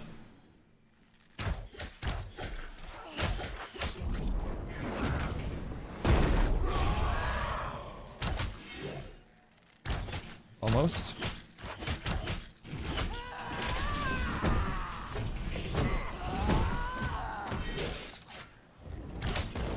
Almost. 3, 2, 1. Ready? Trip. Oh, it didn't trip him. That's bad. Good fight.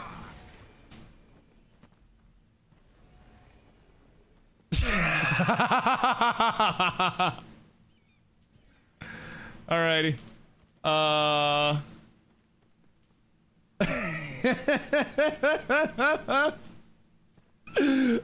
no! I don't think he hit me. Oh no. I think I iframed all of his abilities too. Oh god.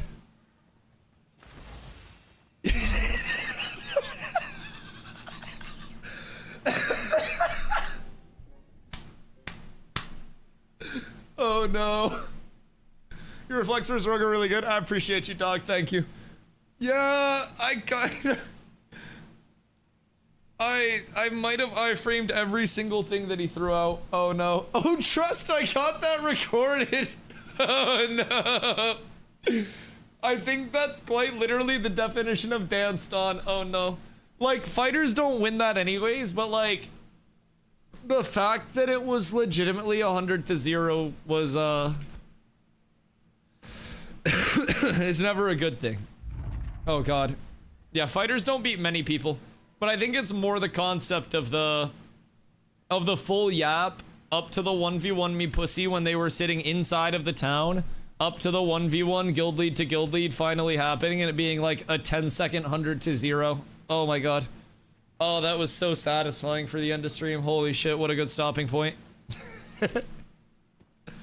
Oh my god, I love Ashes. Holy fuck, boys. If anybody's new, I appreciate y'all coming through tonight. My name is Dusty. I stream every single day starting around 2 p.m. EST. I'm a full-time Ashes content creator, so if you guys have any questions, please feel free. Let me know any questions that you guys may have about Ashes. I'm more than happy to yap your ear off about just about anything you may be wondering, lads. It is always an absolute honor being your guys' content creator, being the one that you choose to hang out to and listen to yap. My lads, my lads. It's an absolute treat to be back. Lotto, I appreciate you, brother. Thank you for letting me use your bow. I absolutely love that thing. I can't wait to have some more attack speed later on, boys. All right, lads.